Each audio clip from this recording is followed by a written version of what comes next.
This is Audible. Cocky Score, Book 1 in the Hawkeyes Hockey series, written by Kenna King, narrated by Aaron Mallon and Christian Fox. Chapter 1. Briggs. What the fuck do you mean she's suing the hockey franchise? I ask, the rumble of my voice echoing off my general manager's office walls. I can hear his assistant Penelope jump out of her seat from her desk outside his closed office door. She thinks it's a bigger payday, and she's not wrong, Sam Roberts says, his hands pinched at his hips and a stern look on his face. A Hawkeyes baseball cap in team colors, black and turquoise, covers most of his dark hair. It's all bullshit. She's lying, I tell him, leaning forward and planting my fists against the desk between us. I know. We got an anonymous package in the mail a few days ago with pictures from the surveillance footage that night that the club refused to give us. It corroborates her story and proves she's lying, but that doesn't mean she can't try to drag our name through the mud in the process. His eyes cast down on his desk, and he shakes his head. She can't get away with this, I say, straightening and beginning to pace in his office. Briggs, the legal team is on this thing.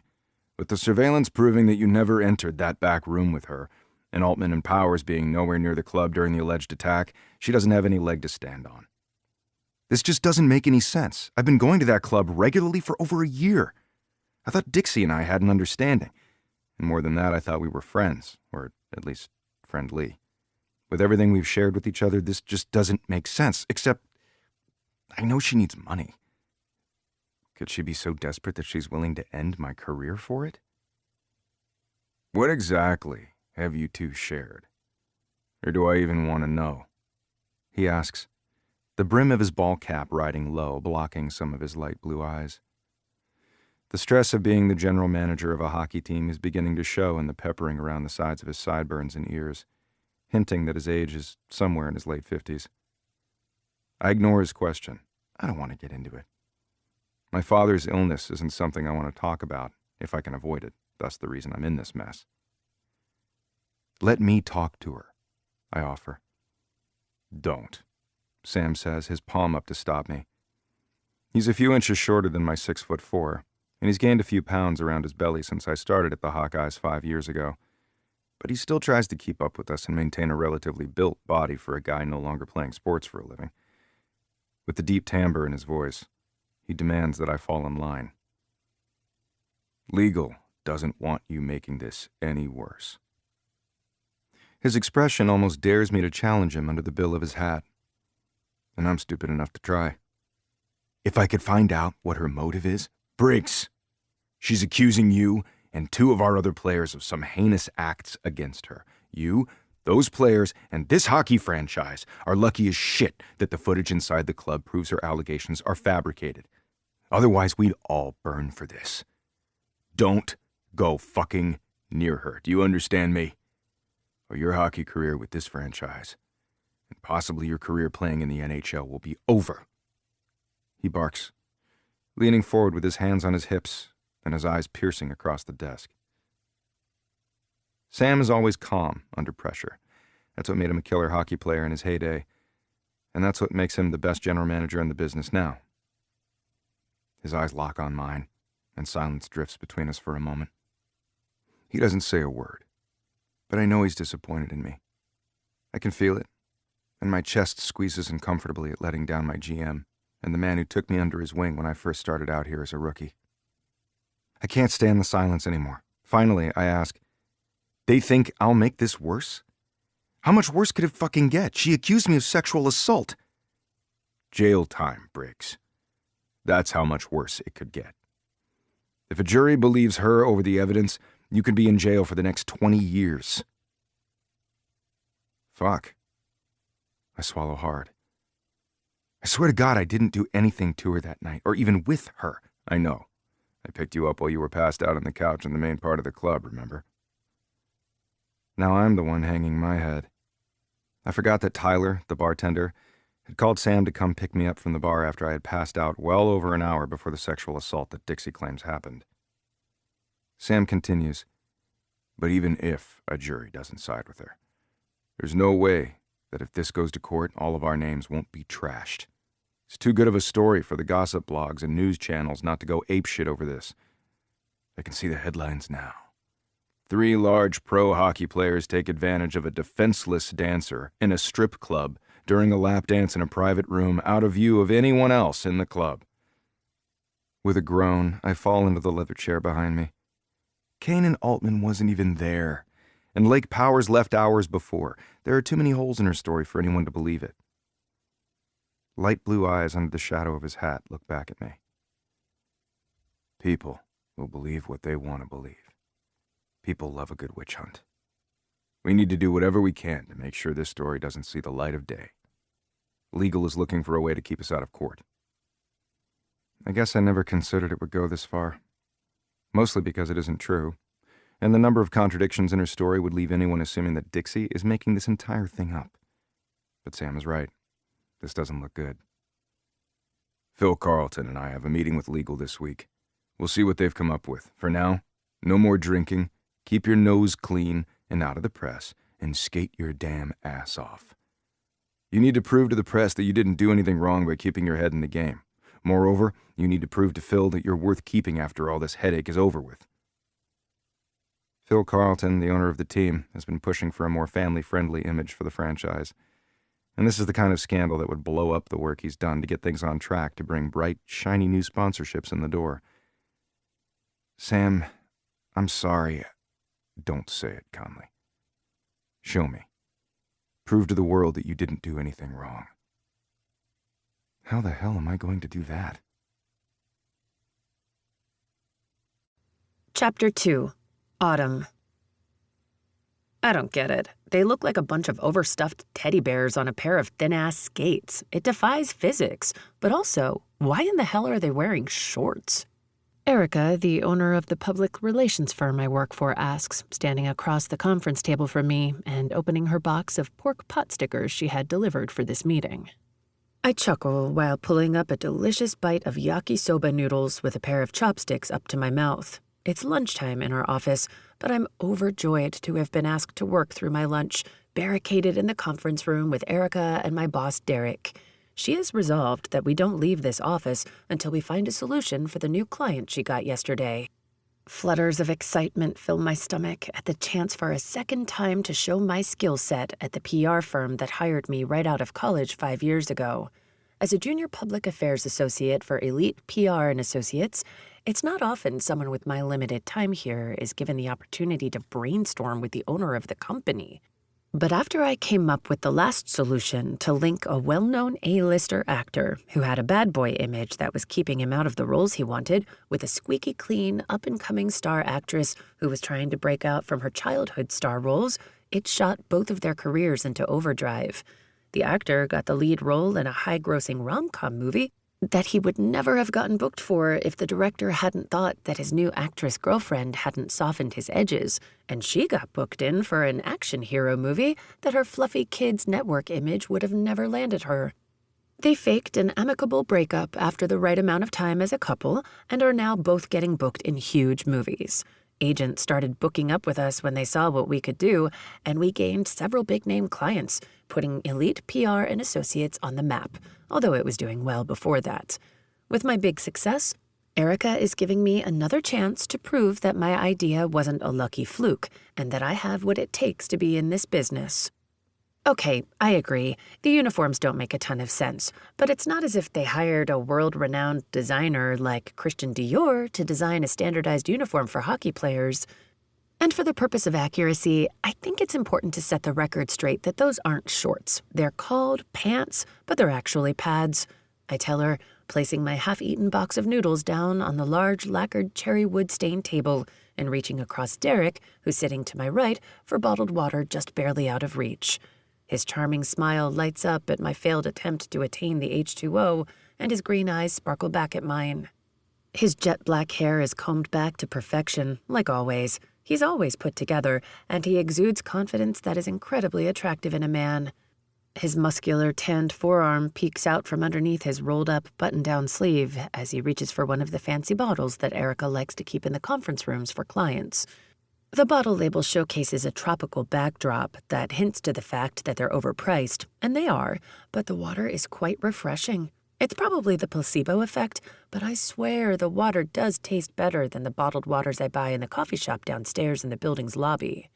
I unscrew the bottled water and take a sip. "Pads for what?" she asks, her chopsticks frozen in her hand. "They're junk, for one," I tell her. Erica snickers as she takes another bite of her food, but Derek grimaces, looking away from me. That was weird. Does he not like the word junk? I turn back toward Erica. The pads are there to protect against puck hits, and also, I assume, from slicing open their femoral vein with one swift kick from an opposing player's skate blade. Erica's eyebrows shoot up. Oh my God, could you imagine if the blade sliced a little higher and sliced off his, "Can we stop talking about hockey players' dicks, please?" Derek interrupts, flashing a quick glance my way, then rubs his forehead, messing up his perfectly styled hair just a little, and stares down at the blank notepad he uses in meetings for client notes. Does it make him uncomfortable to hear me speak about hockey players' equipment? It wasn't as if I was referring to it in a sexual context. After only a handful of dates with Derek, we still haven't gotten to the part where I see his equipment. But since we work for the same firm and he's my direct supervisor, we agreed not to rush anything. Or rather, I strongly suggested it, and he reluctantly agreed. Whatever. We're working, and I don't need my concentration focused on office romance issues while my career aspirations are on the line. This overanalyzation of whether or not Derek is bothered by me discussing pro players' dicks would be better served in my bathtub, filled to the brim with bubbles, and my next smutty book read on my TBR all queued up. I shake my thoughts, putting a bookmark in my brain to make sure I remember where I left off so I can revisit this thought process later tonight. Okay, Erica, hit us with it. What are we looking at here? Derek asks, his eyebrows slightly downturned, his usual indicator that he's ready for business. He takes a drink of his own overpriced bottle of water, his expensive designer watch catching the light of the new globe chandeliers Erica had installed last year to replace the ones that came with the building originally, but were probably designed for a police station interrogation room, not a multi-million-dollar public relations conference room where big contract deals are made. He quickly scarfs down the rest of his spicy tuna roll and then starts jotting down notes. "Well," Erica says, sifting through the folder she collected from the client yesterday, "the client is none other than the Hawkeyes." "The hockey team here in Seattle?" I ask, my eyes widening in surprise and excitement. Work and play all in one? Oh yeah, I'm going to rock this one. I cross my fingers under the table. Please let this project come with home game tickets. For research, obviously. "Yes, why? Are you familiar with them?" she asks. "You could say that. My brother's best friend plays for them." "I've gone to a few games," I admit, shying away from admitting I follow the team religiously. After all, my family eats, breathes, and sleeps hockey. And not only that, but Briggs's parents still only live one block from my parents in Walla Walla, Washington. They watch most games at my parents' house. Even though the last time I saw Briggs in person was over 5 years ago, I see his parents at least once a month during the hockey season when I can make the 4-hour drive to Walla Walla. His parents don't seem to come to Seattle much for home games, and I'm always putting in extra hours at work to prove myself, so I haven't been to a home game since before I graduated from college. Perfect. Then I'll have an inside track on the player. She gleams. "The player?" I ask. "Yep." She slides a picture toward the middle of the table where Derek and I can see it. "Meet our thorn in the side, Briggs Conley." My heart jumps at the mention of his name. I hate that my throat instantly clogs. I glance back up at both of them to see if they noticed my reaction, but they're both analyzing the picture. Briggs Conley, my brother's best friend since T-ball days and practically the boy next door. He's 100% off limits, but also 100% out of my league, and he'd never see me as anything more than the gap-toothed little nuisance that used to follow him and my brother around when we were kids. Is it hot in here, or is it just me? I unscrew my bottled water again and take a large gulp to clear my throat. "You're a goddamn professional, Autumn. Get it together. He's only a childhood crush." "Briggs Conley? As in their right wing?" I ask, willing her to say, no, it's a Briggs Conley that plays for the Hawkeyes that you've never met, nor accidentally seen his impressive penis one day when your brother pantsed him in front of you and a few of their high school buddies while you were still just a sweet little 6th grader. But I doubt I'll get that lucky. My brother later berated me about being around when it happened, but the damage was already done, and I couldn't unsee that. Let's just say every penis I've ever seen since has fallen short. That's the one. Turns out Briggy Boy is the bad boy of their franchise, and he's gotten himself in his last sticky pickle. I hope she actually meant the phrase sticky wicket, because I'm cringing at her wording. Is she referring to him being in a pickle, or is she actually calling his pickle sticky? Yuck. And why in God's name is it sticky? Do I want to know? Unfortunately, these are the reasons why PR teams get called in. So likely, once Erica briefs us on everything, I will know exactly why his pickle is sticky, and with great detail. Tell us more, Derek says, pulling the picture a little closer to him, and thus closer to me.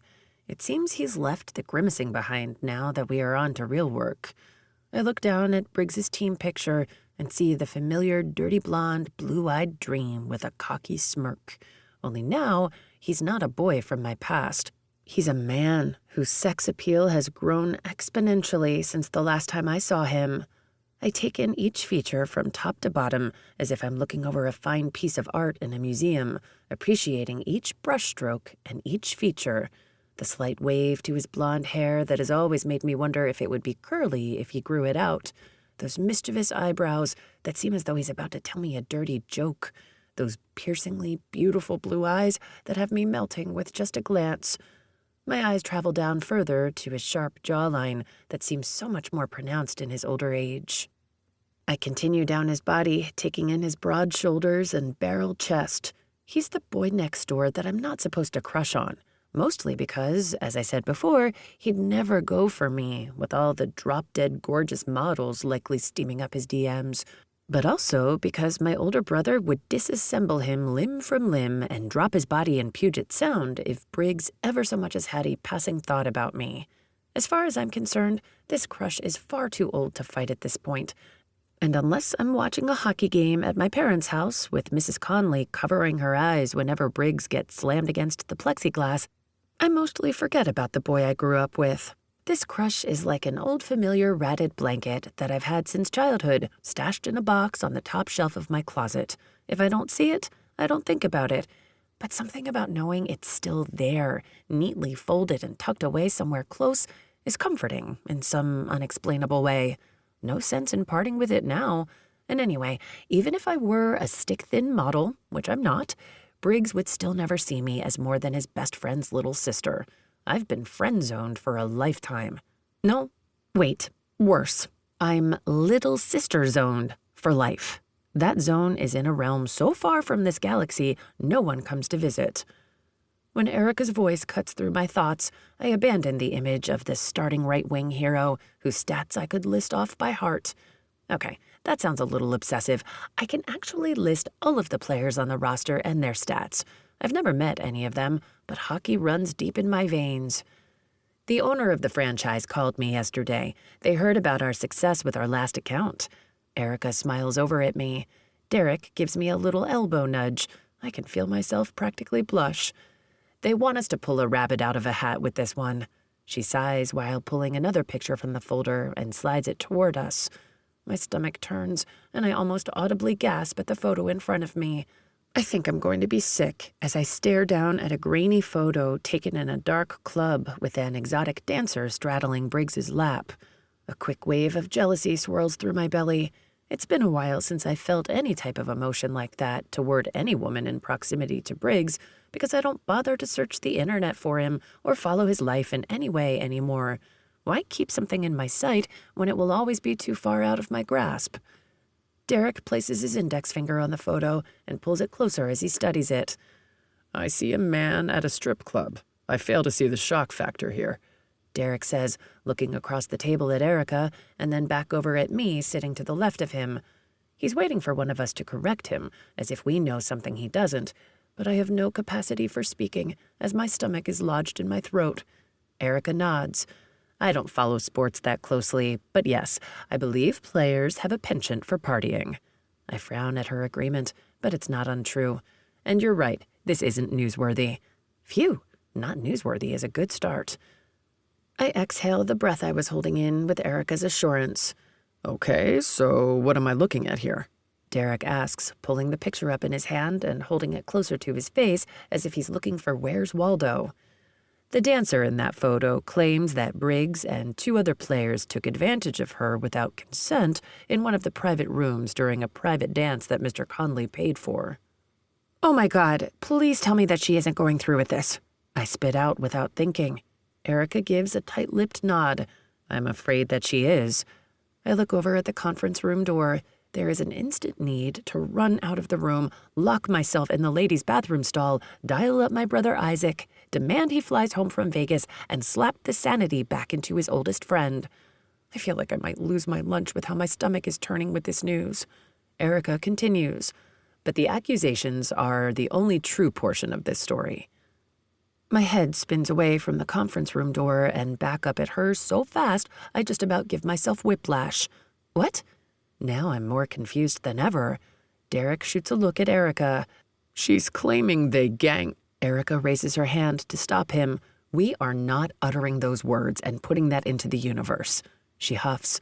One of the players she calls into question wasn't even there that night. He was at a dance recital for his 2-year-old daughter with over 100 guests in attendance, along with his nanny, who could all provide an alibi and social media timestamps that make his involvement impossible. And we have surveillance photos of the second player leaving the club hours before the supposed event occurred. So it's just Conley? He asks. Yes, the Hawkeyes legal team received an anonymous package last week with surveillance pictures that the club owner originally refused to hand over. It includes images of the main room inside the club. That's where that photo came from. She points to the photo of the dancer on Briggs's lap. And it also shows an incapacitated, heavily inebriated Conley passed out on a couch in the main portion of the club over an hour before she claimed he ordered a private lap dance for him and his friends. She pulls out the picture of Briggs, alone, passed out, face down on the pleather couch. I can't even let myself wonder how many years of bodily fluids were attached to that section of the couch that Briggs has plastered on the right side of his face. His general manager later dragged him out. She looks down at her notes. Sam Roberts of the Hawkeyes, after the bartender called him to come get Briggs from the club. How does the bartender have the phone number for the GM? I ask, not that this is even close to the most important question of the day. Evidently, this isn't the first time that Briggs has been dragged out of the club this season. The bartender has the GM on speed dial. Sam also said that he asked the bartender about Briggs's behavior before whisking him off, and the bartender said he had been passed out for hours. However, the bartender has since quit, and the Hawkeyes can't find his whereabouts to corroborate Sam's story. Oh, God, I whisper, shutting my eyes and rubbing my forehead, deliberating over whether I should call my brother and find out if he knows that Briggs is back to his sophomore year of college, drinking too much and partying, narrowly avoiding losing his full-ride scholarship, all because his college girlfriend broke up with him. Or, at least, that's what I assume, since she disappeared off his social media account around the same time. But I can't call and warn my brother because this information is all in confidence. Erica has already signed a do-not-disclose contract, and therefore, I can't share any information I receive in these meetings. However, Briggs's reputation precedes him, and I have been seeing more and more tabloid pics of Briggs being the party animal he was in college. Isaac confronted him years ago, and it seemed like it straightened him out. Maybe Isaac needs to come back in again. You seem to be taking this unusually hard. You okay? Derek asks, rubbing my back. I glance up to see if Erica notices his affectionate concern, but she's looking through more items she wants to pass on to us. Not that I think she would care. Office romance isn't all that frowned upon at this firm. There are a few married couples that work here, and 1 or 2 couples that have been dating for years. Although a few dates hardly seems as though I could consider Derek and I dating, but since I report directly to him, he's more than just a coworker. Not sure how she'll feel about it. Yeah, I mean, no, I'm fine. It's just that, well, I kind of know him. Kind of know him how? Derek turns to look at me as if not believing that I know a pro sports athlete. We grew up together. His parents still live right down the road from mine. Derek's facial expression changes from questioning the likelihood of my claim to now looking a little uneasy with this new information. Erica's head perks up from the folder that she's rifling through. "Oh, do you need to be taken off this project? I can find someone to take your spot," Erica asks, looking at me with compassion as if this project might actually cause me distress. "Definitely not," I say, straightening my spine and looking as professional as I can. I'm not going to let Briggs's benders be the reason I get taken off a project. I'm up for this. Okay. She nods, a little hesitant. Derek eyes me for a little longer, and I swear I see the corner of his eye twitch, but I can't be sure. He glances away from me, looking down at his notepad, and then his hand slides off my back and picks up his pen, immediately jumping back into writing notes. He dives into professional mode, and I barely have time to process if something just happened that bothered him. I'll have to wait to find out if the fact that I know Briggs is a problem for him. Not that it matters. I can't unknow Briggs. Unless that little light thingy they had in Men in Black is real, and you can erase unsavory memories. The stripper's lying then. Sounds like there's no story here. What do they need us for? Derek asks, looking down at his notes as if he's making sure he isn't missing anything, and then looks back up at Erica. Erica pulls more documents from the folder and then slides a photocopy of something across the table to us. Derek and I both lean in to look over more documents that she starts passing our way as she speaks. The dancer is suing the franchise for the alleged attack, and although I'm usually all for believing the woman in this type of situation, the evidence clearly shows that neither Briggs nor the men she claims were in that private room with her, nor were they anywhere near it during the time she claims the attack took place. So, Derek says, it's a wrongful suit. It'll get thrown out immediately. Erica looks over at us. Likely, yes, but since the evidence came out, she has backtracked and is now claiming only Briggs was involved. This makes probability a lot harder to deny, considering he was in the building at the time. But the picture shows he was passed out on camera until the GM pulled him out of the club. Derek says, yes, but that picture is of one moment in time. It doesn't mean that she might have gotten the time wrong, and she claims it happened after this picture was taken. Erica says. She slides over the smoking gun, a receipt tab showing that Briggs did, in fact, pay for a lap dance that night. But wow, is it just me or are lap dances expensive? You could practically pay for a first-class plane ticket to the Maldives for that kind of money. Holy shit, prices have gone up, Derek blurts out. Erica and I both look at him with surprised looks on our faces. It's not as if I'm surprised he's gotten a lap dance before, only that he just blurted it out at work in front of his female boss. He looks at me first, his eyes locking on mine. It was once at a bachelor party. Sure, once. Okay. I reassure him with a nod and a small smile, because it is fine. I'm not judging him for a consenting lap dance that he paid for. We're not even officially together. It was only a few dates. The lap dance that has me concerned has nothing to do with Derek. My mind is reeling. On the one hand, the timestamp on the surveillance pictures proves Briggs was too inebriated to stand, let alone walk to the back room of his own free will. Plus, with Sam saying that the bartender told him that Briggs hadn't moved since he passed out, we have an eyewitness that he never made it back to the room she claims he took advantage of her in. As far as the receipt, well, paying for a lap dance isn't illegal, even if the price seems astronomical. But how he got himself in this position, I'm not so sure that my lifelong crush will survive this. There still isn't enough evidence that she would win her case, since it clearly shows Briggs never received the lap dance while passed out, and the bartender told the GM that Briggs never moved from that spot. But what our client is concerned about now is the damage that will be done by the mere mention of any foul play involving a large jock from their organization against a vulnerable woman. Derek nods. Understandably so. The media will have the public burning that stadium down to rubble if they think this occurred. Erica has finally finished taking out the documents, and at least I know there are no more surprises left in her Mary Poppins folder of horror. Exactly. Their lawyer has advised them to settle out of court and pay her off instead of dragging the franchise's name through the mud, and Conley's, she adds, but they are still concerned that she might leak the story anyway.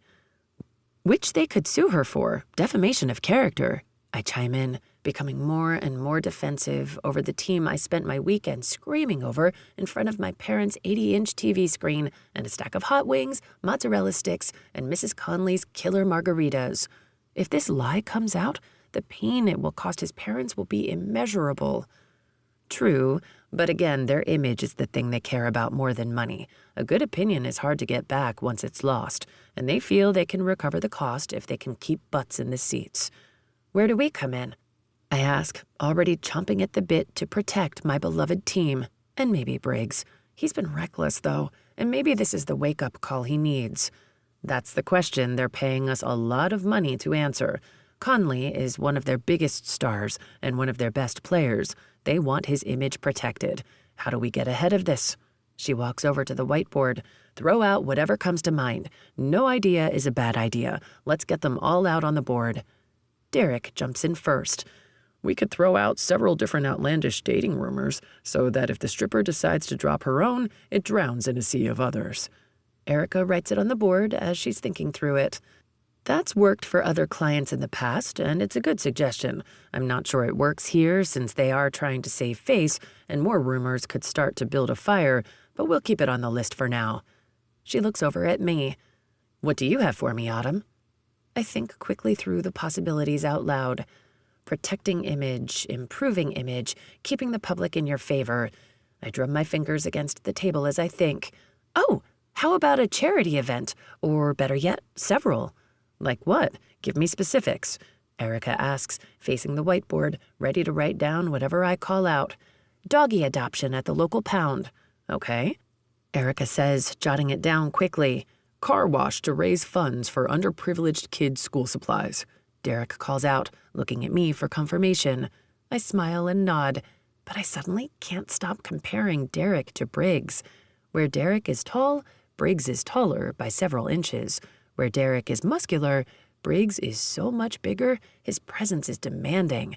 And where Derek is confident, well, all I have to do is watch Briggs skate out on the ice at the beginning of the game, and I can tell that Derek has nothing on cocky, confident Briggs Conley. Is any of that relevant to me? Absolutely not, because I'm his best friend's little sister. Erica is nodding too as she writes it down on the board. Open rink days for kids to come to skate with their favorite players. I call out, Ooh, I like that. Erica says, I'm going to suggest that one to them, even if we don't go this route. A great way to strengthen the Hawkeyes' presence in the community and introduce more kids to the sport. Future players or future fans, either way, a win. Okay, good. I like all of these, but these suggestions focus more on the team than the player, although I'm going to suggest they implement these during the negotiations with the dancer's lawyer to keep a positive image out there. They came to us to ask for help on how to improve the party image of their player. Give me something for that. Derek and I both stare back at each other for a minute. Well, I start thinking out loud. He's a notorious party boy, right? Right, Erica says, even though I know the man well enough to have seen it firsthand through the years. And the reason people will be keen to believe the dancer's claim is because Briggs is known as the wild one of the Hawkeyes. Exactly. He needs to be tamed. Erica agrees. I think about her words for a second, and then it clicks. Yes, tamed. Precisely. Great, Derek says with zero excitement, his eyes void of interest in this line of thinking. How do you tame a multimillionaire playboy who has women throwing themselves at him and people inviting him to party every week, hoping he gets drunk and makes a scene? You make him settle down, Erica answers. I'm sure he'll go for that, Derek says sarcastically. Not make him settle down, create an illusion that he has. I counter. Genius. Erica beams and writes it on the board. Fake girlfriend. The lettering reads up on the board. I gulp down the thought of seeing Briggs in picture after picture with some bleach blonde beauty, day after day, whether it's real or fake. With who? Derek asks. It can't be the usual types he's seen with. Erica reasons. My ears perk up. Erica's right. Another buxom blonde with nudes out for any dude to purchase won't work. It will only add to the image that he's a playboy and the relationship is temporary. Agreed. She needs to be sweet. Wholesome. I add. Girl next door vibes. Erica continues the line of thought. Kind of girl he would take home to mom, I say. You mean you? Derek asks, looking down at his phone as if he had already clocked out on our conversation. He smiles to himself and then looks up, a little surprised when he realizes he said that out loud.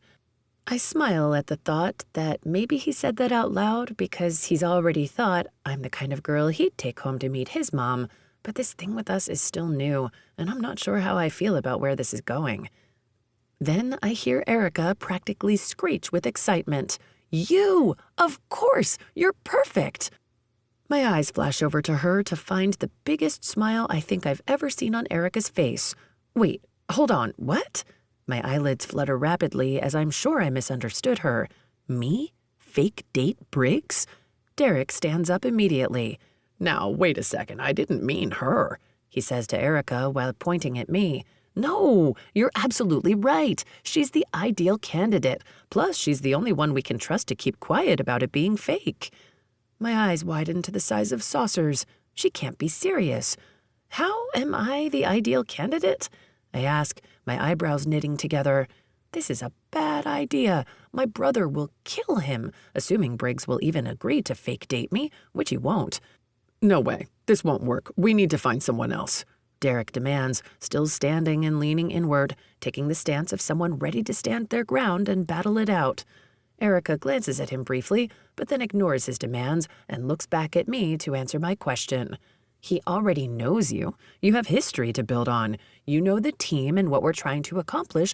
Plus, you already told me that you grew up on the same street. You are the girl next door. I can't, Erica. Why? Are you dating someone? My eyes shift to Derek, and he's looking at me too, but the look of panic on his face has me not sure how to answer. I look at her. It's not serious. I feel him tense beside me, but I wasn't sure how to answer the question because he and I aren't serious. It was a few dates with no agreement or understanding. We have no relationship titles. We've never agreed not to see other people, and we haven't had sex. Good, because your job is serious, and this client could mean a lot of money for this firm if we get this right and they keep us on retainer. If you land this client, I'll give you the client relations manager promotion and the sparkly new corner office to go with it. She wiggles her eyebrows a little in an attempt to entice me, and it's working. My heart races at the idea, and a surge of energy rushes through me. I knew Erica was creating this new client relations manager position because Elite PR and Associates is growing so rapidly that she can't handle onboarding and caring for each client at the level she wants to. She needs help, but I never thought to throw my hat in the ring for it.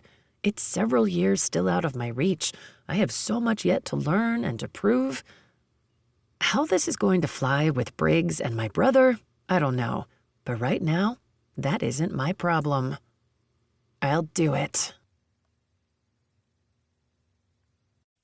Chapter 3. Briggs.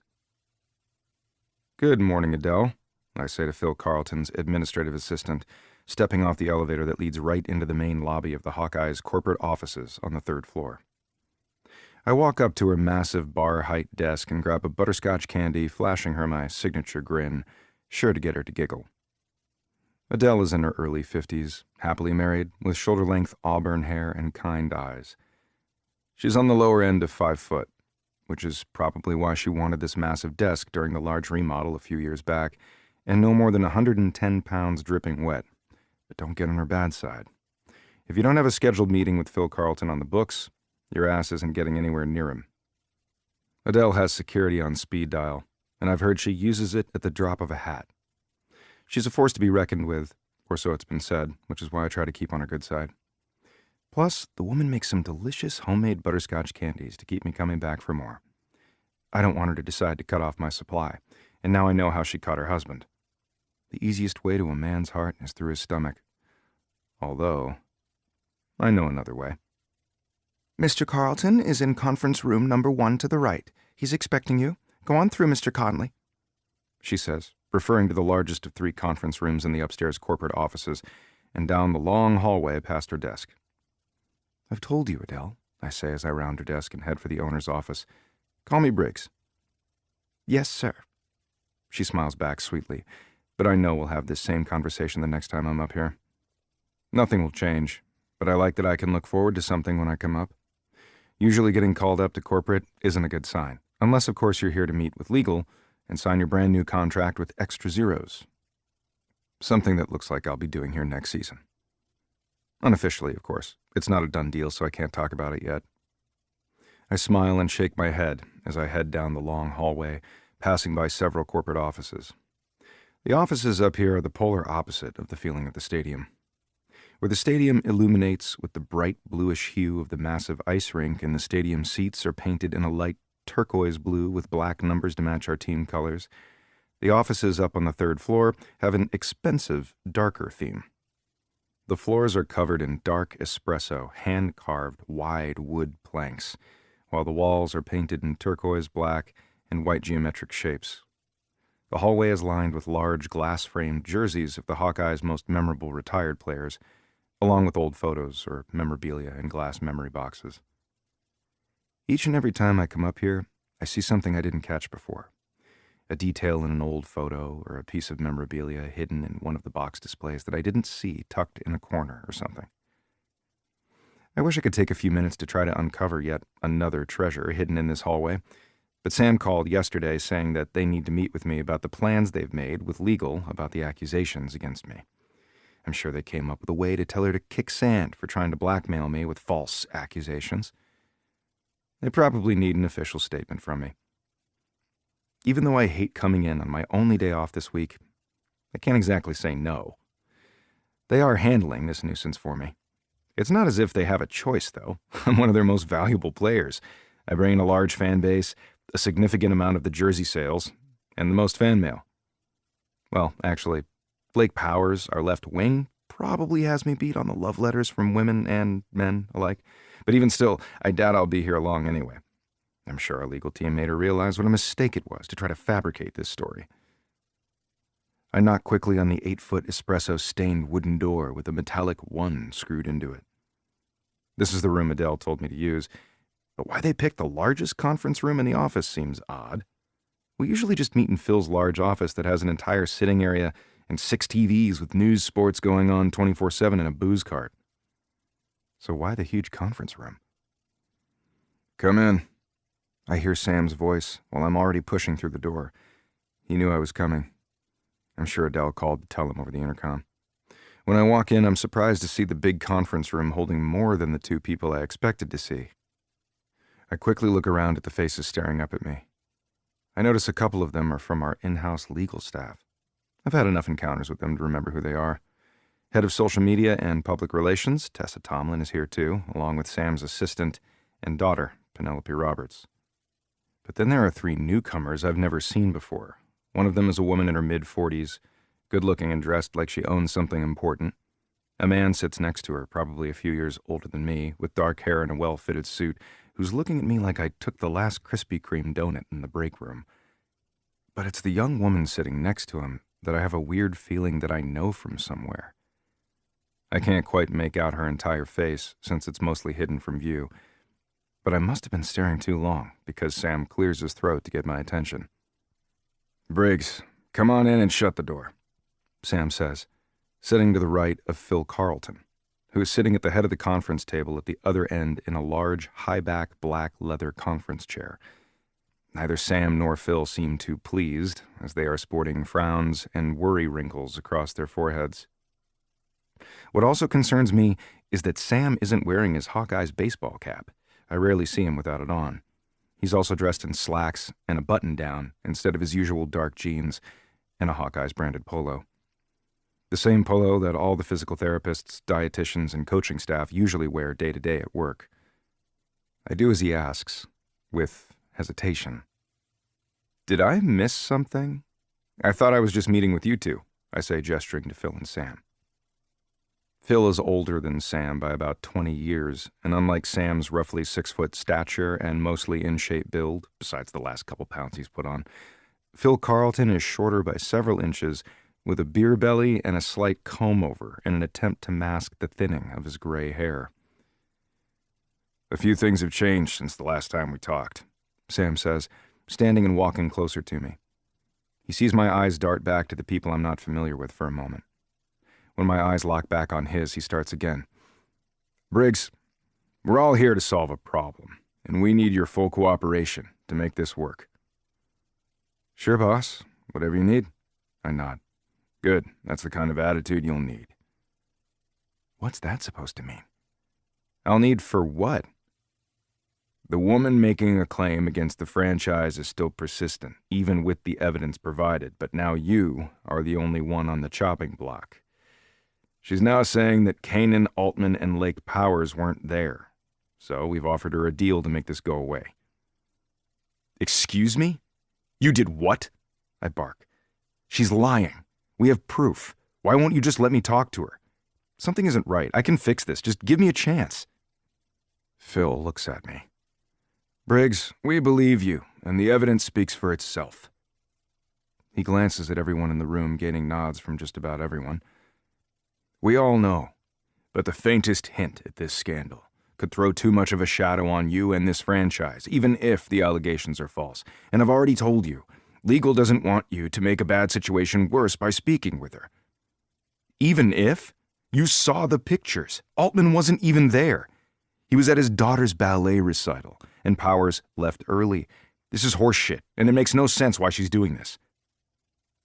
"Why did you pay for a lap dance when you were never planning on using it? And why was it 10 times the normal amount that the club usually charges?" A bald man from legal asks, his pen ready to jot down whatever I say on the legal notepad sitting on the almost black, wooden, stained conference table with the Hawkeyes logo sealed under a layer of thick lacquer.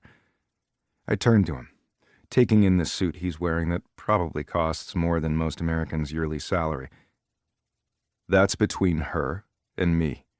And if you'd let me talk with her, I could figure out why she's blackmailing us." I scowl. Sam takes a few steps toward me until he's standing right in front of me, his blue eyes softening. "I know it doesn't feel good to handle it this way, but we can recover the loss easily as long as we keep fans paying for tickets. This isn't the first time that the franchise has had to pay for frivolous lawsuits. Last year, we had to pay someone for slipping on a piece of ice in the parking lot of a hockey stadium after it had snowed all day. It's the price of doing business. In the end, it will cost us less to pay this than to go to trial." "It doesn't matter that I'm innocent?" I say, looking around at all the faces in the room. How many of these people still believe her over me, even with photo evidence? I look over at the woman who had her face tucked into her notepad, and now she's looking up at me. Full, beautiful lips, warm, hazel-colored, almond-shaped eyes, and chestnut brown hair that stops just after her shoulders with strands of honey highlights throughout. She's fucking beautiful. And I wish we were meeting under different circumstances because, damn. Wait. My eyes widen and my heart practically stops beating. Holy shit. It can't be. Isaac Daughtry's little sister, Autumn? It's been years since I've seen her in person. Even though her family lives in the same neighborhood as my parents in Walla Walla, we're not kids anymore. Birthday parties and sleepovers aren't a regular occurrence now, with Isaac and I grown and out of our parents' houses. In the off-season and holidays, my parents come to visit me at my house on Orcas Island in Puget Sound. The last time I remember seeing Autumn was at the Hawkeye Stadium when she and her parents came to watch me play. She was still in college back then. It's been years since I saw her last, but somehow she looks completely different. Nothing like the little girl who used to chase Isaac and me around the neighborhood trying to keep up with the boys. Once, in high school, I hugged Autumn when she and her parents came to one of me and Isaac's hockey games. She congratulated me on a win, and I didn't think anything of it. She was still in middle school, a child compared to my 18 years. But when I bent down and wrapped my arms around her shoulders, Isaac smacked me upside the head in front of her and told me never to lay a finger on his sister again. "Touch her again and you're a dead man," I think were his exact words. It was an easy rule to follow since she was a kid then, and we left for college 3 months later, both getting full rides for hockey at different colleges. Now, here I am having one of the ugliest lies that's ever been told about me shared with someone who knows me from my adolescent years. She knows the man before the money, before the fame. She knows about the Nerf gun wars and the atomic wedgies and everything in between. Somehow it's unnerving that someone who knows me at that level is seeing me at my lowest. A pro athlete who makes his money entertaining thousands of fans every game night and lives for the glory of it all. I'm used to eyes on me, just not hers. And not that look of pity as she seems to sit there feeling sorry for me. Don't feel sorry for me. That's the last thing I want. My eyes shift back to the man sitting next to her, who's still giving me a look like I stole something from him. Also not an uncommon reaction from people I've never met before. Whether they're fans of another team we've beat, fans of our team that don't like the way I'm playing, or anyone on this damn planet who's found something I said offensive. But I don't have time for his resting asshole face. I've got bigger problems. All of a sudden I realize Sam has been talking while I got lost in the past. So that's the game plan. My head snaps back to Sam, trying not to look like I forgot he was talking. Hold on, what? I ask, shaking my head. His eyebrow dips in confusion. He didn't see me get lost in the past and ignore every word he was saying. Thank fuck. What part did you want me to go back over? He asks, a little annoyance in his voice. Maybe he did see that I got distracted. Better go back over it all, I say. I didn't catch a damn word, and there's no point in hiding it. He already knows.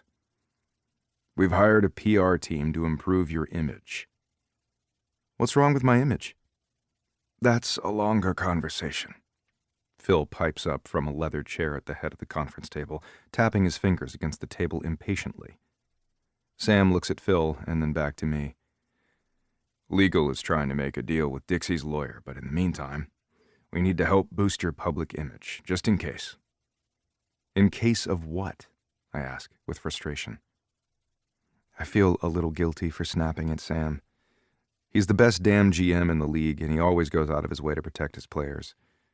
But this whole thing has me pissed off and on edge. In case we pay her off and she decides to spread the lie anyway. She still decides? What the fuck? Isn't that what paying her off is supposed to accomplish? We'll sue the shit out of her. She'll be penniless.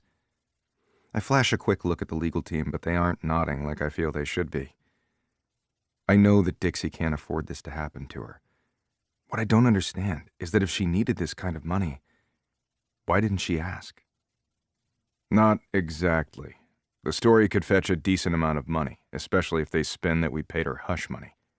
It's not fucking hush money. She's blackmailing me. And if you'd let me speak with her, I could find out why. Well, technically, she's blackmailing us. Sam says, and we pay your contract salary, so it's in your best interest to let us sort this out however our legal team considers the best of a shit situation. I lay my hands on my hips and shake my head, breaking eye contact with him. This is bullshit. Well then, you're not going to like this next bit, Sam says. I look back over at Sam, and then he gestures toward Autumn. Meet your new girlfriend for the next couple of months. My mouth drops open as my head turns to look at Autumn. Our eyes lock. My what? Chapter 4. Autumn. I sit in my large cubicle the day after our meeting with the Hawkeyes owner Phil Carlton and his team. I fangirled pretty hard yesterday getting to meet Sam Roberts, the Hawkeyes' very own general manager, who's a legend in his own right. I kept it together just long enough not to ask him for an autograph. But the high came crashing down when Briggs entered the room an hour after the rest of us arrived. Sam wanted to give us all a chance to voice our thoughts about the project before Briggs came in. It felt uncomfortable and awkward to be a part of the unpleasant surprise that Briggs walked into. We all knew he wasn't privy to the group of people sitting in the conference room when he walked in. It felt more like an ambush than a meeting of the minds to solve the issue of Briggs's reputation. The look on Briggs's face when it first registered with him had me squirming in the buttery soft leather conference chairs at the Hawkeye's corporate office. At first, I swear I saw him give me a once-over, and my body lit up with goosebumps at his perusal. I couldn't tell if my body was excited or nervous. It took on a life of its own. I was just along for the ride. But then I saw the moment when his eyes latched onto my face, and the realization of who I was hit him.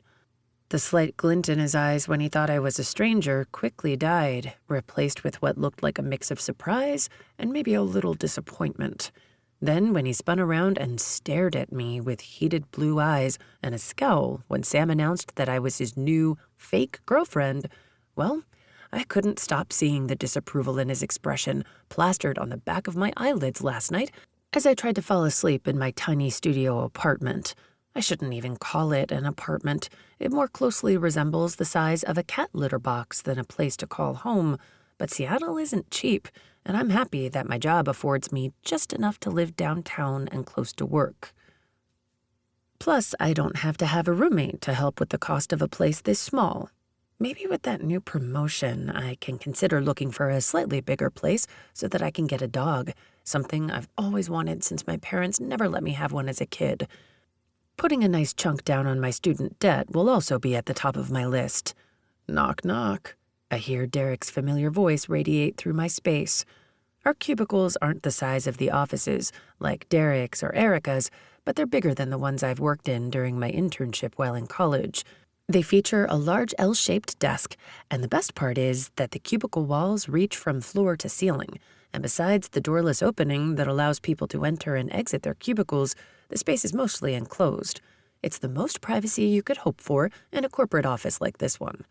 However, if all goes well on the Hawkeye's account, I'll be moving to a large office with my promotion. I turn in my chair to see Derek dressed to impress as usual, his dark, thick hair molded into place, and his slacks and button-up shirt tailored to perfection. He leans up against my cubicle wall, his hands casually tucked in his pockets.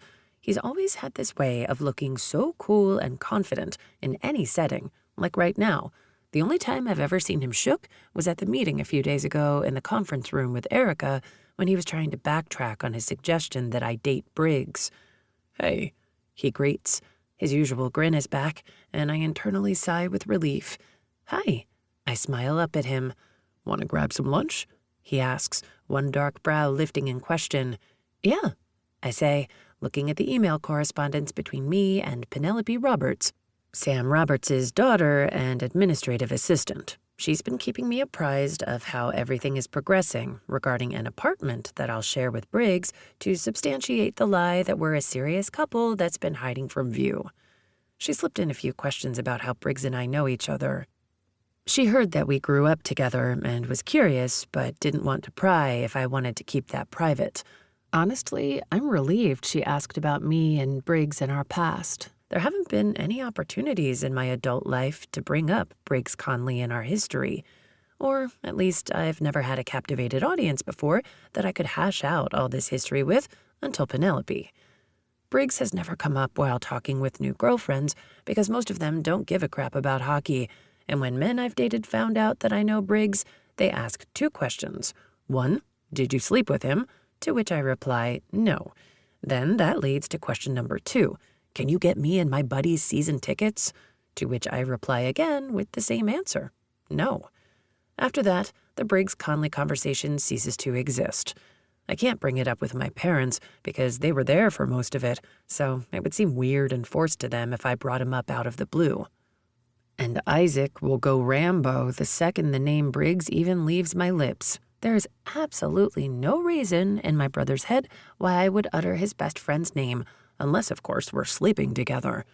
Perfect logic of an overprotective brother. I type the last few words and send off the email to Penelope to confirm the time the mover she booked will be at my apartment to pick up my things next week to move me and Briggs into our new shared apartment. With Briggs and I likely only having to pretend for 2 to 3 months until things blow over, and the shared apartment coming fully furnished, I'll only need clothes and toiletries, along with a few necessary kitchen items for an impromptu baking session if the need hits me. I do my best thinking while whipping up some confectionery treats. It seemed a bit overkill to send a moving company to help me with the few boxes and luggage I packed. It would only take me a couple of trips in my 4Runner to get it all to the new apartment, but she insisted that this is how things are done in her organization, so I gave in and sent her my address. Okay, I'm ready, I tell him, grabbing my rain jacket for the drizzly fall day we're having, and then pulling my purse out from under my desk, following him down the hallway of our office and toward the elevator. Where do you want to eat? Figured we could hit the little sandwich shop a couple of blocks down the way and find a quiet spot to talk if the rain lets up. That actually sounds really nice. I sort of feel bad for comparing him to Briggs the other day. Who cares if Briggs is taller, in better shape, or exudes unnatural amounts of confidence? Derek is the one trying, right?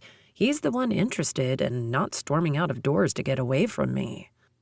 The elevator doors open and then close before he speaks. This project is on a need-to-know, and therefore, most of the staff here don't even know that Erica is trying to bring on the Hawkeyes as a client.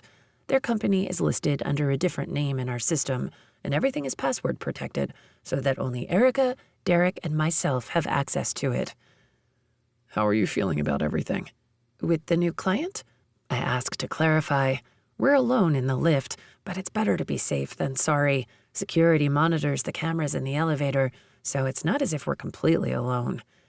Yeah, I didn't expect he'd be happy with the idea we came up with, but I didn't think he'd bolt, Derek says, referring to Conley, but not uttering the name out loud.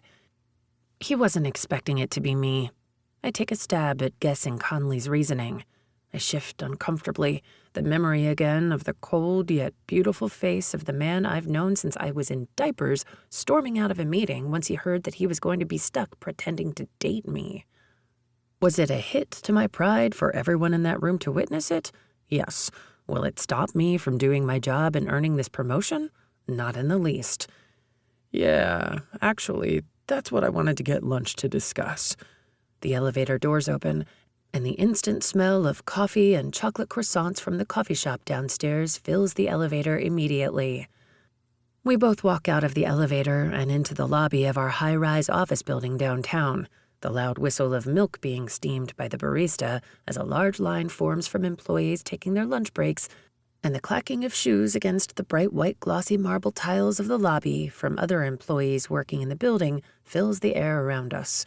Our office takes up the entire 5th floor with about 40 employees on staff, but with 12 other stories, this place is busy every minute of the day, from 7 in the morning until security locks up at 8 in the evening. Discuss what? I ask as we head for the massive glass doors to the entrance and exit of our building. He takes a few rushed steps in front of me to get ahead and pulls open the door for me to walk through. Thank you. I flash a smile over my shoulder. I take a deep breath the second I step outside. It doesn't matter how long I've lived in Washington. The smell of rain after being cooped up in a stuffy office for hours without a window gives me this small dopamine hit. I can't prove it, but I can feel the effects. Once he walks through the door to join me, I pull on my jacket under the cover of the building overhang. The rain must have calmed down since this morning because it's now more of a mist than actual drizzle. But it doesn't bother me to stand in a little bit of moisture while we eat our lunch, as long as it isn't a torrential downpour. We begin our walk, weaving through thick pedestrian traffic downtown, attempting to dodge the puddles of rainwater that have accumulated in areas along the sidewalk. The sounds of everyone's shoes slapping against the wet cement sidewalk is the backdrop noise we'll hear the rest of the way to the sandwich shop, as everyone else is getting lunch around this time too. I'm glad I wore my rain boots today, because anything else would be soaked through by now. Now that we're out of earshot of any employees in the firm, he seems to relax a little, and I almost forgot that I asked him a question. Discuss what you're going to say when you tell Erica that you can't date Briggs Conley. I'm sorry, what now? I ask in confusion, looking over at him as we wait for the light to change so we can walk with the crosswalk and move down the next block toward the little shop. He gives a self-deprecating laugh. Well, I mean, come on. She can't really expect you to fake date some guy for a promotion. And anyway, you and I might not be serious yet, but there's something going on between us. The green walk sign illuminates, and we step off the curb and cross with several other people.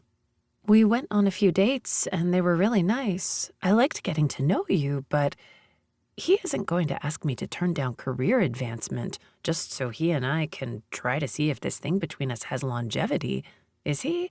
I mean, I'd get it if we had been dating exclusively for an extended amount of time and a future with Derek was already in motion, but we're not. And this promotion is everything I've wanted since I picked my major in high school. I want this, and I doubt if the shoe was on the other foot that he'd give up a promotion to date me. He fills in the rest of my sentence as we get close to the restaurant's front door. Which is why you need to tell Erica that you can't agree to the project and that we'll need to find a different fill-in woman to date Briggs, he says. His deep green eyes look over at me, almost willing me to agree. We stop in front of the little standing-room-only sandwich shop. We can just hire a high-paid escort to pretend to be his girlfriend, and she'll probably give him as many lap dances as he wants, and he won't have to pay a fortune for them. My nose scrunches up at the thought of Briggs getting lap dances from anyone, but it doesn't matter what I think, because the reason that Erica doesn't want to go that route is that she wants this fake relationship to feel authentic. And since Briggs and I do have history, a history that we can prove, she believes that will go a long way in selling people on the idea of us and its plausibility. Derek, I say slowly. He turns to face me and reaches out for my hand and pulls it into his. Yeah? From the minute I started working here, I've looked up to you. He smiles down at me. You've worked your butt off to get where you are today, working your way up to find your spot as the right hand of one of the biggest PR firms in Washington, and I admire you so much for your accomplishments. He beams down at me, basking in my compliments. It means a lot to hear you say that, he says, rubbing his thumb over my hand that he's holding. Which is why I know that you wouldn't want me to miss my opportunity to do the same. His smile turns into a frown instantly, and he looks perplexed. What are you talking about? I think our timing is off. Which is true. If Conley hadn't gotten dropped in my lap, ironically by Derek, I'd still be interested in seeing things with Derek progress, but he can't truly expect me to walk away from this offer from Erica for him when we have only gone on a few dates. Can he? Are you being serious? He asks, his forehead creasing with confusion or frustration, I'm not sure. This project with Briggs is only a few months, Derek, not a lifetime. I need to see this through. What Erica is offering is... He shakes his head. I know. Operation De-Sleaze Conley. It's a huge opportunity for you. He doesn't look back at me. Instead, he watches cars on the roadway slowly passing us by in the lunch rush, horns beeping in the distance, the ocean breeze whipping between us softly, and the smell of rain from earlier this morning. I place my hand on his arm. Thank you for understanding, I say, even though I have a feeling he isn't really okay with this and wants me to put my career on hold for a guy I've only been casually dating for a month. This could be a huge win for the company as well. If I can land the Hawkeyes as a permanent account, we'll all benefit from this. Uh-huh, he says, shifting his sights from the traffic to the sandwich shop and releasing my hand. He starts walking toward the shop's front door. I follow behind, even though I'm not sure if I should just head back and grab a yogurt parfait and a coffee at the coffee shop in the lobby of our building instead. He doesn't seem happy about this. Maybe a little breather for him to think this all through and see that I'm right would be good. I follow behind cautiously, waiting for him to dismiss me, but he doesn't. Instead, he holds open the door for me to walk inside first. Thanks, I say, smiling up at him. He looks down at me with a polite but half-hearted smile and nods. He's never smiled at me like that before. His smiles are usually warm and flirtatious when they're directed at me. I'm not exactly surprised by his reaction, considering our conversation, but I am surprised that it doesn't bother me as much as I thought it would. We stand in line, and I'm relieved to see several other co-workers inside. Paul, one of the other managers that works with Derek, gets in line behind us and starts chatting Derek up. The woman in front of me is Erica's assistant, and she turns around to discuss the memo she plans to put out about getting rid of all the paper cups at the water fountain and requiring everyone to bring a reusable one that they keep at their desk. I'd rather listen in on Derek's conversation behind me or watch paint dry, but I'd never be rude to a coworker, and Erica's assistant doesn't have many friends in our firm, for good reason. She continues, This will not only save the company money, but also think about how great it will be for the environment. She beams back at me, her strawberry blonde hair pulled back in its usual tight bun. She's about my height and somewhere in her early 30s. She's covered from head to toe in rain gear, but her face shows off her light skin, which highlights all of her unique freckles.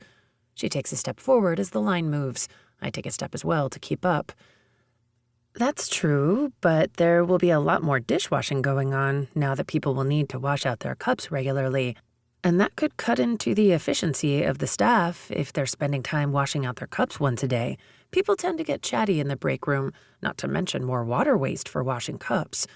Good point, she says thoughtfully, glancing up at the ceiling in consideration. I'll add that to my report to Erica, and she can make the final call. I nod back to her as we move again, closer to the cashier. I think her idea makes sense, but I can already hear the groans of all my cohorts when they realize they will now be responsible for keeping a clean cup at their desk. Erica's assistant is a bit of a busy bee, which can rub some people in our office wrong, but her heart is in the right place. She steps up and makes her order, and then it's my turn. Lately, Derek and I have been ordering together when we take lunch at the same time, but he doesn't step up with me. Instead, he hangs back with the employee he's talking with. I can feel his eyes on me, so I know he sees that it's my turn. I guess he got the message that whatever we were doing before our meeting with Erica a few days ago has now ended, and that's for the best, since I need to focus on my job and my promotion. I'm not so sure office romance is a good idea anyway. I step over to the pickup window, and both my lunch and Erica's assistant's order come up at the same time. I glance over to find that Derek finished giving his order, but went to stand with a couple of guys who work alongside him in upper management. I'm heading back with Erica's order, she says, offering up the 2 sandwiches, likely one for her and one for Erica. Want to walk back together, or are you staying? She sends a quick look over at Derek. Evidently, the office must have caught on to Derek and me spending time together. Derek doesn't look our way as we both look over at him. He's laughing at something that Paul, the other manager in his department, says. No, I'm not staying. I have a large project I'm working on. I'll come back with you, I say, turning to follow her out of the sandwich shop. Great! We can discuss my thoughts on bonus vacation pay for employees who ride their bikes to work instead of driving. Oh, joy. It's my lucky day. Chapter 5. Briggs. I take the elevator up to the corporate office on the 3rd floor and exit the elevator.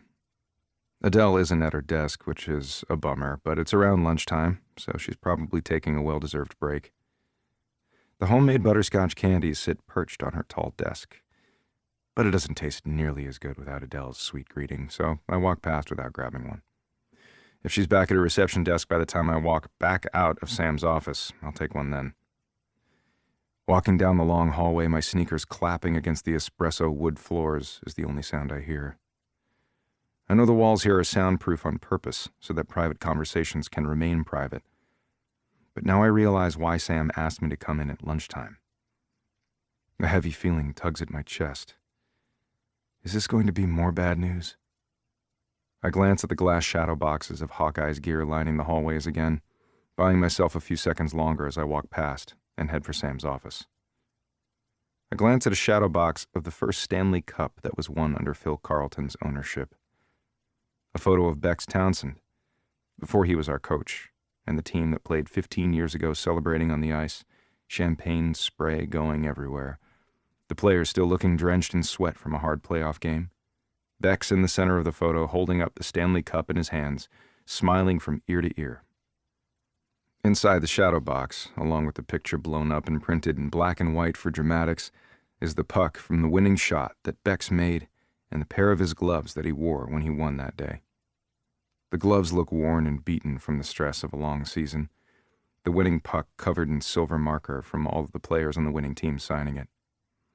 A Hawkeye shot glass taken from the bar also sits inside with one of the players' knocked out front tooth from a fight that broke out on the ice during that game. Phil Carlton likes to tell the story about how his old Zamboni driver spent hours that night after the game looking for that tooth, wading through thick confetti paper and red Solo cups that had been left behind. He presented the recovered tooth to Phil the next morning in the shot glass he found discarded somewhere in the hallways of the stadium in the aftermath of a huge celebration of fans after the momentous win. Phil also says that there is nothing better than having a Stanley Cup sitting in your office, but that he spends more time looking at that tooth each time he walks down to his office than he has ever spent looking at the attention-grabbing silver and nickel alloy Stanley Cup that stands at an impressive 35-plus inches tall. When I asked him why the tooth holds more importance to him, he said, "Sometimes, in order to achieve true greatness, to reach the very pinnacle of your success, you must be willing to sacrifice something of importance. That tooth is a daily reminder for me, and it should be for you too. One day this sport might ask something of you. It might require a broken ankle, a torn ligament, missing time with your family, or maybe something else entirely. But you're the only one that can make the call on what you're willing to give up." That was a few years ago now, but it still sits with me. And every once in a while I wonder when that day will come, and what the hockey gods will ask of me. I hang a right to the third door that leads to Sam's office, twisting the door handle to open it, and then walking through. Directly inside is a large waiting room where his assistant, Penelope, has a large desk perched horizontally right outside of her father's office door. Briggs! She beams in that sweet way that Penelope does to everyone. Her light blue eyes, which match Sam's, sparkle at me as she spins her legs out from under her desk and toward me in her chair. Some kind of ergonomic ball thing, like those yoga balls that my physical therapist uses to help me stretch out my back. Her long blonde hair is in a high ponytail, and she's in dark jeans and a Hawkeyes polo. She's a cute girl who used to be a college figure skater, but dropped out of the program for some reason. She still keeps in good shape, skating every morning before we all come in for practice. Not that any of that matters. I don't shit where I eat. And Sam would probably retire any one of his players to a bench warmer for the rest of their contract terms with the Hawkeyes if they ever made a pass at his daughter. "Hey, Penelope, he's expecting me," I say, pointing at his closed office door and walking right past her toward it. Yep, She beams. go right on inside, and then I have a few things for you before you leave. Things for me? Is it all my shit from my locker because he's going to rip my contract in half right in front of me and light it on fire? I doubt it. I make this franchise too much money, and we're on the cusp of a Stanley Cup win. Okay. I rap on the door with the back of my knuckles lightly just to warn him that I'm coming in. Never walk in on a man with his door closed before giving him a quick heads up, just in case. Well, his head's up. A lesson you learn living in college dorms that sticks with you for a lifetime. I start to twist the door handle when I hear him tell me to come in. "Briggs," he says, standing from his seated position behind the large desk, when he sees my face appear behind the door of his office.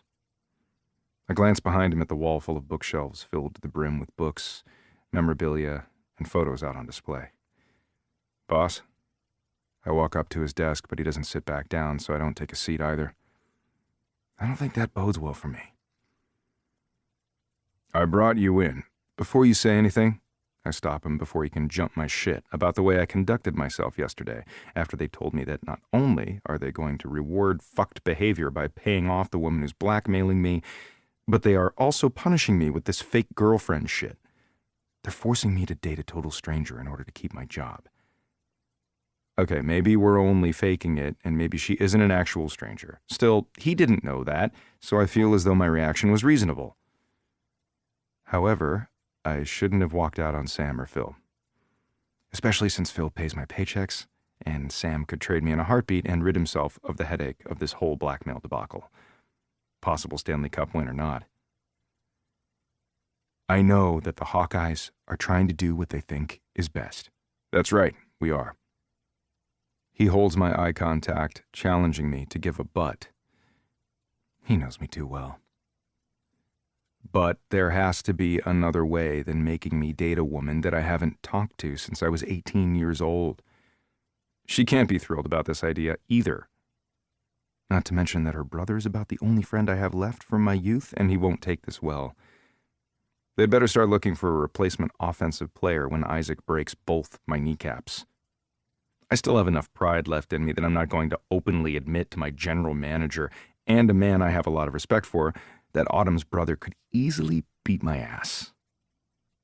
Do you have an alternative? If you have a woman that you've known for a while and could trust more than Autumn, that might be an option. Hell no, I blurt out. I don't even have to think about it. The list of women I would trust to understand that the assignment would be short-term, with no chance of turning permanent, is a list of 0. There's not a single woman I've dated over the last few years, and I use dated loosely, that hasn't tried to push for a full-blown relationship with me. And there sure as hell isn't a single one of them that I'd ever consider dating again in an attempt to clean up my image.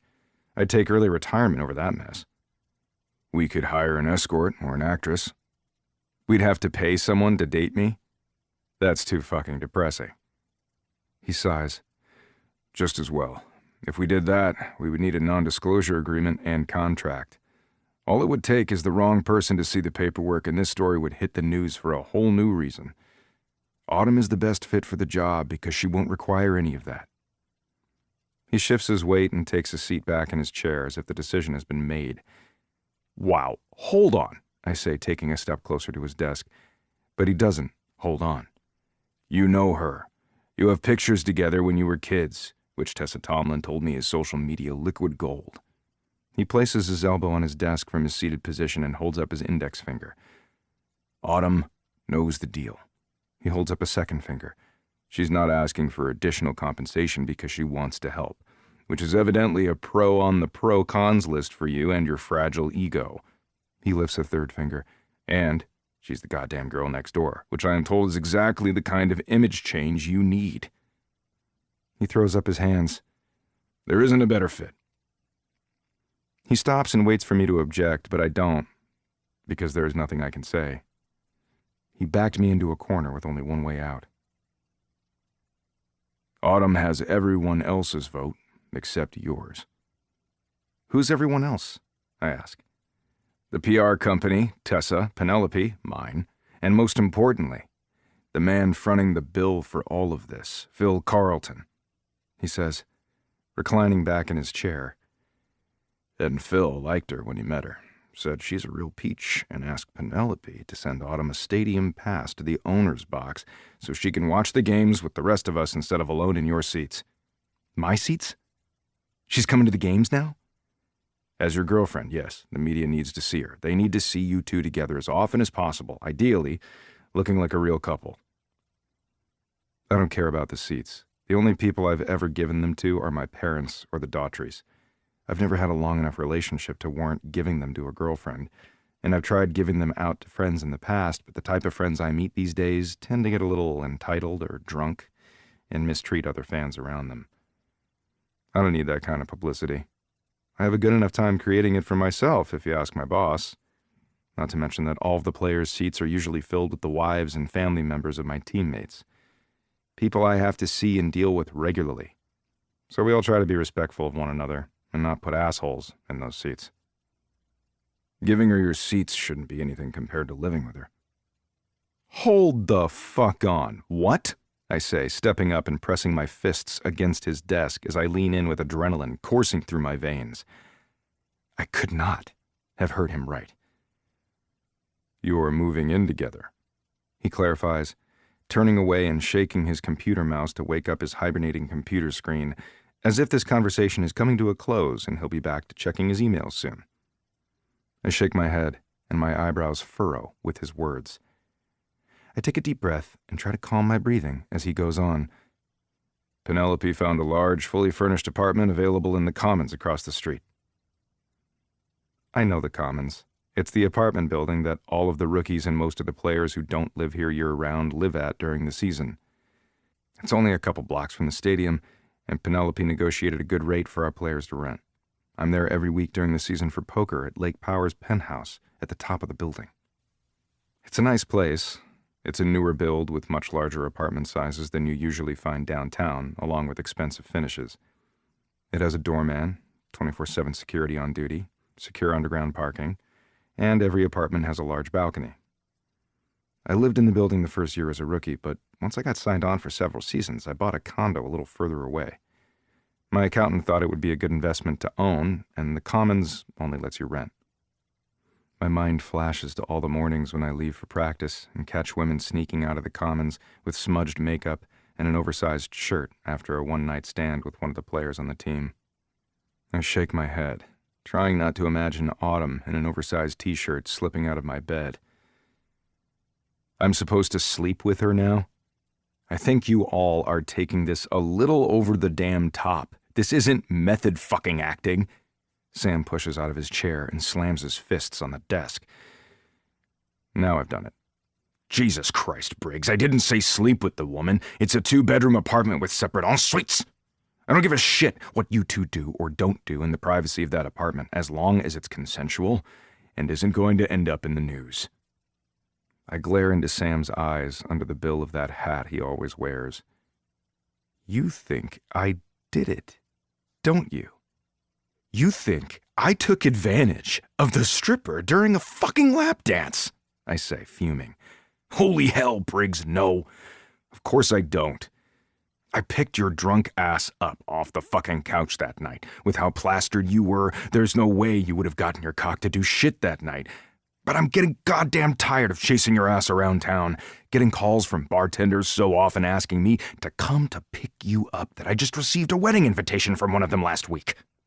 He huffs. And that takes some wind out of my sails. I have been a real shit to deal with for Sam. I've been on your damn side for the last year while you handle whatever shit crawled up your ass and died without making you talk it out with me, because on the ice, you're still as sharp as ever. So you've earned blowing off a little steam, but so help me, Briggs, if you don't get the drinking under control. A queasy feeling hits me at the hint of a warning. What? You're going to let me go? Do you really want me to answer that? I take a step back, crossing my arms and leaning against the wall behind me. Sam plants his hands on his hips and hangs his head as he sighs. Now his face is completely hidden behind his hat. The black hat with bright turquoise Hawkeye's letters taunts me. The only team colors I ever want to wear. I care about you, Briggs. Just like every other player out there on my ice, and I will do anything and everything in my power to help and encourage you to be the best player on the ice and the best man you can be off it. But I'm not sure how much I can cover for you anymore. Phil is starting to hear the constant gossip, and you know he likes a clean franchise. No riffraff, no scandals, and no players showing up for morning skate with bloodshot eyes and a hangover from the night before. I know, I say, remembering that I do owe this team a lot. This was my home team as a kid, the place my father used to bring me when I was little to watch men like Sam Roberts and Bex Townsend play the greatest sport on earth. This stadium is where I fell in love with hockey and told my dad at the young age of 4 years old that I would be a pro hockey player one day.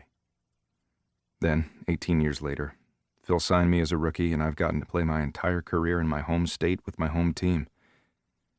It just doesn't get better than that as a pro athlete. I like to think that this will be the team in the stadium where I'll retire. My number being retired by the organization, and my jersey hung up in the stadium right next to Bex Townsend's, a Hawkeyes alumnus and now our coach. But if Dixie leaks this false information and the public decides to believe her, then my dreams will be ripped from me, and the franchise will have no choice but to drop me in hopes that they can still save themselves by cutting association with me. No other team will want to touch me, and I'll be forced into early retirement. I pinch the bridge of my nose and sigh. Fine. So, you'll do it with a smile on your face and do everything that the PR team and Tessa tell you to do. No drinking until this thing is over, and no seeing other women. No more scandals, Briggs. Jesus, what in the hell am I signing up for? Yes, sir.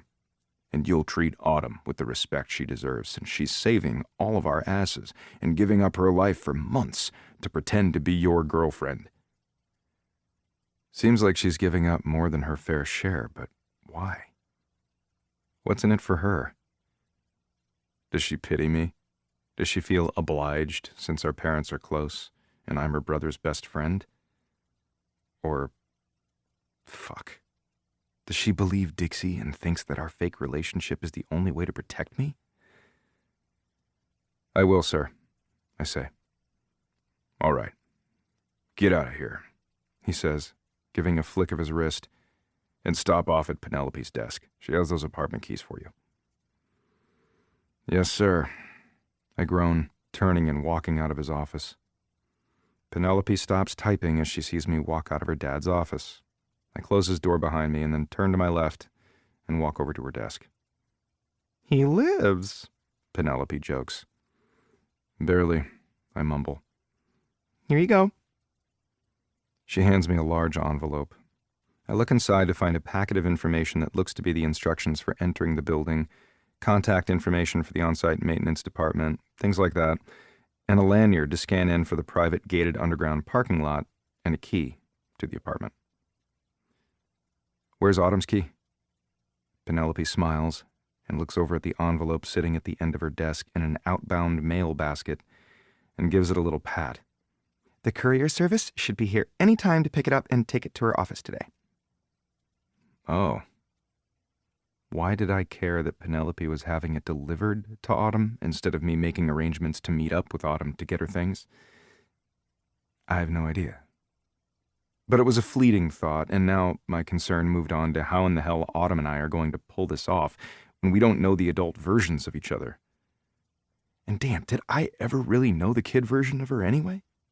It's been so long since we were all kids running around the neighborhood, and although I don't remember everything, I'm sure I wasn't all that accommodating to her. Not like she's being to me. My number one concern, though, is still the same. When will Isaac show up to beat my face in? How bad will he beat it in? And will our friendship survive this? Chapter 6. Autumn. My nerves are on edge as I park my car and climb out of the vehicle. This is the restaurant where my PR team and the Hawkeyes management agreed we would stage Briggs and me getting lunch as a couple. Erica has already tipped off a couple of media outlets about Briggs Conley having a secret girlfriend that he's been hiding away. There is no doubt that they'll want the exclusive photos. The photos aren't what has my stomach in knots, though. It's not even the fact that I'm on a date, or rather a fake date with Briggs Conley. It's that after Sam Roberts announced me as Briggs's new fake girlfriend, Briggs stormed out of the office, Sam right on his heels. I have no idea how the conversation went after that. The last thing I heard was that Penelope called Erica yesterday and told her that Briggs is coming around to the idea and that Phil wants us to go full steam ahead. Then I received a package from our courier yesterday with my new apartment keys.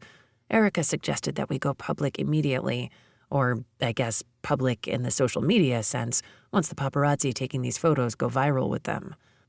A text comes through as I start walking toward the packed restaurant. Erica picked the restaurant for the number of eyes we would have on us. It's from Erica. Give the internet something to break over. Thanks for the added pressure, boss. I'll do my best, I text back. She responds back, you'll be great. And then another text comes through. Call when you get to the new apartment. Let me know how it all goes. This is crucial to get right, so take a week or two off to get adjusted with Briggs. This has to work if we want to nail the Hawkeyes account. And your promotion, she adds with another text. Perfect. Keep stacking the pressure on. That should serve as useful. Not. I send her a thumbs up emoji in response.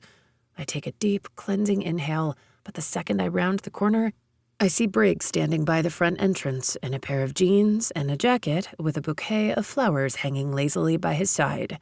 If I wasn't overanalyzing things, I wouldn't be wondering if he's using his large glutes to hide the bouquet from the view of passersby. Briggs finally sees me walking toward him, and his lip upticks just a smidge. I've seen Briggs's true smile, and that is definitely not even close. The barely there smile he has on now is forced and guarded. It's for show. for the fans already waving hello to him as they pass in and out of the restaurant. It's for show for the media photographers that could be hiding out in any bush, but the one that kills me is the fake smile he's sporting is also for me. I dial back my disappointment. He has a right not to be happy about this arrangement. His boss is forcing him to fake date a woman he has no interest in for a few months, and his GM has him swearing sobriety during this time as well. Not to mention, Briggs is the one who faces the consequences once my brother finds out about this. Now that Isaac is a titled MMA fighter after getting injured on the ice and his dream of the NHL faded, my brother isn't the man you want punching your face. He still has an unhealthy amount of pent-up anger about losing his dreams of a hockey career. I laid up all night wondering if I should call Isaac and warn him about what he might find on his social media reels later today, but I swore secrecy to my boss and our client. I can't break that trust, although I'm not sure coming clean to my brother would spare Briggs's already slightly crooked nose. After a decade of playing ice hockey, you can't expect any of your facial bones to retire in the same position they were when you started playing the game. Briggs is no stranger to broken bones or cracked eye sockets. He lives for the fight on the ice. Shoot, he starts them half the time. Still, I hope a broken nose is the worst of it, because Isaac can be overly protective of the people he cares about, especially when it comes to me. Our saving grace will be if he's busy training for his title weight fight coming up. He usually ghosts everyone and sleeps at the gym for weeks, cutting out all the noise to prepare. I look to my left and see a red Jeep parked across the street with the driver still inside. They have a camera up to their face, and they're already snapping photos of Briggs standing in front of the restaurant with flowers. It's showtime. I remember Erica's text, and I know I have to do something. Break the internet. I still have so many questions about Briggs. Like, why does he think talking to Dixie could fix things? Why does he act as though what she's doing is out of character, like he knows her? Why did it seem like he paid for a lap dance he didn't intend to use? As of right now, I don't have time to ask him these questions, and they're irrelevant to my ultimate goal. If I want this promotion, I have to make a splash and make the Hawkeyes overwhelmingly happy with the product of this scheme. "Briggs!" I yell. His eyes widen as he sees me running down the sidewalk toward him. When he realizes that I do not intend on stopping, he takes a step back with his left leg and braces for impact. I jump into his arms, happy to be in a pair of jeans and a jacket. I considered dressing in something a little fancier for this accidental photo shoot, but then Seattle started spitting rain, and I changed before I left my apartment. I wrap my legs around his waist and lay a demanding kiss against his warm mouth, pulling his face closer as I wrap my arms around his neck, my chest pressing against his. This is completely out of character for me, and I'd never do this. Jump into the arms of a guy I'm seeing and kiss him in front of snapping cameras. But Erica wants a splash, and I want a corner office. Briggs takes another step back. Not because I overtook this bear size of a man, but because I took him off guard. I begin to slip a little, but he catches me, wrapping his free hand under my bum, while the other hand, holding onto the flowers I'm assuming he bought me, pulls me tighter against him to stabilize me so that I don't fall. A man with this kind of power doesn't need both arms to hold me up. And the thought of his corded muscles sends a little shiver down my spine, or maybe that was just from the cold, wet Washington weather. He doesn't pull his mouth off mine like I half expect him to, and I need to make sure this stunt works so that they get the photos they need. I throw caution to the wind, hoping Briggs doesn't drop me, and I go in for a second time, and this time he applies pressure against my lips as well. I can't ignore how soft his lips are, how plush and supple they feel against mine. I can taste a hint of sour green apple against his mouth, as if he had just been sucking on a Jolly Rancher or chewing gum. And he smells like the same subtle cologne he wore in high school. I can't even believe that I still remember his smell after all these years. After a few heartbeats, it seems that the paparazzi should have gotten their photo, and I pull back, even though I'm curious where this is going, and when I do, I get a 1-second glimpse of Briggs with his eyes closed. He closed his eyes to kiss me? Does he do that with every girl he kisses? I only get a split second to admire him like this before he opens his eyes. His long lashes lay against his tanned skin, and the little speckles of those freckles I've always loved. His lips are now redder than they were before the pressure of our kiss. The knowledge that his lips are red because of me lets loose 1,000 butterflies low in my belly. When his eyes open, he looks up at me with an inquisitive brow and then sets me down. "What the hell was that?" he asks with a lopsided grin, his thumb brushing over his lower lip. "We have to get the people talking if we want this to work," I tell him in a hushed tone, pulling down on my jacket to cover up the sliver of skin that was exposed to the cold elements when I was wrapped around Briggs's waist. Yep, the shiver must have been from the cold, definitely not from Briggs. "I think you nailed it then." He smirks. I try my hardest not to blush at his compliment, or at least I think it was a compliment. Maybe he was just teasing me. I want to ask if he enjoyed the kiss, even a little bit, but of course I won't. Then he offers up the flowers in his hand. "These are for you." They are for me. They're beautiful, and the bouquet is definitely the biggest one anyone's ever given me, with pink and red roses with white flowers mixed in. The little girl in me with a huge crush on him gets giddy from the thoughtful gesture, but I'd bet money that Penelope told him not to show up without flowers. We need to make this look like a date. We need to look like this relationship is real and serious. Hungry? I ask. "I just got done with training this morning. I'm starving." Good, let's go, I tell him, taking his huge hand in mine and then spinning around and heading for the door. It's rather comical how much smaller my hand is in his. It's almost like his hand ate my hand for a snack. I glance down quickly to see our joined hands, and I can't believe how brave and forward I am with him. I'd never dare grab Briggs's hand if we were in any other situation, but a promotion and the pressure on my shoulders to land this account has me doing things I'd never considered before.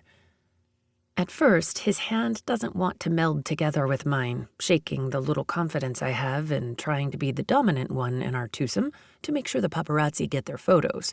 But within seconds, he grips tighter, and his long legs pass me quickly. Now he's the one leading me inside, and I laugh to myself at the competitive alpha male who has to always be in the lead. Taking the lead may not normally be in my comfort zone, but I'm not the little 5-year-old in pigtails that used to follow him around, begging for table scraps of his and Isaac's attention. Begging my mom to help me bake chocolate oatmeal cookies, Briggs's favorite, to bribe them for a chance to play in the treehouse with them. I'm the PR superstar that's about to save his dumb ass from career ruin, and in 3 months, I'll have a promotion to prove it. Then he can go back to chasing women and passing out on random strip club couches. Yuck, that couch. It still haunts my dreams. Maybe during our short fake love stint, I can convince him to get a tetanus shot. Maybe if I'm going to be in this close proximity, I should get one too. His and hers tetanus shots. I wonder if Tessa Tomlin would think that was a great photo opportunity for the Hawkeye social account. Cute. Not. Chapter 7. Briggs. What the hell just happened out there? I'm not sure which one surprised me more. The kiss, or Autumn jumping on me and wrapping her toned legs around my waist. I can't deny that the man downstairs perked up to her nearness, but where did the shy and slightly timid Autumn Daughtry of my childhood go? I guess I shouldn't be shocked. I get constantly berated every time Autumn shows up at her folks' house to watch a game. My mom calls to tell me how well Autumn's grown up. What a delight and well-accomplished daughter who sees her parents regularly. Unlike her son, who she sees more in the tabloids than in her call history. I tune my mom out most of the time. Despite the updates, I wasn't expecting Autumn to be this confident, this gorgeous. Even with all of that and the fact that we spent most of our childhood together, I know that agreeing to this is a mistake. There's no way this won't blow up in my face. Specifically, a fist to the face, care of Isaac Daughtry, but I don't see another option. This is what my team demands from me. Will this table work? The hostess offers, gesturing to a small table in the back corner of the restaurant. This is great, thank you, Autumn says, and the hostess hands us our menus. I move around Autumn to pull out her chair because, Well, I might be an asshole, but I was raised with a few manners that stuck. And since Autumn's parents are still good friends with my parents, I don't need it getting back to my mom that I don't hold open doors and pull out chairs. Especially when Autumn Daughtry's perfectly shaped ass that was just perched in my hands a minute ago is the one that's going to be sitting in the chair. Autumn turns her head toward me and gives me a slightly surprised grin as she takes a seat, setting her purse on the ground and under the table. Then she sets the large bouquet of flowers and her cell phone on top of the crisp white tablecloth. The bouquet takes up half the table, but I don't mind. I'm sort of happy she doesn't just stick it underneath us with her purse. Thanks, I tell the hostess as she hands me mine, and then she turns to leave. Her small black cell phone sits almost between us, and I sort of wish she'd eliminate the distraction. I hate when women check their phones during a date, so I leave mine in my front right pocket. Although this isn't really a date, right? She must notice my eyes on her cell. Does it bother you? It's on vibrate. I just don't want to miss it if it's Erica, my boss, or if Tessa texts or calls with updates. I guess that's understandable. No, it's all right, I tell her, although I'm not sure if I want to be in a public place when the internet blows up. Mostly everyone in the restaurant can see us at this table, but because of the corner spot, it's less likely our voices will travel as much as in other spots in the restaurant. It's the most privacy we're going to get here, even though I know that Autumn's PR company and Tessa picked this location for the very public display. Autumn seems to be taking the task of cleaning up my public opinion seriously, jumping into my arms and kissing me like we were star-crossed lovers who have been apart for months, maybe years. It took me by surprise, and there isn't much that shocks me these days. What surprised me even more? I kissed her back. It's all for show, I keep reminding myself. But was it? The kiss was fine. Her lips were soft enough, and it wasn't as if I couldn't hold her mid-5-foot stature compared to my 6'4". None of that is why I kissed her back. Something in that kiss felt like a world I had forgotten about. A time when my life was simpler, when no one expected me to be the life at the party, when women weren't trying to blackmail me for shit I didn't do, and when an entire team wasn't looking at me to bring them to Stanley Cup victory. Autumn feels like home. That's all it was. That kiss transported me back to a time when the only plans I had for the day were hopping the back fence of my parents' house with Isaac and spending the day in my neighbor's cow field catching frogs in the big pond, and then finding ways to freak Autumn out by stuffing the toads in her backpack or tea set, and then hoping she didn't tattle on Isaac and get him grounded for a week. I thought we could use this time to discuss schedules and discuss the process of us moving in together. Is living together really necessary? I ask, testing to see if this is her idea or someone else's. Autumn glances around to see if anyone is listening in on our conversation. Of course, they're trying, but the closest table is several arms' lengths away. I can see the flashes from cameras snapping photos left and right in my peripheral. She uses her menu to slightly cover her mouth while she speaks. We're trying to sell an image here. A reformed party boy settles down with a hometown girl. The Hawkeyes rented us an apartment to make us seem serious. Tessa said that the Commons gets paparazzi during game days since so many players live there. She's hoping we get photographed coming and going like a regular couple. It's only for the duration of the project. Project? I scoff, snatching the black cloth napkin from the white tablecloth and putting it up to my mouth to hide my words. My life is now considered a project? Some people are calling it Operation De-Sleaze Conley, she says, attempting to hide her smirk behind the menu, but I caught it. Is she enjoying this? Some people? I ask, likely looking at the some people right now. Not me, Autumn says, putting her hand against her chest, faking insult that I'd accuse her of it. Not this loving and loyal girlfriend of 8 whole mind-blowing weeks of bliss. 8 weeks? Why the short timeline if we're faking it anyway? Wouldn't a longer-term relationship look better? Yes, it would. But if this fake story about you getting a special lap dance gets out, she says, looking around again to make sure no one can hear her, and we're out here pushing the narrative that you're a loyal boyfriend, but pictures are surfacing of a stripper giving you a lap dance at a club, it might make a bad situation worse if people start thinking of you as a cheater, too. She explains in hushed tones with the menu still blocking her mouth. Better to say you've reformed since going home to reflect and running into the girl next door and falling madly in love with her. She flutters her eyelashes at me. I know she's doing it as a joke, but my chest tightens anyway. Technically, you are the girl next door. I discard the cloth napkin and lean forward. Exactly. That's why my firm picked me. She opens up her menu and glances down at the options. I came up with the idea to get you a girlfriend to brighten up your image, and I was going to suggest an actress or maybe someone inside of the Hawkeyes franchise that would commit to a month or two. But then my boss found out that I'm actually the girl next door, and now I'm stuck with you, she says with a slight groan in her voice. Stuck with me? I ask with a cocked brow, forcing my lips not to tilt up like they want to. You know what I mean. She rolls her eyes like she used to when we were kids. So you're the one I have to thank for the fake girlfriend idea? She looks up from her menu, her eyes wide at my question, and her mouth drops open just a little like she just got caught. Yes, but I can assure you, it's going to work. And you offered yourself up as the sacrificial lamb to fake date me? She looks back down at her menu, almost seeming as though she'd rather ignore me, but answers anyway.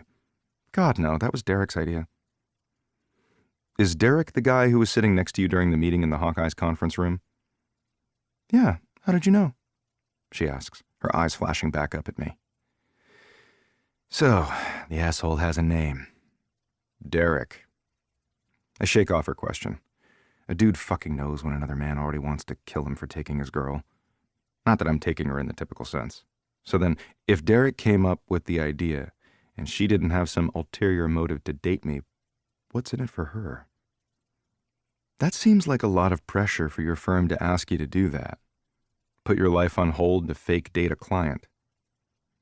And my brother's best friend, she quickly adds. Shit. Yeah. I rub the back of my neck, thinking about the impending reunion between her brother and me once he finds out about this. That's true. I'm waiting to get sucker punched while walking around a corner.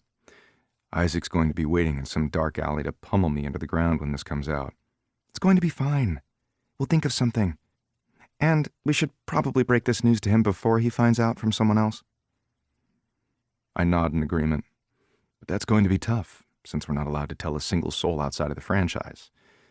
Although I have no intentions of telling a single one of my teammates. This is humiliating as it is to have a franchise-appointed girlfriend help me clean up my reputation. I'll keep this mess to myself for as long as I can with this group of gossips. The waitress stops by to take our order, asking Autumn for her order first. I'll take the mac and cheese cheeseburger, please. Her order takes me by surprise. I'm used to women ordering a light meal while out on a date with me due to anticipation for the main event to follow after, going back to their place because I never invite them to mine. But unlike most of the women I take on a date, Autumn bringing up that I'm her brother's best friend suggests she already knows that I'm not planning on taking her home tonight. That's our best seller, the older female waitress says, dressed in a black button-up and black slacks, like all of the other staff. And what side, dear? Salad, soup, French fries, or a fruit cup? She asks Autumn. Do you have curly fries? Autumn asks. Really? Curly fries too? Not that I'm food shaming. She can eat whatever she wants. I just figured she would bend a little and order a salad. But I'm glad she doesn't, because I have every intention of sniping a French fry or two, as long as Autumn isn't going to rat me out to the team's dietitian next time she's in the office. Sure do. The waitress's graying ponytail nods along with her in agreement with Autumn's order. The waitress approves. And for you, sir. She turns to me, clicking the end of her pen on her notepad as she waits for my order. Probably an anxious tic she does subconsciously when she wants someone to get on with their order so she can rush back to the kitchen and put in the order while rushing out to other impatiently waiting customers. Not that they weren't being impatient. So far, the staff seems to be working quickly. They seated us lightning fast, and the waitress came for our order quickly, but people these days feel that they are owed instant gratification. And that's just unrealistic to attain. I worked for the college cafeteria in between classes and practice every year for 4 years to pay for summer hockey camps with big league trainers. so I know a thing or two about impatient jerks. College kids are the worst. But the experience was worth it, and made the difference in getting a rookie spot with a pro league team right out of college. I sacrificed and put in the work. Is that the kind of sacrifice Phil Carlton meant to reach the highest success? I'll take the smoked salmon with pasta. Can you add extra protein to that? I ask. The waitress nods and jots down the note, and then takes the menu I have outstretched for her. And can you bring more sourdough bread when you get a chance? I need the carb load to give me the energy for the drills Coach Bex is putting us through this week. She nods again and takes Autumn's menu before turning to leave. The waitress takes our menus and hightails them out of there in hot pursuit of an order that is probably ready to be delivered. I turn back to Autumn, crossing my arms over each other and resting them on the table, leaning in to keep our conversation a little more private. Is it weird I want her attention all to myself? Okay, so besides the fact that we have history, and since I doubt you're doing this just to save your brother's best friend's ass, what's in this for you? Like, she asks, playing dumb. Fine, I'll play along. Like, are they paying you a bonus for this shit? She looks down at the table and sucks in her lower lip, while her hand reaches up to her ear to fiddle with her diamond stud earring. It's funny how no matter how many years go by, Autumn's nervous tics come back to me. I can't stop looking at her plump lower lip slowly slipping out behind her teeth.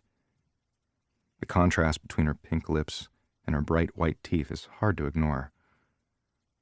My mom was right. She certainly has grown up since we were kids. It comes with a promotion, she admits.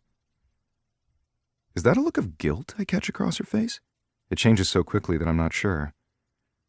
The nervous tick was because she didn't want to tell me that she's using me for a promotion. She shouldn't feel guilty about it. In the world of pro sports, I'm used to being used. And I've done my fair share of using, too. Plus, it makes me feel better to know that she is getting something out of this shitty situation. Really? What kind of promotion? I ask, intrigued, and also feeling stupid to think Autumn still only plays with Barbies and fills her teacups with the hose water from the spigot out in the backyard. She's now a woman with a grown-up job, edging for a grown-up promotion. I guess a lot has changed because up until this moment, Autumn has remained in my memory as a 7-year-old with her missing 2 front teeth and a scowl. If I nail this project, I'll get promoted to head of client relations, and I'll get my own team to work on my own projects. Oh, shit, I nod, surprised at how far she is in her profession. So after you nail me, you get a promotion. I smirk. She laughs and then rolls her eyes. I laugh too, because that was damn perfect, and I forgot how much fun it is to tease her. No, smartass. I have no plans to nail you. They won't pay me extra for that. She snickers. I break eye contact and glance over at the bouquet on the table, and then eye at one of the perfect white roses nestled among the rest. I slide my thumb and pointer finger between one of its rose petals, rolling its softness delicately against my fingertips. This is what I imagine Autumn's skin feels like. Damn. Too bad, I tease, sending her a devilish grin because I can't help it. She pretends to ignore what I said, but she heard it. Her phone lights up on the table, but she has it on silent, so the only alert is the screen illuminating. I don't mean to, but I look to see who it is. After all, it could have been Erica or Tessa. The name reads on the screen, Derek. How's lunch going? Enthralling conversation? I bet not. She quickly hits the hibernation button on the side of her cell to hide the evidence, but it's too late. I pegged him as an ass the first second I saw him in the Hawkeyes conference room, and I was spot on. She seems a little embarrassed and clears her throat. Besides, I'm sort of seeing someone. Wait, hold up. Aren't we supposed to be exclusively fake dating? You're seeing someone? And they're okay with you dating me? I don't like that my stomach flips with uncertainty at how her announcement hits me. I mean, I didn't figure we'd fuck, considering I value my life and Isaac will end me, no questions asked, if he knows I'm sleeping with his sister. It's not serious. We've only been on a few dates, and yes, he's fine with it. He's what? My boss. So he understands what I'm doing and why I'm doing it. Plus, he's the one who offered me up. We put everything on hold while you and I are doing whatever we're doing, she says with air quotes. I look at her with confusion. I thought Erica was your boss. She's the owner. And Derek is the dick who looked at me in the Hawkeyes conference room like I ran over his puppy, I say, piecing it all together. He was looking at you funny? She asks, and then shakes her head, deciding against the question. Yeah, that's Derek, my boss. But he's not in charge of who gets what projects or if we get promotions. He just oversees our work and keeps us from missing deadlines. Erica is the one that makes the big decisions. And even so, there isn't anything in the employee handbook that disallows office romance. She's been considering a relationship with him. I instantly don't like this. He's not going to have a problem with us living together. Anything she says besides, yes, he's very uncomfortable about it and is making me wear a chastity belt is a downright lie. We never talked about exclusivity before this, and we haven't... You haven't... What? She breaks eye contact with me and looks toward the kitchen. Lucky for her, our waitress is headed our way with our food. I lean closer across the table, her eyes locking on mine, and I see the unconscious way she bites down on her lip when I do. Then I whisper, You haven't slept with him yet, have you? Her eyes widen, and she shushes me, glancing around the dining room again to see if anyone is watching us. They are, but not as many as before. I find that people want to be entertained. If you have nothing to entertain them with, they'll move on. Her eyebrows furrow, but she can't tell me to mind my own business like I know she wants to, because our waitress is now standing in front of us with our food. I smirk to myself. This guy has no claim on her whatsoever. Not that I plan to do anything with Autumn anyway, but since we're going to be living together, it's nice to know that she's free and clear. Her trying to tell me that she's seeing someone is a load of shit. She was seeing someone, went on a handful of dates, didn't fuck him, and now the dumb fuck let her go off and date a pro hockey player. A hockey player that is also not allowed to sleep with anyone else until this situation all plays out. I take back everything I said before. 2 horny adults in a 2-bedroom apartment who can't see anyone but each other. Isaac might as well clobber me now. I'm a dead man walking. Chapter 8. Autumn. After an internet-breaking first public outing yesterday at lunch, Briggs and I are social media official. God, that feels weird, but it is also a big win and one step closer to my idea being a success. Tessa Tomlin already called me this morning, and we had a long conversation going over everything she's seeing in the comments and responses from the public. She said that upper management is thrilled with the overall positive reaction from the general public and the Hawkeyes fans. Most people love that Briggs seems to be settling down with the hometown girl. With the Hawkeyes having a home game tonight, Briggs and I put off the move into the apartment until tomorrow. It still feels so bizarre to be moving into an apartment with him. Now, with a VIP pass that Penelope had a courier drop off early today in hand for the owner's box, I walk through the doors of the stadium and look for the elevator to the private boxes. I've been to more games in this building than I can count. My parents have been bringing Isaac and me here since we were kids, but this is the first time I've been here as a girlfriend of a player. Wow, girlfriend feels weird to say in relation to Briggs Conley. Security vets me before they let me in, and as soon as I walk through the doors of the owner's box, I forget that I'm not going to be sitting with a bunch of boisterous fans lost in the crowd. Nope, I'm upstairs with a room full of people that know Briggs and have no idea who the hell I am. As I walk through the door of the large owner's box, my senses are almost overloaded with so much to see. From the team colors represented on every wall and all of the furniture to the massive food buffet against the right wall that could probably feed the entire stadium of visitors, everything is well designed and thought out. In the middle of the room, several large turquoise and black couches are set up in different configurations for different groupings of people to sit, eat, and visit. To my left is a massive dark mahogany bar that matches the wood floors with an illuminated frosty light blue bar top. It almost looks like ice from this distance. Jerseys from every player are hung up in different places on the walls around the suite. A bartender stands behind it, mixing up drinks for the maybe 30 people in this room, but I bet this room could hold 200 comfortably. What catches my eye is the floor-to-ceiling glass windows directly across from the entrance to the owner's box that allow anyone in this huge suite to see the entire stadium from the third floor. Excitement rages at the half a dozen bar-style tables with 4 bar stools set up at each, lining the glass for viewers to sit and eat while watching the game. I've just found my favorite place in the stadium, and now I'm anxious to claim a bar stool before they all get snatched up for the game. In my peripheral, I see Penelope head for me, her long blonde ponytail swishing side to side in her pursuit of me. I've spoken to her the most during this process. She also sent me a massive bouquet of flowers as a thank you for doing extra credit and agreeing to be Briggs's girlfriend so we could keep the whole thing in-house. The name on the card read, "From the Hawkeyes."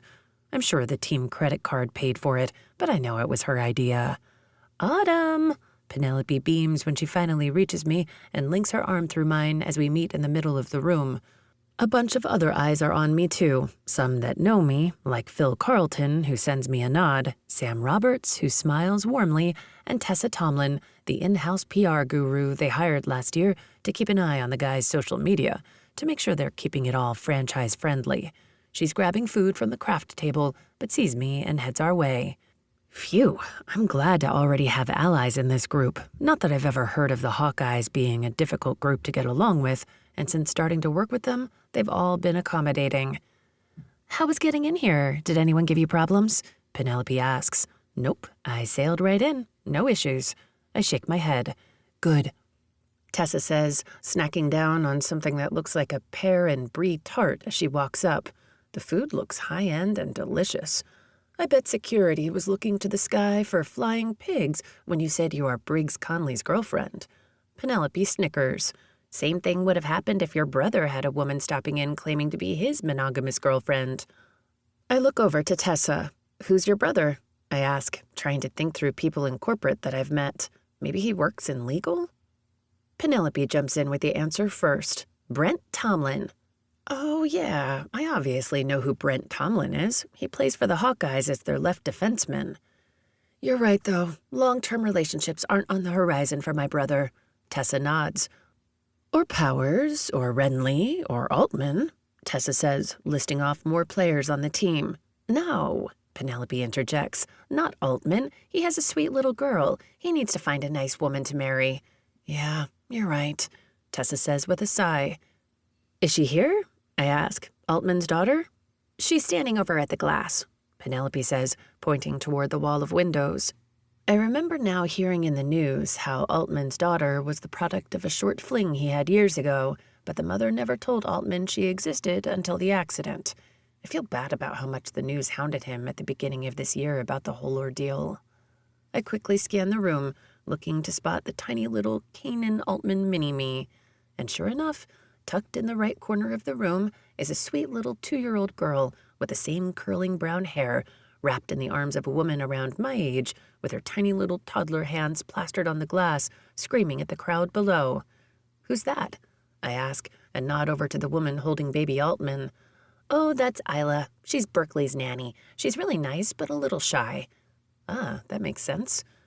"This is her first game. Altman said he's been begging her to bring Berkeley to the games since she started a couple of months ago, but this is the first time I've seen her," Penelope says. I nod, knowing exactly how she must feel right now. "I'm going to grab something to eat," Penelope says. "And I need a drink before the game starts," Tessa adds. "Meet you girls over there?" I say, pointing to the 4 bar stools and the table over in the left corner with no one occupying it. They both agree, and I take a wander over to the glass within a few feet of Berkeley and the nanny. Right before I make it to the glass, I feel my phone buzz in my pocket, a text from Derek. "I'm sorry for the way I acted last week," it reads. "We work together, and I don't want things to get weird between us." I understand.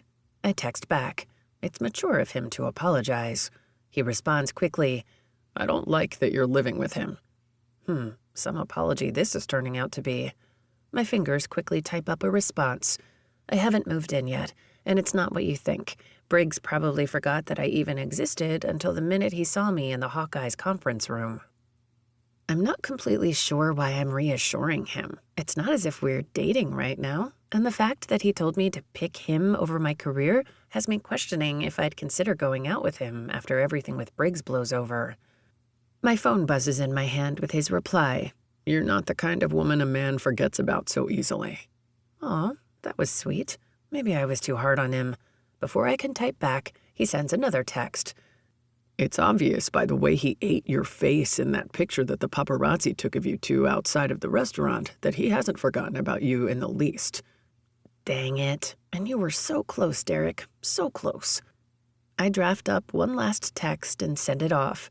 I'm at the game. I need to focus. I'll see you at work in a couple of weeks after I'm settled into the new apartment. I tuck my phone in the back pocket of my jeans and turn to my right, where the nanny and the cute little girl are standing. Hi, I say, smiling over at the little girl who's being held up by the nanny with her nose almost smashed up against the glass. She's cute. Oh, thanks. She's not mine, the nanny says, glancing at me and then back to Berkeley. I nod to let her know that I already know. Are you a hockey fan? I ask. I've never watched it before, and this is my first time in a hockey stadium. Well, then, come sit with us, I tell her, nodding toward my new friends who just made it to the table and are looking over at us, waving us over to join them. Okay, thank you. She pulls Berkeley off the glass, and I swear I hear the little girl's snarl as the other team takes to the ice. Yep, that little girl is a future hockey fan in the making. She and I climb onto the last two bar stools, surrounding the small bar-height dark wood table with the Hawkeyes logo laminated under a thick coating of epoxy. You've met Penelope and Tessa already? I ask Isla. They all nod. Great. Well, we will be your guide to all things hockey tonight. I offer. Thank you. Isla beams at me and then looks over at Penelope and Tessa's plates. I can't believe what amazing food they have here. Kanan said there would be food, but he didn't say it would be catered.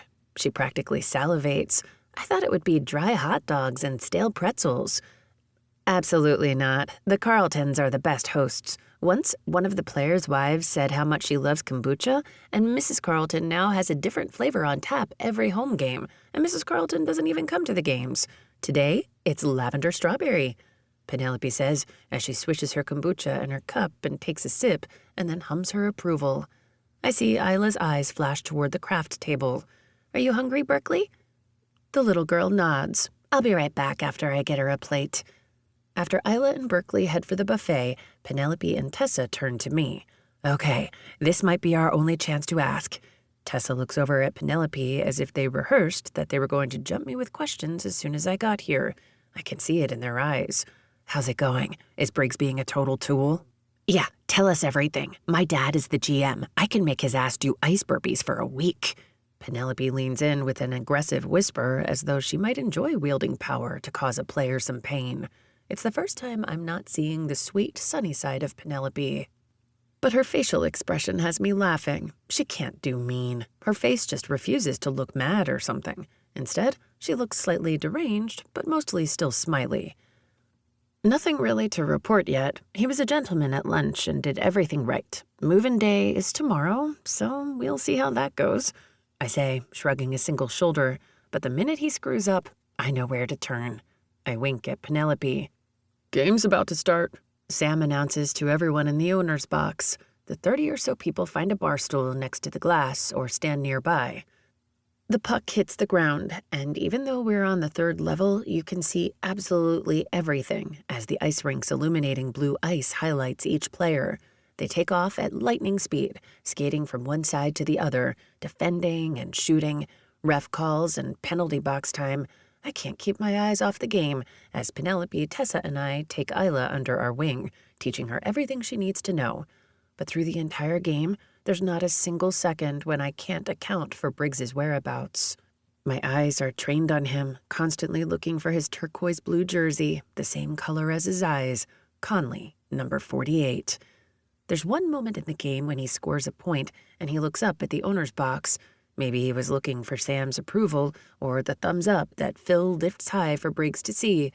But I swear our eyes meet as I'm off my bar stool jumping up and down in celebration of his goal, and my heart warms. The game ends, and the Hawkeyes narrowly win by 1 point. It was a tough game against a tough team. Let him finish his interview, and then we'll want you to walk out with him so the media can see you leave together. Tessa coaches me while she scrolls through the team's social media accounts to see what the fans are posting right after the game. Got it. Chapter 9. Briggs. Conley, over here! I hear yelling and flashes as I sit in the media room, up on the podium by myself. Sam's off to my right and out of the shot as he makes sure that the media colors inside the lines and stays away from subjects that are outlined by the franchise that the media can't ask. The other guys wait in the hallway for their required media time. I wait for the barrage of questions I know are coming my way.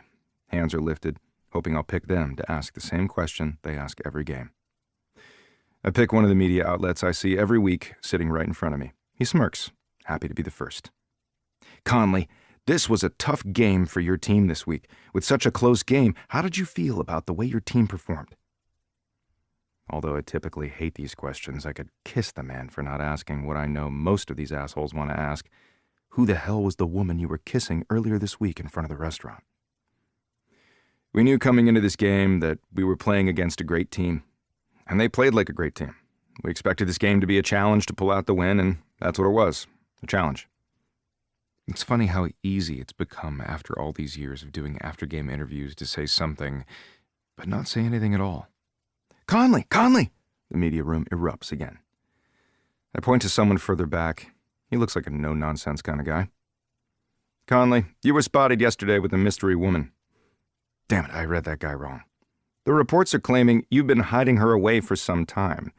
Care to share some information about the new woman in your life with your fans? I look over at Sam and he nods as if to say, Go on, asshole. We pay you well enough for this shit, so don't fuck up. I've known her since we were kids. We grew up together. That's all I'm saying about it. Please respect her privacy. Right. As if they give a flying fuck about that. The reporter I pointed to tries to ask a follow-up question, but I point to a different reporter when all of their hands go back up.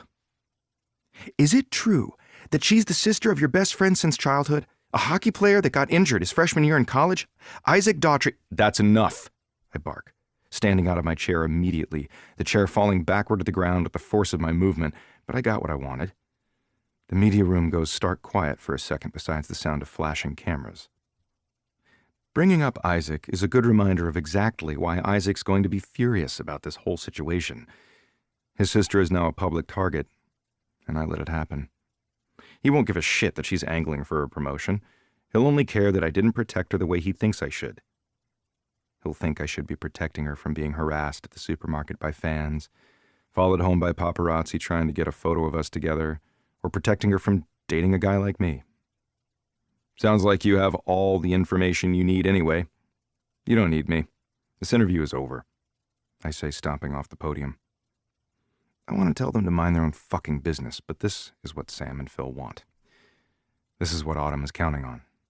Distract, deflect, and de-sleaze Conley. I get it, okay? And I'll be the good boy they want and give the media what they're asking for. But if things weren't as they are, if Autumn Daughtry wasn't my fake girlfriend and she and I were really dating, I'd tell them to keep her name out of their mouths and leave her the hell alone. I do everything in my power to protect her from the media's scrutiny, which is sure to follow after today. I'd never let them touch her if it was up to me. A feeling I've never felt about any other woman I've dated. Probably because most of these women want notoriety, hoping it will angle them toward a blue check mark on their social media account or a makeup brand spokesperson deal. But that's not what Autumn wants. This isn't about publicity for her. She just wants to do the best she can at her job, and maybe even help me in the process. Spending time with her yesterday at the restaurant was unexpectedly enjoyable. She's feistier than I remember, jumping into my arms and kissing me without any warning, and now she's all grown up. She grew into that awkward, lanky body. The mouthguard and braces turned that smile into 1,000,000 watts. I had her on my mind the rest of the day yesterday after we parted ways, and I woke up wondering when I'd get to see her today. I looked for her all over the stadium when I got on the ice. I looked for her in the stands, in my box seats, until finally I caught a glimpse of her in the owner's box. None of that means I have any interest in her. More like curiosity. And if I was ever interested in dating anyone seriously, if I weren't forced into this situation, my plans to stay a bachelor for the foreseeable future would still be in effect. And if I had someone who I'd consider bringing home to Mom to get her off my case about settling down with someone, I wouldn't pick Autumn Daughtry as that person. I can't. There's too much history. Our lives are too entwined for this to work. Our dads still bullshit in the backyard over the occasional BBQ and beer when Washington weather allows. If I brought Autumn home for Christmas, our moms would lose their... Oh, fuck. Our moms. God damn it. I didn't even consider the shit show that will soon be a barrage of text messages and calls from my mother asking why she's the last to know and when Autumn plans to get pregnant with my mom's first grandchild. I've been too focused on Isaac lighting me up that I never considered how our mothers are going to react the second they see the news. I'm going to have to discuss this with Sam and get a pass on secrecy with my mom. I can't lie to that woman. Not as in I'm incapable of it, more like that woman is a human lie detector test, and she knows when I'm hiding something from her. I push past Sam, and he follows directly behind me as I exit the media room and enter the hallway. I can sense a couple of other reporters following me out. Altman pats my shoulder as I pass him in the corridor. He's up next. And I know he's been through the ringer with the media as of late, with the news of him being a single father to a child he never knew about. Now there's new blood in the water. I hope at the very least this pain in my ass might give him a break. Unfortunately, the media is good at multitasking. I nod at him, and then stare down the hall as I have the exit in my sights with 3 or 4 people on my heels. "Conley! Conley!" I hear behind me. But the second my eyes settle on the beautiful brunette standing at the end of the hall with a sexy smirk across her lips, I'm almost half tempted to try that kiss again. Just to wipe that smirk off her face. Yeah, that's the only reason. I see Tessa to my left as I walk through the hallway. "They're right on your toes, Conley. You're on," Tessa says, so that only I hear it, and she disappears in the other direction. The Hawkeyes want something for the cameras? Fine. "You played good tonight, Conley," Autumn says as I get closer. She pushes off the wall, and I wrap an arm around her waist, pulling her to the exit with me.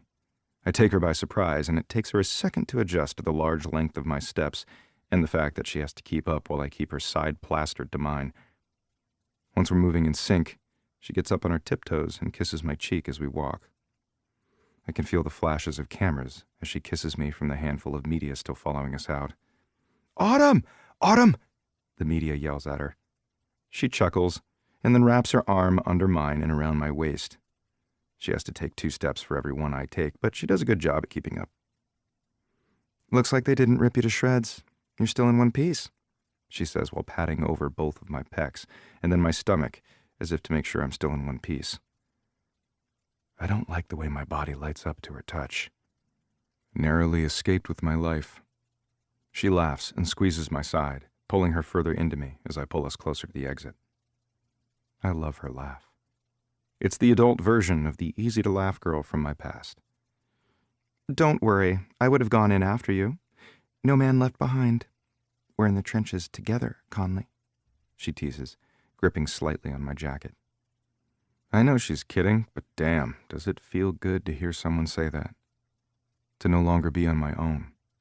To have someone in my corner. I push the single door open, and she releases me to follow behind. Without thinking, I grab her hand and hold it in mine as I pull her through the door with me. Something about being connected feels more natural than it should. "Where did you park?" I ask. "I took a rideshare in. I'll order one now," she says, releasing my hand, and then grabbing her phone out of her back pocket and stopping at the end of the sidewalk curb directly in front of the players' parking. I stop too and turn directly in front of her, grabbing her phone from her and then sticking it in her jacket pocket. "Then you're with me tonight, Daughtry," I say, leaning in a little closer. "Is that so?" she asks, with a raised eyebrow, baiting me. There's that feisty girl she shows me every once in a while, and damn, am I getting used to seeing it. You're my girlfriend, right? I can't show up to the bar tonight without you. That'll look weird, especially since you came to the game. She thinks for a second, looking up at the night sky.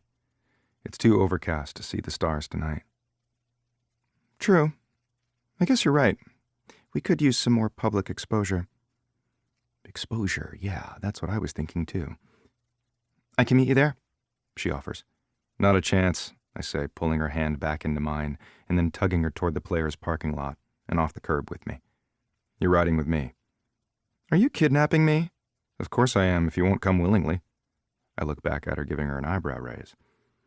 Well, I try to make a run for it, but you have a death grip on my hand, and I've never beat you or Isaac in a foot race. I have a feeling the millions a year they pay you in your contract means I'm not going to today either. I doubt they dish out that kind of cheddar for a slowpoke. I laugh. No, they don't. Otherwise, they'd be a losing team. I look over my shoulder and Autumn throws back her head laughing. That feels like a win all on its own. We walk up to my silver Audi R8 that I bought myself 2 years ago when I signed a huge endorsement deal with an electrolyte water bottle company.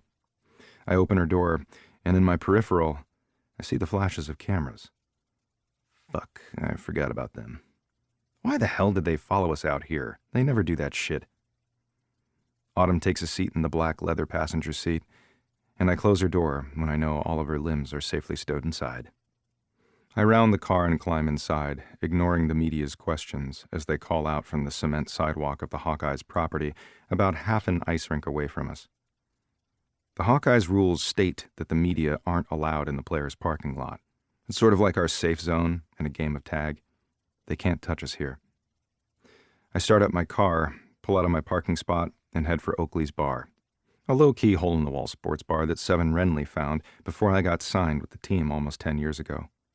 It's a place that we all go to after a game or after practice, and Oakley, the owner, will kick anyone out who tries to hassle us. My teammates were razzing me earlier today about the chick who was caught on camera jumping my bones in broad daylight yesterday. The last thing I want to do is put Autumn through the ringer with these guys tonight, but I guess that's what we signed up for, and by tomorrow, we'll see them every day when we start living in the same building as they do. I haven't told any of them that Autumn and I are fake, and I prefer to keep it that way until it eventually comes out on its own. Bring on the shit show. Stuck in the trenches is right. But something about being stuck in them with Autumn doesn't make it so unbearable. Chapter 10. Briggs. The second Autumn and I walk into the bar, I feel my phone vibrate a half-dozen times. It could be anyone, my agent, one of my teammates, Phil Carlton, or Sam, but Sam's standing a couple of 100 feet from me, ordering a beer at the bar, chatting with Lake Powers, our left wing, and Riker Haynes, our center forward and captain. My hunch tells me that if I pull my phone out of my pocket, I'll find the incessant perpetrator is my mother, who just witnessed the media interview where the media implied that I'm dating Isaac Daughtry's little sister. My mother doesn't have to guess who that is. No doubt she's calling to find out what my wedding tux measurements are. I pull the phone from my back pocket. Just as I thought, Mom lights up on my phone. She must have figured texting wasn't working and needed to go to more extreme measures, but if I don't answer, I have no doubt that she'll resort to calling Sam. How in the hell she got my general manager's number, I have no idea. Fuck, I mutter. What? Autumn asks. I hold up my screen so she can read it. Oh, yeah. My mom has already called twice since we left the stadium, she says, looking as if she doesn't have a care in the world as she scans the small crowd in the bar. What are we going to tell them? I ask, debating whether or not I should turn to her and shake her for a second to stir some reality back into her. Does she not get that our mothers are both calling for the same thing?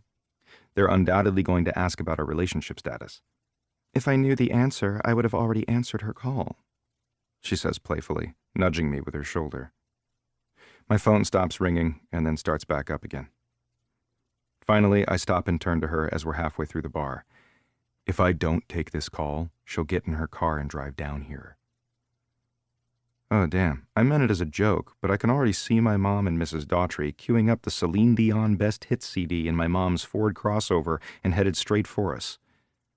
Walla Walla to Seattle is about a 4-hour drive, and I wouldn't put it past them to have our entire wedding planned before they get here. You going to be okay in here by yourself for a bit? I survived childhood at the hands of you and my brother. I'm made of Teflon, baby. Autumn flexes her biceps and I chuckle, but then her attention shifts toward the back of the room, and her eyes brighten as she picks up on her tiptoes and waves at someone. When I look, I find Tessa Tomlin, sister of our left defense, Brent Tomlin, a.k.a. the Hawkeyes' ball-buster, waving back. This isn't good news. Tessa was brought on last year to keep a sharp eye on the social media of both the Hawkeyes and its players' accounts. She's been given a lot of power to jump our shit, and she does. Although I have yet to have an incident with her, since I don't post much on my social media anyway. Mostly, she gets on my case for my poor treatment of the media, even though I'd say they deserve it. I know she's involved in spreading the social media narrative about Autumn and me and making sure it all serves the best interest of the franchise, which is to make me less touchable by the potential of this scandal. I still wish they would have let me talk to Dixie and figure out why she was spreading these false rumors about her and me. This just doesn't seem like something she'd do. Not that I know her all that well, but I thought we understood each other from the time I spent there. You know Tessa, then? Autumn looks over at me and then down at my phone, which just started ringing for the 3rd time. You'd better go. I'll be fine while you're gone. Autumn walks away, headed in Tessa's direction. I see Penelope walk over and join them. I'll introduce you to the boys, I hear Tessa say. Brent, have you met Conley's girlfriend? I hear in the distance as Tessa scoops Autumn in her arm and ushers her through the bar. As the bar door shuts behind me, I hear Brent's voice over everything. Conley has a girlfriend? Since when? I hope Tessa takes care of her. But Autumn is right. Isaac and I probably made her tough enough to handle these dimwits I consider my friends and family. Well, at least I don't have to make introductions and lie to my buddies. Tessa is more than happy to take it off my hands. I just hope she's emphasizing that she is Conley's girlfriend, not just a friend. This whole thing might be temporary between her and me, but I'll be damned if any of them think she's fair game. None of those asshats are going to touch her if I have something to say about it. I step out of the bar and stand outside in the smoking area. No one's out here right now, so it's a safe enough spot. I stare up at the dark sky and peer up at the moon, hiding behind layers of clouds, but still managing to shine bright enough to be seen. The day's earlier drizzle is starting back up after staying dry on our way here to the bar. Soon enough, it should be raining pretty hard, or at least that's what the forecast said. I hit redial, and my phone doesn't even ring. Briggs, Michael Conley. I've been calling and texting you. I thought you might be dead. That's a little dramatic. Don't you think someone from the team would tell you if I died? Besides, I was on national television less than an hour ago. Don't you sass me, mister. I was in labor with you for 2 days, and my hoo-ha ripped. Mom, Jesus, I don't need the details if you ever want me to have kids of my own. Now, why don't you just cut to the chase and tell me what is so important that I have 8 texts and 3 missed calls from you? Who knows, maybe I'll get lucky and it will turn out that she didn't watch her only son's hockey game tonight, or at least maybe she skipped the interview afterward. Maybe she's calling because she wants to tell me that she found a suspicious mole on her back and wants to tell me about the Google PhD she just got by self-diagnosing her mole as a tropical disease that was cured over a century ago. But with everything going on back at home with my dad's health, I'm glad she's looking out for her own. You're dating Autumn Daughtry and you didn't tell me? She practically screams. I hear another voice in the background. A woman's. No. Mom, who's there with you?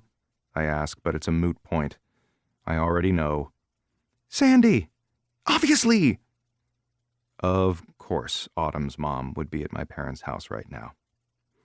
Kirk and Sandy Daughtry, Autumn's parents, probably follow my career more than my own flesh and blood. They sure as hell have been to more home games than my parents. My mom doesn't like seeing me get in fights in person. She ran down to our house barefoot with a bottle of champagne when Kirk told her about your interview. She was in the bathtub when he told her, and she's still in her robe. I can hear the 2 women in that background giggle with what I assume to be glee. Mom, are you drunk? What? Me? No, never. We're just so excited. Drunk as a skunk, these two. I hear my dad in the background, and the sound of the refrigerator door closing. I picture him walking into the kitchen, grabbing a bottle of water, I assume, since his doctors don't want him drinking, and heading back out to the garage to work on his model airplane. Congrats on the engagement, son. She's a nice girl. Then I hear the door to the garage click shut. Good talk, Dad. Then his words land on me. What the hell did he just say? What? Engagement? What the hell did you tell him? I hear my voice ratchet up an octave. We're not engaged. I have no idea where you got that from. I explained to the two tipsy women on the other line, hoping the words not engaged really sink in. I knew they'd blow this out of proportion. I had a feeling this would happen, I hear Sandy yell, ignoring my question. I can already picture her leaning against the opposite side of the island from my mom in the pink fuzzy robe that she's had since Isaac and I were kids. My mom adds to the ridiculousness of this situation. It's always the person you least expect. The girl right under your nose ends up being the one. I shake my head at these two. We're just dating. It's not serious. The picture of her climbing you like a honey badger and mauling you in public suggests something different. If I hear my mom talk about a woman climbing me like a honey badger again, I'll have my eardrums surgically filled with cement. And how dare you two keep this from us? It says in this gossip blog that you two have been dating for over 2 months. And not a single word to either of your mothers. It's as if you two are in cahoots. Cahoots? Of course, we're in cahoots. We're dating. For shame, Briggsy, my mom says. Sandy tried to convince me that if you didn't answer on my next ring, we were jumping in the car and driving down to Seattle to confront you two. Fucking knew it. I shake my head at the predictability of these two grown-ass women. Autumn hasn't answered either. Tell her to call her mother, Sandy yells from across the kitchen again. From the sounds of it, you two are too drunk to drive anything but me crazy. Don't tempt me, my mother interjects. I told your dad he was going to have to be our driver, and you know how he likes it when I change up plans on him when he's already set to work on his plane thingy. Not only that, but my dad shouldn't be driving them anywhere. He should be resting, taking it easy. All right, this has gone on long enough. Listen, I have to go. My entire team is waiting for me in the bar. And Autumn? Sandy asks. And Autumn, I confirm.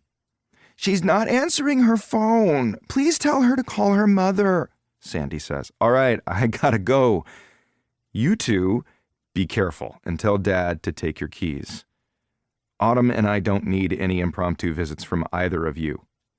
I hear my mom cover the receiver of the phone, but I still can't make out her excited chatter. Just think, Sandy, we might have a grandbaby by next Click. I don't wait for her to finish that sentence. I end the call and take a cleansing breath. I walk back into the bar, my eyes seeking out the familiar brunette whose mother and mine are wine drunk in my childhood kitchen at almost midnight, probably setting up a monthly diaper subscription that I'll start receiving next month. I should tell them not to bother. If Isaac watched the same interview that Kirk did tonight, they'll be planning my funeral in 24 hours. Best friends since we were in diapers or not, bro code clearly states, don't touch the goddamn sister. If only he knew that I haven't, except for the kiss she surprised me with at lunch, and I guess the peck on the cheek she gave me early tonight as I was escorting her quickly out of the stadium. Still, I haven't touched her the way I'm sure he thinks I have. If I can't be honest and tell him this is all a lie, how the hell will he think we're not? He'd never buy it if I told him we're being abstinent. I can hold my own in a fight. I practically do it for a living, but Isaac hits harder than any motherfucker I've ever met, and he knocked out his opponent in last week's fight in the first half of the first round. I'm tough. I can take a hit, or 2 or 3, but a hit from Isaac will send me to the ER, no question. I walk back through the bar doors, and the loud music hits me when the door swings open. The bar is basically one huge rectangle with a bar off to the right and against the wall, and 3 pool tables at the back of the room, all running horizontally from one another. On practice nights, or nights we just want to go out but not deal with the club scene, this place is quiet, in the sense that everyone who comes here is a regular and mostly keeps to themselves, so no one bothers us. But on winning game nights, this place can get busy with fans wanting to come and congratulate us. This is one of those nights. The bar is starting to fill up as I now have to turn sideways to make it through big groups of people to get to the back of the room where all of my friends are, and Autumn. I see her now, surrounded by Penelope, Tessa, Lake, Riker, and a couple of other players all crammed in around a foretop. I don't see Kanan, but I bet he took his daughter in the nanny home after the interviews. I walk straight up behind Autumn as she's wedged between a couple of the girls all sitting on bar stools. I take a quick scan of Autumn from behind. She wore a pair of dark-washed jeans that hug her bubble butt just right and a pair of heeled booties that give her ass that little bit of lift, although sitting on the bar stool makes checking her out a little more complicated. I still remember what her behind felt like in my hands that day in front of the restaurant when I held her up from falling directly on her rear. When I look up, Lake Powers is smirking over at me like he caught me doing something I wasn't supposed to be. "Now I know why you've been hiding her away," Lake says as I walk up to the table. "You were afraid she'd realize that you're the least good-looking guy on the roster." "Sure, that was it," I say sarcastically. Autumn hears Lake and looks back over her shoulder at me, giving me a cute-as-fuck grin, and then looks forward, joining back into the conversation she's having with Penelope, Tessa, and Riker. I know Lake just likes to ruffle feathers when he can, and by now, he's sure to be a few beers in and buzzing with shit talk he's been looking to unload all night. Not as if he didn't do enough of that out on the ice against the opposition during the game. "I don't see a ring yet," Lake says, getting Autumn's attention. "You've still got time to bail on him and pick a player with better moves." Lake winks at Autumn, and he's damn lucky he's not standing close enough for me to get him in a headlock. Autumn gives Lake a playful side-eye, as if to tell him she'd never consider leaving me for him, and I puff a little in my chest at Autumn having my back in front of my buddies and showing some solidarity, even though this thing isn't real. "Fuck off, Powers. Keep your grubby hands and your athlete's foot away from my girl," I say, coming up behind Autumn where she's seated on a tall wooden stool. My chest just barely brushes up against her back as I inch closer. Her back straightens immediately, and it feels like she leans back against me slightly as she takes a deep inhale while the rest of the group laughs at my dig toward Lake. She looks back over her shoulder again, but this time I'm a lot closer. Her eyebrows raise slightly as she searches my eyes for the answer to her question before she speaks it. "How was the call? You were out there a while," she says, a little concern in her voice. "It's official. Our moms have lost their minds." Autumn pushes back and then slides off her bar stool. I step back a few feet from the table to get some privacy. Autumn follows. "Our moms? As in plural?" she asks, her eyebrows just about knitted together. I nod. "Your mom asked me to tell you to call her ASAP, but I'd give her until later afternoon tomorrow. I've heard champagne hangovers are pretty rough. Also, it'll give you time to consider a timely question." "What's the question?" "Spring or summer for our wedding," I smirk. Autumn slaps my arm, and the zing of being touched by her hits me again. "Oh, shut up. They've known about us dating for all of 30 minutes. There's no way that they expect us to get married," she says, rolling her eyes at me as if I'm being dramatic. If she wants to know what dramatic sounds like, she should give our mothers a call tonight. A guy tries to squeeze behind Autumn to get to the other side of the bar. I slide my hand around her waist and pull her up against me to avoid him brushing up against her in any way. Once the guy is clear, she takes half a step back, and I let go of her against my better judgment. I clear my throat, and then retort back to her. "The wedding is the least of my worries. They must be expecting me to knock you up before the wedding because they're planning on a grandbaby by next Christmas." I send her a wink that makes her giggle and shake her head at the craziness of our mothers. "Wow, you three covered a lot of ground in a 20-minute conversation." "You have no idea," I say, and then sidestep around her. "I have to get Autumn home, so I'm going to leave early. Good game, everyone," I say. Riker leans out of his chair and shakes my hand.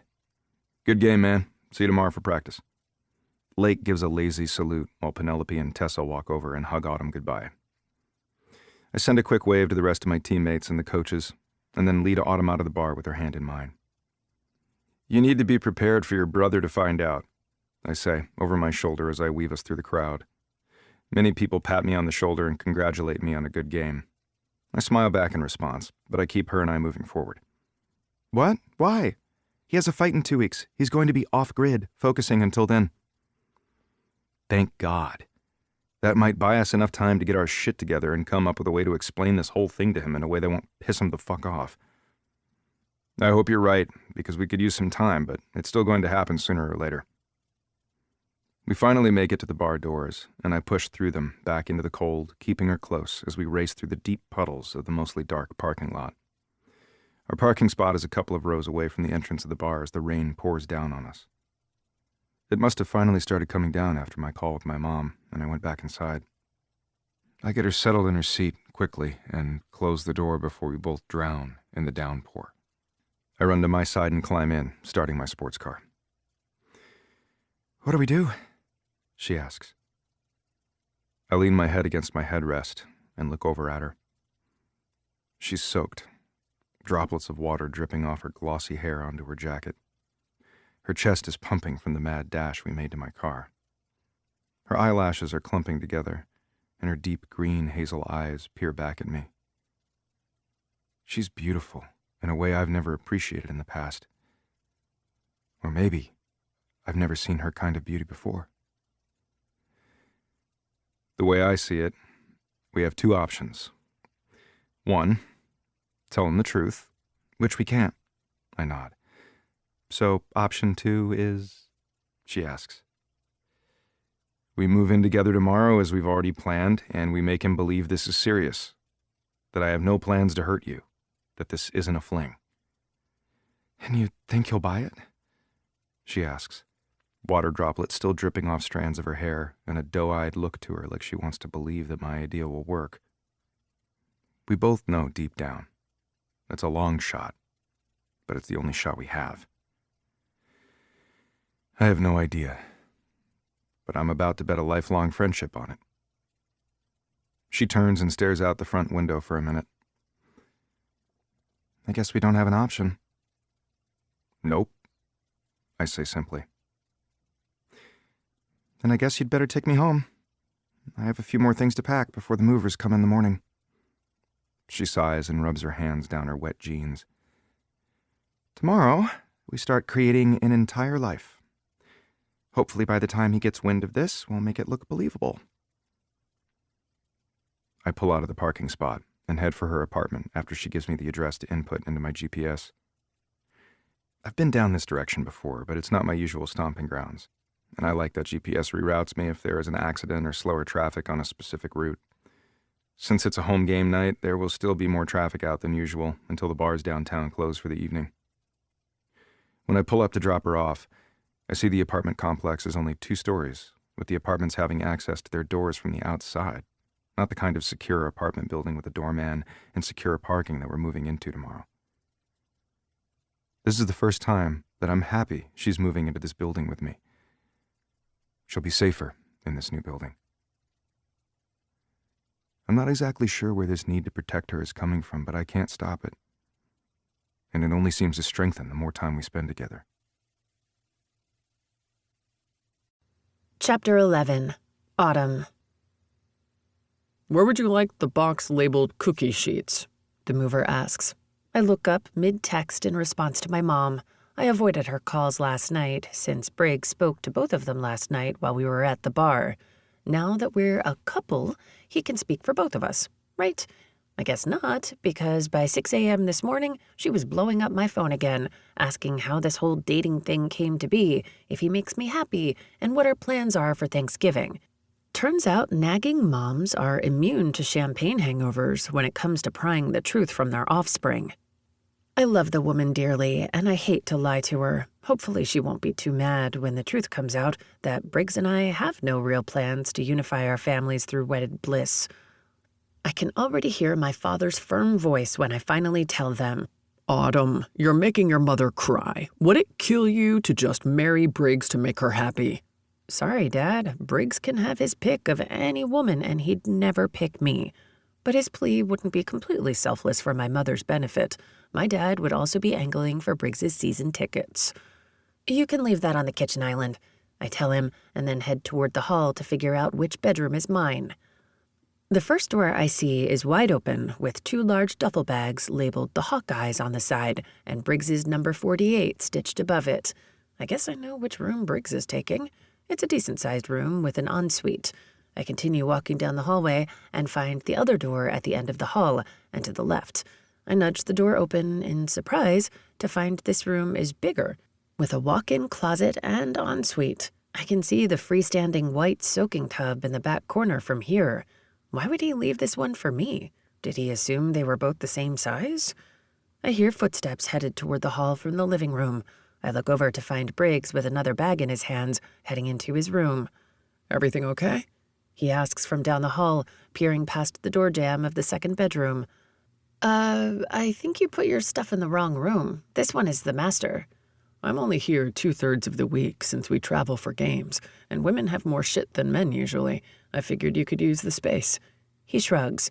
Plus, you're in this predicament because of me, he says, his eyes casting down slightly.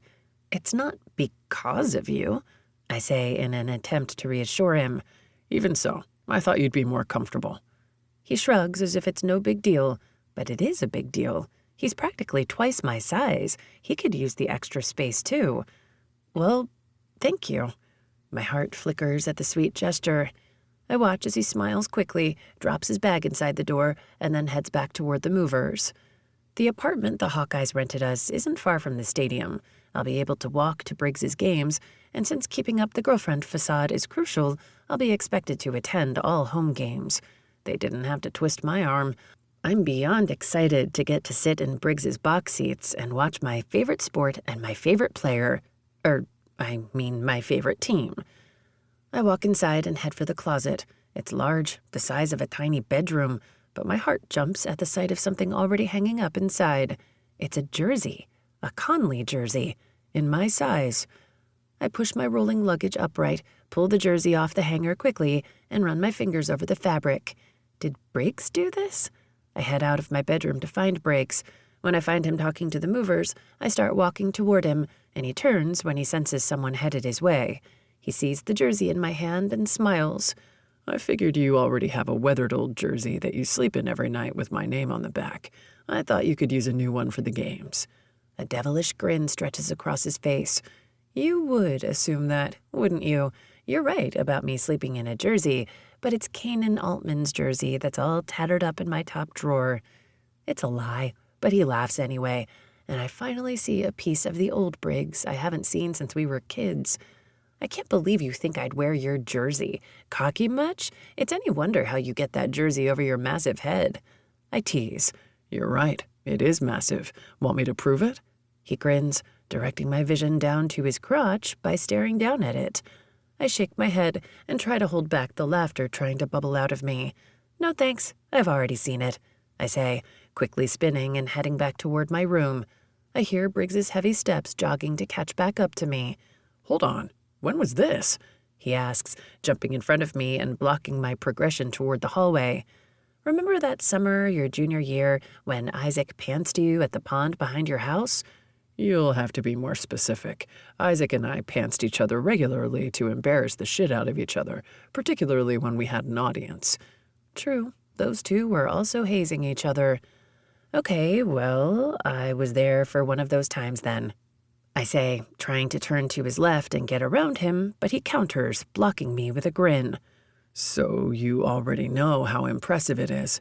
He smiles down at me as he takes a step closer and hovers over me. The mover walks up to Briggs with an invoice and a pen and offers it up to Briggs in a nonverbal request to sign that they completed their job. Briggs nods and takes the invoice, scribbling his signature on it.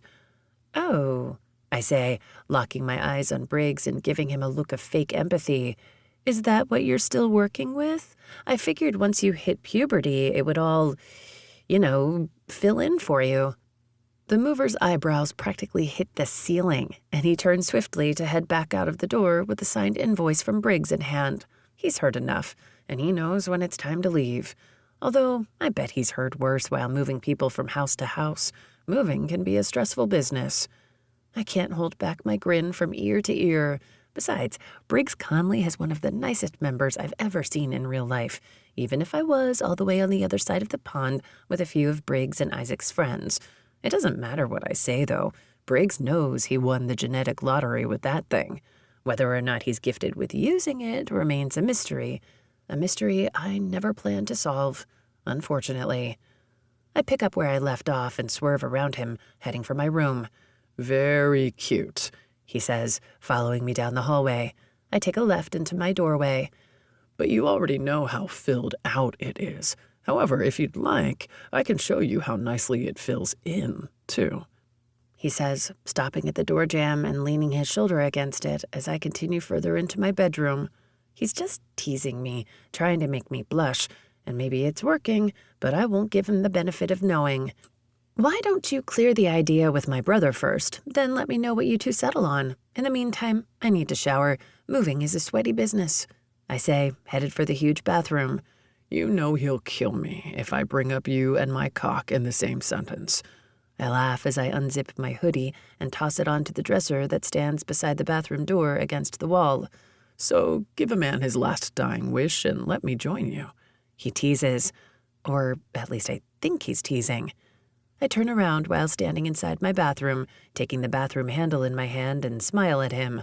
All right then, come on, I say, opening the bathroom door a smidgen wider as a welcoming sign. A giant smirk breaks across Briggs's face, and he takes one step inside the master. I quickly give him an I gotcha grin. Oh, I knew you were kidding, Briggs says, not taking any more steps into my bedroom and rubbing the back of his neck. Is that a little embarrassment warming those cheeks? It can't be. You look better above ground, I tease. Right. He nods. Then I close the door slowly while I watch him stare back at me, tucking his hands in his pockets and smirking. I turn back to the massive tiled walk-in shower and flip up the water to scalding hot, a quick daydream flashing before my eyes of Briggs storming through the door and hauling me into the shower with him, undressing me and showing me just how incredibly his cock can fill me. Have a good shower, he calls back. He still hasn't left my room. Thanks, I yell over the shower water. See you at the stadium later. I'll be one of the many girls wearing your number, I joke. Yeah, but you're the only one I'm taking home tonight, he yells back. Warmness fills low in my belly and radiates between my thighs at the way he says it, even though he probably meant that only literally because now we live together. Then I listen for the sound of his feet as he finally walks out of the master bedroom, closing the door behind him. Chapter 12. Briggs. I walk through the locker room, the walls echoing with game day chatter. Everyone's pumped up for today's game. Hey, welcome to the Commons, Blake says, and then pulls on his jersey over his pads. I was going to come by and bring you a potted plant or some shit so I could come over and get to know this girlfriend of yours that we only met yesterday. Must be fucking serious if you're already moving in with her. He pokes. Figures he'd bring it up. Blake isn't an idiot. He knows something's up. Whether or not his flyby plan is to stop into our apartment because he's curious about Autumn or because he thinks he's going to find out that our relationship isn't what it seems is the question. I consider Lake a buddy, but that doesn't mean we don't flick shit at each other. He can run his mouth about me all he wants, but if Autumn ends up in the middle of it, I'll draw a hard line. How about minding your own damn business, Powers? I tell him, dropping my duffel bag on the bench in front of my locker and opening up the metal locker door to start pulling out my game day gear. It'll be a cold day in hell before Powers learns how to butt the fuck out, Kanan says, walking up to his locker next to mine, and starts to unload his gear out of his bag, which is sitting on the bench that runs along all of our lockers. He gives me a look and then grunts his annoyance. Lake's been razzing Kanan about the good-looking live-in nanny that he hired a couple of months ago. Shit, you're right. Where are my manners? Why don't you come over tomorrow night for a full-course sit-down dinner with Autumn and me so you two can gab over your zodiac signs? You'll be the guest of honor, I offer Lake. Sure, I could go for that, unless you're cooking again. A few of the guys chuckle. I barbecued on one of our poker nights that Lake usually hosts in his penthouse on weeks that we play at home. I swear, I walked away to take a piss. I wasn't more than half a minute, but I burned the burgers and then ordered takeout Thai food down the street to replace dinner. It would seem I still haven't lived that down. I turn around and face Lake. Fuck no, Lake. I was kidding. If I have a choice, you'll never see her again. I'm only partially kidding. Lake and I talk a lot of shit, but all these guys are the closest thing I have to family, besides Isaac and my parents. But I spend a shit more time with my teammates than almost anyone else during the season. Why? Worried she'll like the idea of wearing the number 12 instead? Lake jokes, referring to his jersey number over wearing mine. I look over at Kanan, and he just shakes his head. I shouldn't be surprised you're delusional. You've taken too many pucks to the noggin this season. It's a goddamn medical marvel you have any living brain cells left with all that scar tissue. Lucky for Autumn, my cock doesn't need brain cells to... Shut up, Powers. Bex Townsend, our coach and fearless leader, says as he steps out of his office. And get your head in the game. The right head. We need this win just like we needed every win before this. And we'll need every win after this. If you want a Stanley Cup, you'd better start proving you deserve it. We're just bonding, Coach, Lake says sarcastically, looking over at me a few lockers down and smirking. Coach Bex doesn't like that Lake isn't taking him seriously and turns to face us, his hands on his hips, scowling at us both. How the hell did I get grouped into this? Do it somewhere else. Conley lives at the Commons now, so if you want to chit-chat so damn much, go over to his apartment and have a little slumber party. Braid each other's hair, have a damn cock-sword fight for all I care. Just do it on your own time. Not on mine. Bex is a 2-time Stanley Cup winner and a hero among most of us. He retired 8 years ago from the NHL but came back as a coach when retirement became too boring for him. The guy is still jacked and looks like a Spartan, even after so many years after retirement. We all look up to him, so his words incite silence throughout the entire locker room. He's right. Poking fun is all well and good, but tonight is going to be a tough game, and we need our heads in the game. This is our fucking year. We deserve it. Riker, our team captain, walks in a minute later with layers of athletic tape wrapped around his bare shoulder and bicep, something that our in-house sports therapist has been doing for him every game since the start of this season. Most of us have to tape up ankles, knees, and shoulders before skating out on the ice to play a game. The sport isn't easy on your body, and we all show the signs of broken down bodies just trying to get one more game in before our bodies give up the farm, as the saying goes. What the hell are you assholes doing standing around? Riker asks, looking at all of us, still silent from Bex's scolding. We have a game to win. Get your gear on. Let's go. We all quickly turn toward our lockers and start layering on our gear, getting ready for a hard game ahead of us. I spend the next half hour getting my head in the game. 2 hours later, the game is tied, and there are only 10 seconds left on the scoreboard. This game is as hard as I thought it would be, and every second of it, my mind has been filled with trying to fucking win. Riker is making a mad dash with the puck when he sees I'm closer to the goal with no one flanking me. He whacks the puck to me, and I catch it with my stick as I skate full throttle toward the goalkeeper. An opposing player is right on my heels as I come whizzing toward the goal at full speed. The goalie's eyes are on me, and my eyes are on the sliver of an opening to his left foot in the corner of the goalpost. I pull back on my stick and whack the puck with everything I have. The puck goes flying across the icy surface just as I spin out of the way around the goalpost to not ram right into it, along with the goalie. The buzzer sounds. Goal! The crowd goes wild. Fans race up to the plexiglass and bang against it. In my peripheral, my teammates from the box jump out onto the ice as my other teammates currently on the ice all haul ass at me with sticks in the air. We fucking won. Without thinking, the first place I look is up to the owner's box. Everyone in the owner's box is jumping up and down. Sam, Phil, Penelope, Tessa. But the only one I'm looking for is the brunette wearing my number. The second my eyes catch on Autumn, I see her jumping up and down, screaming, cheering, and high-fiving Sam.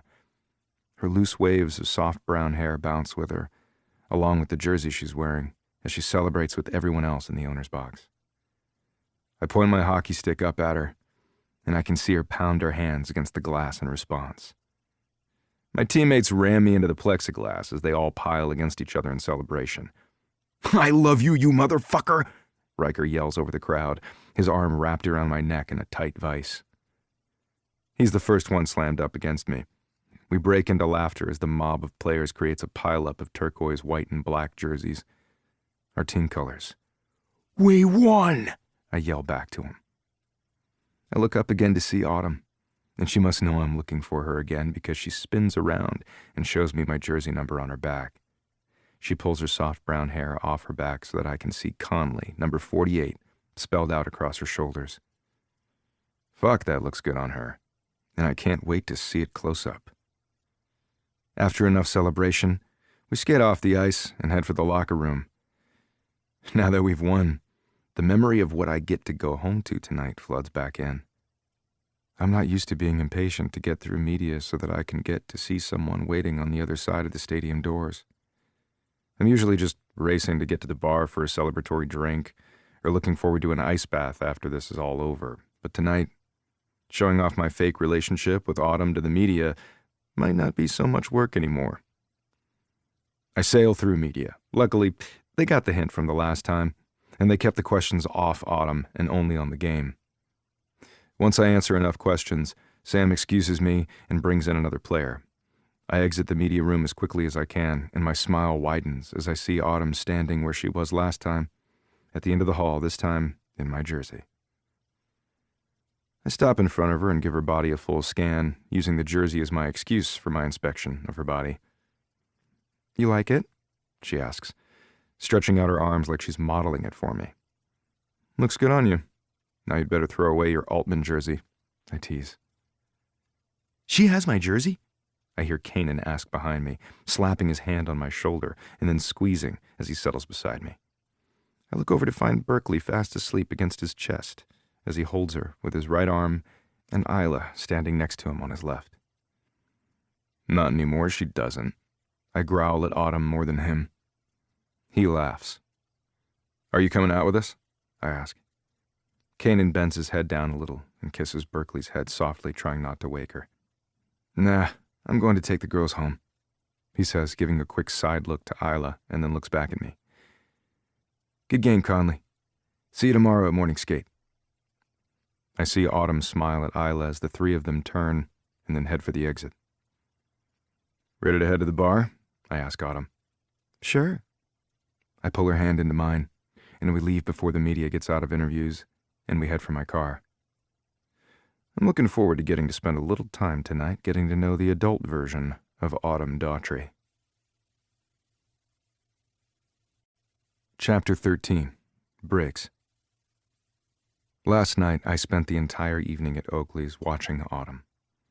It was hard to take my eyes off her. The sound of her voice as she laughed at Brent's dumb jokes he loves to tell, and how she listened so intently to Riker, Seven, and Reeve as they replayed every second of the game from tonight, but from the player's point of view on the ice. I listened to her conversations back and forth with Tessa and Penelope about how she and I grew up together. I cringed at some of her memories that involved the teasing and pranks that Isaac and I pulled on her. Now that hindsight is 20/20, I wish I could do some of those things differently, but she's animated and bright-eyed as she recalls the stories, as if looking back on them is amusing to her now. Not everyone shares in her sentiment, as I got at least one dirty look from Penelope when Autumn retold the story about the time that Isaac and I double-bounced Autumn off the trampoline in my backyard when Isaac and I were 12. Autumn ended up with a broken ulna in her arm.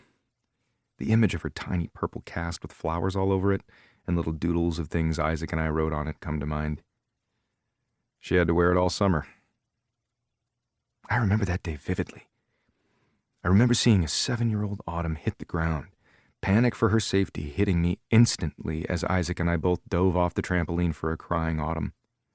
I got to her first and scooped her up immediately off the patchy green grass and held her against my chest as I took off running through my backyard, past the side yard gate and down the street to Autumn's house, Isaac on my tail as he tried to reassure Autumn that she would be okay.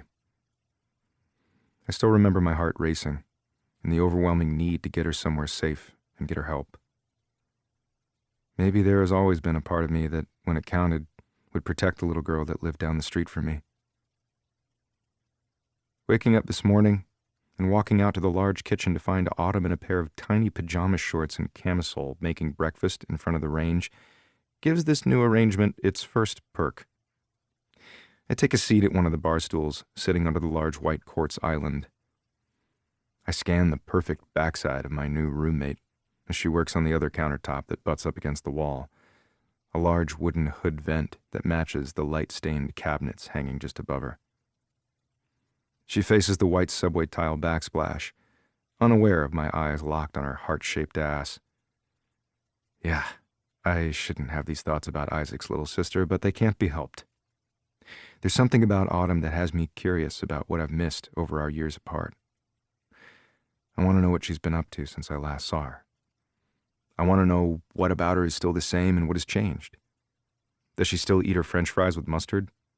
Does she hum a tune when she does chores around the house like she did when we were kids? Does she still like the grape-flavored Otter Pops in the heat of the summer? "Chocolate chip pancakes?" she asks over her shoulder. Her messy bun on the top of her head bobs as she works to pour the pancake batter onto the hot skillet. "Yes, please. The way your mom makes them?" I ask, pleasantly surprised at the idea of getting a childhood favorite for breakfast. "Of course. How else?" she chuckles. She's still that same girl. I can see it. But she's also this entirely new and confident woman, too, that sparks my interest.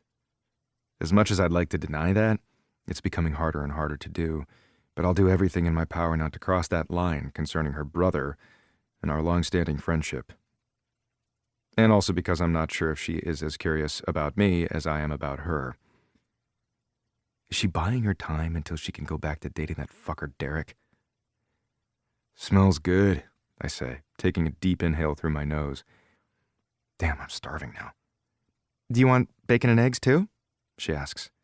Hell yeah. That would be great. I watch as she lays out more strips of bacon on the sizzling pan and then turns to the container of eggs, pulling several out of the carton and setting them by a bowl to be cracked.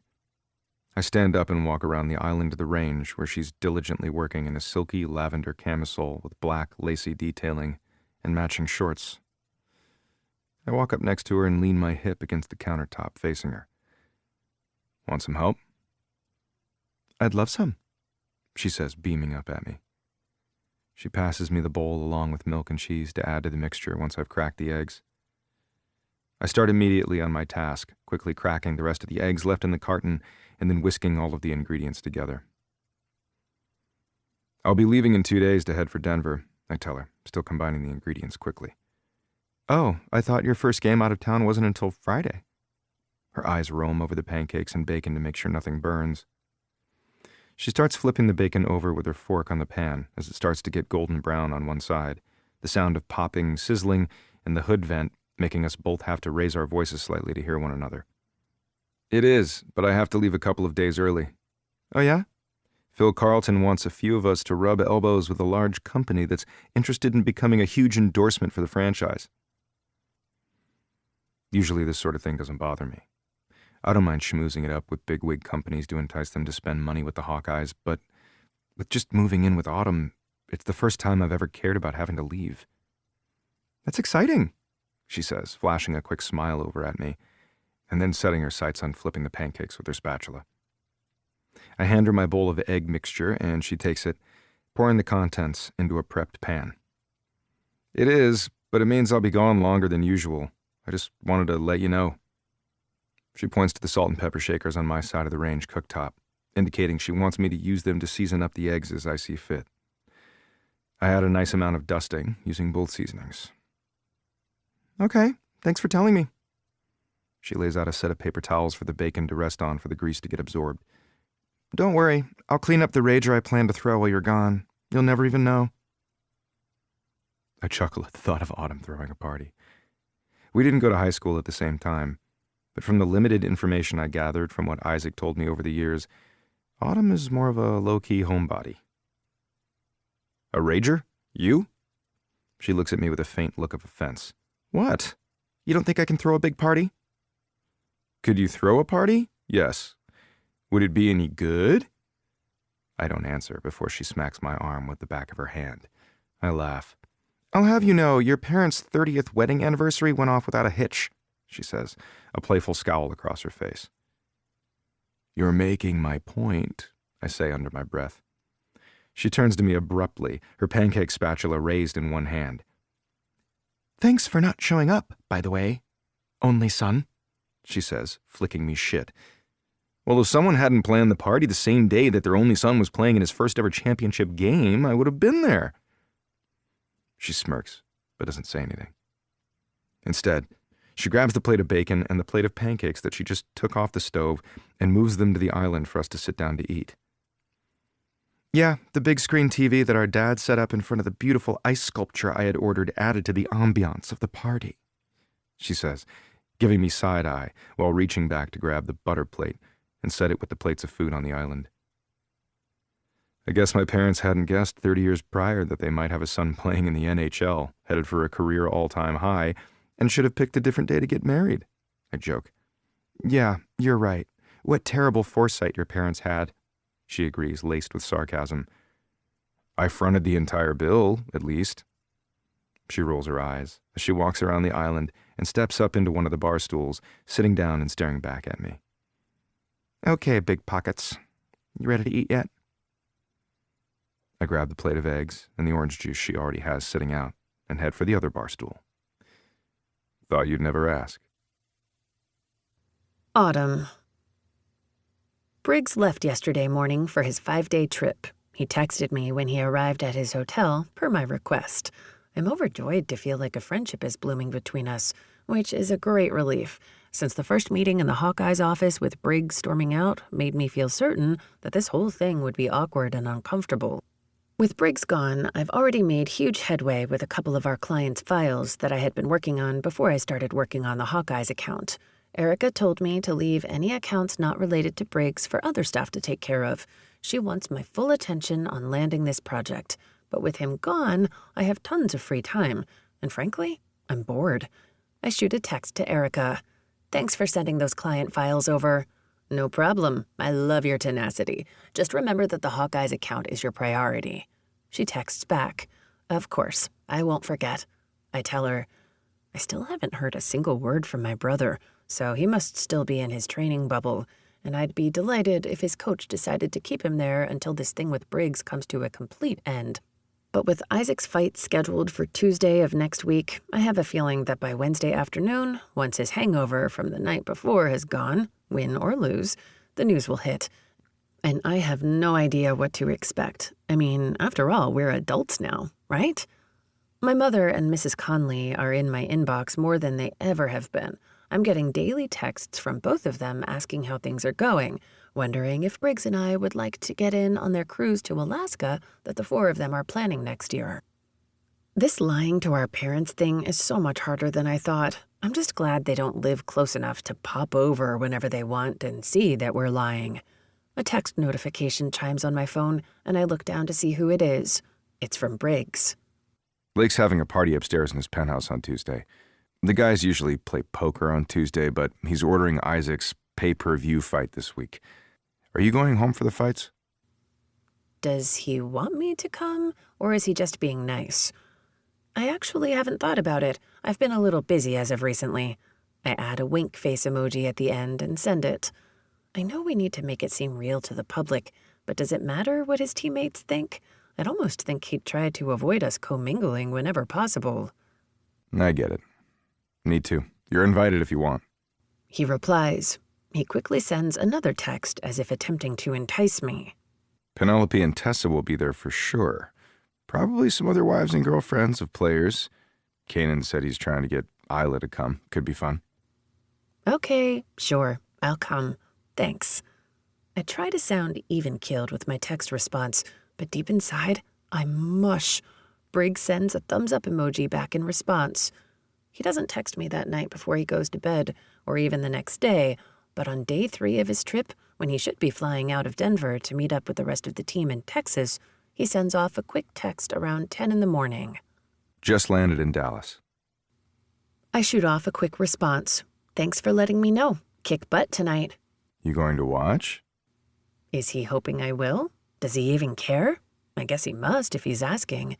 I'd be a pretty terrible fake girlfriend if I didn't. I text back. I know that I'm alone in the apartment, but I still check behind me to make sure that no one is looking over my shoulder at that last text. Maybe I should have left the word fake out of the text message. I'm not sure who has access to Briggs's phone. Could a player on the team see it? Or worse, someone from the media? The worst. He texts back. I laugh out loud at his response. Plus, I have a bet going. I tell him. A bet? With who? It crosses my mind not to tell him. I'm not sure how he'll react about me betting on the games, but then I do anyway. With Tessa. I should warn you. Don't bet Tessa. She never loses. Curiosity must get to him because a second text comes through. What's the bet? Should I even tell him? Will he be mad that we're betting for terrible things to happen in the game to his teammates? $20 says Brent hits his record penalty box visits this game, and $40 says Riker gets in a pissing match with the ref and gets kicked out for the rest of the game. I don't tell him that Tessa has $30 on Briggs ending up being wheeled out of the game on a gurney. This is the Hawkeyes' rival team, so crap is bound to happen, as it always does. However, I truly hope that Tessa loses the one about Briggs. I enjoy a good fight on the ice, but just like Mrs. Conley, when it's Briggs getting served up, I close one eye. I can't look away, but only half of me is willing to watch it all go down. I won $100 on Kanan breaking a hockey stick over their center forward's head. He hates that guy. I laugh and shoot off a text. I'll ask Tessa. A few minutes after sending Tessa Briggs's bet, she responds back with something along the line of stealing candy from a baby. She's in, and your bet has been officially recorded per Tessa. Thanks for being my bookie. He responds, What are fake girlfriends for? There I go again, calling our relationship fake over text. Yet another perk. I'm beginning to see versatility. I chuckle and then send off a last text. I know he's busy, and although I have this odd desire to keep this texting going and keep in communication all day, I know he needs to get back to focusing on tonight. Good luck tonight. Thanks. He replies. Penelope lives in the Commons as well, 3 stories above me and Briggs's apartment. She calls and invites me up to watch the game with her and Tessa. These two are starting to become my very favorite part of this whole project. I hope this friendship between me and these women continues after Briggs and I are no longer required to date. The game plays out fast and hard, all 3 of us on the edge of our seats the entire night.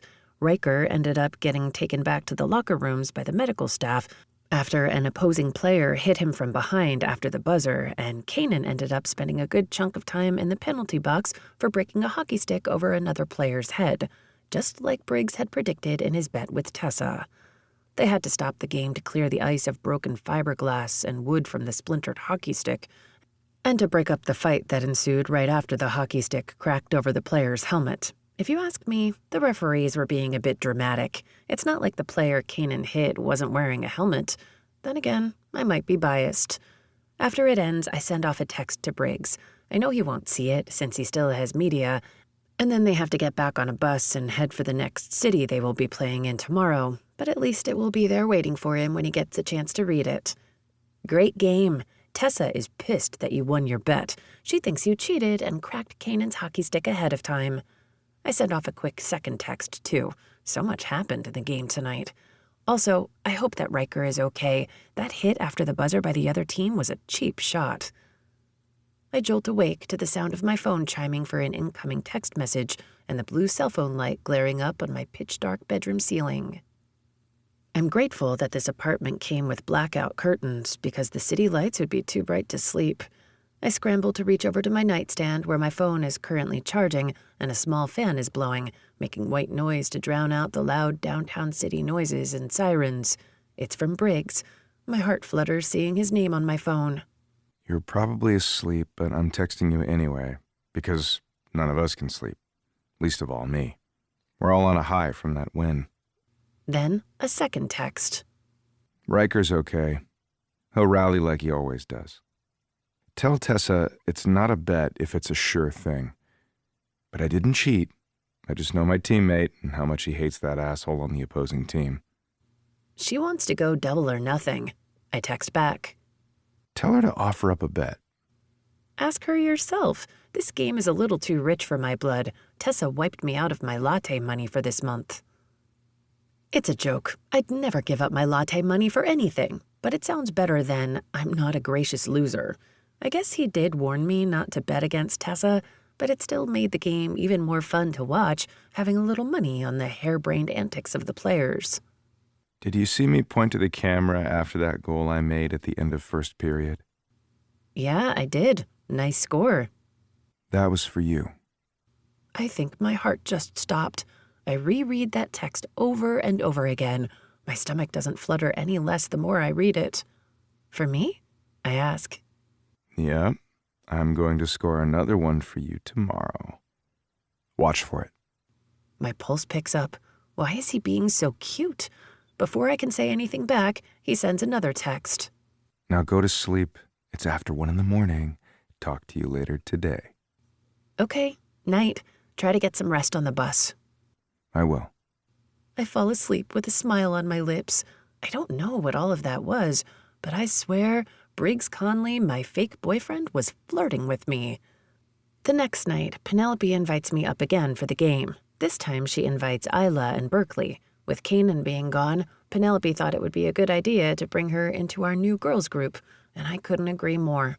A bond is beginning to form. I can feel it, and I'm hoping that they'll still want to include me, even after I'm no longer associated with the team in the capacity I am now. The Hawkeyes are dominating this game, and the guys are playing well, despite the fact that Briggs and Kanan both end up in the penalty box for taking out a player on the other team who intentionally threw an elbow into Lake's face and knocked Lake flat on his back on the hard ice. You can see from the replay that Lake gets knocked out cold for a moment. His body hits the ice, lifeless for a split second. Coach Bex pulls Lake off the ice and makes him sit out a period of the game. Luckily, Kanan and Briggs's alternates are playing well tonight, too. Everyone is skating their hearts out, and it's games like this that make me believe the rumors that the Hawkeyes might make it to the playoffs this year. Briggs is back in the game and scores a goal. The crowd goes wild, and so do we, jumping off the couch and cheering, high-fiving each other, and bouncing around with excitement like we're a bunch of middle schoolers at a boy band concert. "Look at the screen," Penelope says, pointing at Briggs as he points to the cameraman with his hockey stick. He skates up, ramming into the side of the plexiglass in front of the camera, and mouths something. "Did he just say, 'That one's for you'?" Isla asks. "Pretty sure he said I have to poo," Tessa adds with a giggle. Penelope gives Tessa a playful nudge. "Bull." She looks over at me. Someone's getting soft on their girlfriend. She sends me a little wink, and I could feel my cheeks warm. "Ooh," Tessa says flirtatiously. "Briggs has a crush." She sing-songs. "Stop it," I tease. "No, he doesn't." Then my eyes dart to Isla, who I forgot doesn't know that Briggs and I are faking it. She doesn't seem to realize that I contradicted the feelings of a supposed serious boyfriend as she turns back to the TV and watches Briggs skate away. "That's so sweet," Isla adds. We watch the rest of the game while snacking down on the pizza that Tessa brought, the pineapple hard ciders that Isla brought, and the Boston cream pie cupcakes that I made. After the game is over, we keep the TV on. One of my favorite parts of watching the game at home is that I get to see the interviews. I grab my half-drank hard cider off the glass coffee table directly in front of me and scoot back into the dark gray microfiber couch, pulling my legs under my bum and slightly to the right as I snuggle in. No longer sitting on the edge of my seat in suspense over the action-packed game, I can now relax into the interviews and taste the fresh fruity flavor of the pineapple cider. Kanan is up first, and in my peripheral, I see Isla's spine straighten when he comes on the screen. She's pretending not to be interested, but her body language says otherwise. "That freaking scowl," Tessa laughs. "Smile, it won't kill you," she yells at the screen, leaning forward from her seating position directly next to me on the couch. I see Isla smile at Tessa's comment, and then I look down at Berkeley, who doesn't seem to notice Tessa's outburst, but runs to the TV and plasters her tiny little hands on the screen. "Dada!" she screams, and then plants her mouth against the TV as if to give him a wet kiss. His interview is over soon, and Briggs steps into view and takes a seat. He points to a reporter to ask their question. Briggs, your team seems to have found their groove this week so far. How do you think that will work to your advantage going into Sunday's game in 2 days? I think we're riding high on this wave, and as long as we can keep up the momentum, we should do well. But we have to remember that we're only ever one bad game away from a loss. Morale is up with consecutive wins. We're feeling good. He points to another reporter. Briggs, you and Kanan both had some penalty box time tonight. How does that affect your team when 2 of its top players are out at any given time? Our teammates are talented players. All of our alternates dominated tonight and covered our asses like they've trained to do. But we're a family out there on the ice, and when an opposing player goes after Lake like they did tonight, or Riker like they did last night, well, Kanan wanted to make sure they understood that we don't take kindly to dirty hits or hits after the buzzer, and I'll back up Altman's or any player out there. He turns to another reporter and points to them. You pointed to the cameraman and then said something into the camera. Care to tell us what you said and who it was for? Could you have been speaking to your rumored girlfriend and the woman who's been spotted on your arm lately, Autumn Daughtry? She knows what I did, and she knows who she is, he says, sending a sexy smirk to the camera. I'll be home soon, he says to the camera at the end and winks. I feel a waterfall of tingles cascade down my back. Oh my God! Penelope yells and looks over me from the other end of the sofa. Tessa looks at me too, biting back laughter.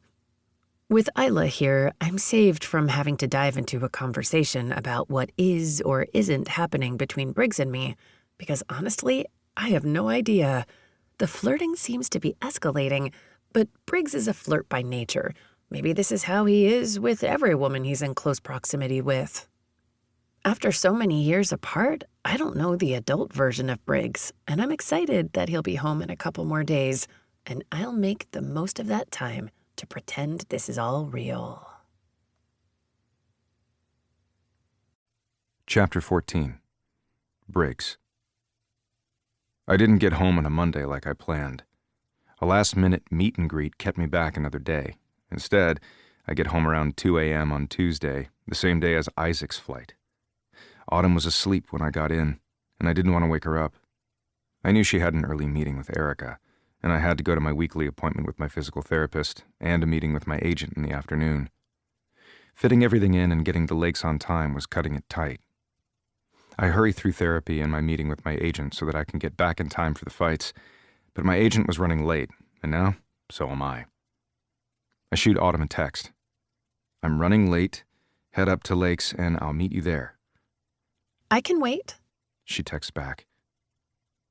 Even though I like the idea of her waiting at home for me and us taking the elevator together up to Lakes, I can't let her miss her brother's big title fight if I'm even later than I planned. Absolutely everything has taken longer than I was expecting today, and the meeting at my agent's office is no exception. It's your brother's fight. I don't want you to miss it. Okay, I'll see you up there. When I walk in the door of our temporary apartment, I can still smell the essence of her, like freshly baked cookies and something fruity, like coconut. I make quick work of changing my clothes from the team-issued practice sweats and t-shirt to nicer jeans and a V-neck white t-shirt. I wet my hands under the bathroom's rubbed bronzed faucet and then quickly run my wet hands through my thick blonde hair to get it to look a little styled. I spray on a small amount of cologne, the same kind I've worn since high school, and then pull on a pair of boots. I race out of the apartment and head for the elevator. As long as the earlier fights didn't end ahead of schedule, I still have a half hour before Isaac's fight starts. I blow out a breath the second that the large stainless steel elevator doors shut, and I push the button for the penthouse floor, and then input the code that Lake gives out to guests. 3 penthouses take up the entire top level of the building. One is occupied by Lake, one by Riker, and one by Coach Bex. Without the code from either Lake, Riker, or Bex, you can't access the penthouse level. The elevator won't allow you to access the highest level unless you enter it. When the elevator doors open on the penthouse floor, I step out and head for Lake's apartment door. The landing for this level is different than the others below. Although it still carries through the same high-end carpeting on all landings, the painted solid white doors on the penthouses are wider and taller, and the hardware on this floor is a brushed gold finish instead of the rubbed bronze that all the apartments below have. Where all the other floors have hallways that lead to the many apartment doors on that floor, this landing has a large, almost hexagon shape with access to 3 penthouse doors and then a 4th that leads to a private gym and a large outdoor rooftop common space for all 3 penthouses to use. It almost feels like you're on a game show and you have to pick a door to see what's behind it. Today, I'm picking up door number 802, Lake's apartment. I push through the door, knowing that Lake keeps it unlocked during events at his apartment. It's not as if random people can access his apartment without the code for the elevator anyway. Inside, my sights immediately go in search of the beautiful brunette I've been waiting to see for the last few days since I've been out of town. The heavy door swings back slowly with a soft close feature while I continue further into the apartment. Reeves sees me first, standing by the large open-concept kitchen, living room, dining room, and balcony that's 4 times the size of me and Autumn's apartment. He's standing next to Seven, who has his back to me. Reeve holds up his beer and nods at me as a hello. Seven looks over his shoulder quickly to see who Reeve saw, and then sends a nod at me too, then turns back to their conversation. "Hey, man, welcome," Blake says, standing behind the couch, facing the TV, almost half an ice arena away from me in the large living room. His hand is working some universal remote that probably controls this entire house. "Thanks. I meant to get here earlier, but..." "Agents," I say simply, taking more steps into the apartment. Riker and Brent, who are sitting on the living room couch waiting for the main event to start, give a knowing nod at my explanation for my tardiness. It seems agents with no sense of time management run rampant in sports management. I see Penelope, Autumn, and Tessa standing at the large kitchen island, snacking on the spread laid out in front of them. I head their way, looking to get closer to my fake girlfriend and roommate. A huge charcuterie board of meats like salami slices and prosciutto wrapped in cheese sits in neat piles. There are cubes of Colby Jack and pepper jack cheese, along with a round of brie cheese that looks as though it's still melted, with crispy baguette slices next to it for spreading the brie on. There's a huge array of veggies like carrots, celery, and sliced bell peppers, and fruit galore, strawberries, blackberries, kiwi, and sliced apples, just to name a few. Within each section of food are several dips, both sweet and savory. A little cup with toothpicks to use to stab a piece of food sits in front of the gigantic board. Lake had to have ordered this because, even though he can cook, this is way too far out of his capabilities. I take in Autumn as I round the island and head for her and Penelope. She's dressed in a pair of black leather second skin pants and a cream long-sleeve sheer blouse with a black crop top. Tube top, whatever the hell top thing on under. She looks sophisticated, but also sexy as fuck with a pair of black-heeled ankle boots with her shoulder-blade-length hair down and slightly wavy. My fists tighten at my side at the thought that she went to work looking like that. Did she see Derek while she was there? She said she was going in today to see her boss, so I assumed she meant Erica. But now I'm not so sure. Autumn sees me heading her way and turns slightly toward me as she and Penelope chat, both of their hips resting against the marble countertop. I don't think she realized she does it, but I watch as Autumn takes me in with a full body scan just like I did to her. The only difference is that I did it discreetly while she wasn't watching me, and she just checked me out while I watched. When her eyes meet up with mine, her cheeks redden, and she cuts eye contact quickly with a giggle. She's blushing. She checked me out unconsciously and then got caught. I can't stop the full-face grin as I take the last few steps to settle up to the girls. I won't call her out, though, like I want to.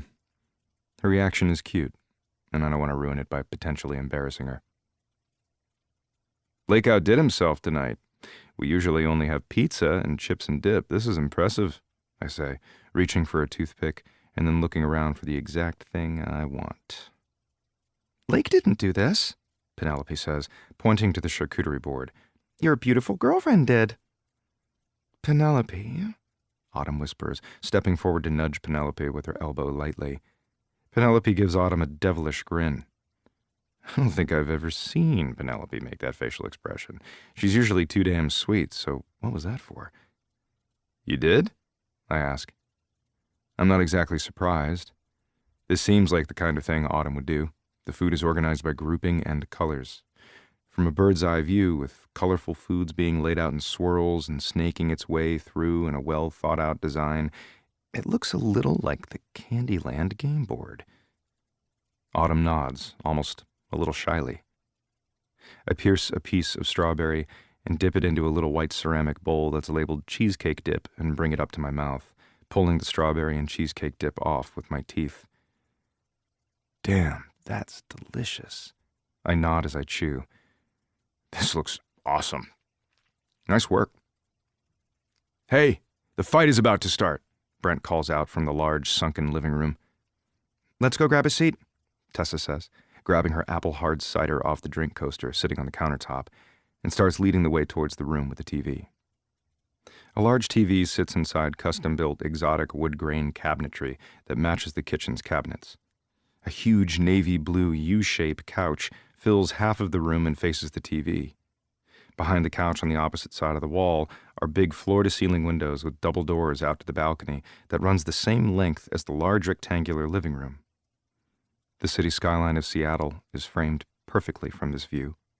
The same view Autumn and I have, but several levels below this one.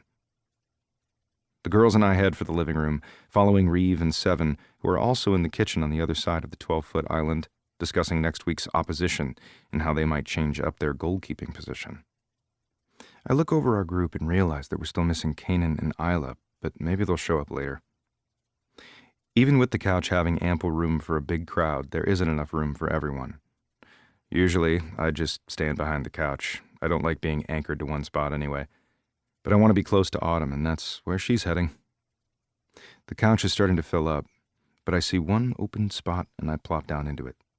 Brent on my left side, the couch armrest on the other. It's the end of the U-shaped couch, which is the worst viewing spot, but I don't care. It gives me a little leverage for what I'm about to do next. Autumn looks around quickly looking for an open spot, but there isn't one in sight. Here, Autumn. I'll go get a chair from the dining room for me. You sit here, Lake says, putting down his drink to get up, but I stop him quickly. It's fine, Lake. Autumn can sit on my lap, I say, shifting from Lake to Autumn, holding her eye contact to encourage her. Her eyes glance one more time around the full couch of people. They're all looking at her as she stands in front of us, awkwardly. She bites down on her full pink bottom lip for a second as she hesitates. I know the shy little girl from Walla Walla wants out of the spotlight that's shining on her right now. Yeah, Autumn, sit on Brig's lap, Tessa says, biting back what I imagine would be a cackle if she let it loose. None of the other guys seem to catch on, since Tessa and Penelope are the only two other people in this room that know that Autumn and I are fake. Autumn is now out of choices and needs to step out of the way now that the fight music is starting up and the announcers are beginning to discuss Isaac and the other fighters' long history of hating each other. She steps close enough for me to slide my arm around her waist and guide her to rest that perfect ass in my lap. She's coming willingly now, even though before I wasn't sure she would. I hope it's because she wants to stay close to me, too. Having Autumn here with my teammates and friends feels more natural than it should. And watching Isaac is a reminder that I shouldn't like the fact that our fake relationship gives me the license to touch her whenever I want, but I find it hard to keep my hands to myself now that she is in my lap.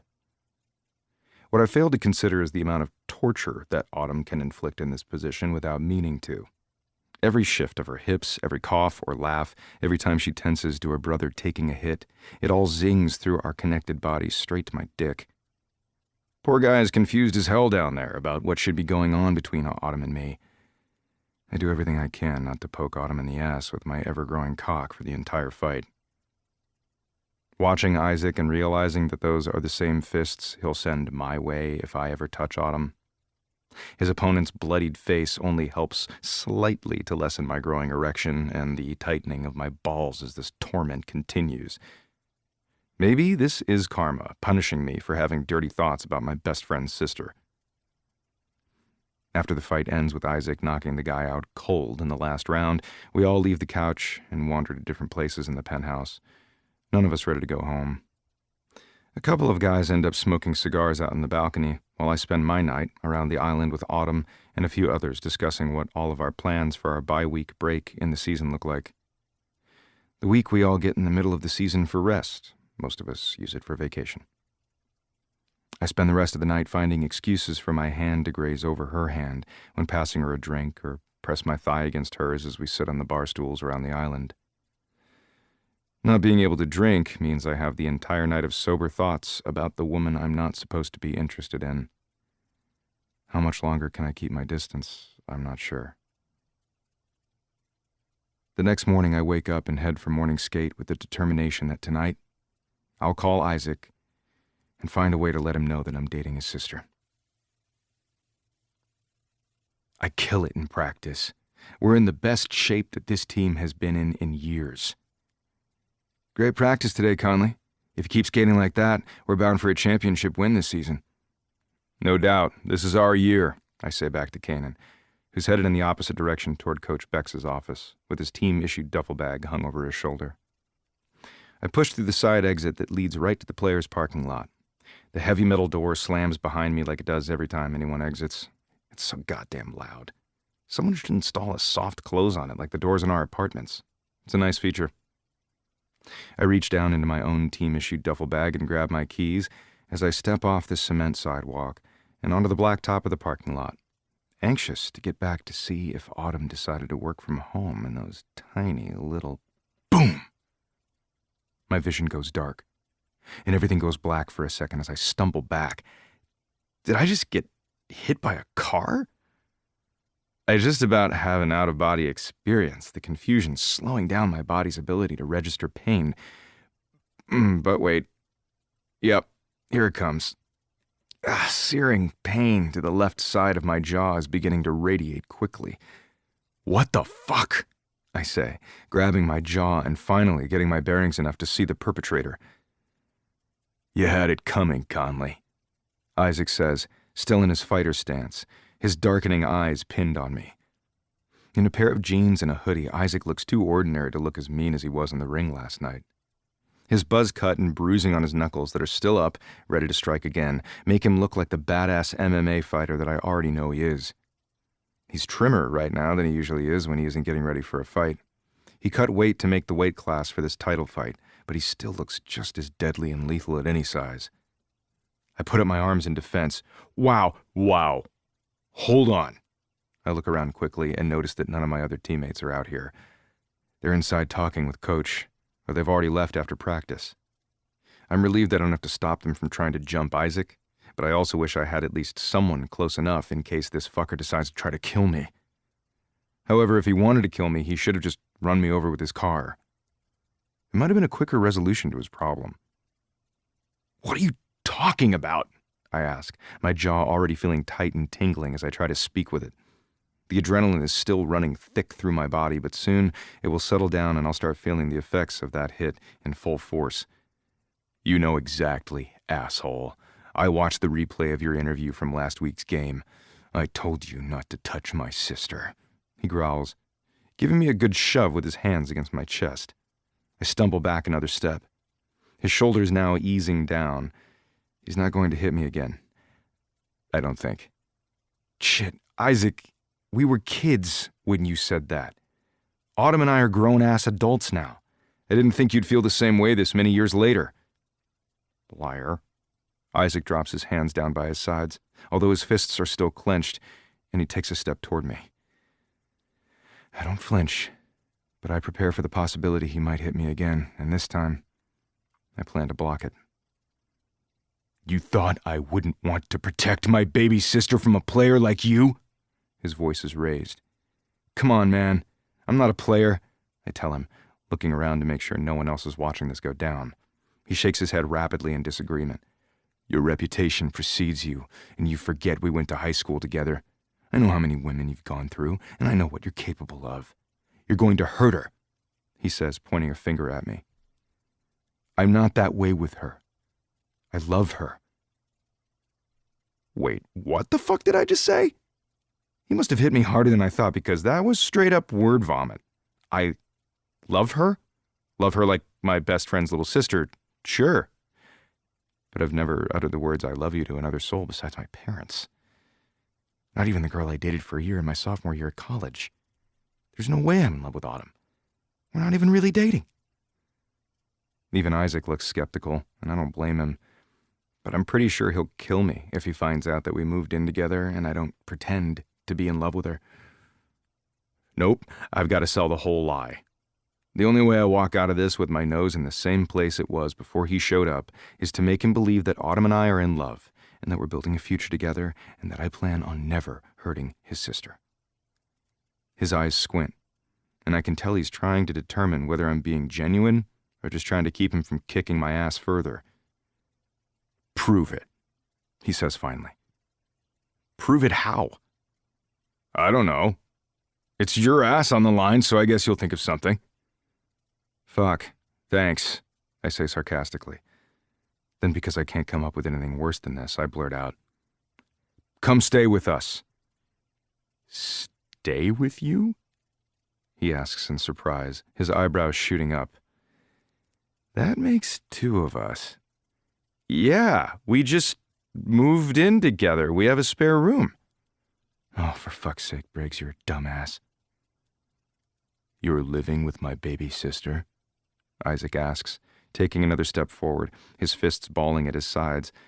But if he thinks I'm about to back down or cower, he's forgotten who always had his back out on the ice when we played together. Even if I can't defend myself against an MMA fighter, I'll sure as hell defend Autumn. He's treating her like a child who can't make up her own mind. He has no idea how important this fake relationship is to her career. And to mine. I told you. We're in love. There I go again, shoving my foot in my mouth. Isaac stares back at me for a second, and then crosses his arms over his chest. All right, fine. I have to check in with a fighter gym here locally that I'm training with for 2 days. Text me the address, and I'll head over when I'm done. He says, his 6-foot stature of pure muscle finally seeming to loosen for the first time since our odd reunion. Thank God. I'll have a few minutes to warn Autumn before he shows up and tells her the dumb thing I did, suggesting her brother comes to stay with us. Your sister will be glad to see you. Yeah, we'll see, he says, looking at my eye, and then my jaw. You'd better get some ice on that. I don't say anything. Instead, I just stare back at him, keeping my feet planted, holding my ground. Isaac spins around and heads for what looks like a rental Prius. He climbs into the car, and I bite back a laugh, because he just climbed back out of the car and gave me the beatdown he held back from giving me. Autumn. The second Briggs walks through the door of our apartment, I look over from the spot I'm sitting in the living room, streaming a baking competition show, and see a huge red mark on the left side of his face. I jump off the couch, worried about what happened to him since he left this morning, and head for him as he makes his way further into the apartment. Did he get in a fight with a player on the ice?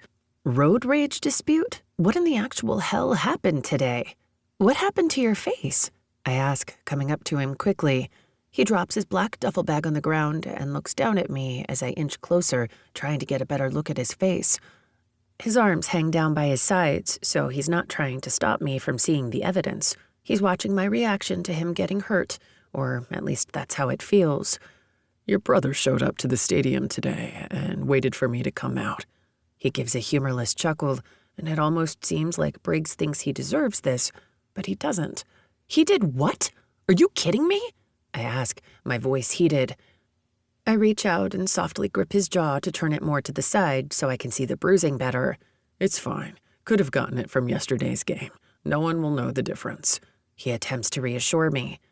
But you didn't get in a fight in last night's game. He just shrugs. I can't believe Isaac actually hit him. Why does that hurt me so much? I wish I had been there to defend Briggs. He doesn't deserve my brother physically putting his hands on him just for dating me. I wish we could come clean with Isaac. It gets worse, he says after I pull my hand from his face. How much worse? I ask, my eyebrow cocked and ready for something more unsavory than my brother hitting my fake boyfriend. I offered to let him stay in the guest bedroom, he says, and then turns and starts walking down the hall to his right and towards his bedroom. You did what? I ask, my voice raised higher than I meant to. When the initial shock wears off, I'm back on his heels following him down the hall. It'll be fine, but I need to move all of my things into your room ASAP, Briggs says over his shoulder, knowing full well I'm right behind him. How am I supposed to lie to him while he's staying with us? He turns into his room, and I stop in the doorframe watching while he begins shoving things he had unpacked back into his duffel bag, though from the looks of it, he didn't unpack much. He heads toward me with the duffel bags fully packed. I move back to let him out of the bedroom. It's only a couple of days, and he's going to be training during the day. We can do this. We'll be fine, he says, standing now in the hallway with his 2 duffel bags, one in each hand. I look back at the red bruising that is starting to purple and gray around the edges. Right, we'll be fine, I say, rolling my eyes and then spinning away from him towards the kitchen. My brother is practically like a domesticated house cat. Let me just get you something for that massive bruise he left on your face, I say sarcastically to make a point. I can feel Briggs's eyes on me as I make my way to the kitchen. He doesn't move from his spot in the hallway except to turn to watch me in the kitchen. We'll have to sleep together the next couple of nights. Are you going to be okay with that? He asks. He should be asking my brother if he would be okay with that. Based on the bruise on Briggs's face, I don't see how this will work out. But whatever, these 2 knuckleheads worked out this plan so they can duke it out, I guess. He continues to watch as I pull the freezer door open and grab an ice pack from the bottom freezer drawer. Yeah, it's fine. It's just a place to rest for the night, and my brother will be in the room down the hall. It's not as if we're going to... My cheeks heat at the idea that I just implied that something would happen if my brother wasn't down the hall. It's not as if Briggs would be tempted by me, not with the kind of women he's used to throwing themselves at him, and I wouldn't dare try anything either. Not only am I not interested in being rejected by my childhood crush, but fooling around with a client is definitely against company rules. I wonder if living with a client makes the rule null and void. I walk over to the drawer by the sink and grab a dish towel, wrap the ice pack in it, and head back to him. You don't have to worry about me. I'll keep my hands to myself, he says, seemingly a little deflated, taking the ice pack from me and then turning to head back to my bedroom to unpack. I give him some space and head to the island where I have my laptop set up for work. I use the quiet time to check in on emails and make a couple of calls with Erica and other clients that I'm still working with. Originally, Erica was going to pull me off of all the accounts when I took on this project because she doesn't want me distracted, but without work to do during the day, I'd have nothing to do with my time, since Briggs is rarely home between morning skate, the gym, physical therapy, dietitian or doctor visits, social media or team events, endorsement responsibilities. Point is, Briggs isn't around to entertain me, and all my friends have 8 to 5 jobs, and I like being busy. A couple of hours later, the sun has set, and everything from Briggs's room is now in mine. All of his things hang next to mine in the closet, like a true couple, and I don't like that my heart squeezes the first time I walk in and see his large, monotone, single-colored shirts hanging next to my much smaller, bright-colored and floral prints. He spent the last half hour watching the sports channel with an ice pack to his face while he lounges on the couch, and I finish up some notes for Derek on an account we were working on before all of this started. A loud yet familiar knock pounds on the door. I'd know Isaac's knock from anyone else's. I take labored steps toward the door, glancing back at Briggs for one last, "Are you sure we should do this?" look, and he nods in a nonverbal reply. I'm not looking forward to lying to my brother's face about what's happening between Briggs and me. This would be so much easier if we could tell him what's really going on. He'd still be pissed, I'm sure, but maybe Briggs wouldn't have an Isaac-sized bruise on his face right now. "Isaac," I say, opening the door and tossing my arms around my big brother's neck before I get a good look at him. "Hey, little sis," he says, squeezing me closer and lifting me off the ground in a big bear hug. "I've missed you." "I've missed you too. I wasn't expecting a surprise visit, though. You should have told me you were coming."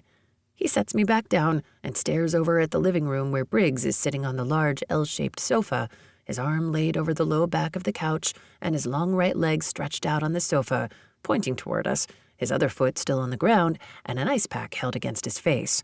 The sounds of the sports channel broadcasters seem too chipper and upbeat for this reunion. I finally get the first look at my brother since I opened the door. He doesn't look any better than Briggs. In fact, he looks a little like his face got hit by a bus. His buzzed haircut and swollen face from the fight last night make him look as harsh as a true MMA badass. But if you hadn't watched him win that fight last night, you'd never guess that he looks better than the other guy today. The other guy probably got admitted to the hospital. Looks like you could use an ice pack, too. I chuckle. Isaac looks past me at Briggs again. My eyes follow his as Briggs and Isaac have a short stare down, both of their faces grimacing at one another. If they were a pair of bulldogs, they'd probably be growling at each other about now. Ice packs are for pussies, Isaac says. How charming. I love when men use the slang term for a woman's anatomy to imply weakness. I roll my eyes and walk away with irritation. Sorry, he says under his breath. I don't think he is sorry, but maybe at least he'll stop saying it around me. Even through all of this, I'm still excited to see him. Ever since he moved to Las Vegas to pursue his fighting career full-time, I don't see as much of him as I'd like. Isaac follows behind me with a swagger meant to piss off Briggs, and from the corner of my eye, I can tell Briggs is growing irritated. I want to tell Isaac to knock off this shit. These two were practically inseparable for our entire childhood, up until the minute they both left for different colleges. Not that they didn't have their differences or arguments, but this is breaking my heart, and I can't stand to see them like this for a minute longer. All right, well, I say to Isaac in an attempt to break the silence, this is our new place. Let me give you the grand tour. I pull Isaac along with me toward the large open-concept kitchen to our left. Isaac takes a look around at the state-of-the-art kitchen. I bet you're in heaven baking in here. It's true. I packed in preparation for a grand bake-a-thon one of these weekends when Briggs is on the road. I even have everything I need for several batches of ingredients for chocolate oatmeal cookies when the itch to bake arises. A little bit, but I have big plans for this double oven and this huge island. I could probably have 10 cooling sheets up here with Mom's chocolate chip recipe. I lay out my full wingspan over the top of the island, my cheek resting on the cold, white, sparkling granite countertop as I stretch out my arms to prove my point about how large the island is, since my fingertips don't even come close to touching either end of the countertop. That chocolate chip recipe?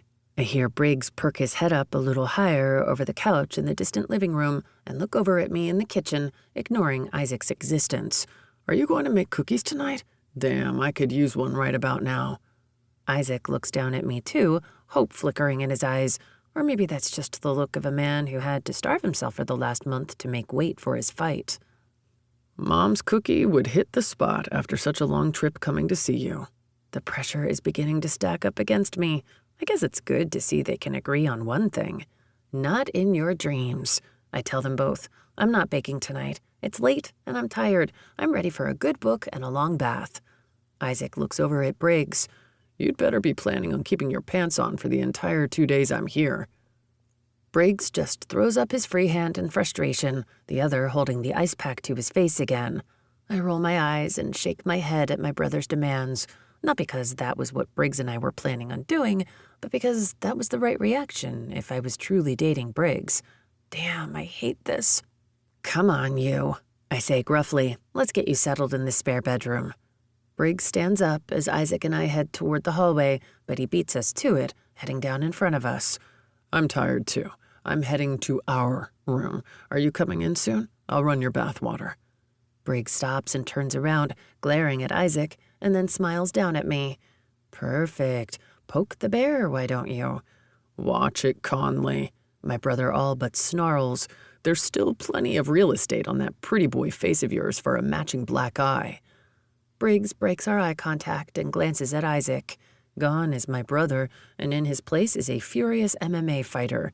His shoulders roll back, and muscles flex along his arms. It's only when Briggs looks down at my stomach do I realize that Isaac has put his hand there and pushed me slightly behind him. I can barely breathe as tension fills the air. 25 years of friendship or not, Briggs says with his voice dangerously low. I'll fight you for your sister, if that's what it takes. What the? Where did that come from? Guys, I try to break the tension. Glad we understand each other then, Isaac says, turning into the bedroom. Isaac! I try, but he slams the bedroom door behind him. I turn back to Briggs and give him a lopsided frown, landing my hand on top of my hip to show how I feel about the unnecessary comments he just made to piss off my brother. We were supposed to tread water carefully for the next couple of days, appease Isaac into thinking we're living like nuns in a monastery, and get him back on his way until our relationship runs its course and we break up, amicably. He looks at my cocked hip and chuckles, turning back around and slapping the ice pack back on his face as he walks to the master bedroom.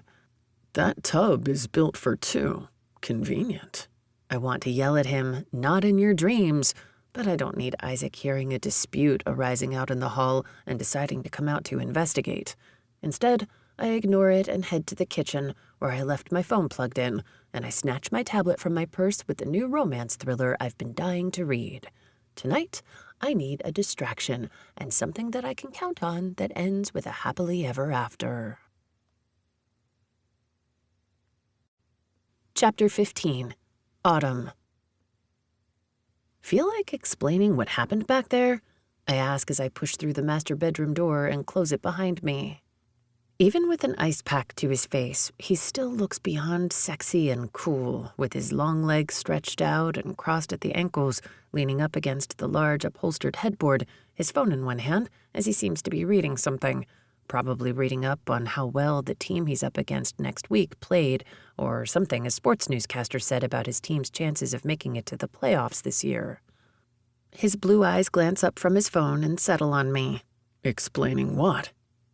I head for the bathroom in search of my anti-aging eye night cream. It works wonders for puffiness. I grab the small blue glass jar sitting by the sink and head back out of the bathroom. The fact that you told my brother that you'd fight him for me, when we both know that his friendship means more to you than a relationship with any woman, especially me. I raise an eyebrow at him as I walk around to the side of the bed that he chose to sit on, the side that already has my glasses, phone charger, and a small fan to lull me to sleep on the nightstand. I sigh, one pain-in-the-ass problem at a time. The fight over who sleeps where will have to wait its turn. He doesn't respond. He just watches me as I come closer, dropping his phone on his lap and eyeing the product I have in my hand. I don't know why you had to go that far to prove to him we are together, I say, reaching over him and slowly grabbing for the ice pack. I can feel his eyes on me as I bend over him to try to pull the ice pack from his face, but the bed is too tall and it's an awkward position. I place my knee on the bed to give myself a boost to get closer. Can I see it? I ask, referring to the bruise on the left side of his face that I can't reach. What's that? He asks, pulling the ice pack from his face and dropping it on the bed. He looks down at the blue container with miracle powers mixed into every drop. It's a secret. And you want me to trust you to put that shit on my face? It's not shit. And what could it hurt? My manhood, my dignity, my... Okay, I get it. I shake my head. But I swear on Wayne Gretzky and the mighty hockey powers that be that I won't tell a single soul that you wore eye cream tonight, and you can wipe it off in the morning. It'll just help with the puffiness. He makes a grumbling noise and moves away from me when I reach for his eye again. Briggs, stop being such a baby. Your manhood is safe with me. Briggs looks down toward his dick and then gives me a goofy grin. Not that manhood. I tilt my head in annoyance that he had to take it there. He chuckles and finally nods. Good boy, I tell him. He gives a sexy grin. I lean in again, but it's an awkward position, and I won't be able to rub the gel on very well. Before I can think of a better angle, Briggs turns his torso as both of his hands grip my hips and lifts me. I yelp in surprise, one of my hands pressing against his chest to keep me from losing my balance. He directs my body to straddle his, and now I'm sitting on top of his lap. I don't dare look down to see how close I am to sitting over his cock. With only a pair of his black athletic sweats that he's still wearing from after practice and my thin pajama pants, there wouldn't be much stopping me from feeling any movement if he got excited while I sat on his lap. Not unlike last night when he pulled me onto his lap during my brother's fight. I did my best not to draw attention to the fact that I could feel him hardening slowly under me. No matter what happened last night at the party, or didn't happen, Briggs is still off limits, and I know it. I take a steady breath, and he hears it. You okay? Yeah. I nod and try to get back to the task at hand. I look at the bruising. The ice pack's done a good job. It looks better. I wouldn't have used an ice pack if it had been a fight on the ice, but since I've been trying to clean up my image and I didn't get in a fight yesterday, I didn't want people to think my tiny, pint-sized girlfriend got the upper hand in a lover's quarrel. I just about headbutt him as I burst into laughter at the idea that I could do any damage to him. He grips my hips tighter again to keep me from falling forward, and somehow I end up further up his lap. Oh, dear God, no. Could you imagine the man card you'd have to hand over for that? I ask. No amount of anti-puff cream could help me then. We both chuckle as I twist open the bottle. Do you remember the time that Isaac tried to steal my mom's waterproof mascara because you two wanted to paint black marks over your cheekbones before your first hockey practice to make you look meaner? But it turned out to be her fuchsia waterproof lipstick instead, he says dryly. Yeah, I remember. Something about his lackluster reaction to the memory just gets me. I was probably 5 years old when my dad brought the boys home after practice. They looked pained over the scarring experience of being razzed by the other kid players. My dad still made them play. He said it was character building. I guess so, because these boys are tougher than nails now. But the image of my older brother and his best friend coming home with pink cheeks is still tattooed on my memory to this day. I'm not sure that was the best memory to bring up before you add more chick shit to my face. He raises an eyebrow at me. I'm sorry, I just remembered that, I say, biting back a little giggle. I can feel his eyes on me as I open the bottle and take a small swipe of the clear cooling gel onto my index finger, trying to get my giggles under control. You know what I just remembered? He asks. What? You have a great laugh. I do? When I look back up, Briggs is still sporting a small smile, and his eyes quickly glance down at my mouth and then back up. Yeah, he says softly. A little twinge of goosebumps rolls down my arms at the thought of him wanting to kiss me. But that's crazy, right? I just brought up the exact reason why not. I'm not a hot puck bunny twisting my long blonde hair at the bar with my tits hiked up to the sky. I'm just the best friend's little sister with embarrassing memories at the ready, wearing a pair of pajama pants and a Nike zip-up hoodie with my shoulder-length brown hair braided behind me. I look as casual as can be, not in the least bit dressed to impress. I reach out and I rub the gel slowly into his perfectly tanned skin. Up this close, I can see the small little sprinkling of dark freckles against his olive skin. I almost forgot about those.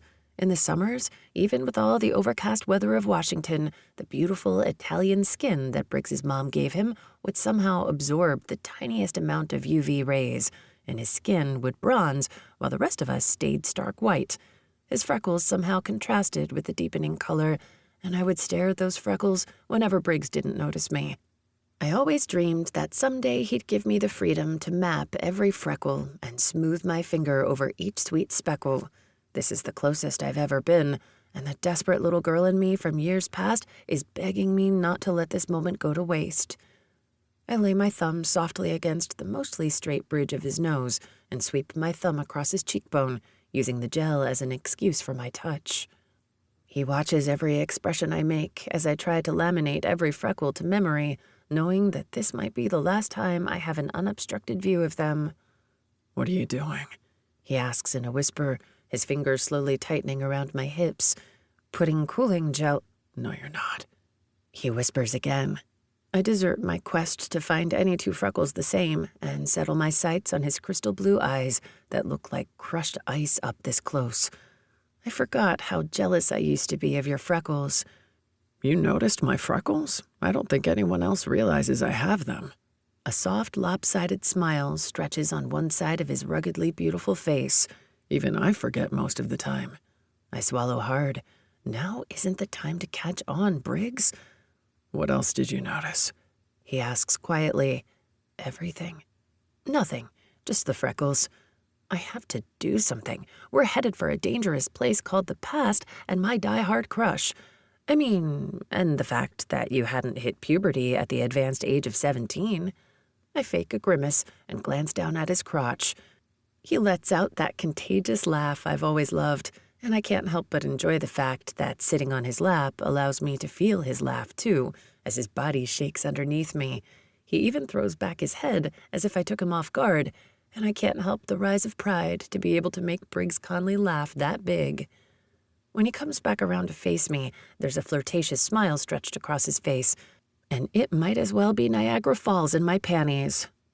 Well, I guess now I'm going to have to show you how generous puberty was to me to clear any misconceptions.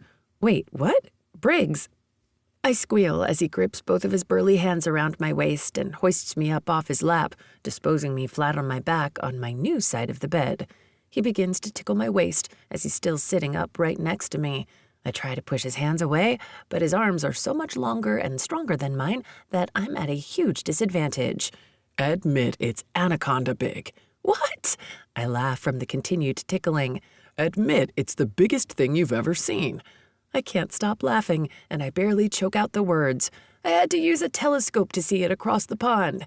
I snort a laugh as his fingers move quicker as my punishment, and I try to wiggle toward the end of the bed to find freedom from his clutches, since trying to fend him off isn't proving fruitful. You're not getting away that easy, he says, grabbing my hips and yanking me back toward him. He adjusts his body, and before I know it, Briggs Conley, the man I've had a childhood crush on since the beginning of time, slides himself between my thighs and presses his pelvis against mine. His cock is bulging, and the weight of it against me sends a swirl of excitement through my belly. Say it, or I'll... he demands in a teasing voice. You'll what? Prove how big it is? I ask, teasing, but then realize what I just said.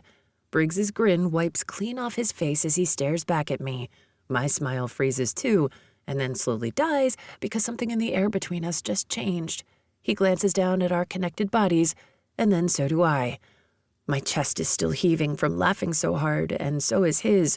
Our hearts are pumping, and our lungs are desperate for more air. There's something in his eyes, something dangerous to his relationship with my brother, and dangerous to my promotion. Do you want me to? He asks.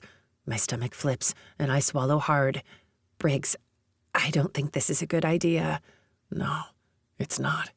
He doesn't move an inch, and neither do I. I'm practically holding my breath as he looks deep into my eyes. He feels closer than ever, his lips not far from mine. Then he leans down and presses his lips against mine. My body explodes and tingles all over as the warmth of his mouth spreads across my own. The kiss is soft, but then he pulls back for a second and looks into my eyes. Briggs, this isn't... He dips back down and seals our lips together in a demanding kiss. I'm still in shock. This can't be real.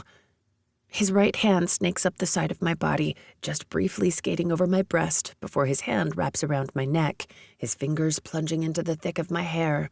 He pulls my mouth tighter against his, and I open for him.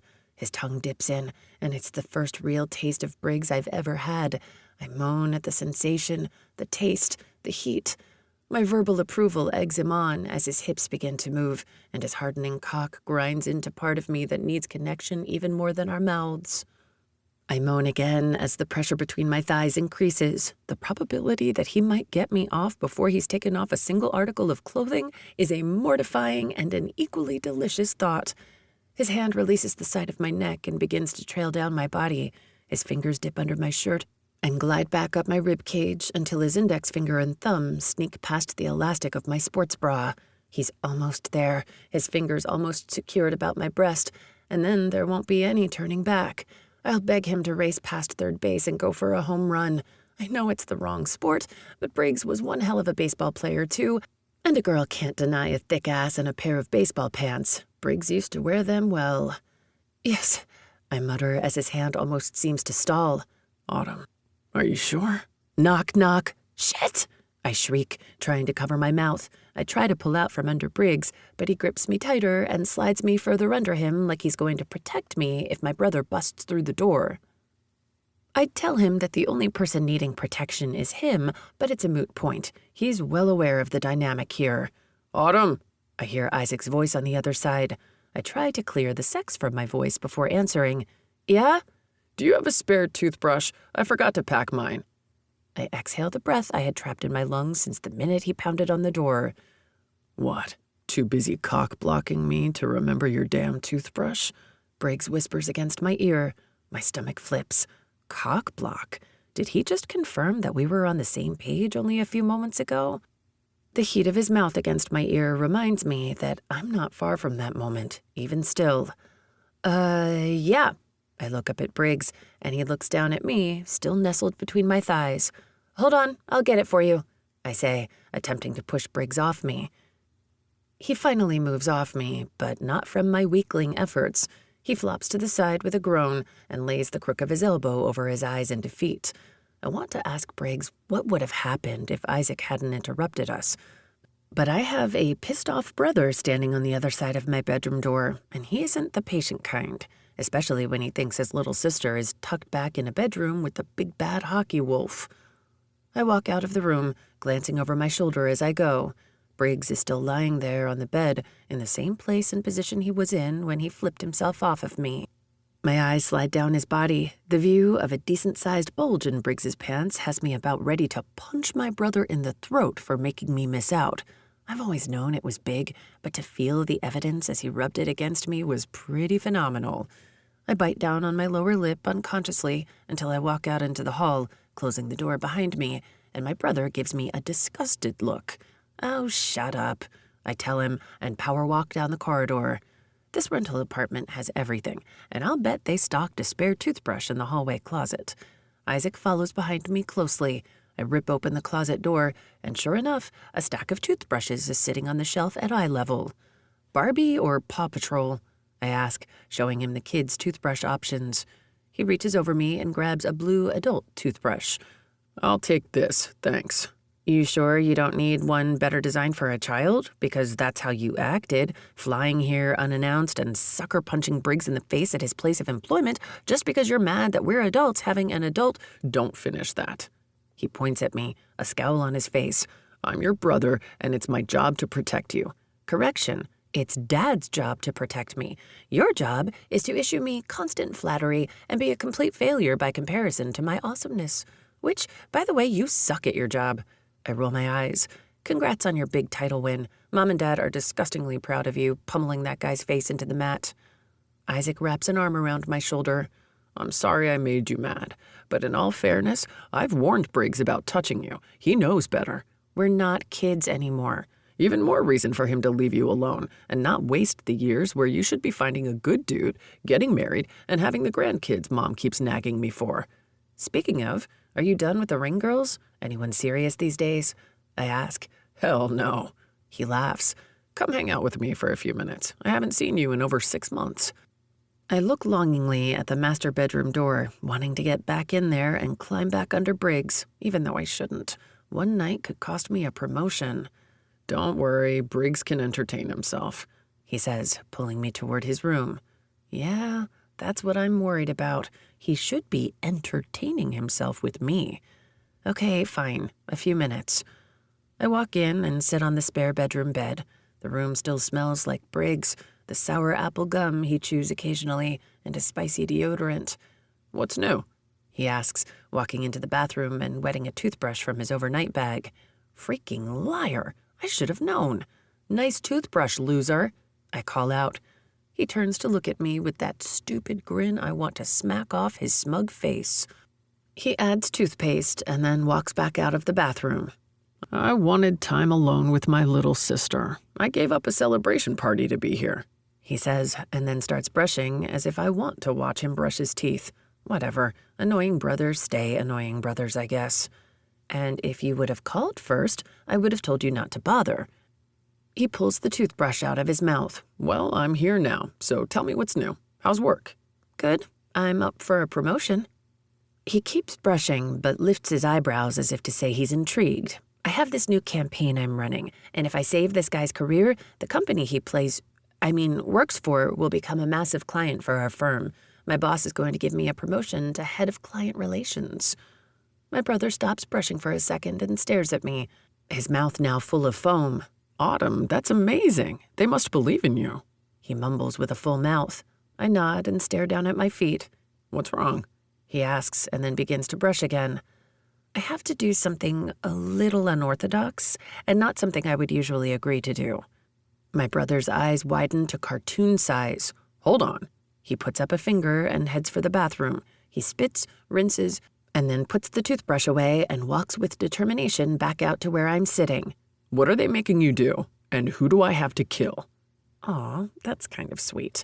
No, I laugh. Not like that, geez. Don't you let out enough of that male testosterone in the ring? If someone is making you do something that you don't want to do, No, it's more like I kind of have to lie for him, I say, not making eye contact again, worried he'll see Briggs Conley written in my pupils. why? Because he's getting blackmailed for something he didn't do, and I had this bright idea to improve his image in case the fake gossip comes out. How would that help him? He has a reputation already of being a party boy, and if we can paint him as a reformed, responsible man, then maybe if the gossip hits, it won't seem as plausible. Is he reformed? Good question. I don't know. Does he deserve your help? He asks, staring back at me, waiting for my answer, his big bruised fighter hands pinched at his waist. I stop and think about that for a second. It's not something I've ever asked when I've worked on PR cases in the past. Is Briggs guilty of what the exotic dancer accused him of? No. But is he going to keep himself out of trouble and get his drinking under control after this all blows over? I have no idea.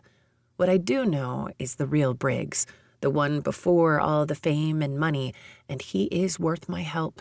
The man who pulled me further under him only a little while ago to protect me against my brother, even though he knows my brother would never hurt me. He should have backed away from me for self-preservation, but instead, he leaned in, holding me closer.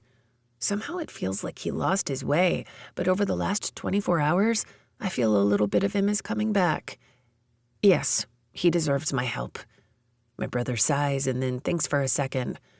Then he's a lucky asshole to have you on his side, and you should do whatever you can to help him. If only you knew who you were pushing me closer toward. Thanks, Isaac. We chat for another 15 minutes or so about his life in Las Vegas and how I like living downtown in Seattle, and then I yawn. All right, He says dramatically. I guess you can go to bed. Love you, Autumn. He grins, opening up his arms to signal he wants a hug goodnight. Love you too, I say as I stand, my brother stepping in to give me a quick hug, and then I walk out of the bedroom and head for my room. I hear my brother's door click closed, and I exhale, hoping that's the last I see of him tonight. I'm nervous and excited to see Briggs again. I wonder if he'll want to start where we left off, or if he's already stripped out of his clothes and is waiting for me naked in the bed. When I open the door, my smile falls. He's snoring, dead asleep on my side of the bed. Great. So much for a warm reunion. I debate just climbing into bed, but I wasn't joking about the bath. I still really want one.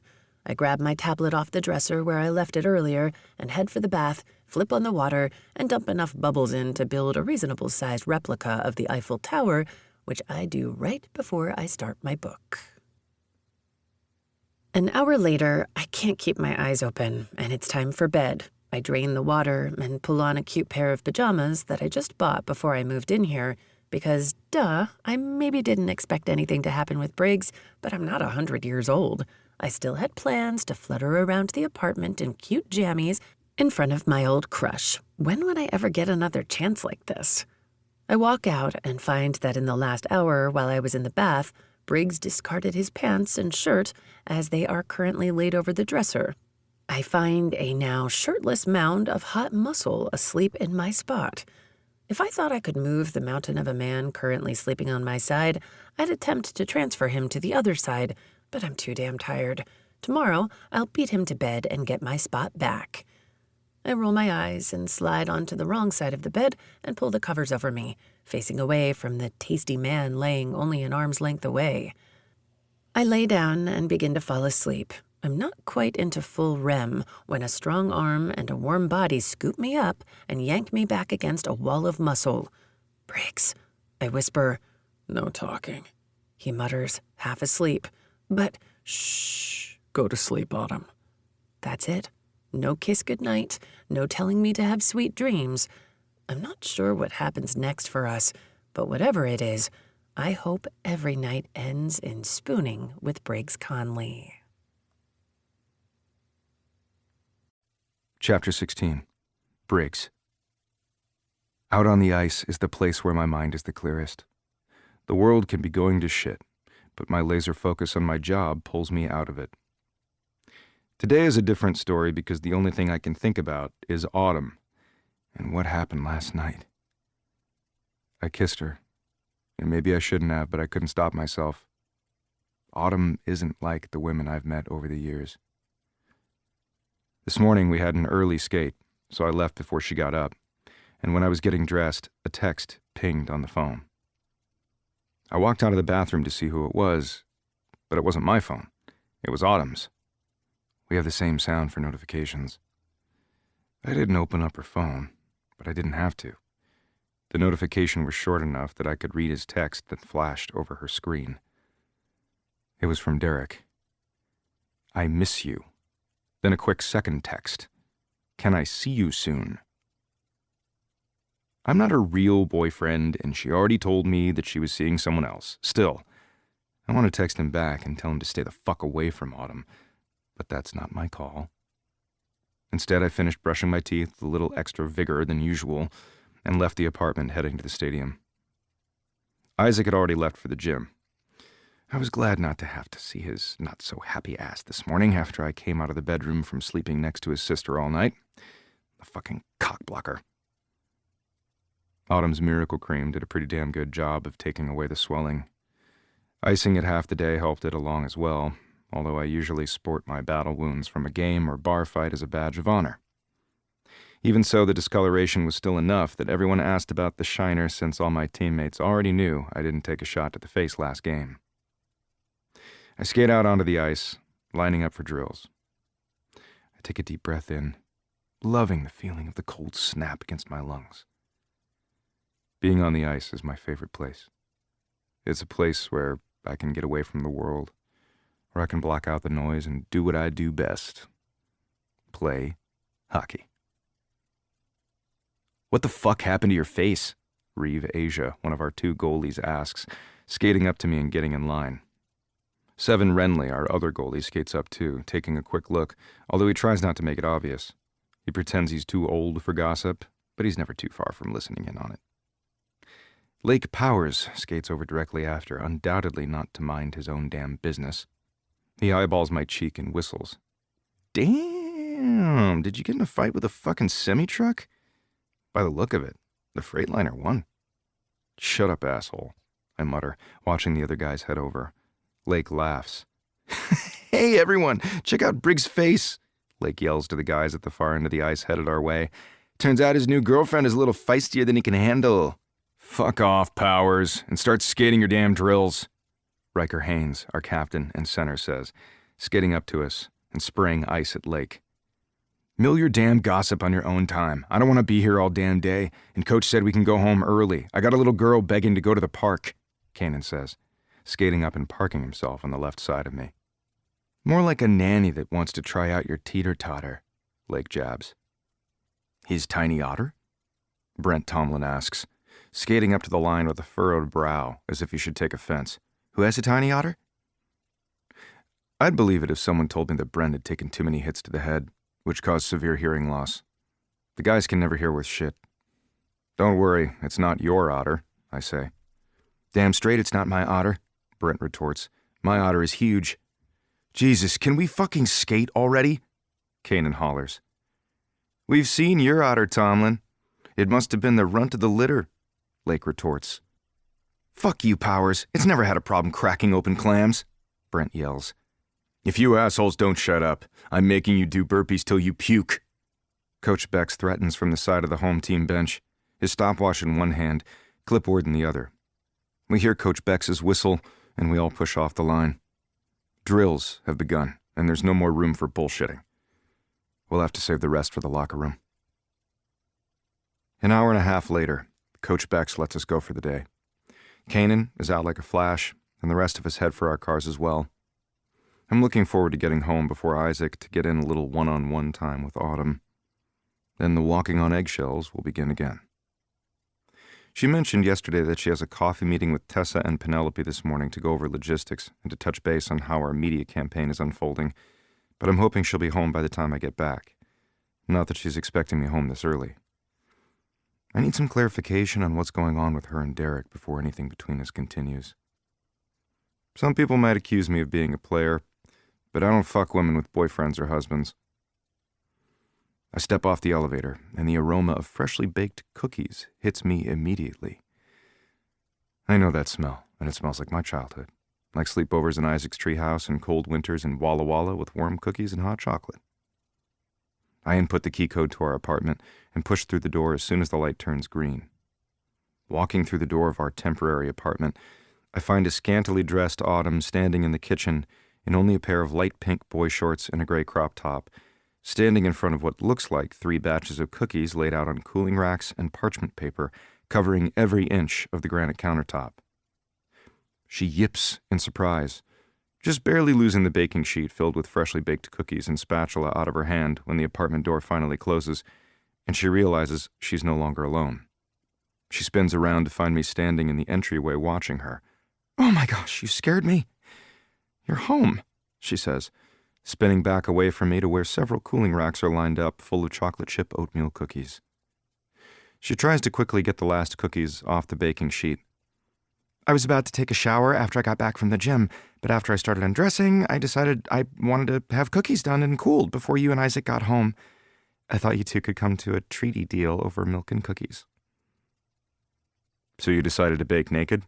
I ask, watching a half-dressed Autumn scurry to finish her task. "I'm not naked," she argues, rushing through to get the cookies pulled off the baking sheet, probably so she can escape back to the master bedroom to seek refuge. The ferocity of her spatula wielding is causing her ass to jiggle in those tiny little pink boy shorts of hers, and I'm fucking mesmerized. What Autumn Daughtry has is the perfect ass with just the right amount of perkiness to it and enough volume to make it ideal for pushing up against from behind. I bet it's a little more than a handful for each cheek, and I'm tempted to walk over and test out how much more of a handful it is. My mouth is watering to the point where I should probably see a doctor to make sure it's not some kind of condition, because I'm not sure whether it's the cookies I'm craving or her.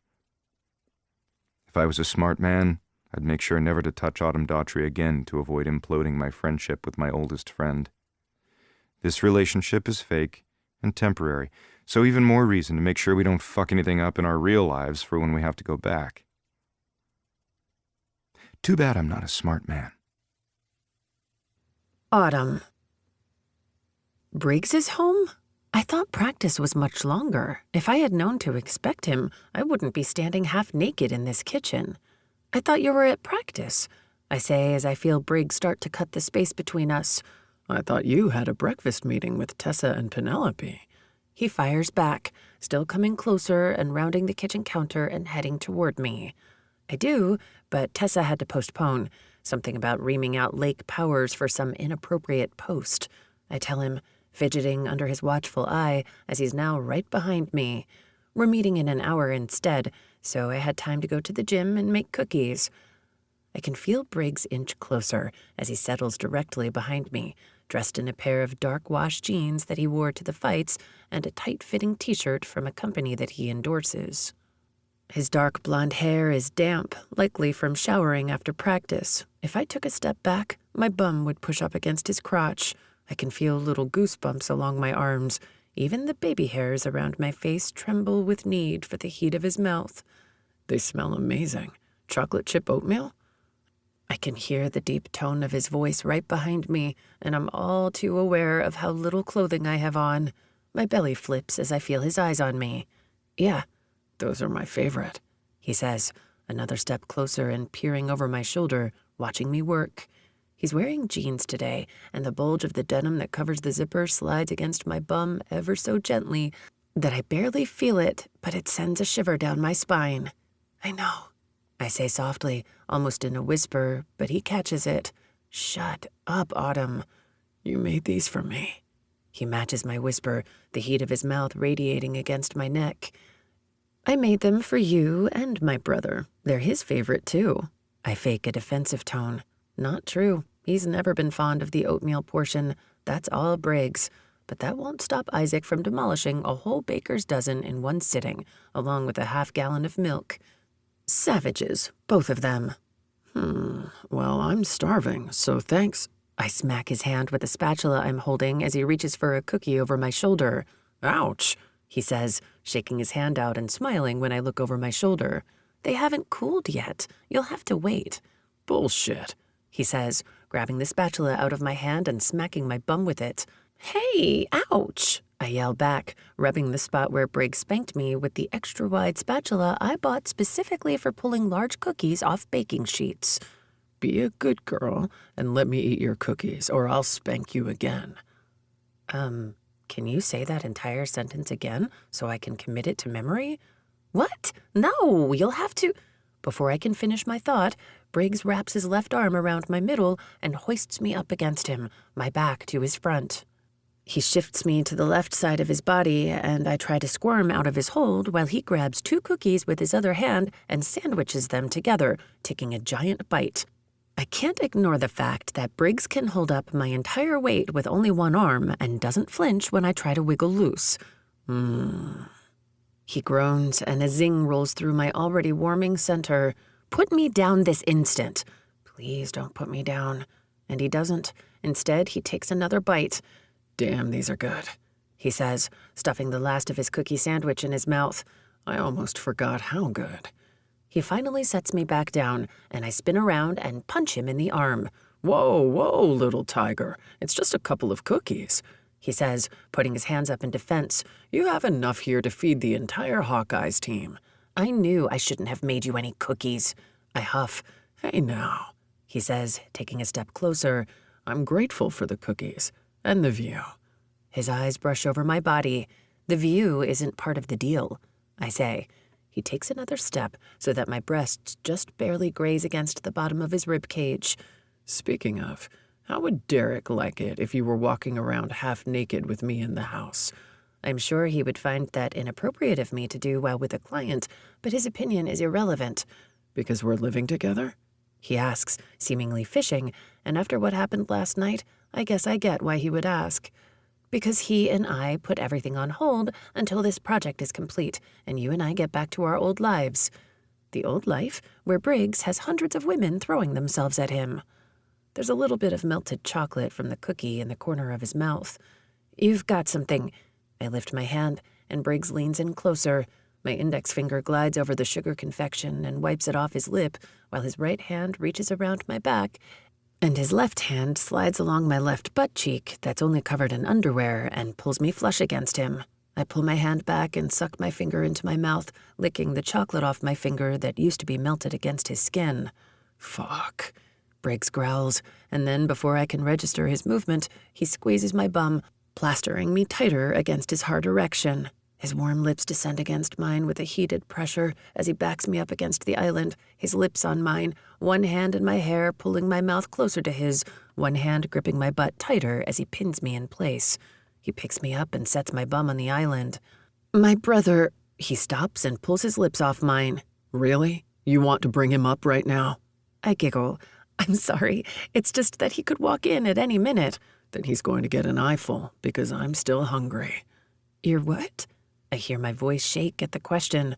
He places a hand between my shoulder blades and then lays me down gently, flat on my back. He hooks his fingers under my knees and lifts them up, placing my heels behind my bum on the counter, and then slides his index finger into the sides of my boy shorts, pulling them down slowly off my bum, past my thighs, and then off my feet. Seeing Briggs hover over me is a dream. How is this happening? No one wake me. What are you planning to do? I ask, forced to crab walk back to make room for my heels on the edge of the counter and feeling a little self-conscious to be lying naked from the bottom half while he watches every movement I make. I told you, I'm still hungry, and if you're going to make me wait for the cookies to cool, then I'll eat something else. He turns back toward the cookies on the back countertop, and I watch as he breaks a cookie in half, his index finger scooping up some melted chocolate from one of the melted chocolate chips, and he turns to me. I wonder which will be sweeter, the chocolate or your pussy. He gives a devilish grin that creates another flutter of butterflies through my belly. I take in a sharp breath as Briggs trails his index finger and spreads the chocolate through my slit. His finger is gentle, but there is nothing gentle about the way I want Briggs. My center clenches instantly with a sense of urgency to feel all his fingers on me. Tingles burst at the base of my skull, and I arch into his hand. He then dips his head down between my knees, and the memory of the 30 minutes I spent on the treadmill hit me. I clamp down on his head with my thighs before he reaches his intended destination. Wait! I panic, hearing Briggs's sexy chuckle at my reaction as his head is stuck, sandwiched between my legs. I haven't showered yet from my workout. He looks up at me with hooded eyes and dilated pupils. A sexy smirk tops off the full vision of pure sex. Good. I like a little salt with my sweet. A mouse squeak of a sound must have come from my throat, and my eyes widen at him. I have no idea what to say back to that. I'm having an out-of-body experience, and I can't be sure. The satisfied look on Briggs's face that he's affecting me as he intends suggests that the sound came out of me. I'm not usually this timid during sex, and I'm no stranger to oral, but seeing a hockey star between my thighs, telling me he's hungry to eat me, and filling me with chocolate has me a little flustered. Maybe I should shower first. Not on your life. I've been thinking about doing this all morning, but I thought better of it until I walked into this apartment and you made me batches of cookies in your underwear. Now, there's no way you're leaving this kitchen without having my tongue inside you. He doesn't wait this time for me to respond, which is just as well, because I have no more words. His fingers glide down slowly from my knees, down the inside of my thighs, and then dig under my bum as he grips on tight, bringing his mouth down to meet them. His tongue gives a long lick through me, and the chocolate he swiped there. I moan softly, my eyelids fluttering closed at the sensation, and I listen for the sound of my exhale, the last trace of resistance leaving my body. I can't deny him now, and I won't. If this is how he wants to repay me for chocolate chip cookies, then I should have made 100 batches and delivered them to him years ago.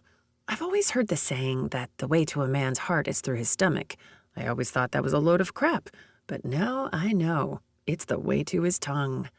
And God, is he good with his tongue. He bears down as he sucks, licking me clean of any trace of chocolate. My back comes off the granite, arching up and pressing myself further against his mouth.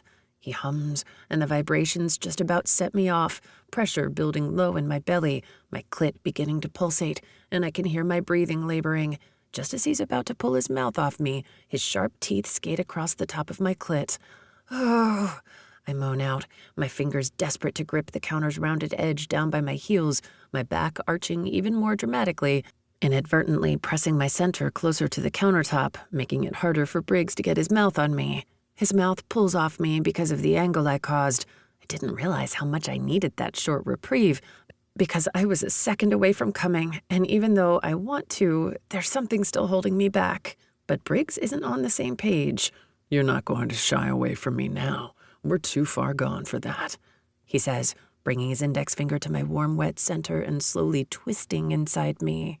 Oh, God, I whimper, gripping his wrist that has his finger inside me. Take one more, he says, and adds a finger inside me. I can feel my body begin to shake with my climax about ready to careen through my body. I try to steady my breathing, but I can't.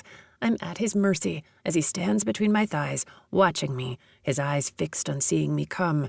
It feels vulnerable to be in this position, half naked, while a fully dressed man eats me and then fingers me to oblivion. But my body is so desperate for release that my brain can only truly focus on one thing, getting off on Briggs's hand and mouth. I inhale a sharp breath, and then Briggs's fingers curl in, swiping over the sensitive spot that isn't always easy for the opposite sex to find, and my body detonates around him. I moan out an incoherent jumble of words as my body shakes in his hands and my orgasm takes over. He stands there, soothing me still with his fingers until my shivers finally stop. I look up at him between my thighs, a look of need in his eyes. You're beautiful when you come, he says. Thank you for that. I stumble out the words, unsure of what to say. Yeah, well, thank me later. We're not done. Huh? Briggs slides his arms around me and pulls me against his chest. Instinctively, I fold my arms around his neck, and my legs grip around his waist, and they wrap around him. His long legs move out of the kitchen and swiftly carry me past the living room, heading for the hallway. Where are we going? You said you need a shower. So do I. Didn't you already shower at the stadium? I ask, but the question isn't relevant. Shut up, Autumn. You're about to shower with Briggs Conley. This is your goddamn fantasy come to life. Yeah, but we'll both need one after what I'm going to do to you. My center squeezes down hard again at his promise. I look back at him and the devilish grin he's sporting, but I don't know what to say. Briggs is talking dirty to me, and it's the best thing I've ever heard. What do you say? Want to shower with me? He asks with a cocky grin. I suck in my lower lip and wet it, the thought of it already making me wetter. He continues down the hall. The master bedroom is not far from us. Are you going to make me beg? He asks when I don't answer him right away. After what you just did to me in the kitchen, I think I'm the one who should be begging. He says. You on your knees? I could get into that. He opens the door to the bedroom and then closes it, locking it behind us since my brother could come back at any moment. Then he walks over to the bedside table, still not putting me down, and opens the bedside table, reaching in and pulling out a condom. You put condoms in here? I ask in surprise, glancing down at the contents of the drawer that only contains an unopened black and gold box of condoms. When did he do that? It's best to be prepared, just in case. His lip turns up on one side in a lopsided grin, and then he carries me to the shower. How long has he thought we might... Oh my God. More warm liquid coats me, and I'm sure he can feel the wetness against his shirt as he carries me into the bathroom. He opens the shower door and walks us in. Our clothes, I remind him, even though I only have my crop top on, mostly disheveled. But he's still dressed in a shirt and jeans. We must have left my boy shorts out in the kitchen. He gives a sexy smirk and presses me against the shower tile wall, setting the condom in his hand on the tiled ledge by the shower head designed for shampoo and conditioner bottles. I watch as he lays the gold-foiled package down. The anticipation of the moment when he'll open the package has my belly flipping with excitement. I'm so distracted staring at the condom wrapper that I don't see his hand reach down for the faucet as he flips on the shower water. Ah! I scream as the cold water hits us first. Briggs! That's exactly how I want you to come next time. Scream my name just like that. He presses his mouth to mine to stop my rebuttal, and finally the water turns warm. I pull up on the hem of his soaked shirt, and he grips the back of it, pulling it over his head. I glance down at the hard edges of him, the hills and valleys of Briggs's cut torso. He watches me as I scan every inch. When I look up into his eyes, he smiles down at me. What? I ask. Nothing. It's just a different way you look at me. Different how? Is he referring to other women looking at him naked? I hate thinking about Briggs with anyone else, but that is the reality of it. It's one of the reasons I have a job right now. But I won't let that deter me. This is my chance with him, and it might be the only one he gives me. I push the thought down deep. I don't know. He thinks for a second. You sure I'm not just a space to mark off on a game of sex bingo? B25, screw pro player? He's teasing, obvious by the glint in his eye. I shake my head. Who in the hell would I play sex bingo with? I poke back. Somehow, that answer isn't reassuring. Or maybe I'm just a guy you're screwing because of his big bank account. I still see the twinkle in his eye as he says it. He's not serious. And thank God for that. Otherwise, I would have to set the record straight that I'm not a gold digger. I'd have to admit that I will still want this, even if he was penniless. Oh, Mr. Conley. I use my best bedroom voice, reaching between us for the button of his soaked pants. I think you just figured me out. Oh, yeah? I grin, his lips almost on mine again. I nod. Uh-huh. My fingers find the button to his pants. All I care about is your big. I feel the button give way. Big. I pull down on his zipper. Big bank-a-cock account. He chuckles and presses me tighter against the shower wall so that his hands are free to push his jeans down. They're wet and an already tight fit for his thick, powerful hockey player thighs used for moving through the ice. He bends down, miraculously keeping me still in place while his hands yank down his jeans. He makes it look effortless, but I feel the force he uses to push them down, and I remember exactly whose arms I'm in. A badass hockey god with skills in so many different arenas. He kicks off his jeans and toes them to the side corner of the shower away from us. Then his fingers trail up my sides, creating goosebumps over every inch he touches.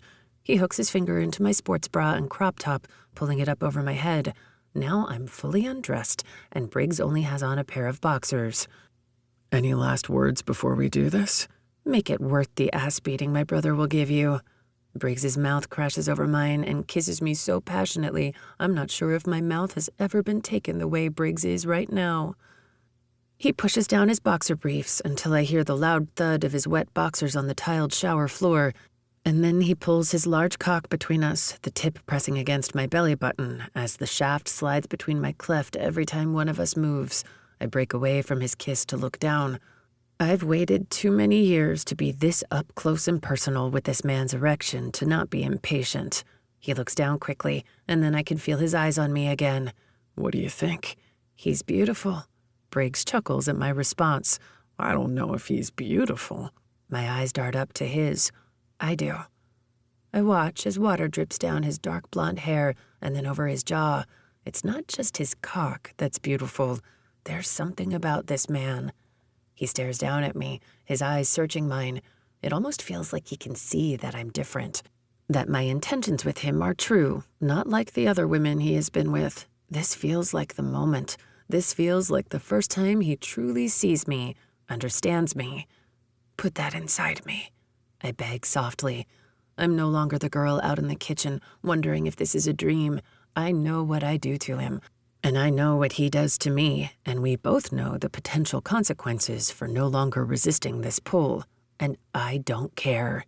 He bends in and kisses me again, one hand gripping onto my left thigh, the other around the side of my neck, holding me into place for his mouth to devour me. He releases my lips and reaches for the condom on the soap shelf, his eyes searing into mine as he rips it open with his teeth and then rolls it on, never breaking eye contact. He presses me tighter against the shower wall to anchor me in place to free the use of his hands. I whimper softly every time the head of his cock slides along the crack of my bum on its own accord, bobbing slightly under me. You okay? Am I hurting you? He asks of his body smashing me into the shower tiles. Nothing has ever felt better. I'm good. Yeah. I nod in reassurance, barely able to think of a coherent thought. He presses his left palm just above my head as his other hand reaches around my thigh and grips his sheathed cock. My arms tighten around his neck as he guides his engorged cock with his right hand and lines it up with my opening. Then he presses it against me. I moan out when the tip of his cock pushes inside. Even with my legs still wrapped around his waist, he's so much taller than me. He pushes more of his length further into me, and I whimper at its size. He presses the side of his mouth against my temple, and now that he's inside of me, his right hand comes back up from guiding himself into me and grips around my left thigh, squeezing tight. That's it, Autumn. Take me, he says, sinking deeper into me with every powerful thrust. I'm so full, I think I might burst at the seams. I can't. I shake my head, my voice shaky. I bury my face against his neck. Yes, you can. You were fucking made for me, he says, his voice becoming labored, rocking into me again. But I'll slow down if you need me to. I don't want to hurt you. I'd never hurt you. His proclamation causes my heart to squeeze, and my arms grip him even tighter. I shake my head again. I don't want him to stop. Ever. That's not an answer. Keeping the same rhythm, but not increasing any deeper penetration. I need you to tell me if you want me to stop. You're not hurting me. Please don't stop. Don't ever stop. We stare at each other for a moment as he continues to pump inside of me. An unspoken question feels like it passes between us. What part of this is fake, and what part of this is real? I can feel our hearts beating rapidly against each other. Did I say too much? Did I give too much away? And then, before I can ask, he kisses me ferociously like he can't get enough. It almost feels like an answer to that question. His tongue seeking out mine, he thrusts in again, once, then twice, and fully seats inside me. I cry out at the fullness, but he consumes my sobs, swallowing them whole. There's tenderness and aggression in how he's kissing me, and how he took me against the countertop in the kitchen earlier, and how he's taking me now against the shower wall. I don't want this to end, the feeling of being with him, this feeling of his cock buried deep inside me. Is it stupid to feel so connected to him right now when I have no idea how he feels?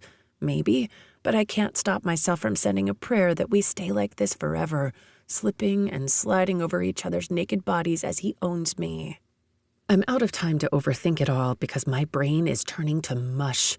With my first orgasm making my clit extremely sensitive, it's not taking long for my body to begin to vibrate for a second time as the warning signs of my climax are building in ferocity.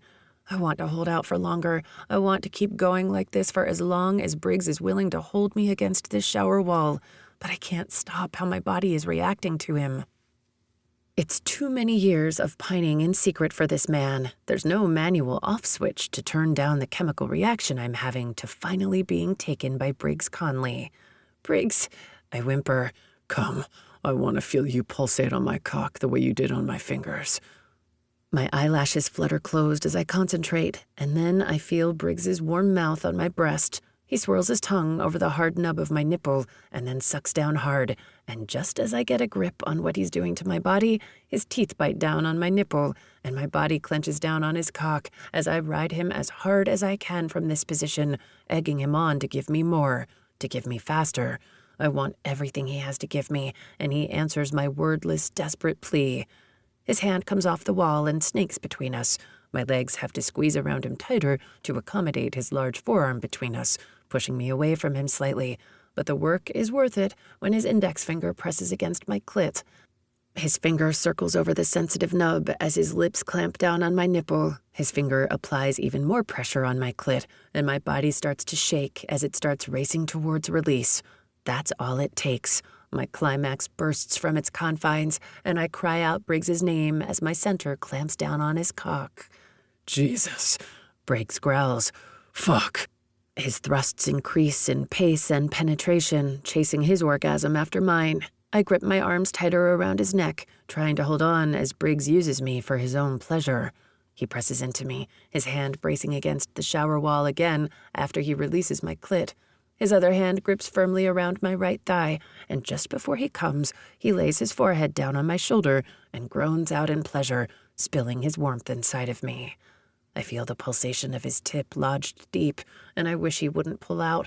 I want to stop time and enjoy the feeling of his cock twitching as if he is as completely undone by his orgasm as I am by the one he gave me. But we both have things to do today. I have no idea what time it is, but I guess that I should be meeting with Tessa and Penelope soon, and my brother should be back at any time. Briggs pulls out slowly and then lets my legs slip down his body while he protectively holds on to me to make sure that I don't fall too quickly. Once my feet hit the ground, he kisses my shoulder, and we both sigh in relief. Finally, we ripped off the Band-Aid of this sexual tension. A loud bang sounds from the entry of the apartment.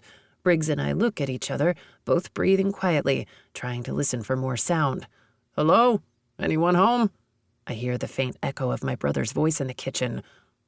Probably going straight for the cookies. That should give us some time. At least this time he has the decency to wait until after we've finished. I swat at Briggs's shoulder. He laughs and takes a step back. How thoughtful of him. I tease.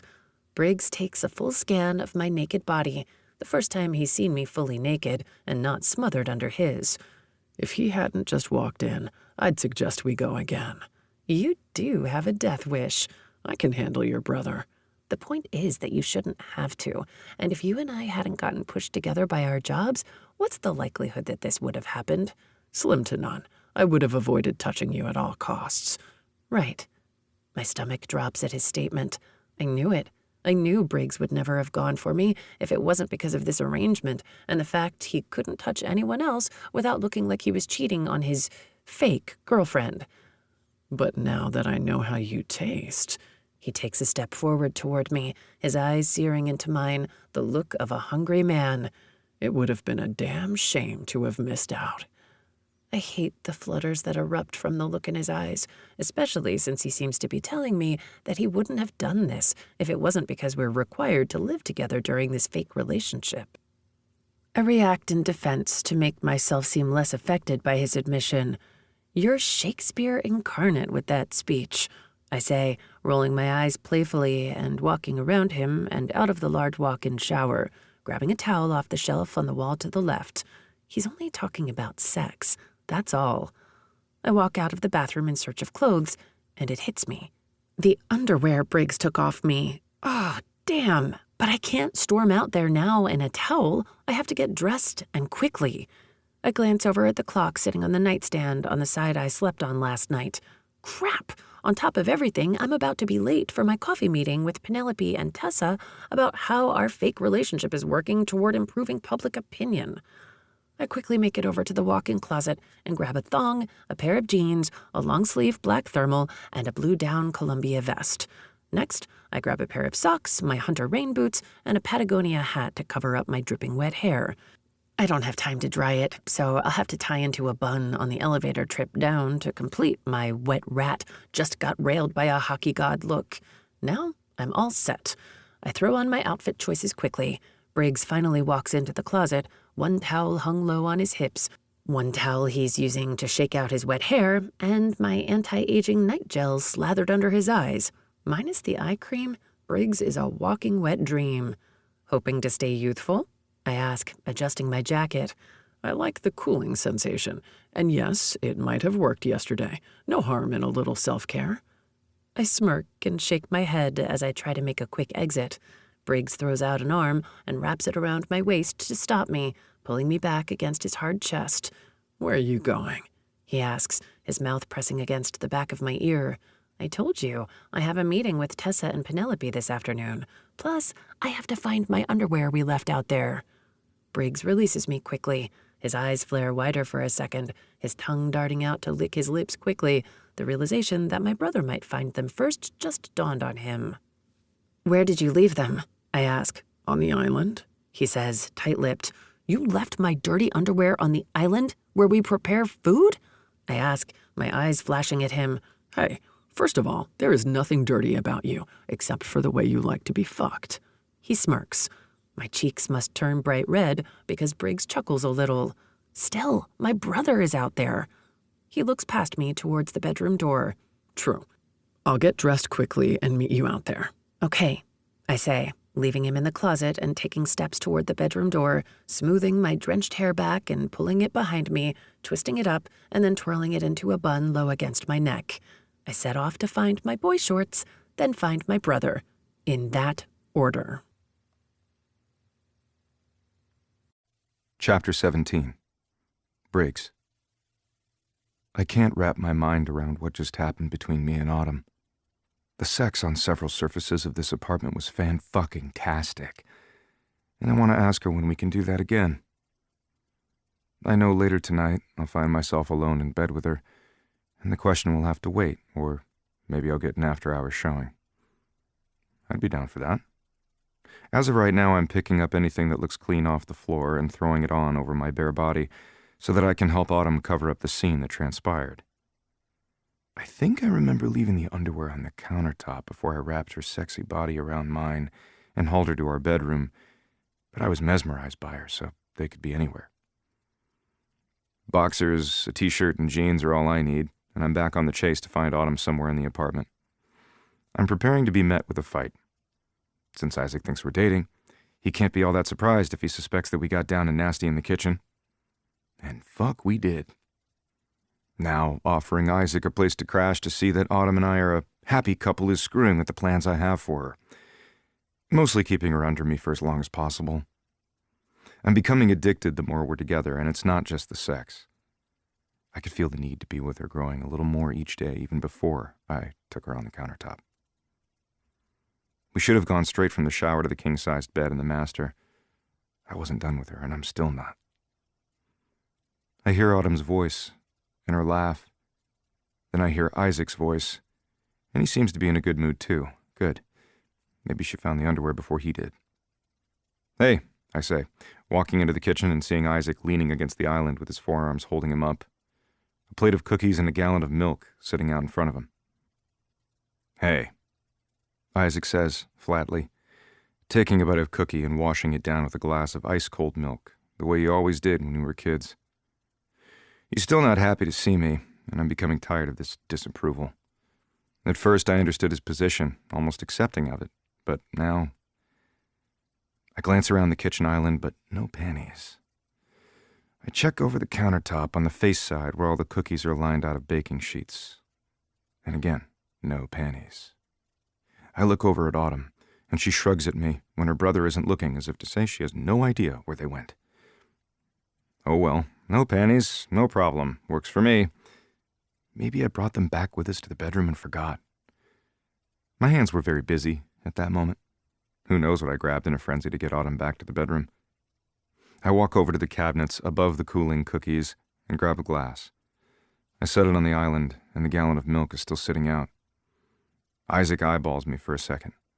He grabs the handle on the milk like he's about to deny me milk I paid for, but then he seems to shake off the look and releases the carton, sliding it over to me with irritation. I have to head out. I'll be back in a couple of hours, Autumn finishes. Fine, Isaac says. He looks over at my wet hair, and then over at hers. You two leave enough hot water for the rest of us? His hand balls into a fist on the granite countertop, but he looks more like he's trying to check his anger than planning to use those knuckles on me. This is progress. I look over at her, trying my hardest not to toss my bedroom eyes at her. Her cheeks turn a little rosy under her brother's accusation, but she recovers quickly. You're making it fucking hard to leave you still standing, Conley, he says, peering up at me with fire in his eyes. Autumn steps forward and dips down to Isaac's eye level. You know, you could always stay somewhere else. I'm fine here, he says, meeting her eye contact. A swell of pride hits me, seeing her go toe-to-toe with Isaac to defend me. To defend us. Then I suggest you stop threatening my boyfriend in our home, which he generously invited you to stay in after you cold-cocked him. I try to hide my smirk. Good girl. Glad to see her setting some limits on how much he can walk on her. I guess he and I both used to walk on her as kids. My chest squeezes uncomfortably tight. I'm regretting that now. With Autumn out for the afternoon, that means Isaac and I will have to play nice while she's gone. What a weird alternate universe, where being with Autumn is easy, the girl I used to groan about when Isaac's mom said we had to include her in our shenanigans. Now it's my best friend that I need a buffer to stay in the same room with. Who knows, maybe with Autumn gone it will feel more like the old days. Okay, I have to go. I already texted the girls and told them I'd be late, but I need to get down there, she says, sending a glance my way. See you tonight? I ask her. Maybe if I'm lucky, Isaac will decide to stay out all night so I get his sister to myself this evening. But since he's training, I doubt it. Yeah. She smiles over at me. Good. A knock sounds at the door, and her eyes dart over to me first. I'm not expecting anyone, I say. Autumn and I look at Isaac, and he shrugs and shakes his head with a mouthful of cookie. Seems he isn't expecting anyone either. She turns and walks toward the door, but I don't like this idea. If she wasn't expecting anyone, I should be the one to open the door. I've yet to get a crazy fan or a stalker, but Isaac and I are the public figures in this room, and if it is a crazed fan, or worse, it should be him or me dealing with them, not her. Maybe I'm being overprotective, especially in a building with a doorman and security, but that feels like it fits under my new job description as a boyfriend, fake or otherwise. Even if Autumn and I weren't living in a fake relationship, and she was only here visiting with her brother, I'd still feel as though I share the responsibility with Isaac for her safety while she's in my presence. I frown for a second. Had I always been this protective of her and never noticed it? Is it because she's the little sister of my best friend, or because she's Autumn? Even as I ask the question to myself, I know the answer. It's because it's Autumn. No one, not even Isaac, could protect her better than me. I pass her up with my longer stride, beating her to the door. Wait there, I tell her, and point toward the end of the foyer. I'll see who it is. I open the door, and when I see who it is, I am about ready to slam it in the asshole's face. Derek. Autumn's boss, and the man who texted her at 6 a.m. this morning. The boss that she didn't sleep with, didn't being the operative word here. A bit of information I got when she attempted to tell me they were in a relationship. They were most certainly not. No dude in his right mind who saw long-term in his future would let a knockout like Autumn go out and date another man. I sure as hell wouldn't, even if it meant she came home with the Powerball winning numbers. Some things aren't worth the money. What the fuck do you want? Oh shit, did I just say that out loud? That was unintentional, but now that I've said it, I won't take it back. I meant it. He shouldn't be here. Autumn is mine, not his. At least for the next few months. And I'm going to soak up each second of it. Is Autumn here? This is the address she sent us in an email, he says, pressing up on the balls of his feet to try to get a look over my shoulder, but it's a feeble attempt.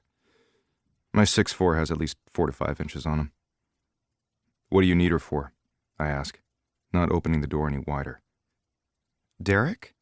I hear Autumn say, coming behind me and attempting to pull the door wide and out of my hands. I let her because if I don't, she'll ask why, and the only reason I'll have is I don't like looking at his face when I know what he wants to do to you. I doubt she'll find my reasoning compelling enough to agree to deny him entry. Although I'd bet she's denied him entry enough times if they've gone on dates since he never sealed the deal. Hey, he says, sidestepping past me and walking toward her. Fucking bold move. I wanted to come check on you since you've been working from home. A phone call would have sufficed, I say under my breath. Autumn hears it and gives me side-eye.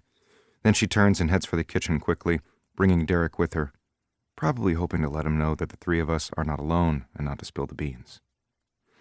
Although, if there was anyone I'd like to come clean with, it's Isaac. Have you met my brother? He came into town from Vegas to visit. She offers up her brother, and Isaac walks around the island, his chest half puffed already. Half of me hopes he'll deck Derek right on the spot. That would probably get rid of the guy once and for all, and I wouldn't have to get my hands dirty. But Isaac's not a hothead going around hitting any man who makes eyes at his sister. Just me. In fairness, I broke the bro code. Nice to meet you. I'm Derek, he says, reaching out and shaking Isaac's hand. Isaac's eyebrows turned up for a minute. He thinks this is weird, that's obvious. Isaac doesn't have much of a poker face. Derek turns to Autumn. Didn't realize we were meeting family already. What the fuck did you just say, asshole? And in my damn apartment where I just fucked the girl who I'm supposed to be dating, your ass is the one who sold off your girlfriend for a payday from the Hawkeyes. There's no way she'll go back to dating him after this is all over. She deserves a hell of a lot better. Thinking on how much I've fucked up over the last year, she deserves better than me, too, but a future between us isn't realistic anyway. Not with Isaac already ordering my headstone. It probably reads, "Here lies the worst friend on the fucking planet. I hope his dick decays first. Briggs Michael Conley." Autumn looks a little uncomfortable about his comment. And I should fucking say, where the hell does he get off coming over unannounced to our apartment while we're trying to look like a couple? Already? Isaac asks. I thought you'd been working together for the last 4 years since Autumn graduated from college. I fold my arms over my chest, a smirk brushing across my lips. I'm not offering this wanker a lifesaver. He can tread his way out of the deep end he threw himself in. We've been working together a while. But how often does upper management meet the families? I mean, really? She gives a tight laugh. Isaac's right eyebrow is furrowed, a tell that something seems off. But he's not pushing the subject. Autumn turns to Derek quickly. And you already know my boyfriend, Briggs Conley, she says, gesturing toward me in an attempt to change the subject. He looks at me with that same look he did at the first meeting we all had in the Hawkeyes conference room, where I was basically forced to fake date Autumn. Which Autumn told me was his idea. I guess I did owe the guy a little since he was the one that got us together. He barely looks over at me. Right. Hello again, he says, avoiding shaking my hand, but I reach over anyway. If he doesn't take it, he'll look bad in front of Autumn and Isaac, and he knows it. He reaches out and takes my hand, and I put a little extra pressure in my squeeze until he flinches. Autumn's eyes connect on something on the floor, and I follow her line of sight.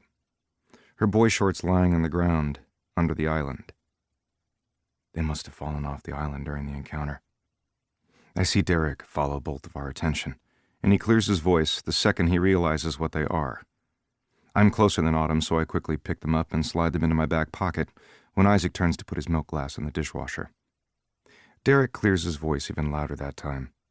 I think the only thing worse than seeing evidence that your not girlfriend is getting laid by someone else is to see that same dude putting her panties in his back pocket. It might have been an unintentional marking my territory stunt, but now that it's done, I couldn't be happier. Fuck him. She deserves better than a guy offering up his girl as a fake girlfriend for someone else. Who knows? By the end of this, I might even help her forget his name. Autumn tries to divert Derek's attention from the event. I was just headed out. I have a coffee meeting this afternoon, and now I'm late for it. Oh, I'll walk you out. Derek beams. I'll just take a cookie for the road, he says, grabbing for a cookie that Autumn made for me. You can do a lot of shit to piss a man off, but take one of his cookies that his fake girlfriend made for him without asking. Now it's war. He bites into the cookie as he tries to usher her out of this apartment as quickly as he can and away from me, I'd suspect. Did you make these? He asks her. They're amazing. I want to make an excuse to head down with them, but I still don't know what's happening between Autumn and I. The door clicks shut after them, and it sounds like a coffin shutting on the possibility of something more between us. What happens if this whole thing just blows over after our contract is done? Does she want Derek over me? The idea of it makes me want to connect my knuckles with a sheet of ice. I'd rather get body checked against the plexiglass by the opposing team without pads on than watch Autumn go out with that dick. Chapter 18. Autumn. This was a surprise. I smile over at Derek as I hit the call button for the elevator. I haven't seen you much since you've been working from this apartment. Erica is adamant that you stay laser-focused on this project, but I've missed seeing you around the office. I wish you would have called or texted first. I look down the hall to ensure no one is listening to us. The coast is clear. My brother doesn't know that Briggs and I are doing this to clean up his reputation. Operation De-Sleaze Conley, Derek says, shaking his head like something tastes bad in his mouth. Right, I say. I might have said it to Briggs in an attempt to cut him down a peg, but I didn't come up with it. Derek did. But now, from a closer vantage point, I can see that the Briggs I've known since I was a kid is still in there. The question still remains, why is he back to self-destructive drinking and partying, and how did he get himself in this mess with the exotic dancer? If he doesn't tell me, I may have to do a little digging myself. The elevator door opens, and Derek gestures for me to go first. He's been chivalrous on the few dates we've had, picking me up instead of meeting, opening doors, pulling out chairs, offering me his coat, and refusing to let me pay, even though I offer. I hit the ground floor button, and the doors close. He and I stand side by side, staring back at the elevator doors from the inside. I can see both of our oddly warped images in the metallic material of the elevator, but it's not perfectly reflective, so I can't make out either of our expressions. So, Briggs, Derek says. We're both facing the stainless steel doors, and I watch Derek rock on his heels with his hands in his pockets. Yeah? Was there more to that comment, or are we just calling out any random person's name? Maybe I'm more irritated with him showing up unannounced than I originally thought. You two getting along? So far, so good. It's been an adjustment. But he's being respectful? Huh? Respectful? Like leaving the seat down on the toilet and passing gas in a different room than the one I'm standing in? Or respectful in that he's not tossing me up on the kitchen island and devouring me because he felt like it? But really, I don't want to get into it with Derek right now. I have a meeting with the girls that I'm late for, and Tessa seems anxious to get together ASAP. I'm worried something might have been leaked already. Sure, I guess. He's not pressuring you in any way, is he? I look over at him. I can't hide my look of confusion. Pressuring me to pretend to be his girlfriend? He's the one that didn't want— No, he interrupts, shaking his head. Pressuring you into more than what you signed up for. He saw my panties on the ground, but I also live there, and he's never been inside my apartment. For all he knows, I'm a slob. Or I could have been folding laundry on the kitchen island, and those pair dropped from the stack. I'll admit, though, Briggs tucking them in his back pocket was incredibly hot, and I can't deny that I'll be fantasizing that he leaves them in his pocket all day. I don't know what you're referring to. Sex, Autumn. Is he pressuring you into sleeping with him? He huffs as if annoyed that he has to spell it out for me. Derek, I don't think that's any of your business. I'm your boss, Autumn. Of course it's my business. It would be highly inappropriate for you to be involved in a sexual nature with our client. I take a step to my left, further away from Derek, and turn to face him, crossing my arms against my chest in a protective stance. I will say this again.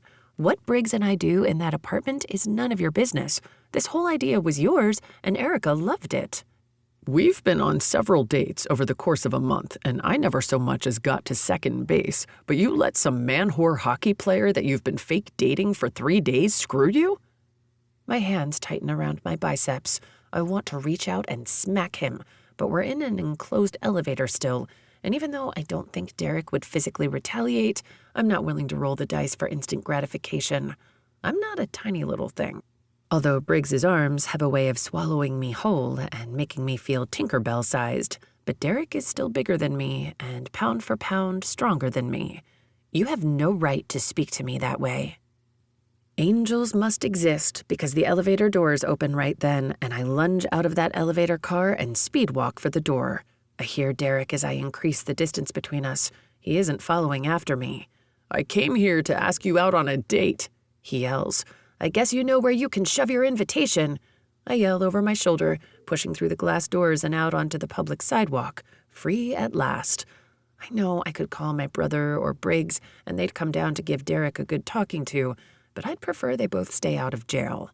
If I nail this account, Derek will be a peer and no longer my boss. We'll work in different divisions of the firm, and luckily, on different floors, too. Briggs. So, how's the gym? I ask, reluctant to make contact, but we're both awkwardly standing in the kitchen now with Autumn gone.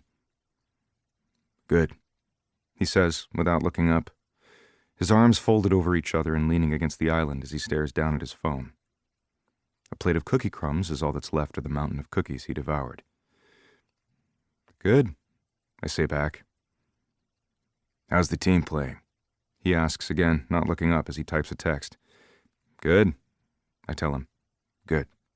He responds with zero interest. Silence sets in, and this is easily the shortest conversation Isaac and I have had in our entire lives. I'm heading out to meet a friend at the bar, he says, leaning up and tucks his phone into his front pocket. At 2 p.m, I say. Isaac finally looks up at me. Interesting coming from you. I stare back at him as he rounds the island and heads for the front door. Why are you so against this? My sister deserves better than a drunk who passes out at God knows where for God knows how long. That's not who I am. It might not be who you'll always be, but it's who you are right now. And my sister needs a real man who will provide for her, protect her, help her accomplish her dreams, and give her the family she's always wanted. And you think I'm not that man? He turns and faces me straight on, taking a couple of steps closer to me. No, I don't think you are. There have been very few times in my life when someone has used words that hurt me as badly as those do. He turns around without another word and leaves the apartment, closing the door on his way out, leaving me with more questions and uncertainty about where Isaac and I stand and whether or not this feud over his sister will end our friendship, fake or not. Will he be relieved to find out we faked the whole thing and his sister was never truly in danger of ending up with me? Or will he hate me for lying to him and making him fly out here to defend her and protect her from a man he finds to be inadequate and lacking to ever deserve his sister? I guess we'll find out in a few months. Chapter 19. Autumn. Finally, Serendipity's coffee shop where I'm meeting the girls comes into view under the bill of my hat. I decided to walk since I didn't want to take the elevator down to the garage with Derek still with me. I wanted a quick getaway, and the lobby served that purpose. Plus, the doorman is on the lobby floor, and I wanted to know he was nearby, just in case. Besides, the cafe is only a couple blocks away, and the rain doesn't bother me. Raindrops are beginning to spatter on the cement sidewalk, and I'm glad to be nearby before it really starts coming down, because the best way to tell someone from the Pacific Northwest that you're not a native is to carry around an umbrella. Also, your choice of footwear is as follows. Year-round, flip-flops. Hiking, Birkenstocks or Merrells. December through January, rain boots. If you are not dressed for an impromptu hike, your closet is not chock full of all things Patagonia and Columbia gear, and you do not have a crippling coffee addiction, just pack up and go back home. You won't last here. I really hope to God that Tessa doesn't have bad news to share, because I could use a break after what transpired in the apartment with my brother and then the weirdness in the elevator with Derek. The smell of freshly brewed coffee and pecan caramel sticky buns hit me right in the face as I opened the heavy red door to the quaint little cafe that is anything other than a closely guarded secret. This place is booming with customers trying to get a sugary fix on their lunch breaks, or in this case, a post-work sugar rush. The aroma almost feels as though it pulls you in, kisses you on the cheek, and wraps you up in a warm, fuzzy blanket. Nothing better on a rather drizzly day in Seattle. The red door acts as a beacon on an otherwise colorless and gray afternoon as the fog decided not to lift completely today. "Autumn!" I hear, and then follow the sound to a lively waving Penelope sitting at a table in the back corner, Tessa's head down and her phone, texting rapidly. Oh no, please don't let that be related to Briggs. "Hi," I say, grabbing my wallet out of my purse and setting my purse under the table. "I'll be right back. I need coffee before I melt," I tell them. Tessa looks up quickly with a smile, but that's all she gives me as she dives back into her phone. Weird and unnerving. I order my coffee and, of course, a sticky bun and head back to my table with my number for my order. "Okay, I'm here. I'm sorry I'm late," I tell them. "No biggie. I'm just happy to be out of the office, and Tessa has been text shouting at Lake for the last 20 minutes. Text shouting? Penelope grabs Tessa's phone from her. "Hey!" Tessa objects, but it's too late. Penelope is already turning it to show me. Penelope holds the phone closer so I can read the conversation between Lake and Tessa, and sure enough, there is a long conversation between them, all caps and exclamations. I don't think I see a single lowercase letter in the entire thing. Tessa grabs at the phone, and Penelope lets it go. She and I look at each other and bite back a chuckle. I feel bad that Lake and Tessa's rivalry hits my funny bone, but it just does. I should be a better friend to Tessa, since I'm still the new girl in the threesome, if you count Isla the foursome, and I should take her side over Lake's. But the way she carries on about his misdoings, the more I wonder if Lake's inability to just grin and bear her, falling in line like all the other players on the roster, is what's getting under her skin. His social media posts can be tasteless, with scantily clad women on his boat at his lake house during the off-season, sometimes with emojis covering up what would be their bare nipples. But he has 10 times as many followers on his social media as Briggs, mostly women, because with that sexy grin and a nickname like Magic Stick, how could he not? Tessa slams her phone on the table just as my coffee and sticky bun come out to the table. "Okay, I'm done. Sorry," she says. "No, it's fine. Do whatever you have to." "Absolutely not. I invited you both here so we could hear how things are going with Briggs," Tessa says, saying his name teasingly and wagging her eyebrows at me. "Ooh, yeah," Penelope says, taking a bite of her bear claw and leaning in. "Do tell. How's living with all that testosterone? Please tell me you're in a one-bed type situation and that the heater broke, so you have to use each other as a heat source."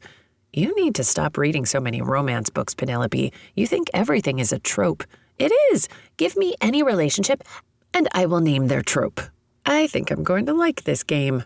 I nod and lean in closer. "You read smut?" Penelope asks, almost giddy. "Who doesn't?" I joke. "Tessa doesn't read dirty books." "Let's just call it what it is. Literary porn." Tessa takes a sip of her coffee and then continues. "Word dicks, but I prefer my porn the old-fashioned way." "Tessa?" Penelope says with shock, and then turns to me almost as if she half expects me to realize I sat at the wrong table. I hide my grin as I take a sip of my coffee. "Oh yeah? How's that?" "Visually stimulating," she says with a smirk. This isn't the first time these two have debated this, because Tessa knows she's riling Penelope up. "Well, excuse me for liking to read my porn, like a dang lady," Penelope huffs, only pretending to be upset. A smile peeks out when she sees I'm chuckling at these two. I look around our surroundings to see if anyone heard our conversation. Of course, there's a man, slightly advanced past middle age, reading his newspaper 2 tables away. I see him peeking over his paper for a minute. Then I hear a chuckle, and he goes back to his reading again. We got off track. Tessa says, we need all the sexy details about your sleepover with the right-wing hottie.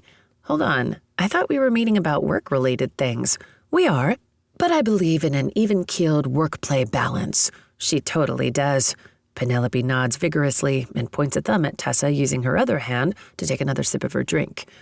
Okay, fine. Work first. I tell her, if they want details, I want what I came for first. I want to know if risking my brother's ability to ever trust me again and causing a blow-up with a coworker is worth the risk. I need to know that this fake relationship is changing public opinion for the better and that no rumors have started surfacing. Tessa picks her phone back up, growling at a new text she got from Lake, but clicks out of the messaging app, even though I'm sure it's killing her not to respond back to Lake right away. She scrolls through her phone for a second, and then she must pull out a report she compiled because she starts listing off key points. I got the reports from Apparel, and they are reporting an increase in Conley jerseys and merchandise by 18%. Is that good? It's a giant jump for sales in general, but huge for only a few days. Penelope nods. Yeah, it's promising news. Tessa agrees, still looking down at her phone. What else you got? Penelope asks. His social media account grew by almost 10,000 new followers between the day your restaurant kiss surfaced and the blow-up he had at the reporter after the game last week. I cringe at the fact that Briggs might have hurt his reputation by defending me, but in this case, it sounds like it actually worked to his benefit. The public is intrigued by him. They're talking. I just hope it's mostly good. Is that good? Really good. And the comment section is looking promising, too. Naturally, with social media being the animal it is, there's always a few dimwits who want to see Briggs crash and burn. But overall, people have good things to say about his girl-next-door wholesome new relationship. The narrative is going the way we were hoping, and people are rooting for you two. People are rooting for us? I bite down on my lip a little, but then try to cover it up by tearing off a piece of sticky bun and plopping it in my mouth before either woman sees the effect that comment has on me. Oh, damn, that's a good pastry. Almost better than sex. Well, better than sex with a normal man, not better than sex with Briggs. Sex with Briggs is more like getting to eat a whole truckload of sticky buns with 0 calories. My mouth begins to water again, but not for the sticky bun, though I can't let that happen again. If I want this promotion, and I do, I'm on a 100% Briggs diet, except in public when we have to show affection. I clear my throat and try to focus back on work. And if the false allegation story drops tomorrow, how would that affect us? I ask. His reputation is still a drag, and your relationship is as fragile as a glass egg. If the story drops, I suspect the glass will shatter. We need more time to solidify his new public image. I nod, disappointed, but not surprised. I knew well enough that public opinion takes a while to alter. What about the sponsor deal? Penelope asks, turning to Tessa. What sponsor's deal? I ask. Tessa makes a lopsided frown. It's not a given yet. My dad was talking about it with Phil Carlton. Sounds like Briggs's agent thinks it could be a great opportunity. It's a very family-focused company. You think they'll go with someone else? I just think they haven't seen enough of Briggs out of the party scene to gamble on their reputation, too. Briggs would need to really prove he's a changed man before they'd consider him. But the sponsorship aside, you think things are looking good? Yes, but the best thing we can hope for is that hiring your firm was simply a precaution. I hope that Briggs doesn't have to base his entire career on whether or not this woman gives a 4-page spread on this story. If she does, then we'll see if the safety net you're creating holds. And if it doesn't, the Hawkeyes may have no other choice than to separate themselves from the dumpster fire and drop Conley. What? That might not even be the worst of it for Conley. She could drag him through a criminal case, Tessa says. But she won't win. There's not enough evidence. And if the team drops him, he'll look even more guilty and no other team will pick him up. Penelope jumps in. I know this is part of Tessa's job to consider all the possibilities, but I'm glad to have Penelope feeling as defensive over Briggs as I do. Tessa looks over at her. You're right. It will ruin him. Damn it. I hate that she's right. I have to go. I stand quickly. Where are you going? I need to think. I need to talk to my boss. Wait, you didn't give us the dirty. Penelope objects. I know, I'm sorry. Sort of. I'm not exactly sure how much I should tell them about what's going on between me and Briggs. This friend group is new, and they are all employed by the franchise, whereas I was hired for a job where client fraternizing is frowned upon, and I can't imagine Phil Carlton would like that he's paying me while I'm having hot shower sex with one of his most valuable players.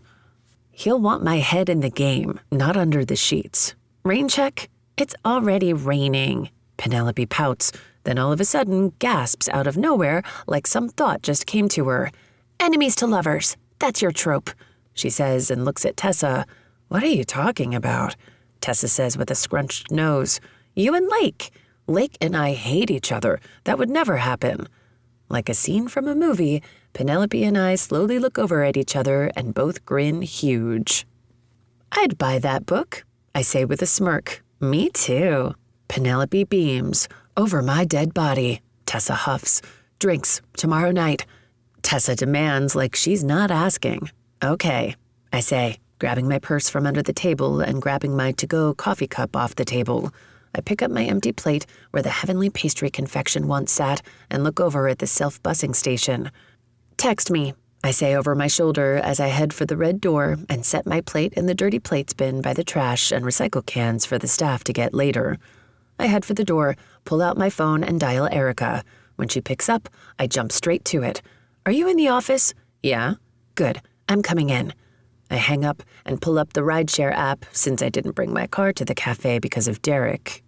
It's time to pull out the stops to protect Briggs's career and help him get that huge sponsorship.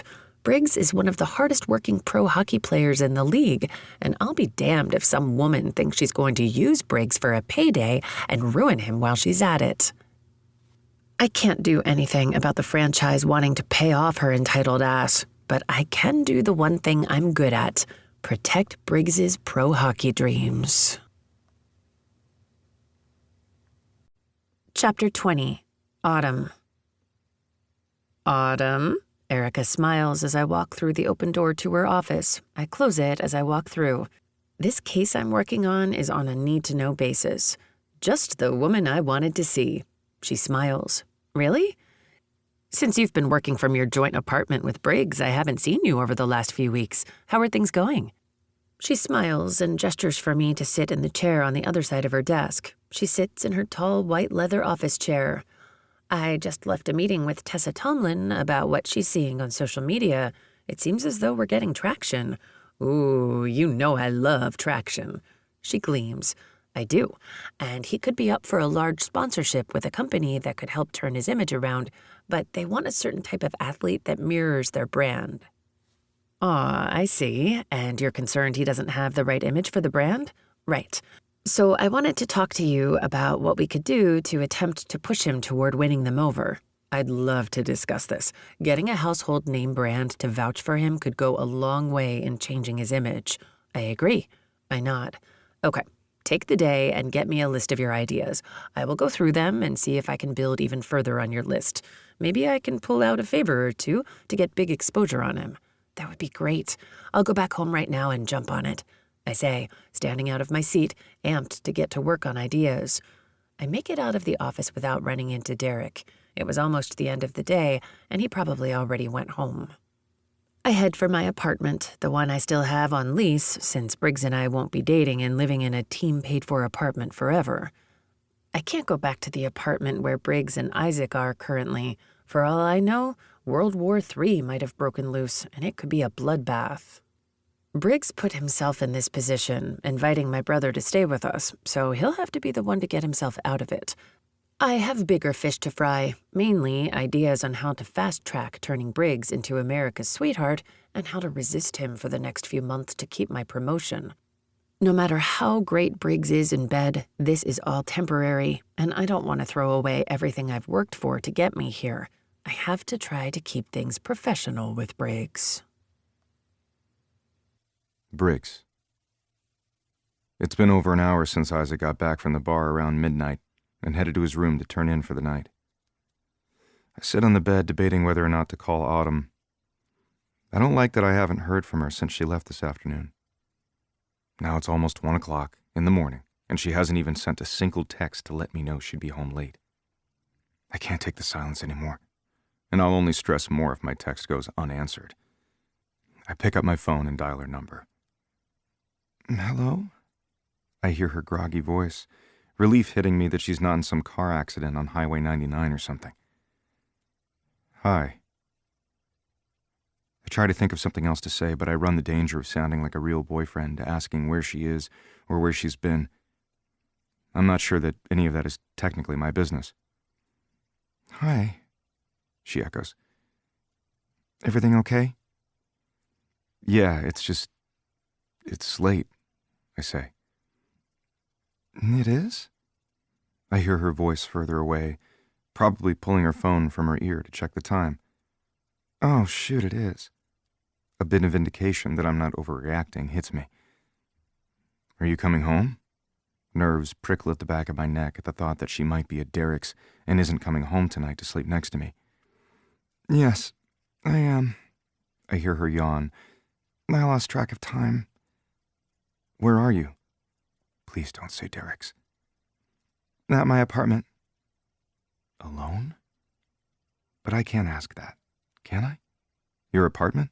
Why? Did she need a break from me? The thought of that is deflating. I'm working on some ideas to get you more public favor. What kind of ideas? A toy drive for kids in foster care, a golf tournament for international health aid, a meet and greet for a new children's cancer facility. I'd do that, I say quickly. The cancer wing for the hospital? Yeah, when is it? She seems a little surprised that I picked something so quickly, but this one means something to me, and I want to do what I can. It's the day before you leave on your next out-of-town game. That will make for a long week, and it's a little last minute, but Erica has a friend at the hospital that could use a celebrity pull to bring in more donations. I'll do it. What do they need me to do? Just show up, sign autographs, and take pictures with fans. There's a silent auction, too.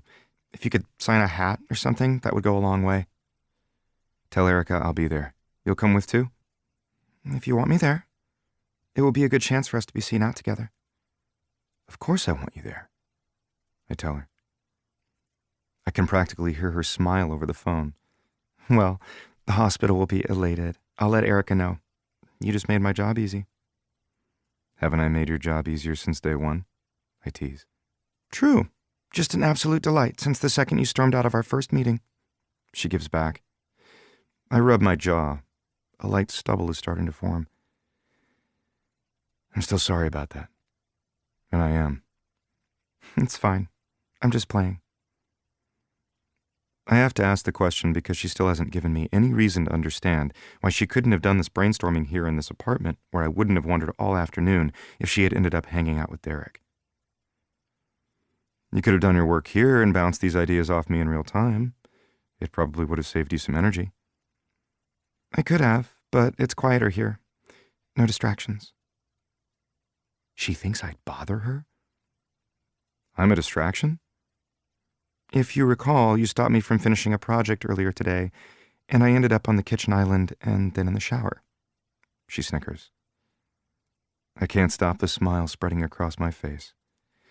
She thinks I'm that kind of distraction. I'll take it. Sorry, would you rather I'd left you to take care of your cookies on your own? She laughs, and my smile widens. It was a great distraction, but I still have to do my job. Good to hear we're on the same page about what we did together earlier today. I appreciate what you're doing. I don't think I've said that yet, I tell her. There's silence for a moment on the other line. You do? Yeah. I'm sorry again that I was a jerk at the first meeting and stormed off. This whole thing sort of sucks. Oh, right. Damn it. Did she think I included her in the sucking part? She's turning out to be the only thing I look forward to these days. Well, that and skating. Shit, not you, the whole thing with Dixie and my bosses on my ass. And I have to lie to everyone who means something to me. She can probably relate to all of this. And I guess her promotion is just as much on the line as my job. But she doesn't face public humiliation, or worse, Someone lying about me because they think I'll make a good payday. I get it, she says. More silence. You still there? I ask. Yeah.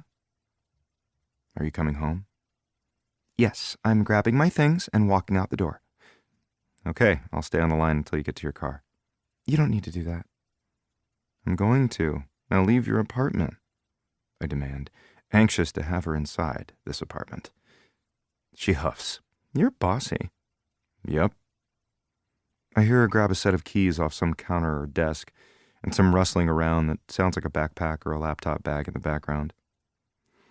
A few seconds later, I hear a loud bang, like she just closed the door to her apartment, and then the sound of a key locking the door behind her. Did you leave? Yes, geez. Must you know every move I make? She says playfully. If that's an option, then yes. I'd like to know your every move. I was kidding, she says flatly. I'm not. Then I hear the sound of her heavy breathing as she walks down a flight of stairs. I saw her 2-story building when I dropped her off at her apartment when she attended her first game as my girlfriend. I'm glad to know what her apartment looks like and that it seems to be in a good neighborhood. I don't like that you don't have a doorman. I don't need one. Bullshit, you don't. Besides, much good that did since Derek sailed right on past him. A discomfort hits me in the chest at the thought that maybe she ditched the girls and spent the whole day with him today. What happened after you two left? Silence on her end. I have a feeling she didn't mean to say that out loud. Nothing happened. I was just making a point. I don't like her answer, but I'm not going to press her about it right now. She's only a small cell phone button away from hanging up on me and deciding to stay at her place tonight. But I know she wouldn't because Isaac would ask reasonable questions as to why. If we're a supposedly happy couple, his sister kept her apartment and opted to stay there instead of with me. It's too risky. Where are you now? I just got to the parking lot. Relax. My brother doesn't even hover this close. I ignore her jab. I hear the sound of her opening her car door. It shuts, and then a few seconds later, her car revs to life. Okay, nosy. I'm on my way home. Call when you get here. I'll come down. You don't need to. It's late. We have a locked private parking garage with cameras. Someone could still be down there. The parking garage is for all tenants. We have security, she argues. Not standing around in the parking garage this late waiting for you to get home. Home. That slid off my tongue pretty damn easily. She doesn't say anything back, so I say it again. Call me when you get close, so I have time to take the elevator down to meet you. Okay, she says softly. Relief hits me again. She hangs up first. If she hadn't, I probably wouldn't have ended the call. I would have stayed on the line and listened to the noises of the street as she drove and the rhythm of her breathing. Then I'd know when she was pulling into the garage when the beep sounded as she used her lanyard to open the underground garage gate to get into our apartment parking. Autumn, 20 minutes later. I push send on my call log that says Briggs. I'm pulling into the garage. I'll be up in a minute. I tell him when he answers. I told you to call before you got here so I would have time to get down there. I'll be fine. I'll see you in a minute. Then I end the call before he can reprimand me over the phone. I pull into the garage after the gate slides open for me. I hang a right and head for the 2 parking spots reserved for our apartment. But when I pull up to it, there's a tall, brooding man standing in it, dressed in a pair of basketball shorts low on his hips, a white t-shirt, and flip-flops he usually keeps by the door. His arms are crossed over his chest, and he doesn't look happy. How in the world did Briggs get down here so fast? A fire station pole straight from our apartment on the 6th floor probably wouldn't have even beat me to my spot. He steps out of the way as I pull into the parking spot. I barely have the vehicle turned off when Briggs opens my door. How did you... I was already down here. I figured you'd do this. He scowls while he holds my Forerunner's door open for me. Do what? Be a brat and not listen? I snicker at the name he calls me. Look, I say as I step out of the car and do a full 360-degree turn. I'm in one piece. Told you I would be. Let's go, smartass. he says, reaching around me and into my car, pulling my laptop bag out of the passenger side and then closing the driver's door. I scoot out of the narrow walkway between my car and his as he follows me. He takes large steps and begins to pass me, but then reaches for my hand, taking it into his. He slides his fingers between mine, lacing them together, and it feels like an electric current zipping up my arm and bursting around my heart. I should pull my hand from his. I should find an excuse to release my fingers from his own, but I can't bring myself to do it just yet. One more night. He pulls me along with him until we get to the elevator, and then he lets go to hit the call button on the elevator lift. The elevator opens immediately since it's late. This was probably the last place it was, dropping off Briggs, so it was already here. It starts moving as soon as Briggs hits level 8. The doors shut and then shoot us up. Briggs looks over at the pajamas I had already put on while I was at home.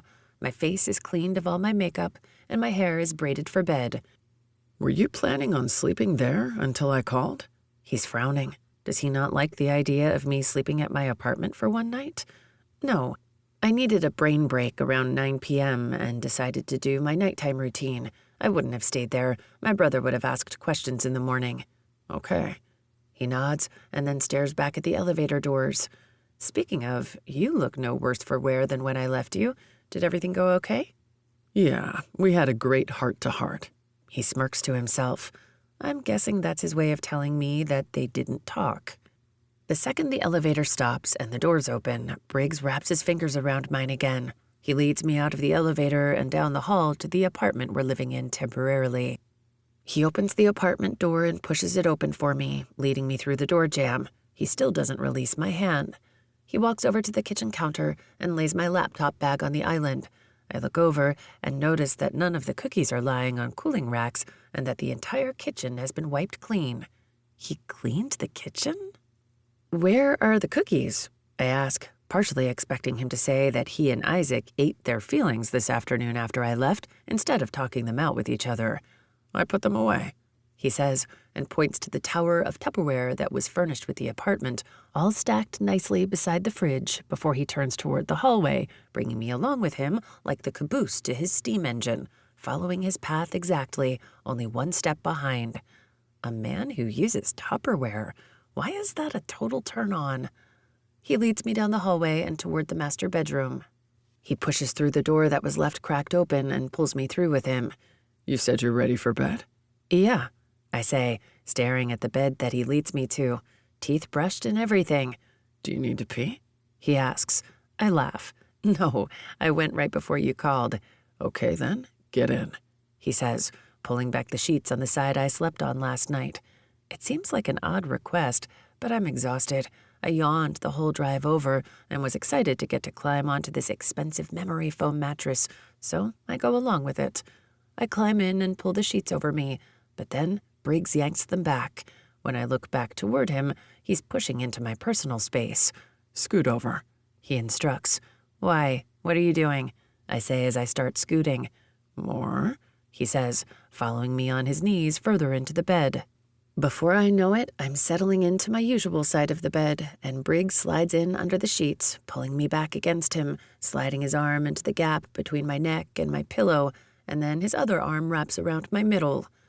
Is this why you wanted me home so badly? You can't sleep alone? I tease. Do you want me to check under the bed for you like my mom used to do? He grumbles.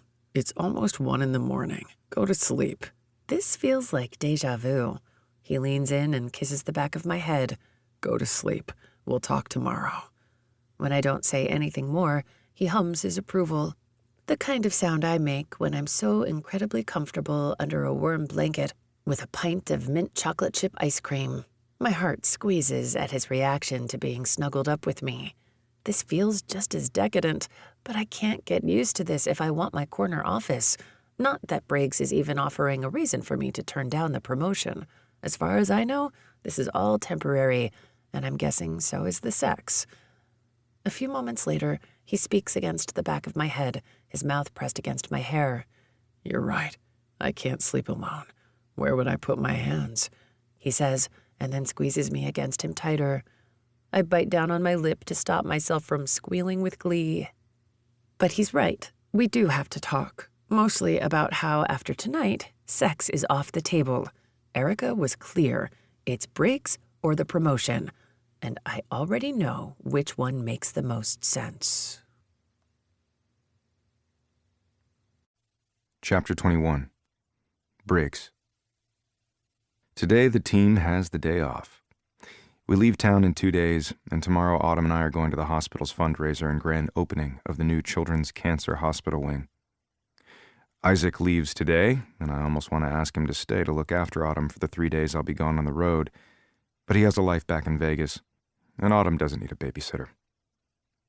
I roll up to the curb in my sports car and look up at the large warehouse building. Sampson & Sons Gym is the MMA training gym that Isaac is training at today. I get out of my car and head for the army green metal door, pulling it open. The music and the smell hit me right away.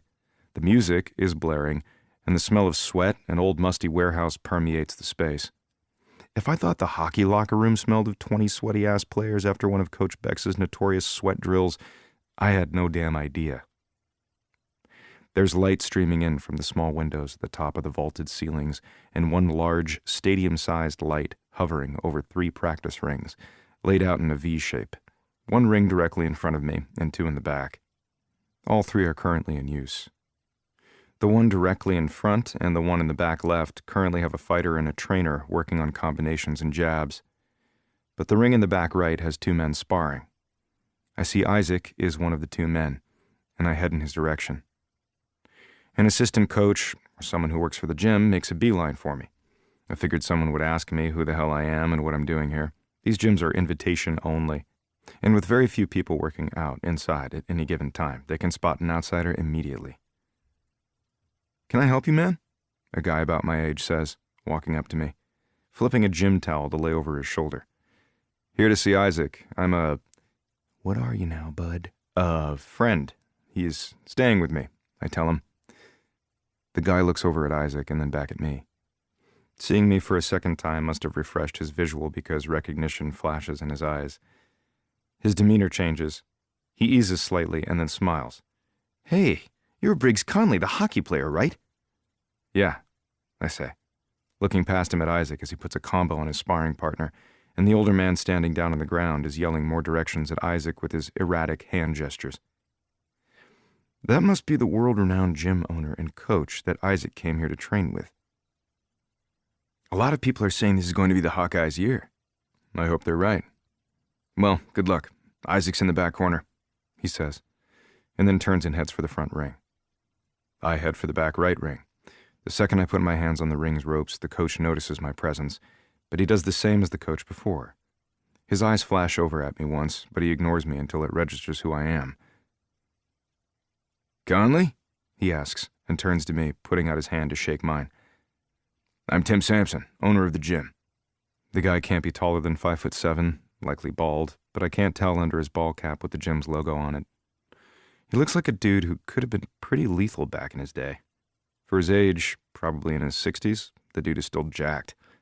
"Good to meet you." "The pleasure is mine," he says, his eyes darting between me and the 2 fighters in the ring. "Benji, stop letting Isaac get that close to you. You have a longer wingspan than he does," he tells the other fighter, who's currently getting his shins kicked the shit in by Isaac. This time, Tim doesn't turn to look at me. He just crosses his arms over his chest, and we stand side by side as we watch the 2 fighters. "I'm a big fan of the Hawkeyes. Been following the team since the 80s when the stadium was built," Tim says. "Do you come to any games?" I ask, watching Isaac go for Benji's legs for the takedown, but Benji narrowly escapes the move. "Close, Isaac. That was very close. Next time you need to distract with the right kick to the outside thigh and then come down with that leg to launch forward. Your opponent is less likely to see it coming, and you have speed on your side," Tim yells at Isaac. "Haven't been to a game in over a decade, but I've been meaning to take my grandson," he says, still watching the fighters. "Let Isaac know when you want to come down for a game. I'll put some tickets down at will call for you." "Tickets? Really? That'd be great. Thanks." "Just extending the hospitality. Isaac said that he's getting more out of these 3 days than he has in a long time." More like that's what my mom told me yesterday when she called to check in. She heard it from Autumn's mom while they were getting side-by-side pedicures. "He's a gifted fighter. His talents would have been wasted as a hockey player.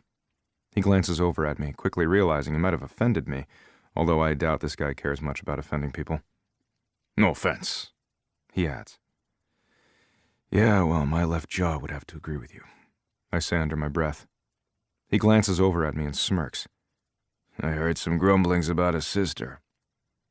He adjusts his weight and then looks back out at Isaac. You the screwball responsible for why Isaac's fighting so well? Responsible for it? I ask.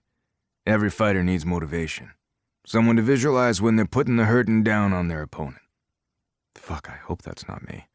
I sure as hell hope not, I tell him. He chuckles. I wouldn't want to be on the receiving end of that guy's hate either. Isaac goes for the kick and then the takedown that Tim suggests after sparring for a few minutes. Tim launches forward toward the ring. Yes, now grab for the left leg. Get control, Isaac. This is where Isaac excels. Being a wrestler in high school, once he gets an opponent on the ground, it's pretty much over. Pin him! In a few seconds, Isaac has the fighter's shoulders pinned to the floor. All right, Tim says, breaking off Isaac from turning the other fighter into a pretzel. Isaac pulls back and stands, giving his hand out to Benji and helping him up. Both of them are dripping sweat, staring over at Tim. Isaac's opponent doubles over with his hands resting on his knees, probably to keep himself from collapsing. Isaac's hands resting on his hips as if unfazed. And if he wasn't breathing like a cheetah was on his ass, you'd never know that this training affects him at all. Tim's right. MMA is where Isaac belongs. Take a water break, catch your breath, Tim says. Isaac's opponent nods and looks relieved for the break. Isaac seems uninterested in breaking at all. His attention finally falls on me as he realizes that I'm standing here too. I didn't tell him I was coming. Hey, he says flatly and walks to the end of the ring, ducking under the ring ropes and climbing down off the ring. He grabs his towel and water bottle off the dark-stained cement floor and wipes his face before he takes a drink. What are you doing here, Conley? Heard you're kicking ass down here. He takes another drink of water and looks over at Tim, but Tim is busy taking a minute to talk to another fighter. Since Isaac has no excuse for getting back up in the ring, I go in for more. How are you feeling in there? I ask. He looks behind him, back at the ring, and then turns back to me. Ready for another fight. My agent called. They're lining up a fight in a couple of months. That's good news, right? Yeah, he says, and then takes another drink. So what are you doing down here? I told you I wanted to see you in action. You didn't need to. We're still friends, Isaac. We always will be, even if you hate my guts right now and you are visualizing beating my face in. Visualizing beating your face? If I wanted to do that, I'd just do it. Nice. I'm not the motivation you need in the ring? I ask. What the hell are you talking about? Tim said every fighter needs motivation. Someone to hate. No, you're not my motivation. Jesus. You think I hate you that much? He asks, squinting back at me. Feels like it. I'm not happy about it. I think I've made that clear, but Prison Orange doesn't look good on me. Funny, I say, looking over at the other fighters to avoid showing how frustrated I am that he's still on this same track.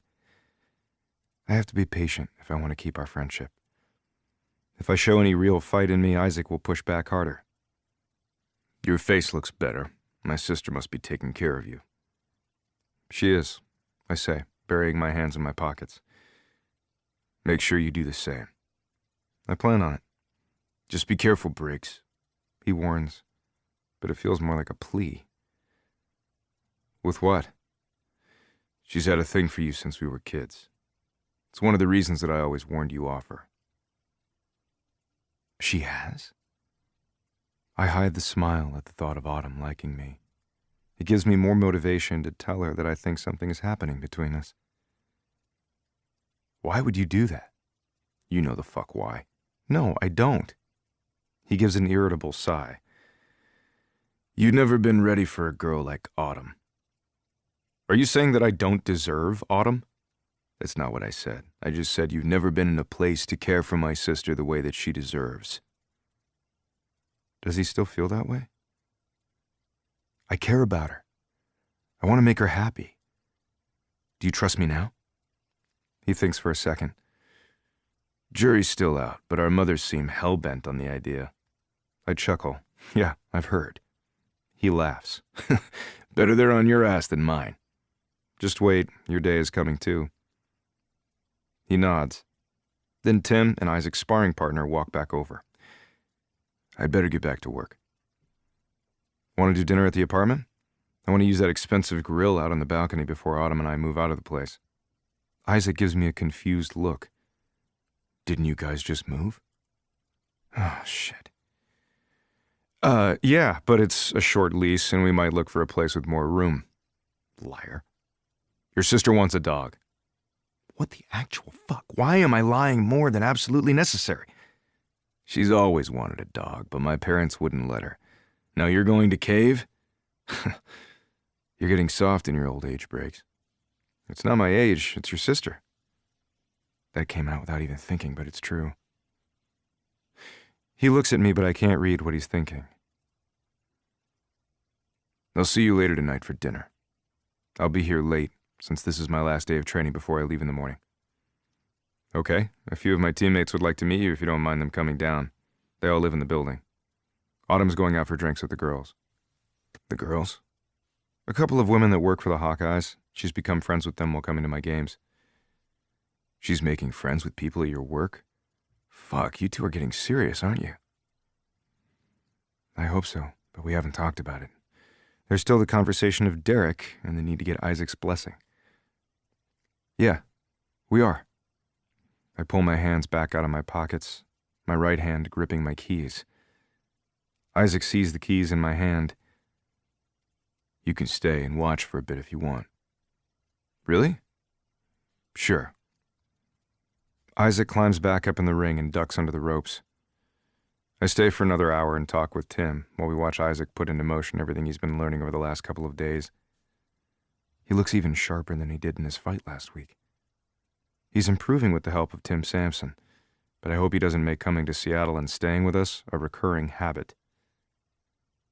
Staying with us? As in a future where Autumn and I are still together. The thought lingers as I leave the warehouse. A few hours later, Isaac is sitting in a patio chair, and I'm getting the grill ready out in the balcony of the apartment.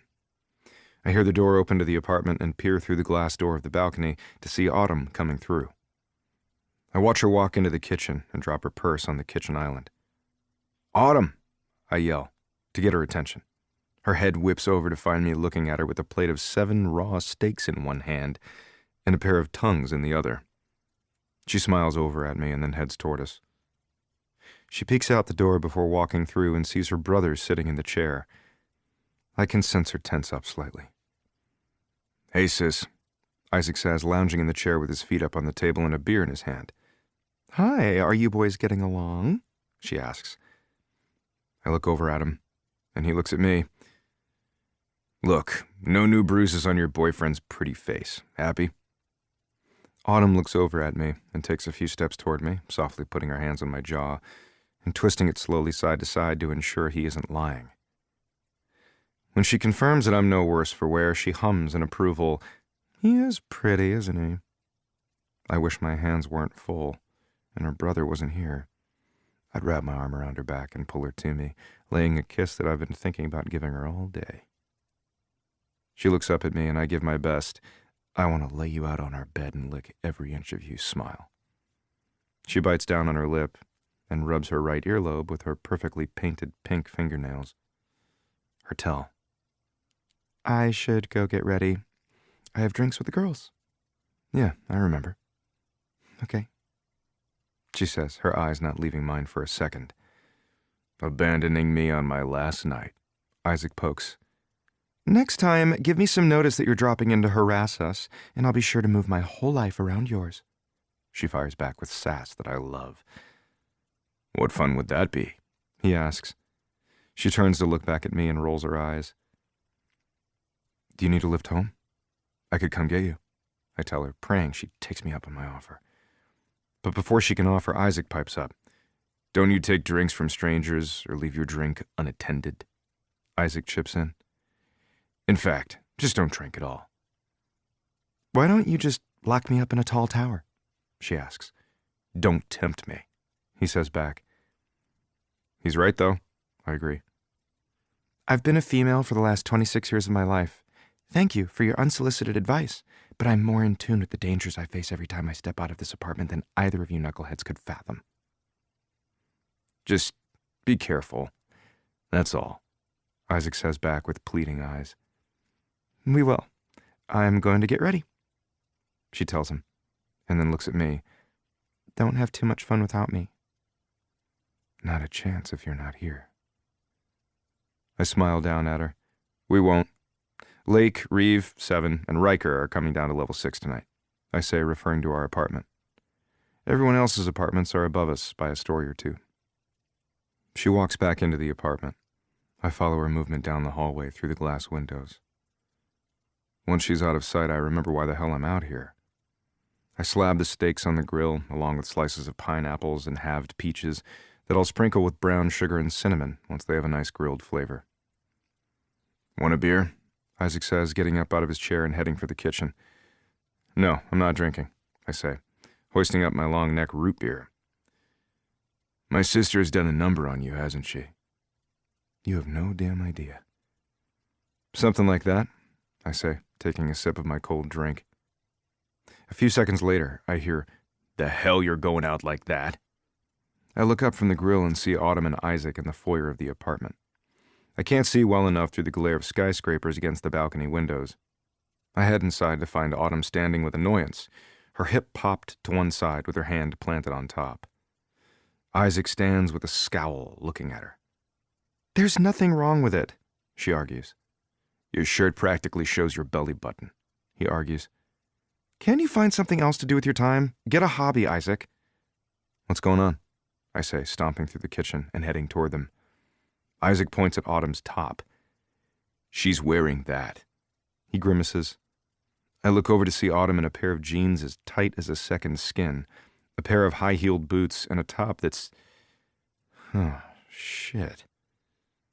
My dick perks up a little at the plunging neckline of Autumn's top.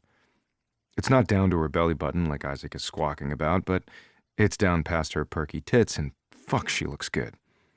I can see the indent of her breastbone in the top of where her stomach starts.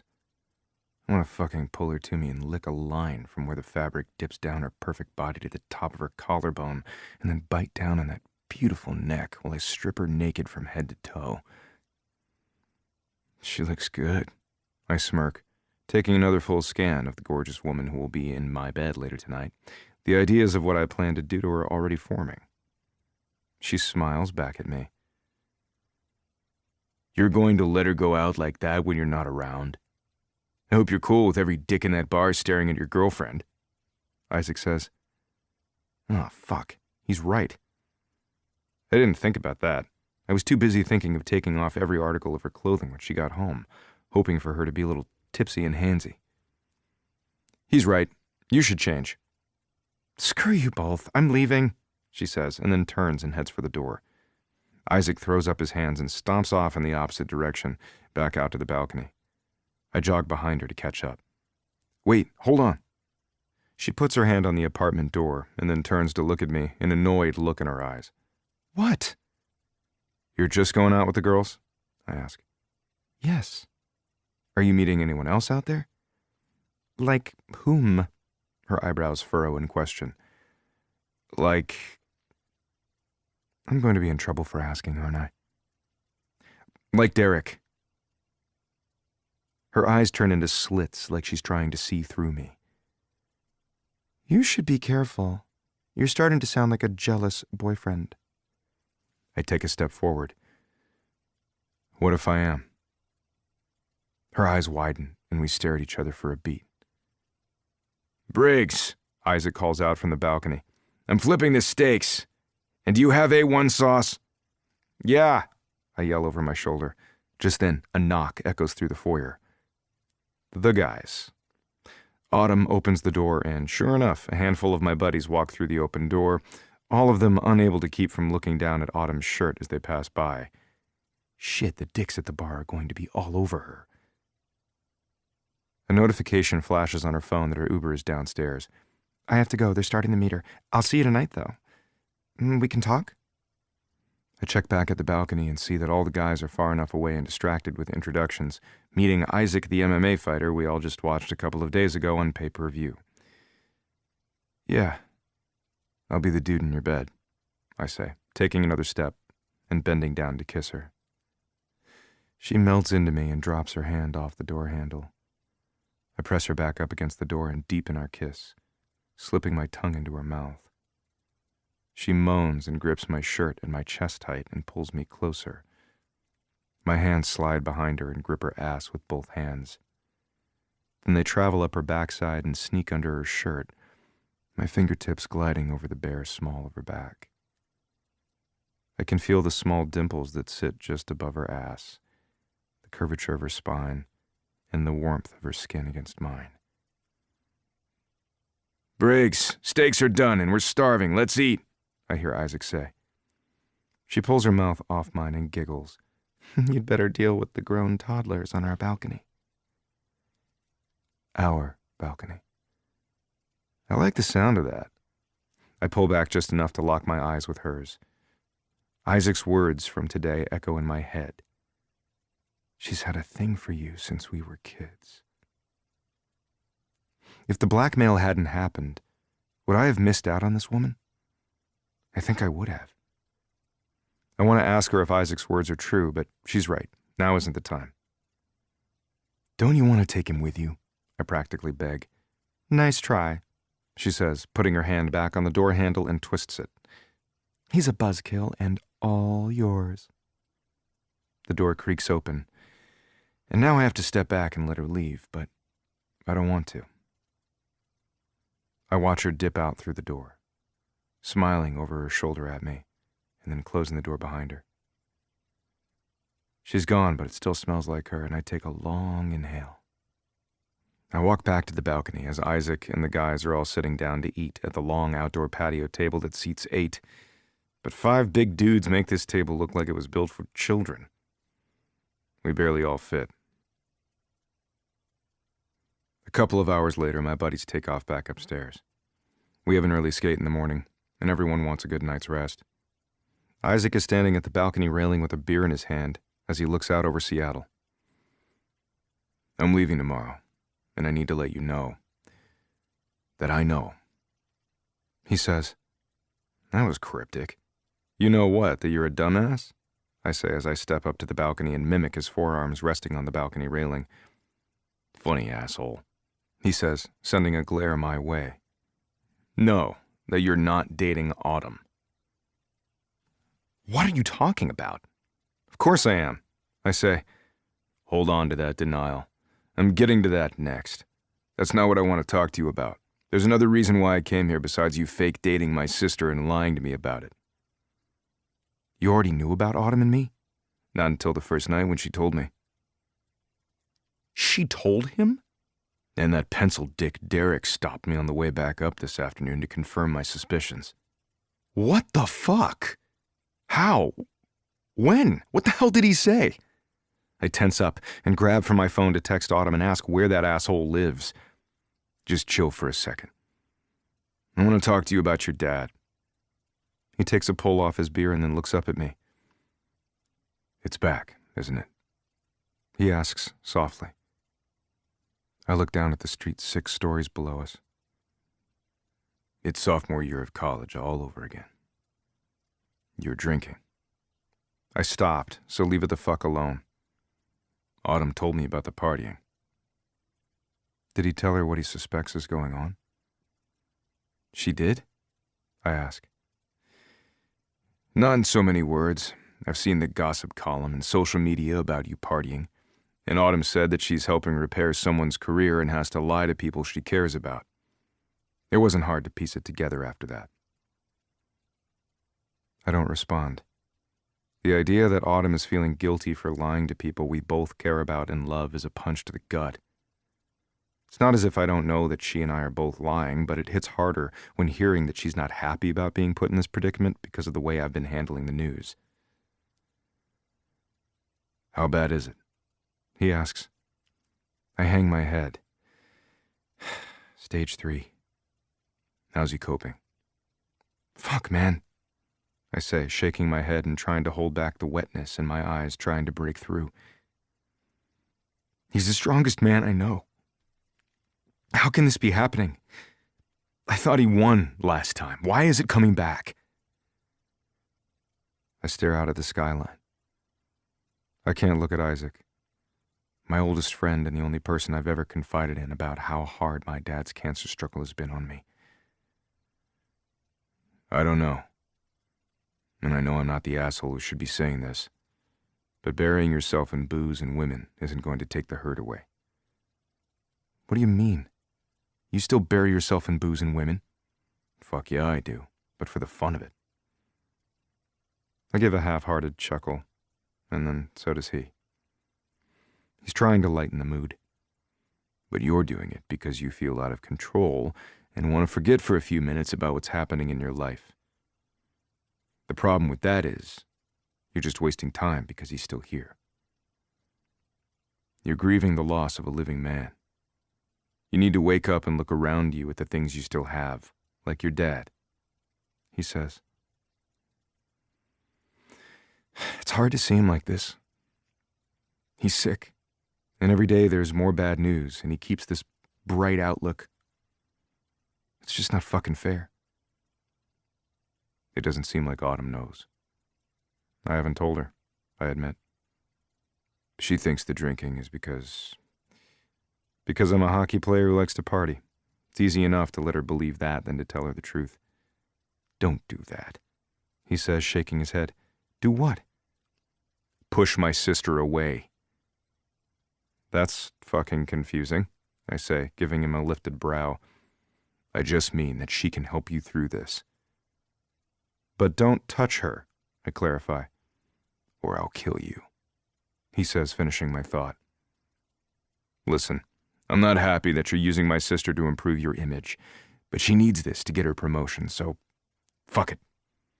I guess do the damn thing until the shit is done with. I'll stay off your ass and keep your secret from our moms. I shake my head in disbelief. You will? Just until this whole thing is over in another month or whatever the hell.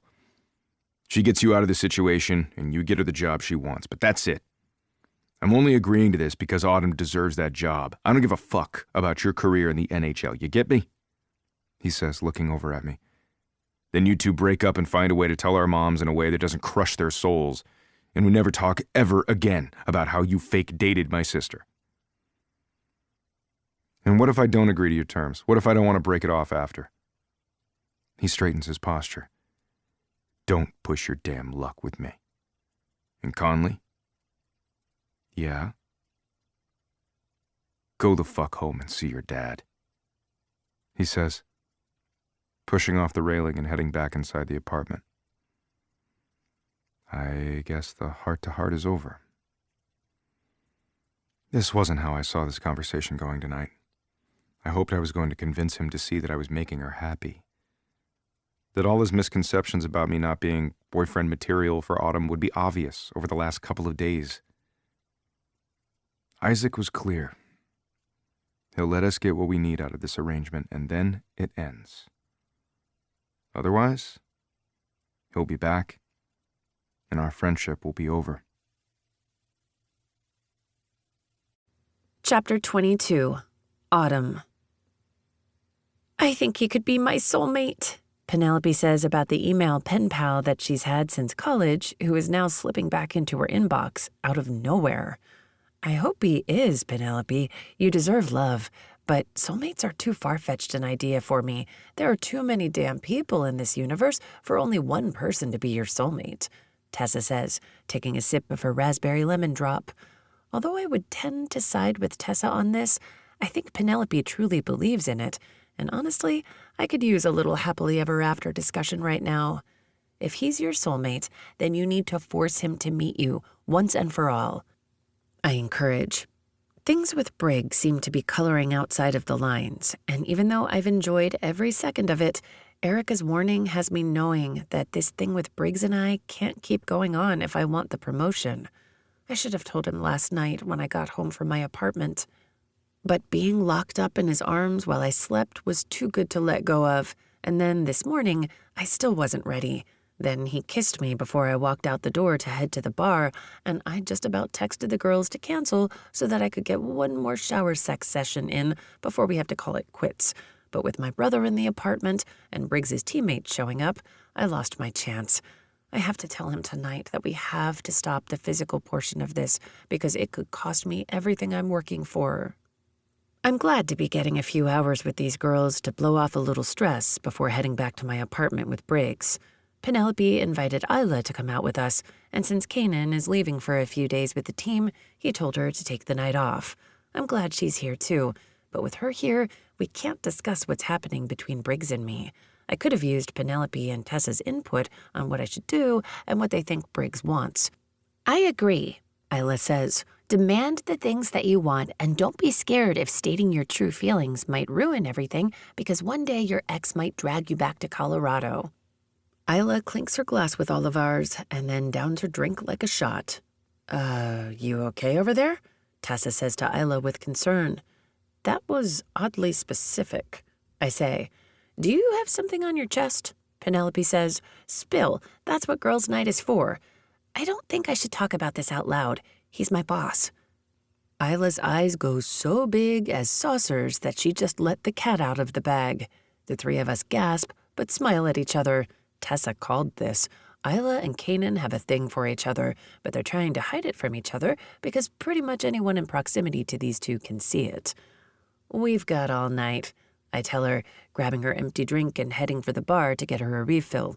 She needs liquid courage. I walk up and set the empty drink on the bar as the bartender walks up. What can I get you? She needs a refill.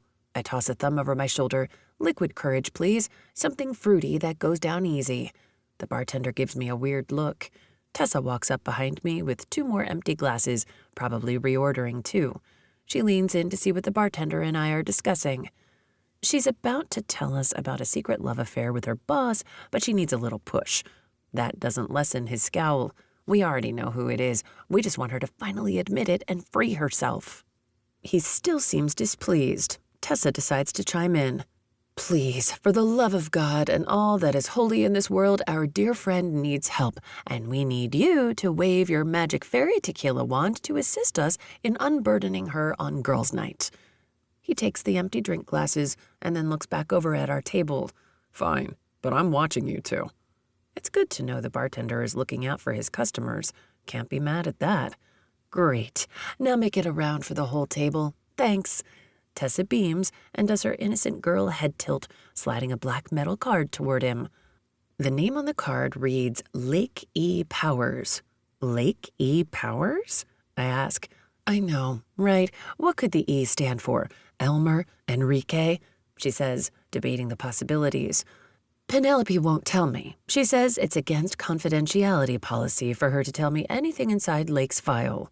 Why don't you just internet stalk him like a normal person? I suggest. What fun is that?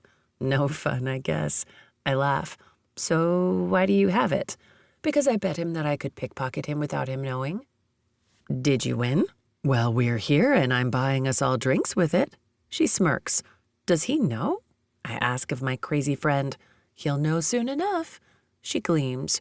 I shake my head and then take a quick look around the bar, mindlessly looking over the other patrons in the bar, when my eyes catch on a woman in the back. She almost looks like... I swear that's... She sees me and our eyes connect, and then she bolts for the bathroom hall. Shoot, it is. But how does she know who I am? I only know who she is from the photos that I've seen of her from the surveillance photos from Erica and Sam Roberts. Maybe she recognized me from gossip magazines or social media. I'll meet you back at the table. I need to use the restroom. I tell Tessa and then speed walk to the restroom. I push through the bathroom door but don't see anyone at first. I walk through the line of bathroom stalls until I find the only one closed.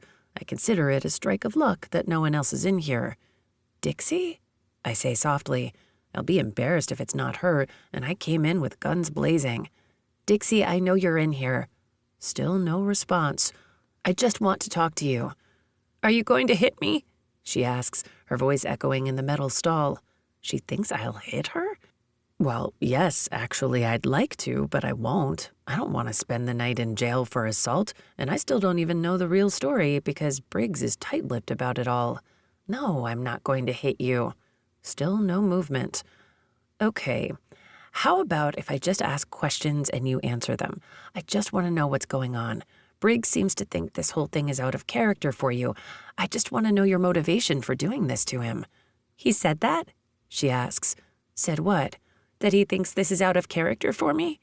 Yes, but he has to be wrong. He did. He wanted to talk to you, but the franchise won't let him. This is all so fucked up. I hear her voice break as she seems to start crying. Who blackmails someone and then cries about it? What's fucked up? I ask. Briggs is a good guy. This shouldn't be happening to him. I agree. So why are you doing it? Are you wearing a wire? She asks. What the hell? No. Why? I hear the sound of the metal lock sliding loose, and then the door opens slowly. She opens the stall door and then looks at me, her eyes red and blotchy like she hasn't slept in days, and I can see new tears that have fallen. What is happening to this woman? She walks over to the sink and washes her hands, even though I don't think she used the restroom, but bathrooms are dirty, so washing her hands is smart.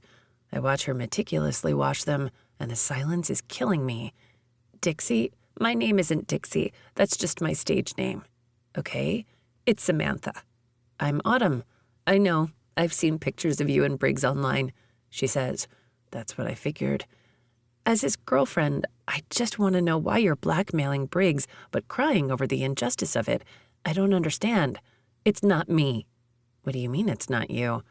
She looks around the bathroom to make sure we're alone, but right as she's about to say something, 2 women walk in.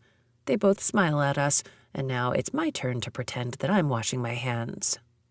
The 2 women are chatting about the scowling bartender while they reapply lipstick. Well, at least it wasn't just me that had him frowning. He just does that, it sounds like. After a minute or 2, they turn to leave. I step closer to her. I want to get this information before the next person comes in to use the facilities. Someone else is blackmailing Briggs? I ask. Yes, my boss. Who's your boss? The owner of the club? I don't understand. Briggs is a big client. Why would he want to lose out on business? He thought it would be a big enough payday. He has a drug habit, and he said he'll lose the club if I can't get a cash infusion, she says. So he came up with the idea to blackmail Briggs? Yeah. He's been seeing the lap dances Briggs has been paying me for and figured Briggs wouldn't miss the money. I want to ask her about the lap dances that it seems Briggs pays for but doesn't use. However, that's more of a personal question, and I need facts about the blackmail portion. I'll ask about the lap dances if I get the time. But when Lake Powers came in with Briggs, he thought he could sue the franchise instead and get more money, she says. But Briggs wasn't involved? I ask. No. She hesitantly looks around the room again. What's wrong? Why are you so anxious? I need the money from my job. If my boss finds out, he'll fire me and blackball me from all the other clubs. I have a little girl to look after. I need that money. I'm not going to tell anyone. Then did you send the surveillance photos? No, my guess is that Tyler did, the guy who used to bartend for the club. He likes Briggs. The owner fired him because he said he wouldn't lie about seeing Briggs and the other players walk into the back room with me. What's the club owner's plan now? I ask. He gambled all the money away, so he plans to sell the story to a gossip magazine next week. Next week? But you signed a document that says you won't sell the fake story. The Hawkeyes are going to sue you for breach of contract. She starts crying again and stares down at her shaky hands. I know. I'm scared. I didn't know about his plans to sell to the gossip magazine, but he said there's enough money to protect me as long as I go along with everything. And you believe him? What other choice do I have? He says no one will believe me. I have a daughter I have to think about. I need the job. She's sick, and I'm all she has. Cancer? I ask softly, not completely sure if I should even utter the words. She nods. The lap dances Briggs didn't take. Is it possible he was helping her? His dad had cancer once, years ago when I was still in high school. Luckily, he beat it. I see why Briggs would want to help Samantha's daughter. What about the money that the Hawkeyes sent you? It went to an account that the bar owner set up. I never saw $1 of it. He said he needed it all to keep the club going and keep me employed. What happened to the bartender?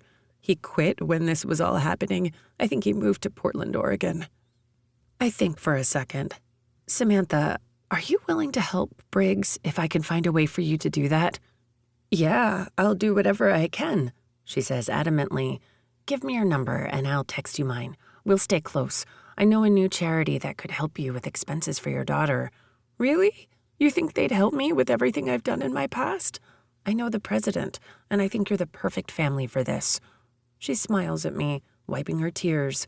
She and I walk back out of the restroom, and I head back to the table, trying not to race right out of the door and head directly home to tell Briggs what I found out, to tell him what's on its way. It turns out Briggs was right. He should have gone to talk to Dixie, or Samantha. Maybe this could have all ended without Briggs and I having to fake date.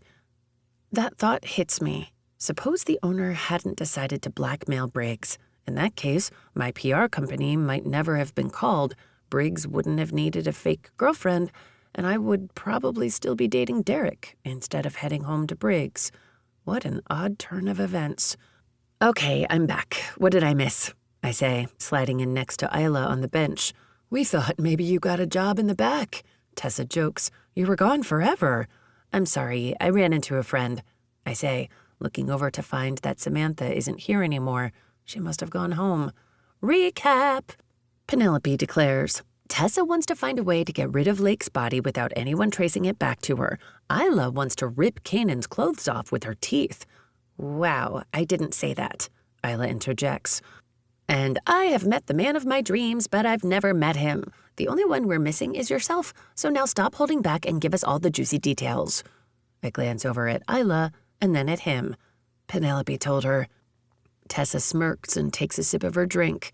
Well, she's a part of our core group. It was essential. I wish I had your logic when I asked the Hawkeyes if I could avoid lying to my own parents and my brother, who, by the way, hit Briggs when he found out we are dating. All three of them echo an, ooh. I'm sorry. Penelope sinks into her chair and gives a pitiful smile. It's okay, but I should probably go. Briggs and I are supposed to have the talk when I get home about where this is going, and I have to tell him that my boss just told me I have to choose between him or my promotion.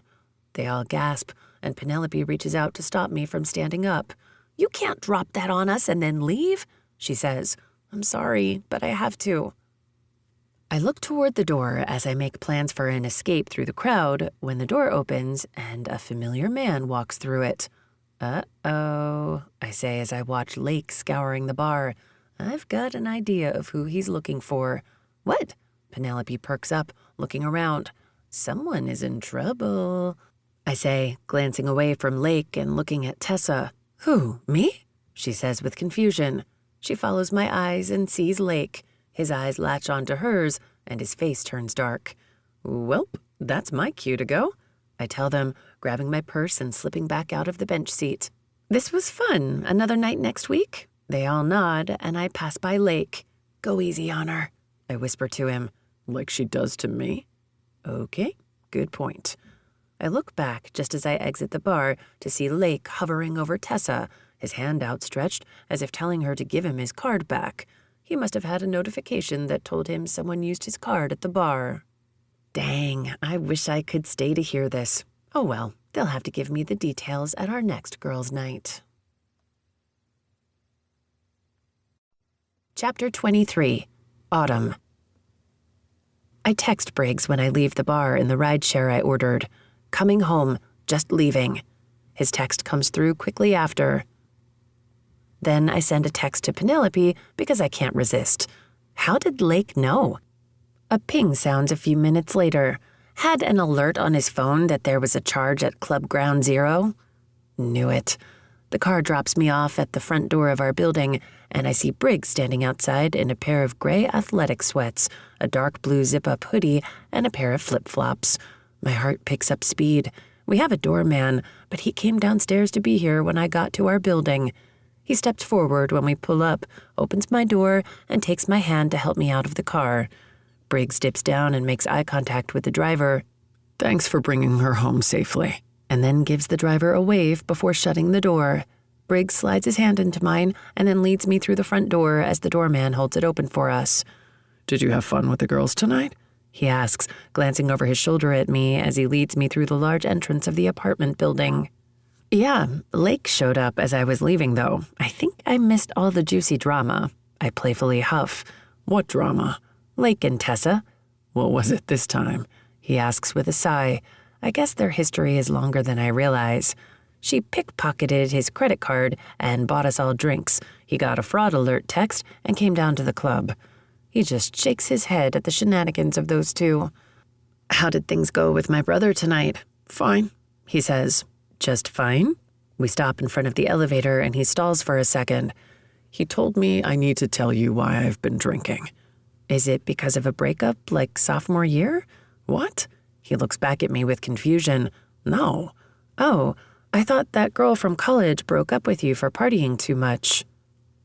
The elevator doors open and we walk through. He pushes the number to our floor and then the elevator doors close again and begin moving us up to the 6th floor. He begins to speak again. She did break up with me for drinking too much, but I was drinking too much because my dad got cancer and I didn't know how to handle the pain and depression that came with it. It's just as well. If someone leaves you at your hardest times, it's better to know early on. I didn't shed a tear for that relationship. I lay my hand on his right arm and squeeze a little. I didn't realize that was the reason. I'm sorry about your dad and that you didn't have any support from your girlfriend. And now he has it again. He says softly, almost like he doesn't want me to hear it. Hold on, what did you just say? He stares back at the elevator door and doesn't look at me. My dad has stage 3 cancer. Oh my God, are you serious? I ask, turning towards him immediately. Is he getting treatment? How's he feeling? How's your mom doing with this? A million questions barrel through my mind. Better than me, he says flatly, still not looking at me. When did you see him last? It's been at least 6 months. No, what? Why? I can't believe he wouldn't see Mr. Conley more. They've always had a great relationship, and Mr. Conley has always been so proud of Briggs. It's hard for me to believe that Briggs doesn't go see him every chance he gets. Because it's tearing me up, and he just seems to brush it all under the table. He's always trying to lighten the mood, and it makes me feel like when I'm around sulking, I just remind him that he's sick. That's not helpful when you're trying to recover and having someone around who keeps begging you not to die. Briggs, he loves you. You need to be there. The door to the elevator opens and he steps out. I follow closely to his side as we walk down the hallways toward our apartment door. I've known for a little over a year. The drinking, I say softly. Yeah. This all makes sense now. I didn't know any of this. Your brother knew. That's why he came. Not because of the last TV interview that he heard about us dating? That too. He was multitasking. He says. Another puzzle piece comes to mind. Wait, hold on. Is that why you've been paying for Samantha's daughter's cancer treatment? Who's Samantha? He finally looks over at me for a brief second. I shake my head. I didn't realize he didn't know her real name. Dixie. Is that why you were paying for lap dances that you never received? To pay for Dixie's daughter's treatment? We come up to our door, and he spins toward me, stopping in front of me before he opens the door for us to enter. How did you know that's what the lap dance receipts were for? I guess now is when I tell him I ran into her at the bar. I ran into her at the bar tonight. What? His eyebrows stitched together, a slight scowl on his face. He's not happy about my news. I sort of chased her into the woman's restroom. Why? What were you thinking? He demands to know, taking a step closer. It's not as if she's dangerous and might have shanked me in the bathroom stall. Or, wait, would she? I wanted to know why she's blackmailing you. When she saw me, she ran. She knew who I was. My reflexes kicked in, and I went after her. What did she say? He asks, leaning in to hear me more closely. You were right. About what? That you should have gone to see her like you told the Hawkeyes. Although then, you and I might never have been. This thing between us would never have happened, and I would have remained your best friend's little sister for eternity without you ever noticing. But I don't say any of that out loud. She told you why she's doing all of this? Actually, she told me who's doing all of this. You lost me. Her boss, the owner of the club, he's the one that made up the story about what happened that night and told Samantha that if he didn't get the money, he'd lose his club and she'd lose her job. He turns to the left and away from me, running his hands through his hair. God damn it. He mumbles. Her crackhead boss is the one pulling the strings. How didn't I think of that? Do you know him? No, but I've heard he's shady as fuck. He stares at the wall, as I'm sure a million thoughts are going through his head. She told me that the bartender lives in Portland. I'm going to call Erica in the morning. Whoa. He spins back around and places his hands on my shoulders. You are not going out looking for Tyler. Erica has the very best private investigator on retainer. He can help me. He cuts me off again. Listen to me. You need to let the Hawkeyes legal team deal with this, okay? This is not only not your problem, but I leave tomorrow morning for 4 days, and I need to know that you're home safe, not running into dingy bars looking for a guy who may or may not want to be found. Do you understand? He must be a pretty decent guy if he called Sam to come to pick you up when you'd pass out and quit when he found out what was happening. And Samantha thinks he's the one that sent the pictures to the Hawkeyes. I tell him. It's possible. I always thought Tyler was a good guy, but I still don't like the idea of you wandering around Portland. Let the legal team figure this out, please. But the Hawkeyes haven't found this guy, and I got more information in 10 minutes than they have over the last several months. Autumn, don't make me beg. Promise me you'll let someone else pursue this lead, not you. Otherwise, I'm packing you in my suitcase and I'm bringing you on the bus with us. And trust me, traveling with a bunch of dudes is no vacation. You wouldn't do that. I challenge. I wouldn't do what? Pack me in your suitcase? You're right. I'll just toss you over my shoulder like this, he says as he grips around my waist and hoists me up. I squeak out a sound of surprise as he flings me over his shoulder. And use you as a body pillow so I can sleep better in the hotel. He reaches for the apartment door and opens it, walking inside with me still folded in half over his shoulder. He flips me back over, slowly and gently, making sure my feet touch the ground, and I cover my chest, making sure my boobs don't fall out of my low-cut top. His eyes cast down at the low V of my shirt, too. I love the feeling of his eyes on me in a provocative manner, but I know better than to let these feelings grow. He reaches back for the door and engages the deadbolt lock. Then he heads into the kitchen, and I follow. If we're quiet, Isaac shouldn't be able to hear us. Briggs presses a hip to the counter and then folds his arms over his chest. So, you were going to see Samantha after you heard about your dad? I ask. Sort of. The club isn't far from my apartment, and when I found out about my dad, I didn't want to drink alone. I started going where the lights and the music stayed on all night, where I don't have to go home to the dark and think about my dad and wonder how much time he has left, wonder if he's scared, and what my mom will do when he's gone, what I will do when he's gone. He looks away, and I see his Adam's apple bob with emotion, like he's pulling back the tears. Briggs, I say, placing my hand on his chest. I go to where the music is so loud I can't think, and I drink until I pass out in a place where I know Dixie and Tyler will make sure I don't get fucked with while I'm out. And the lap dances? One night the club was slow. She came out and sat next to me at the bar where Tyler was serving me drinks, and he and I were talking. She asked why a guy like me comes in night after night on his own and sits at the bar, never watching the show. I told her about my dad, and then she told me about how she needs this job as a single mom to a daughter who's fighting childhood cancer. Is that why he agreed to the charity fundraiser so quickly? He still wants to help her daughter, even though she didn't even bother to warn Briggs about her boss. Or maybe he's doing it for his dad. Oh, geez. That's sad that she has to carry the burden alone. He nods. She says it's expensive driving to and from treatments, the travel costs, and missing stretches of work to be with her daughter. She was disappointed that it was a slow night because she had a payment to the hospital coming up. So I paid for a lap dance that night, but told her I'd rather talk instead.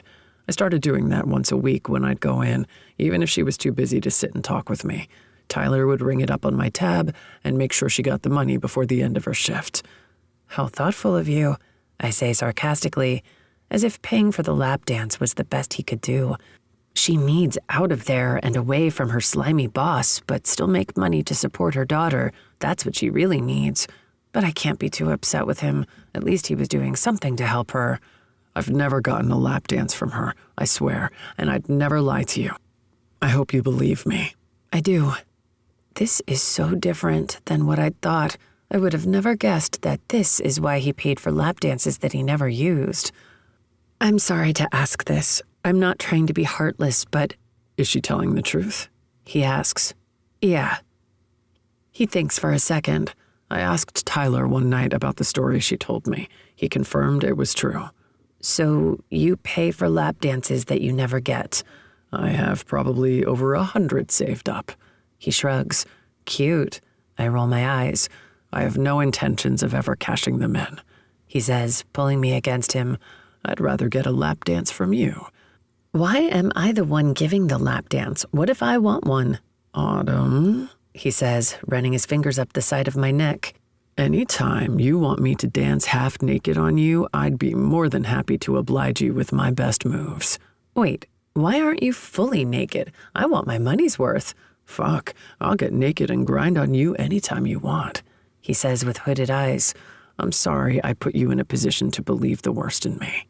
He says, I never believed any of it, not for a second. I just couldn't understand why you were hurting so bad that you were drinking like that. It wasn't my smartest decision, he says, biting down on the inside of his cheek. And I don't understand her motive. Why would she blackmail a big, hot hockey player already giving her money to take care of her daughter? That's what I've been wondering, too. I wanted to go see her and ask what the fuck, but she filed a restraining and a do not contact order against me. The team lawyers don't want me touching a damn thing with the case, even though, I don't know, something just didn't seem right. And now I know my intuition was correct. I'm glad you got to the bottom of this, he says, and then looks at the clock on the stove. But it's almost 2 a.m. We need to go to bed. I'm leaving early, and so is your brother. Okay, let's go, I say. He smiles and then wraps an arm around my waist and pulls me in front of him, kissing the top of my head and pushing me gently toward the bedroom. I'll call Sam tomorrow and see if I can meet with him in legal. Good idea. Let them handle everything from here, though. Please don't get involved past this. I'll do my best, I say, non-committal. He squeezes my sides from behind and I yelp. Shh, you're going to wake up your brother. He chuckles, even though it's his fault for tickling me. He follows me into the bedroom and then stands in the door jamb of the walk-in closet as I strip out of my jeans and shirt in exchange for silky pajamas that, I'll admit, I got because they were a little sexy and I wanted to torture him a little. But now that we've had sex, I'm a little surprised he's only standing there watching instead of touching. I pull on my silky pajama shirt over my bare breasts, and he doesn't seem happy that I cover them up. He goes silent for a second while he seems to mull it all over. Your brother knows we're faking it. Where the hell did that come from? You told him? I say in shock. Why would he do that after all this work we've put in? We're almost at the finish line. My brother leaves tomorrow. I didn't. Derek came by today and gave us up. Derek came by? Here? You're kidding. Nope. That's a violation of our contract with the Hawkeyes. He could get fired for that. I could get fired for that. What did my brother say? I ask, my arms folded over my chest. He agreed to keep our secret until this ends. Until this ends. There it was. I've heard it many times before this, but hearing it again just solidifies what I already know. And you agreed to this? I ask. He just looks back at me and doesn't speak for another second. It's this, or he said he'll come back. He didn't have to say it, but our friendship won't survive a second fight over you. I nod. I won't let this crush on Briggs end Isaac's relationship with his best friend. It's wrong of me to want it, and it's naive to think Briggs wants a relationship with me after this anyway. I need to remember what I'm doing this for. My promotion. Chapter 24. Briggs. I still can't believe the turnout they had today. That was amazing. The charity president said this was the best turnout he's had in years. Autumn beams, walking in front of me through the master bedroom. She heads for the bathroom, and I walk into the master closet. I'm ready to get out of the slacks and button-up I decided to wear for the pictures with fans. It was a great turnout, and it has me wondering how I can do more for the organization. Want to change out of these clothes and watch a movie? It's only just after 8 p.m., I ask. That sounds fun, she says, still in the bathroom. She walks out quickly and finds me in the closet and backs up to me with her hair pulled over the side of her shoulder. Can you unzip me, please? Absolutely, I tell her, remembering when she asked me to zip it up for her earlier. My fingers graze over the back of her neck, the sweet smell of her coconut shampoo and hairspray wafting across my nose. I love the smell of her. She doesn't know it, but I stole her pillow and changed it out for an identical one, packing the pillow she's been sleeping with into my luggage for my trip tomorrow. I'll sleep like a baby in the hotel with the smell of her on my pillow. I remember Isaac's warning that this is temporary, but how the hell am I supposed to honor temporary when she fucking looks like this? I haven't considered the idea of permanent in a long time. Every relationship since my girlfriend in college has been temporary, and I preferred it that way. Now temporary has my heart racing at its inevitable ending. I pull the zipper of her dress down, slower than necessary, but I like her this close, and I want to keep her like this as long as I can before our time runs out, which now that we have a real lead on the blackmailer, could be sooner than later. Isaac left this morning, and with the spare bedroom open again, I have no reason to get to sleep next to her tonight. Different bedrooms are how we started this cohabitation, and it only changed because Isaac was here. Does it mean I have to go back now that he's gone? The zipper finally ends at the bottom of her floor-length, body-hugging floral dress she wore today. She looked incredible at the fundraiser, but now with her back bare for me, and the white silk panties enticing me to run my fingers over them to feel if they are anywhere near as soft as her skin, I'm positive I've never seen anything as beautiful as Autumn. I bite back a guttural groan at the increasing pressure of my growing erection. Thank you, she says, grabbing her pajamas and then heading back for the bathroom off her side of the closet shelving. I'm going to use the bathroom and brush my teeth. Then I'll be ready for the movie. I unbutton my shirt and then hang it up. Next comes my slacks, as I pull them down my muscular thighs. Slacks aren't the easiest thing to wear with large legs and a narrow waist. Everything I buy has to be tailored, and since we wear slacks and button-down shirts for post-game media, I have to wear them more often than I'd like. I pull on a pair of sweats and a t-shirt to wear while we watch the movie. When I turn around to walk out of the closet, I'm not expecting Autumn to be staring back at me in her tiny pajama shorts and thin silk top that leaves very little to the imagination, just how I like it. Was she checking out my ass? I smile, and she looks up at me, her cheeks warming in that cute light shade of pink that's hard to see in this dim closet lighting, but I know it's there. Ready for the movie? I ask. Yep, she nods, playing with the hem of her super short silk shorts. What do you want to watch? I ask, taking off my watch and laying it on the closet shelving on my side of the closet. Anything that won't mean you're offended if I fall asleep before it's over. Fair enough. It's been a long day. I agree. We walk out of the bedroom and down the hall towards the living room. She flops down on the couch while I grab the remote off the coffee table. My feet are killing me, Autumn says, her left foot in her hand as she rubs the arch. You wore 4-inch heels and didn't sit down once during the hours we were at the fundraiser. And how many times did you climb the stairs to run around and get things for the charity staff? I was happy to help, and there were a ton of people to meet. I met a couple of people who have connections to some hot companies that might be interested in having you endorse some athletic products. It was a great networking opportunity. Are you my agent now?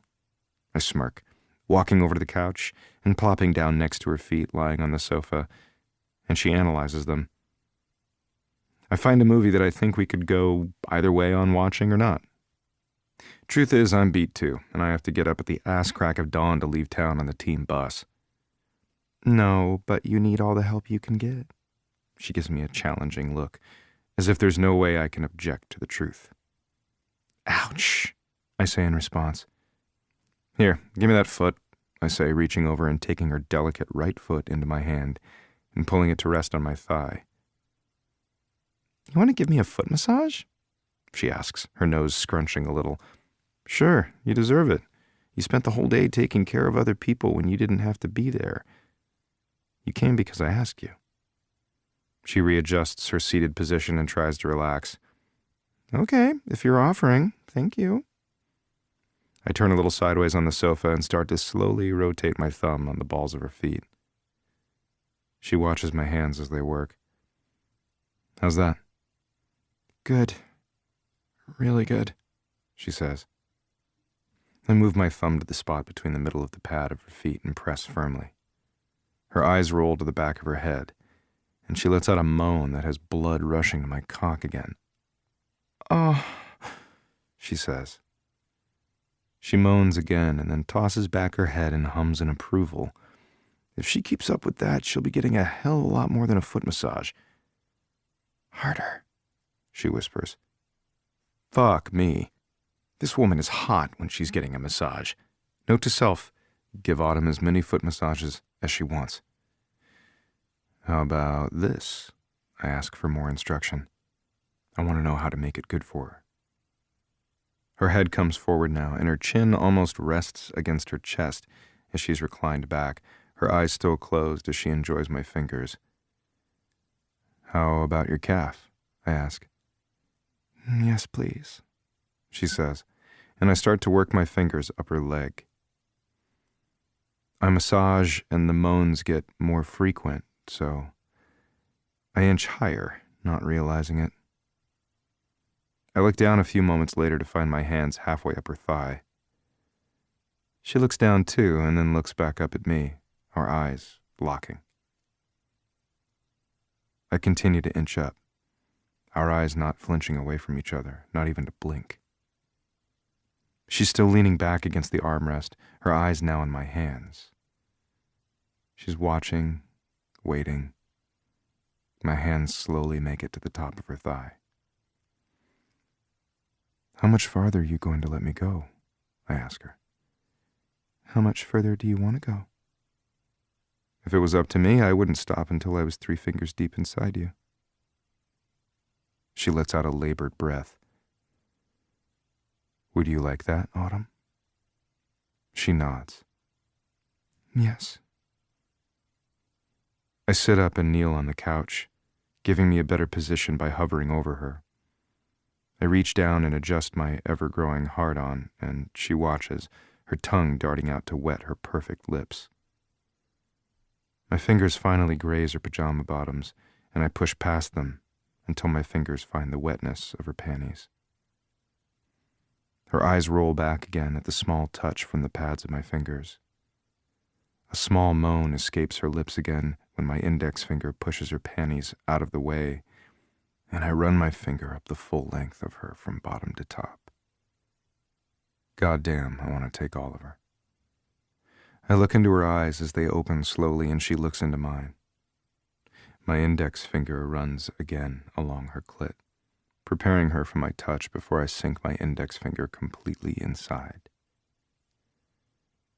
Open wide for me, Autumn.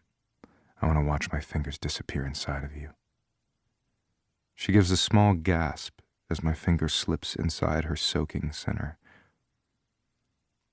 Open wider if you want more, I instruct, watching as her knees fall further apart, and I have a perfect view of my fingers disappearing inside something that feels so much like mine. Like every inch of her belongs to me.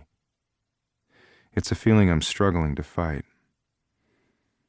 That's it, good girl, I praise, because Autumn Daughtry deserves to be praised.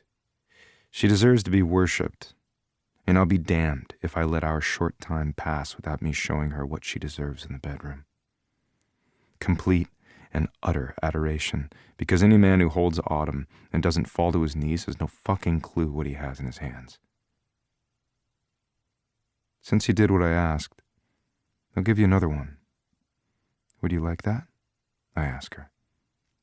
She nods and swallows hard.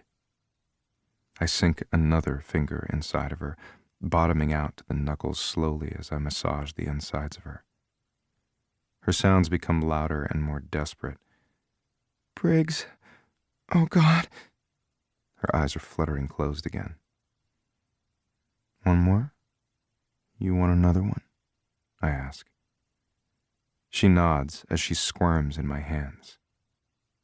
I stretch her tight velvet smooth channel with my third finger and begin to rub the spot I know she needs, wishing it was my cock inside her, but happy to at least be touching her. If she lets me, this will only be the start of everything I plan to do to her tonight. I won't let another minute with her be wasted. I won't allow another second to go by where she has to wonder what I want, who I want. It's her. Maybe it always has been.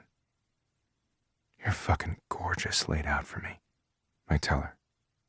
I can feel her body tightening around my fingers at my words. Her soft, breathy whimpers are giving her away.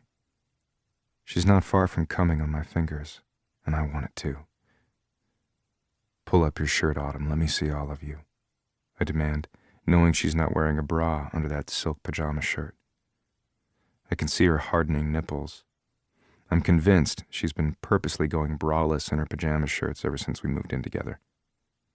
She does what I ask, and her fingers pull up on the hem of her shirt, pulling it up over her bare breasts and exposing my own personal paradise. She pulls her shirt off and over her head. Then her eyelids flutter open, staring back up at me. That's what I want, Autumn. You. All of you. She reaches down and grips my wrist that's between her thighs, anchoring me to her, and then begins to rock hard against my hand. Are you going to let me fuck you tonight? I ask, ready to bend over her and suck down on her perfect, rose-colored nub if she agrees. She nods. Yes, please. I lick my lips and then bend down, my free hand supporting my weight so that I can hover over her. I blow softly over her nipple at first. I watch as her nipple tightens even more, and then I flick my tongue over it. Autumn moans and arches into me. I'm teasing her, and she loves it just as much as I love doing it. More of her arousal coats my fingers, and they work in and out of her. Your mouth, she gasps out. I need it, she begs. I grin to myself, and then press my lips around her perfect nipple and suck down on her. She whimpers and then rocks against me faster, like she's chasing her climax, and that's when it hits. Her muscles grip me like a vice as her orgasm swirls through her. Her breathing labors, and she moans out my name. Fuck. I've never heard my name sound like that, and now I don't want anyone to say it unless it's her. No one will ever do it justice again.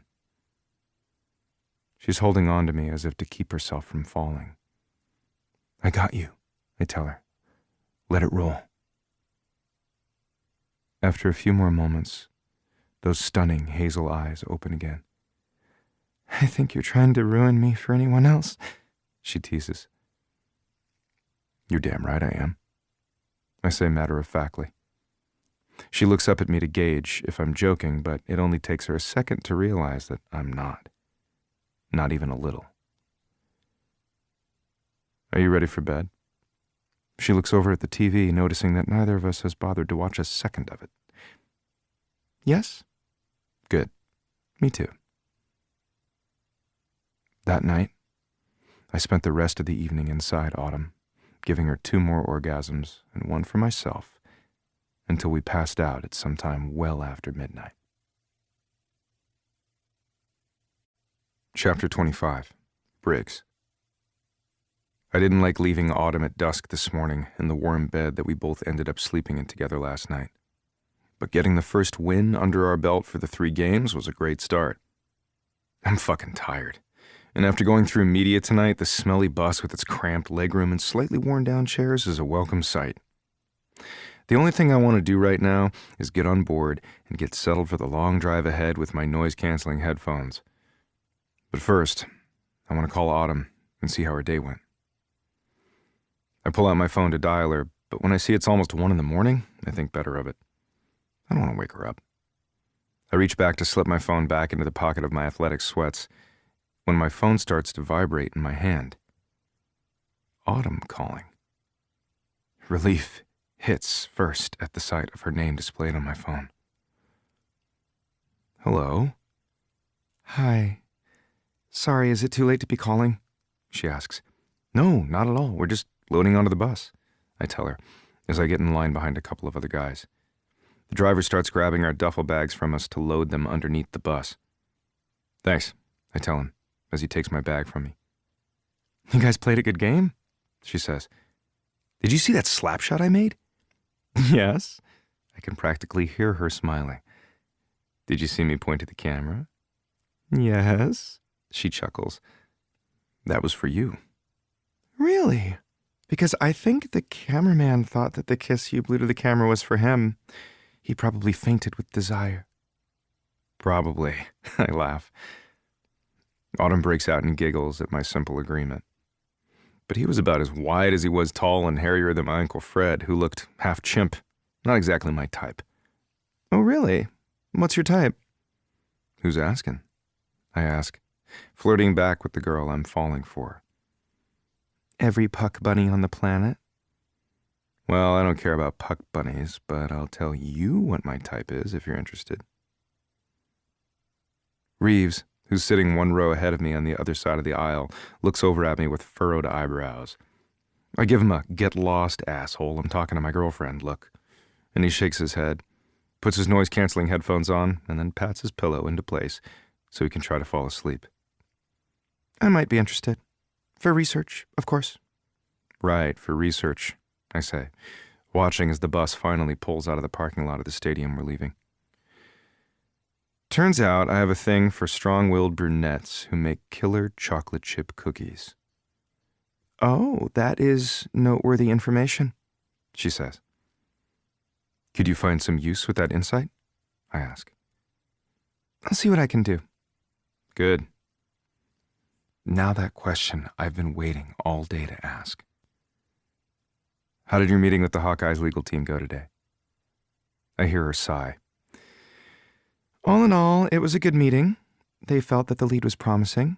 They're going to dig more into the owner of the club, and they have their team out looking for the bartender to get a confirmation on his side of the story. Thank you, Autumn. I didn't do much. No. Thank you for everything. Not just chasing down Dixie, which, again, I want to make sure you promise you'll never do again. You can't stop me, she says under her breath. I sigh briefly and then continue. But for just being here through this, having my back. I'll always have your back, Briggs. No matter what happens after. Fuck. Thank you. There's a short silence. How long till you get to the hotel? 4.5 hours until we get to our hotel, but probably 6 hours before I'm asleep in my bed. Can you sleep on the bus? She asks. I'm going to try after I get off the phone with you. Then I'll let you get some rest. Will you stay on the line for a little bit? While you fall asleep? Yeah. Would that be okay? Sure, I can do that. I'll put my phone down on your pillow and you can fall asleep to the restful sounds of my snoring. She lets out a little giggle. You don't snore, I reassure her. I don't? No. But you do fart in your sleep. What? I'm kidding. I've never heard you fart, but you must. Everyone does. Go to sleep, Briggs, before I hang up on you. I chuckle, and then I can hear a small laugh on her end, too. Soon, the low lights of the bus, the rumbling of the road, and the sweet sounds of Autumn breathing while she's safe in our apartment all work to lull me to sleep.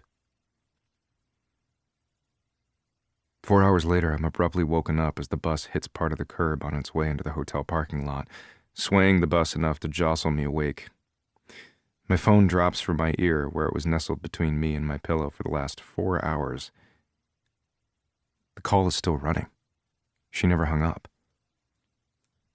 Autumn? I ask, quietly, trying not to wake her but wondering if she can still hear me. She hums, half awake. I just got to my hotel. Good night. Sweet dreams. Night, she mumbles. Then reluctantly, I hang up. Chapter 26. Autumn. With the amazing success of the charity event that Briggs helped with a couple of days ago, and his interest in getting more involved by fundraising on his own with his big network, Erica thought we should get together and run through logistics. Well, I said it once, and I will say it again. That was a hit. The hospital loved him, the president and the staff of the charity loved him, and of course the fans loved him. He did great, didn't he? I beam. Incredible. And you said he wants to start his own charity and raise funds for my friend's organization to open more children's cancer wings? Yes, he's passionate about it. He wants to do everything he can, and I thought we could help him get his charity on his feet. In the off-season, he can be more hands-on. That's great. I love this idea. If any other Hawkeyes players want to start a charity, we can help them too. I'll let Tessa know. I have a feeling she'll devour this new service. Perfect. I spoke with my friend who held the fundraiser at the hospital, and he is going to come in next week so that we can strategize with how Briggs's new charity can assist them. That sounds great. I think Briggs would like to be here for that as well. If we can schedule it for a time we both can come in together, that would be ideal. Yeah, that's something I wanted to chat with you about while you're here. I look at her and don't like the more serious look in her eyes. Derek came in to see me a couple of days ago. A chill runs down my back at the mention of his name, and not a good one. And? He said he went by your apartment, and he felt that your relationship with Mr. Conley has become unprofessional, and that how you're handling this account would make you a poor choice for the client relations job. That freaking jerk! Office romance gone bad. I should have figured, especially after he showed up and talked to my brother. I want to blurt that bit of information out to her too, but that might not help the situation. I try to keep a level expression on my face. And what do you think? She looks up at me and smirks. Regarding Derek, I think jealous men are whiny bitches. I laugh out loud. Erica does like to tell it how it is. Then she clears her voice and starts again. However, as your boss and the owner of this company, I feel as though I must remind you that we have a strict policy about employees fraternizing with clients. Erica, She holds up her hand to stop me. Before you lie to me and yourself, let me finish. I nod, folding my hands over one another as they dangle at my thighs. I've never gotten in trouble at work before, and I have no idea what she's going to say. She sighs and looks down at her desk as if working through her thoughts. It isn't lost on me that both the Hawkeyes and I have asked a lot of you. We've asked you to date a man that you have a long history with, and then we've demanded that you and Briggs live together to cement the lie. We've even asked you to show intimacy every time a camera might be in focus to make our story more believable, and you have delivered everything we have asked of you with the utmost care. She purses her lips. There's a but coming. So it seems hypocritical for me to now ask that you remain professional and not allow the potential bond between you two to grow, as it has, based on the way he looks at you in the photos I'm seeing online. The way he looks at me? I ask, curious to get someone else's perspective on what I think I see and what is real. She tilts her head slightly with a smile, as if she knows what I'm asking for. Can she read minds? I'd believe it if it were true. No man looks at a woman like that in obligation. She smirks. But I could date Derek or any other employee and you'd be okay with it? I ask, hoping she sees the double standard. The reason employees can date each other but not clients is simple to explain. If two employees become romantically involved and it ends poorly, I might lose a good employee due to a bad breakup. But I won't lose $1 million account, and our reputation could be jeopardized if anyone thinks we sleep with our clients to keep them or to earn their business. Do you understand? She says with an almost empathetic look in her eyes. I do. She nods. You've done good work, and you've put your life on hold for this company and the Hawkeyes. You're an asset here. but I do have to hold the line to make sure that I give fair treatment to all of my employees. If you choose Briggs, I'll have to ask for your resignation, as much as it pains me to say that. My resignation? They want me to quit after what I've done? I have a mixture of feelings running through me, but it's not as if I didn't know the rules. I read the employee handbook when I got this job. I just skimmed through the employee-client relationship because I never assumed it would be relevant. Even though I own the company, I have a board to answer to, and they'll expect this of me. I nod. I get it, Erica. I know it puts you in an awkward position. Can I say one more thing? As a friend, I know it may seem that I'm trying to sway you one way or the other, but I do want you to be happy. I smile up at her. Sure, what is it? Just tread lightly. You've known him far longer than me. But from an outsider's view, just remember that we might be trying to change his public image, but he earned that reputation he had well before we showed up. Don't give him a chance to prove to you that he earned it fair and square. I won't. I say simply, I hope not. Anything else? Only that I hope you pick us. You are a real talent, and you'll be difficult, if not impossible, to replace. Thank you, I say. She nods and then turns to her computer. She's a woman with a lot more on her plate than one employee who's been dangerously walking the line of breaking a company policy. I mean, technically, I guess I have. But this whole thing has become one big blurred line, and I have no idea if I'm still straddling it or if I'm miles away from it now. I walk out of her office and close her door. No losing your heart to the cocky player. Later that night, Briggs calls. Hey, I should be home tonight. How did your day go? Fine, I say, short. Just fine. Yeah. Is everything okay? I think for a second, and the silence grows. Autumn. He tries again. I spoke to Erica today. I practically blurt out. Okay, what happened? She told me that Derek came to see her, evidently the same day he came to see my brother. What did the asshole say? That you and I are having an unprofessional relationship? And Erica told him to mind his own fucking business, right? He asks. I can hear the slight edge to his voice that seems to come out whenever Derek is involved. Not exactly. What did she say then? That it's against company policy to have a romantic relationship with a client. You're kidding me, right? This was their damn idea. They've asked us for PDA everywhere and anywhere there are cameras around. I know. Did you tell her she can eat a dick? Briggs! I know he's mad, but it isn't like I didn't know the rules. I've always known that staff can't get involved with clients, and I never thought that anything would happen between Briggs and me. Fine. Did you at least tell her she can't have it both ways? No, I did not tell my boss and the person who writes my paychecks that she is giving mixed signals. She already admitted to it. So what exactly did she say? He asks. That you and I return to a professional relationship and only show affection in public when we have to, or I need to turn in my resignation letter. You're fucking kidding me. They're making you choose between your job and me? His voice increases a little. He's upset. I get it. Yes. I can hear him huff in the background, and the line goes quiet for a second. What do you want to do? He finally asks. What do I want to do? I want you to be home so I can run into your arms and feel safe for 1 second. I want to stop being scared of telling you how I feel about you because I'm terrified that this being temporary is what you like about this arrangement most of all. It's not easy to walk away from a promotion you've always wanted when you're not sure if the boy that you've always wanted wants the same thing. I'm not sure. Which means you're picking the job. Wait, I didn't say... I gotta go.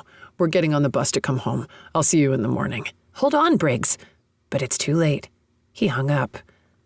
I think to text him, but if anything has proven that talking over the phone isn't working, it's that conversation. I need to see him in person.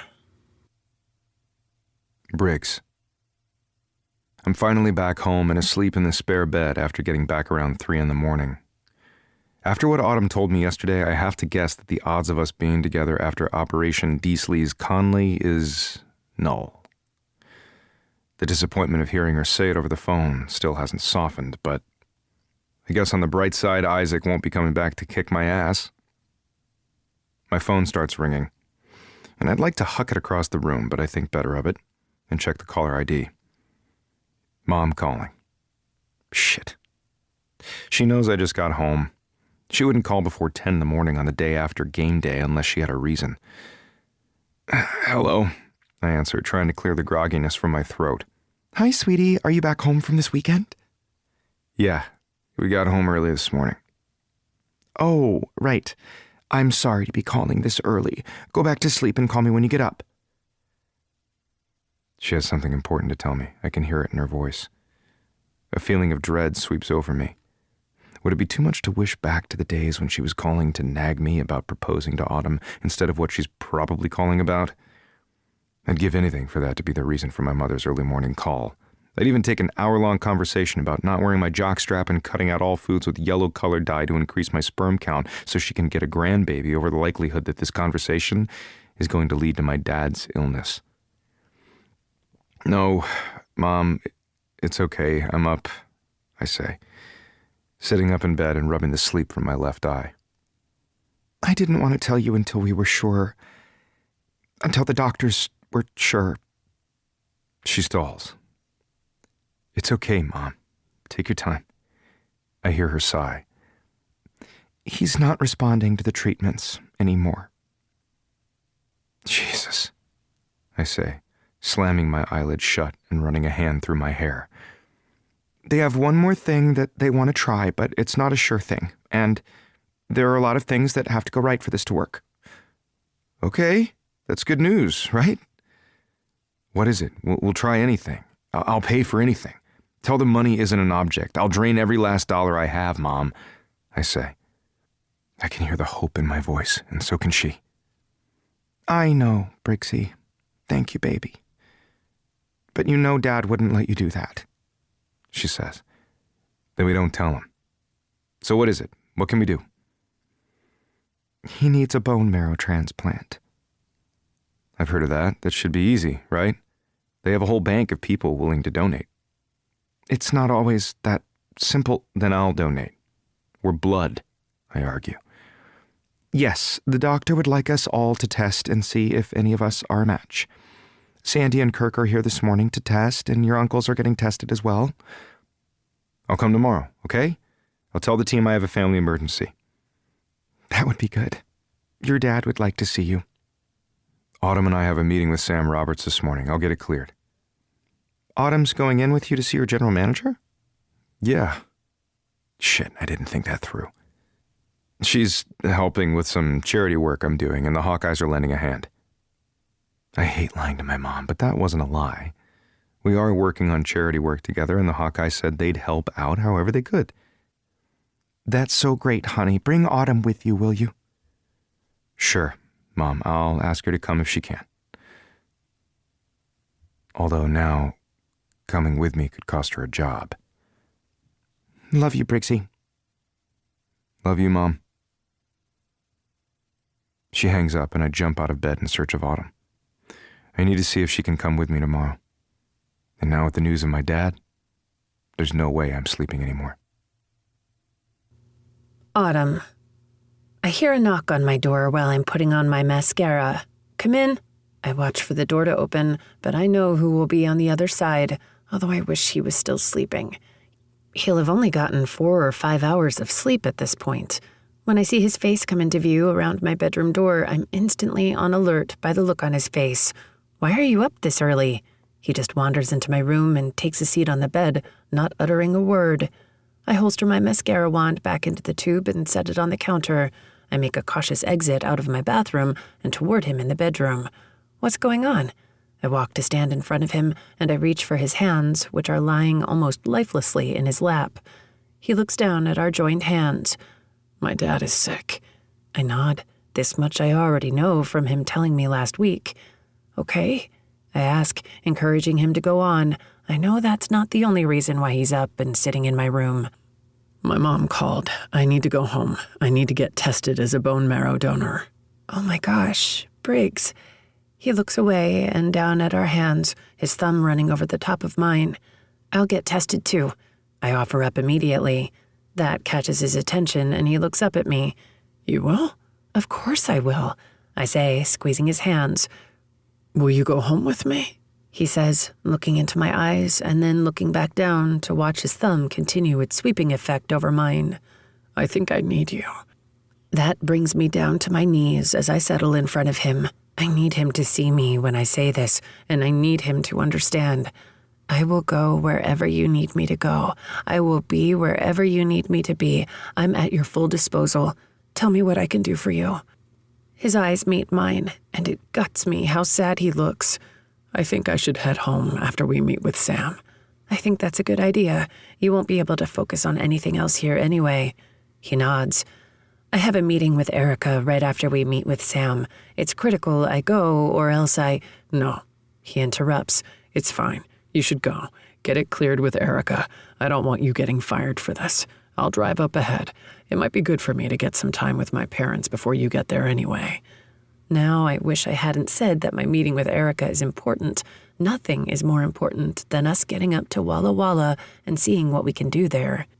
Are you sure? I can reschedule. You're more important than anything else. And if she fires me for going to spend time with our family, well, then she does. Do you mean that? His eyes search my features to determine authenticity. Of course I do. Do you want me to prove it? I will. No, he says, brushing a strand of hair behind my ear. The left side of his lip curves up in a slight smile. I'll go up ahead. I've been avoiding this for some time now, and my dad deserves some one-on-one time with me. I'll be right behind you, Briggs. 2 hours tops, I promise. He nods and then stands up, holding my hand still in his. I'm going to go pack, so I'm ready to leave after our meeting with Sam. Okay, I tell him softly. He pulls me gently into him with our joined hands and kisses my forehead.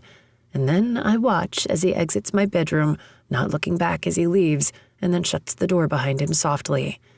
The feeling that I need to go with him is strong, but this meeting with Erica involves the intel she said she just heard from her private eye. I need to hear what she has to say before I leave town. While in the privacy of my bathroom, I make one quick phone call to my brother. I know Briggs won't call him, not with everything going on between them, with me smack dab in the middle of it. And even if I weren't, Briggs has been unpredictable when it comes to handling his father's illness.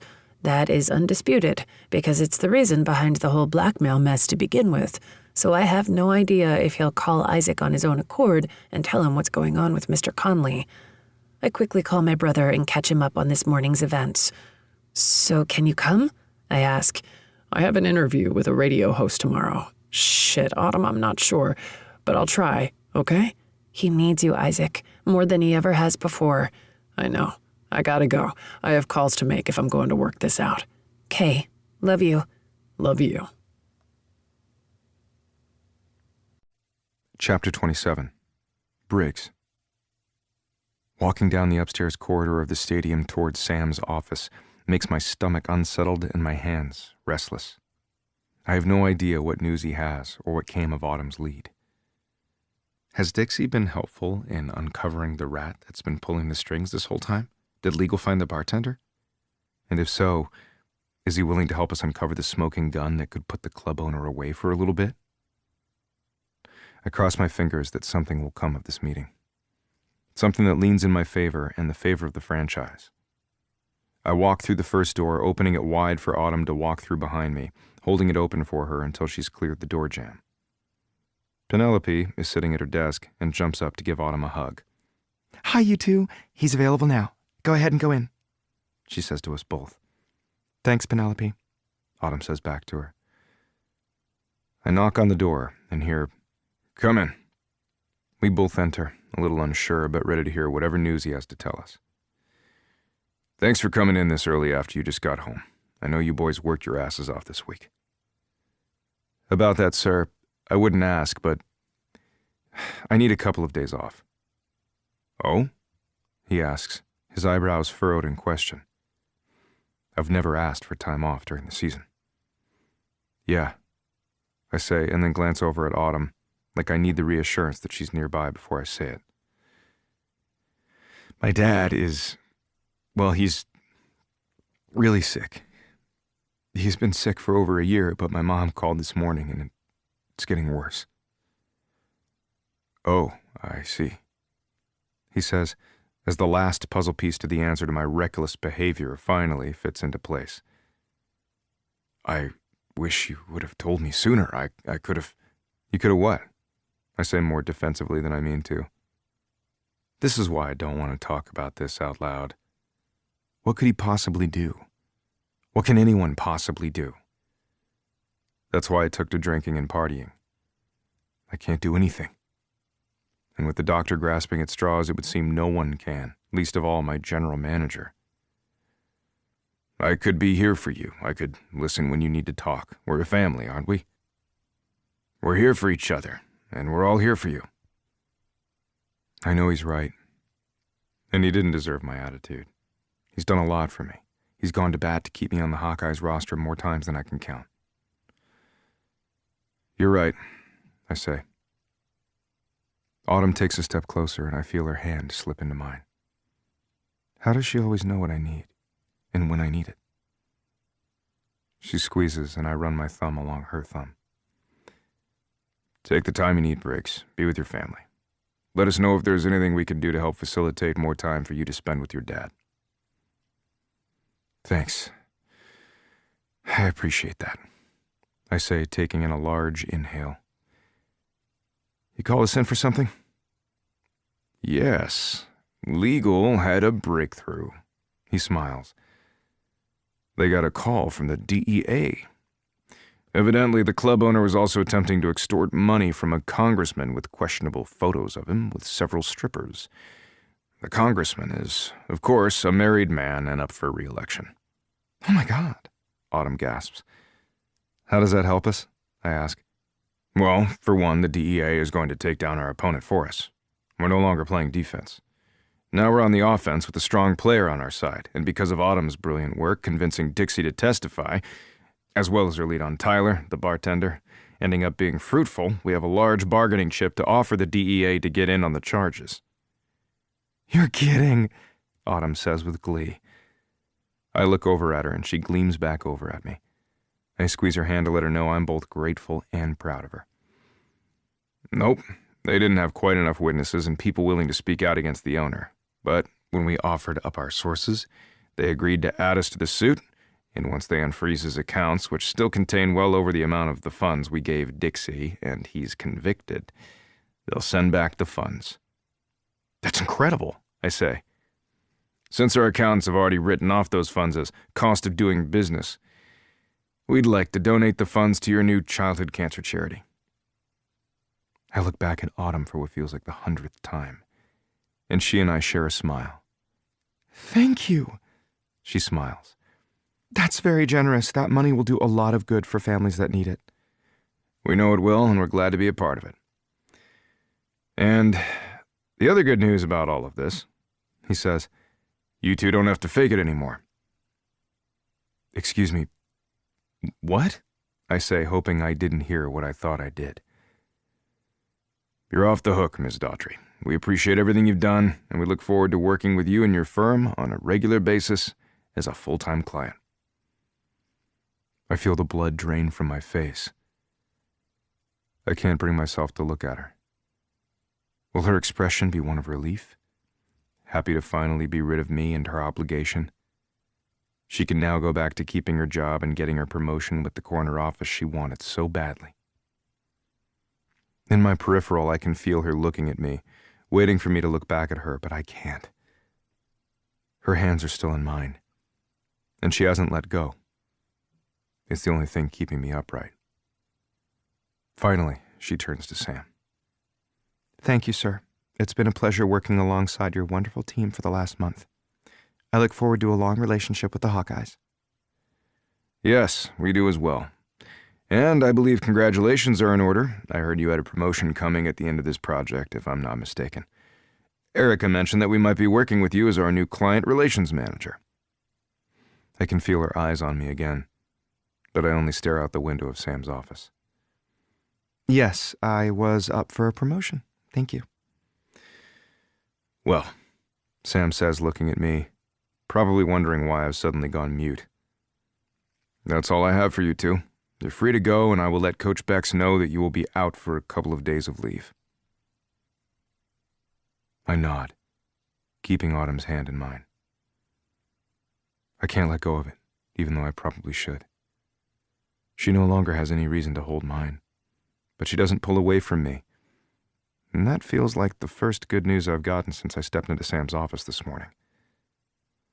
I walk out of his office with her in tow. We pass by Penelope's desk, but I pull her at a steady pace behind me. Oh, okay, bye, Penelope says as she watches us leave. I'm leaving for Walla Walla, but I'll call you on my drive up, Autumn says, while keeping up with my pace. She's still coming to Walla Walla with me? After Sam told her she was free of me? We start back down the corridor hand in hand. We step onto the elevator. And that's when I finally find my words during the 2-level elevator ride.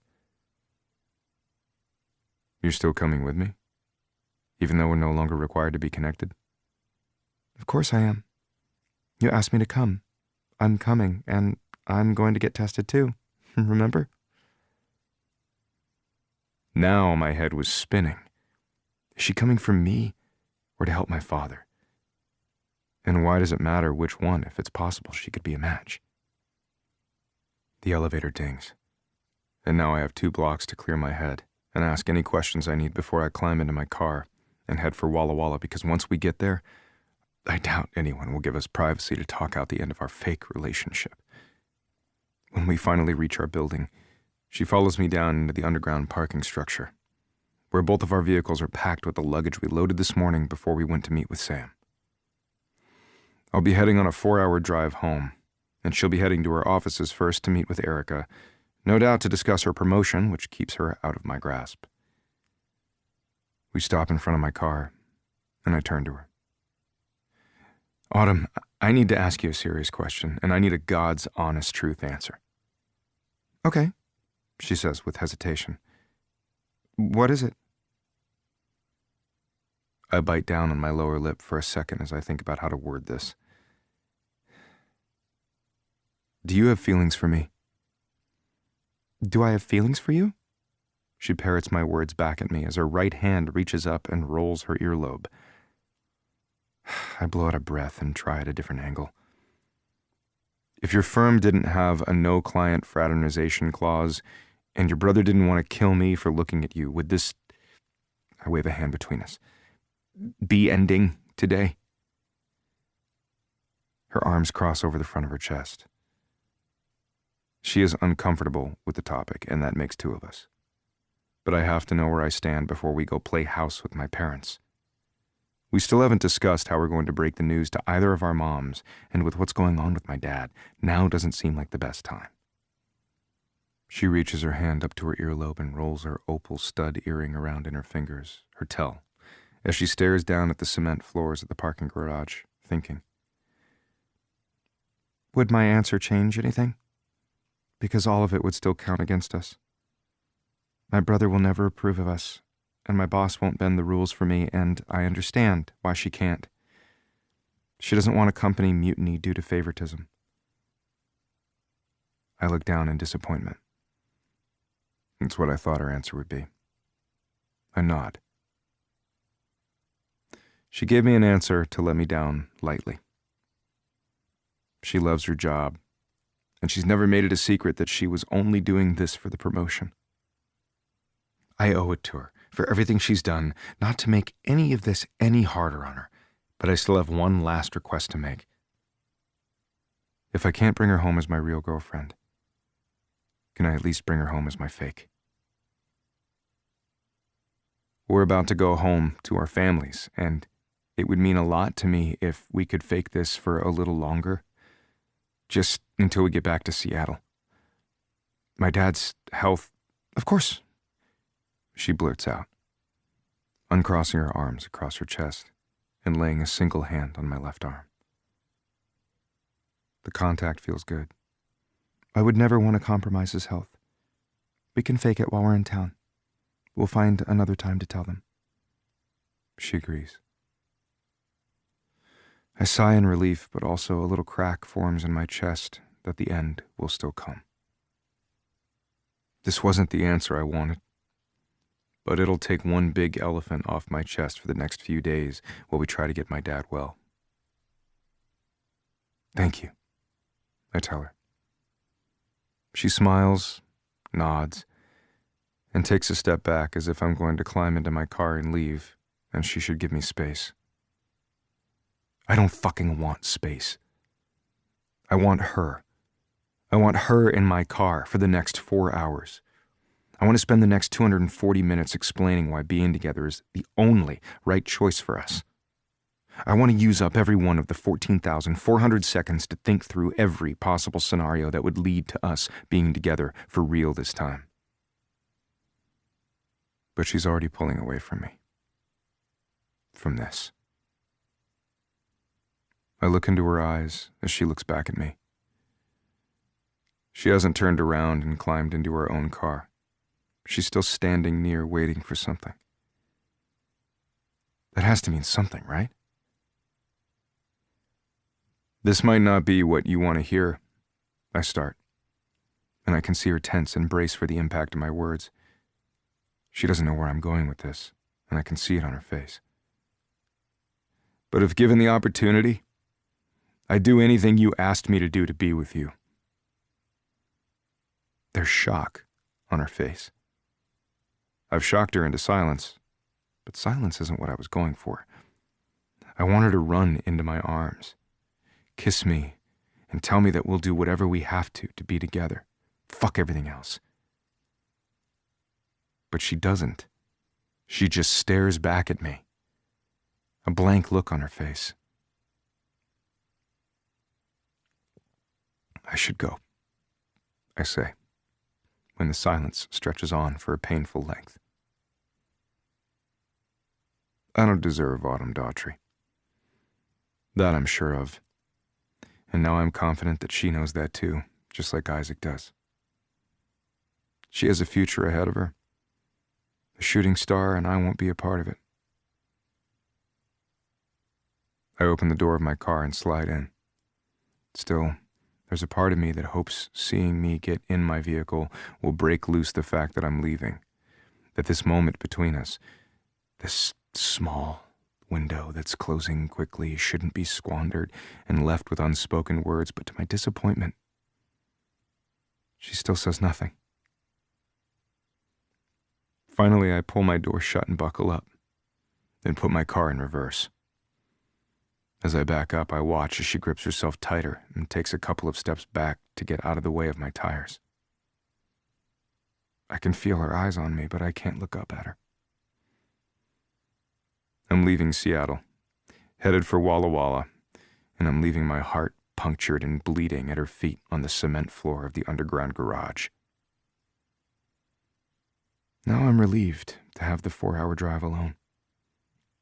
I'll have time to get my shit together before she and I have to play the happy couple again. In front of an audience of people who know us best.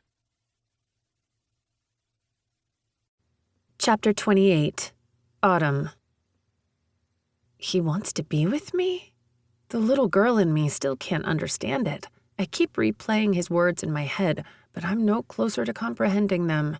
Yes, we've become closer than I ever imagined we would in all the years I've known Briggs, but still, why would he choose me when he could choose someone else? He could have anyone. Why risk losing your oldest friend? Why risk the possibility that the Hawkeyes might not like that I work for the PR company they hired? And what if it doesn't work out? Then it was all for nothing. My brain runs over every thought, every scenario in which this could play out. Why would he risk it? I step up into my 4Runner, my gear for the next couple of days already packed and sitting in the back seat. I need to keep my thoughts on Erica. She has news for me, and based on the information I got from Sam, I have information for her as well. Once I arrive at our offices, I feel like a live wire of emotions as I trudge through the main office floor headed for her office. The door is closed, but this was the meeting time that we loosely discussed. I knock since her door is usually open. She likes to keep an open door policy and keeps herself available to the staff, although that usually means she struggles to get her work done since the staff takes full advantage of being able to pop in whenever they please. "Come in," I hear her say. I walk in and stop in my tracks to find Derek sitting in one of the chairs opposite her desk and only a few feet from me. "Oh, I didn't realize. No, it's fine," she says, directing me to take a seat. "We had our meeting scheduled first, but since Derek came by to discuss a few matters, I thought he might as well stay and hear how things are going." Okay, I tell her, although now I'm not as sure I'm prepared to tell her what I want to in front of Derek, especially after everything he's done. And I still haven't told her, despite Penelope, Tessa, and Isla telling me that I should. The good news is that my private eye has made contact with the bartender, and he seems happy to be of service to the Hawkeyes. "I should stop you there," I tell her, putting up my hand quickly and with a smile. "I've just come from Sam Roberts' office." "Oh?" she asks with intrigue and a smile of her own. "Sam was contacted by the DEA yesterday, and they're working on a case already against the club owner.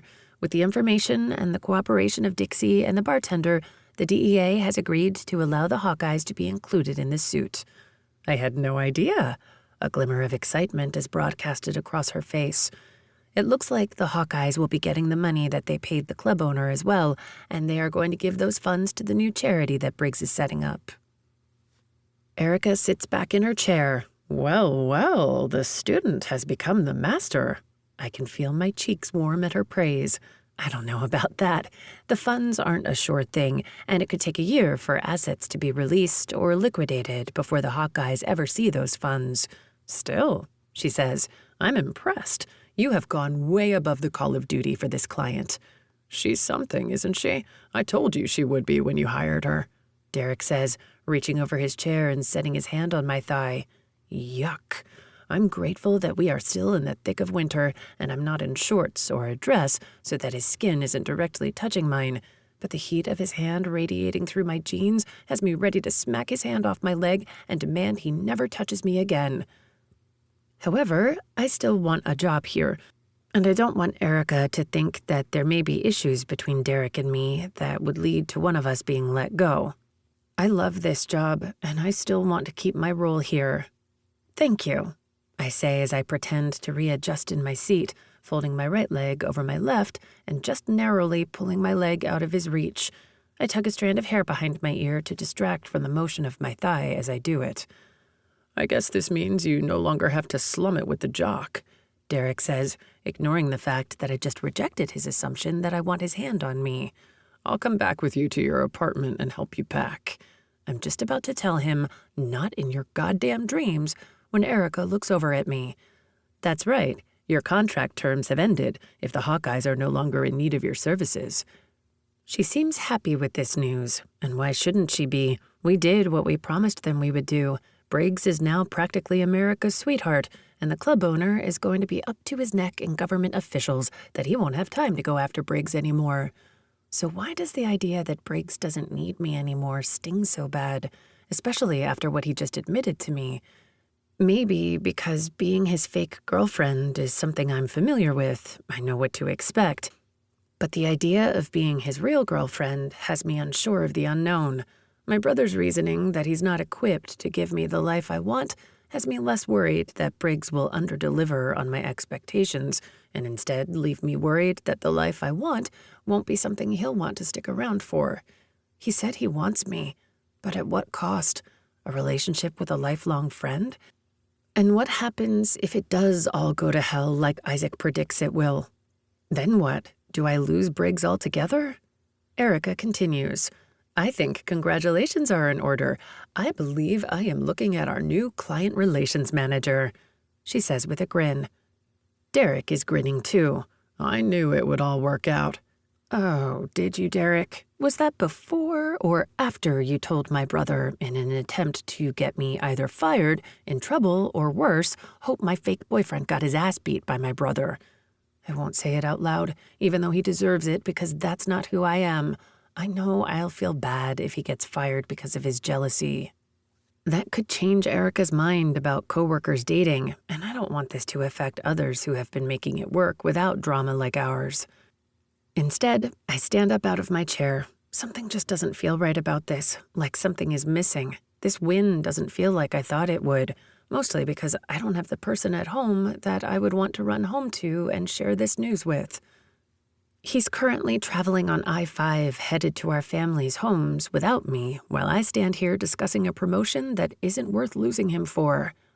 Wow, did I just answer the question I've been wrestling with for the last month? I look down at her from my standing position. Erica, I say, turning and walking around to the back of my chair, grabbing my coat off the back. I'm eternally grateful for this opportunity. I can't even describe what an honor it is to be offered such a highly coveted position. However, I have to respectfully decline the offer, and I will turn in my resignation letter next week. What? Derek says, instantly shooting out of his chair. My eyes abandon Erica's as I stare back at his outburst.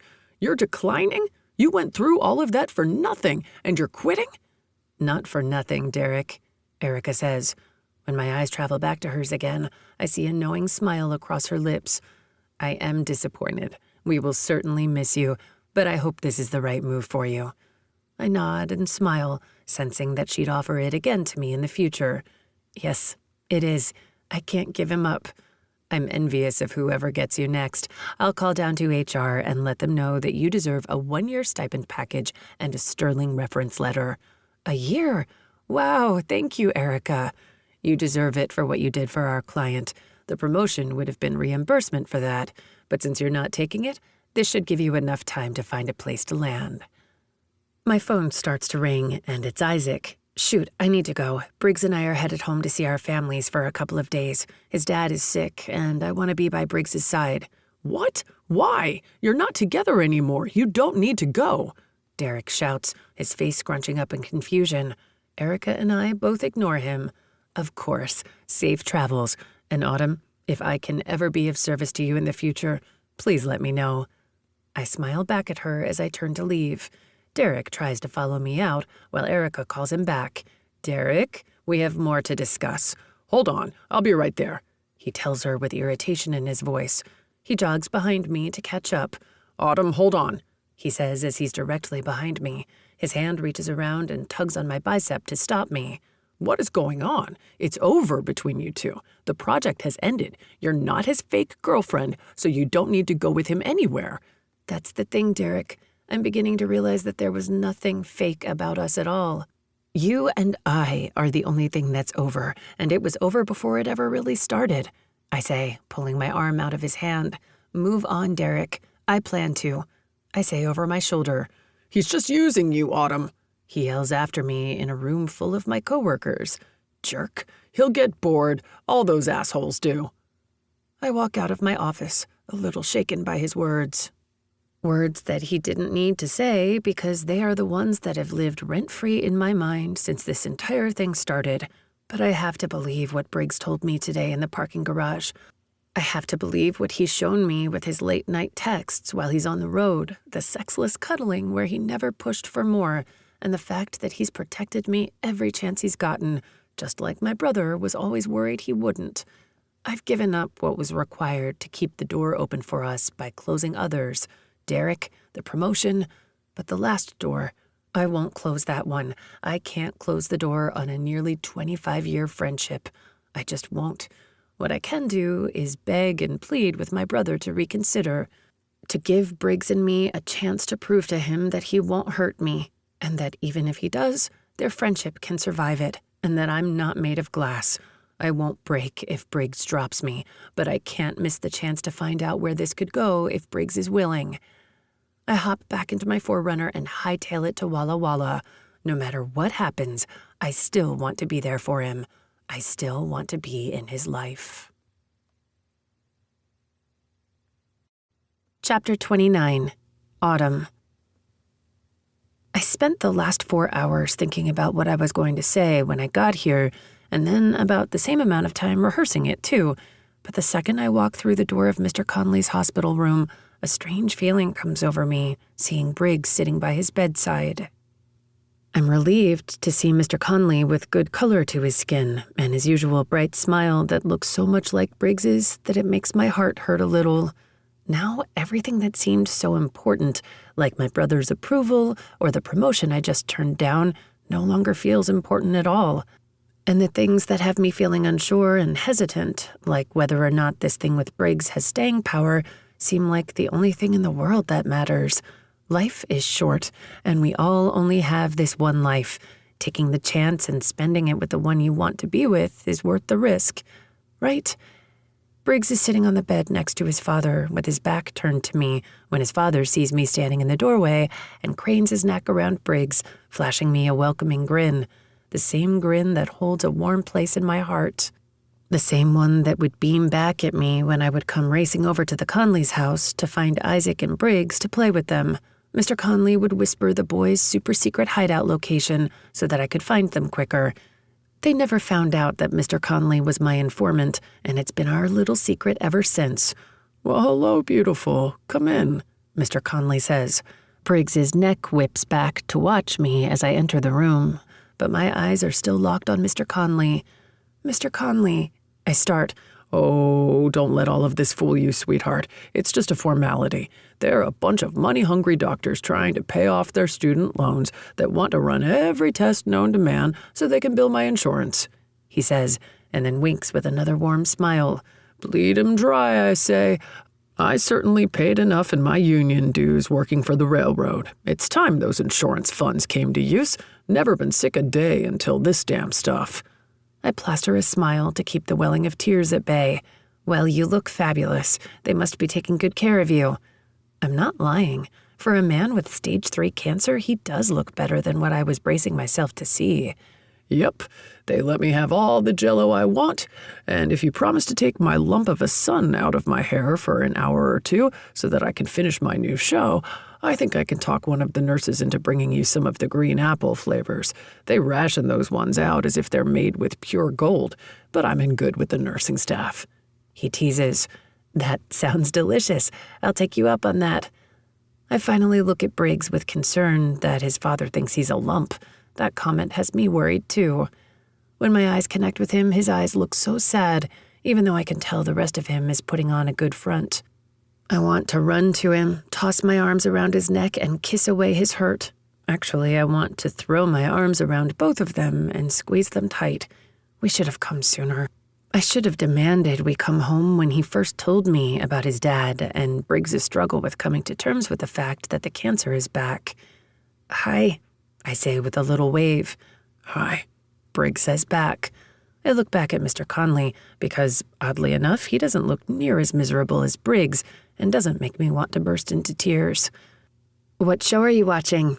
I ask as I take a couple more steps inside and crane my neck to the opposite side of the room as the bed to find a TV mounted to the top of the wall. Instantly, I can tell it's a soap opera, and I bite back a giggle.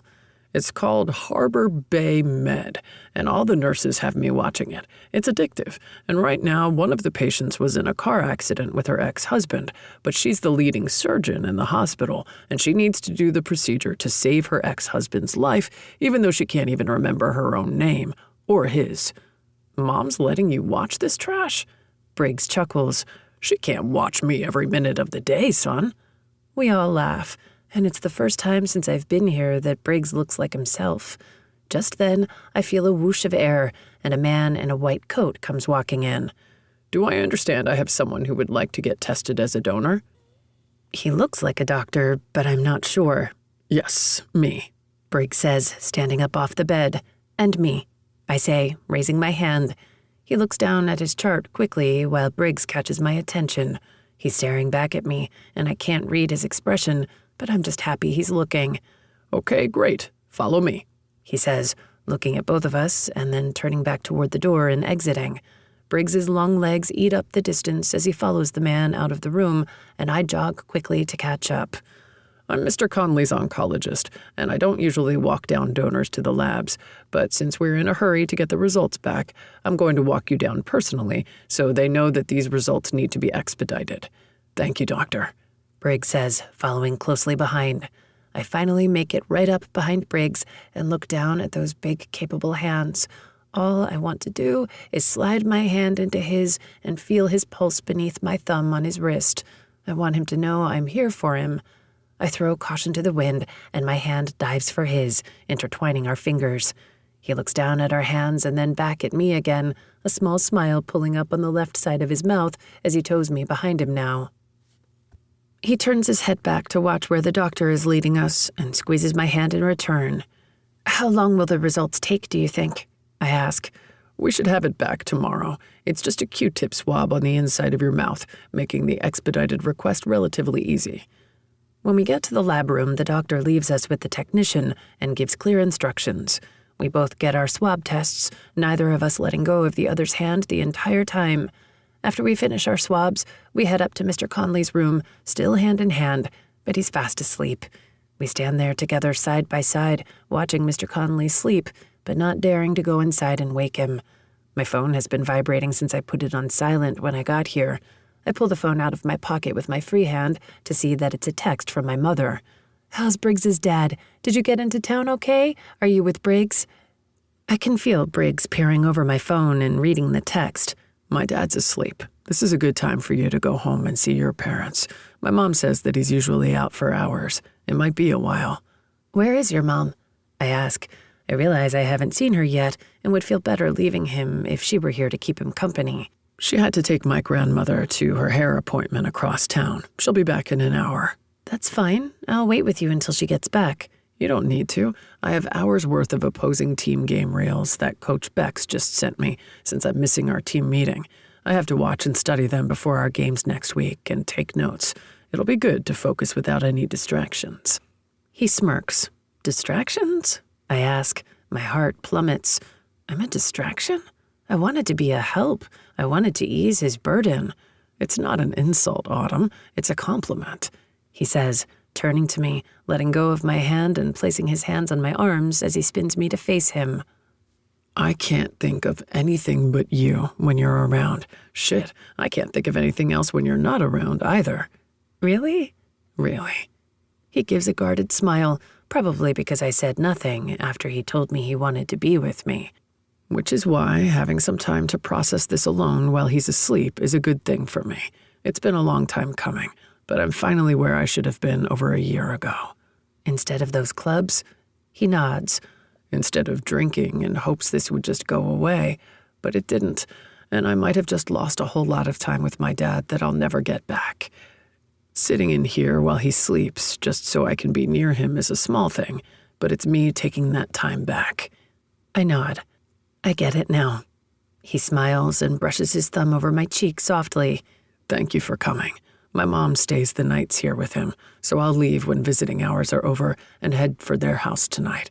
Then maybe you would want to come back with me when visiting hours are open again in the morning. We could come to see him when he's fresh, and maybe they'll have our test results. Yeah, I'd like that. Okay. Will you call me when you get home? Yeah, I will, he says, releasing my arms, and I hate the loss of his heat against my skin. Then he moves into the room quietly. I don't want to leave him here, but I get what he needs. He needs time with his dad.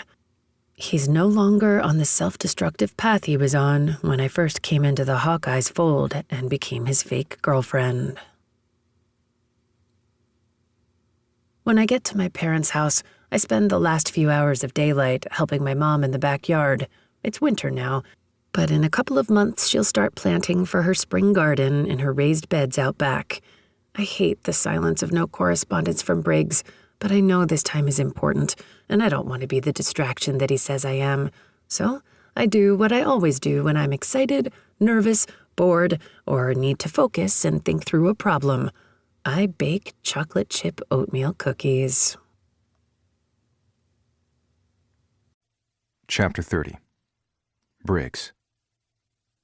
It's been a fucking day today when I finally pull into my parents' driveway. Visiting hours were over a couple of hours ago, but I drove around after I left the hospital.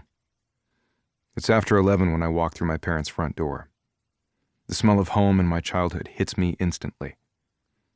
It's been years since I've been home. My parents visit me in Orcas Island for holidays instead, because I've wanted to use the home I spent millions of dollars on and only get to use in the off-season. They've always agreed and never given me flack for it, but now I'm starting to feel the stomach turning that typically follows regret. I walk through the entry and then into the kitchen, which runs along the back of the house. The ambient lighting of the solar garden lights my dad installed when I was a kid illuminate enough of the backyard that my eyes latch onto the back fence. Something in me forces my legs to keep moving. I grab the flashlight off the counter where my dad has always kept one, and before I know it, I head out the back steps of my parents' back patio, and I climb over the 6-foot wooden fence. I don't scale it as easily as I did when I was 100 pounds lighter and 15 years younger, but I jump over into the field from the top of the fence and head straight for the pond. It's the place that has always brought me the most peace when I was stressed during playoffs in high school or during my SATs. I find a spot to sit and stare out over the pond.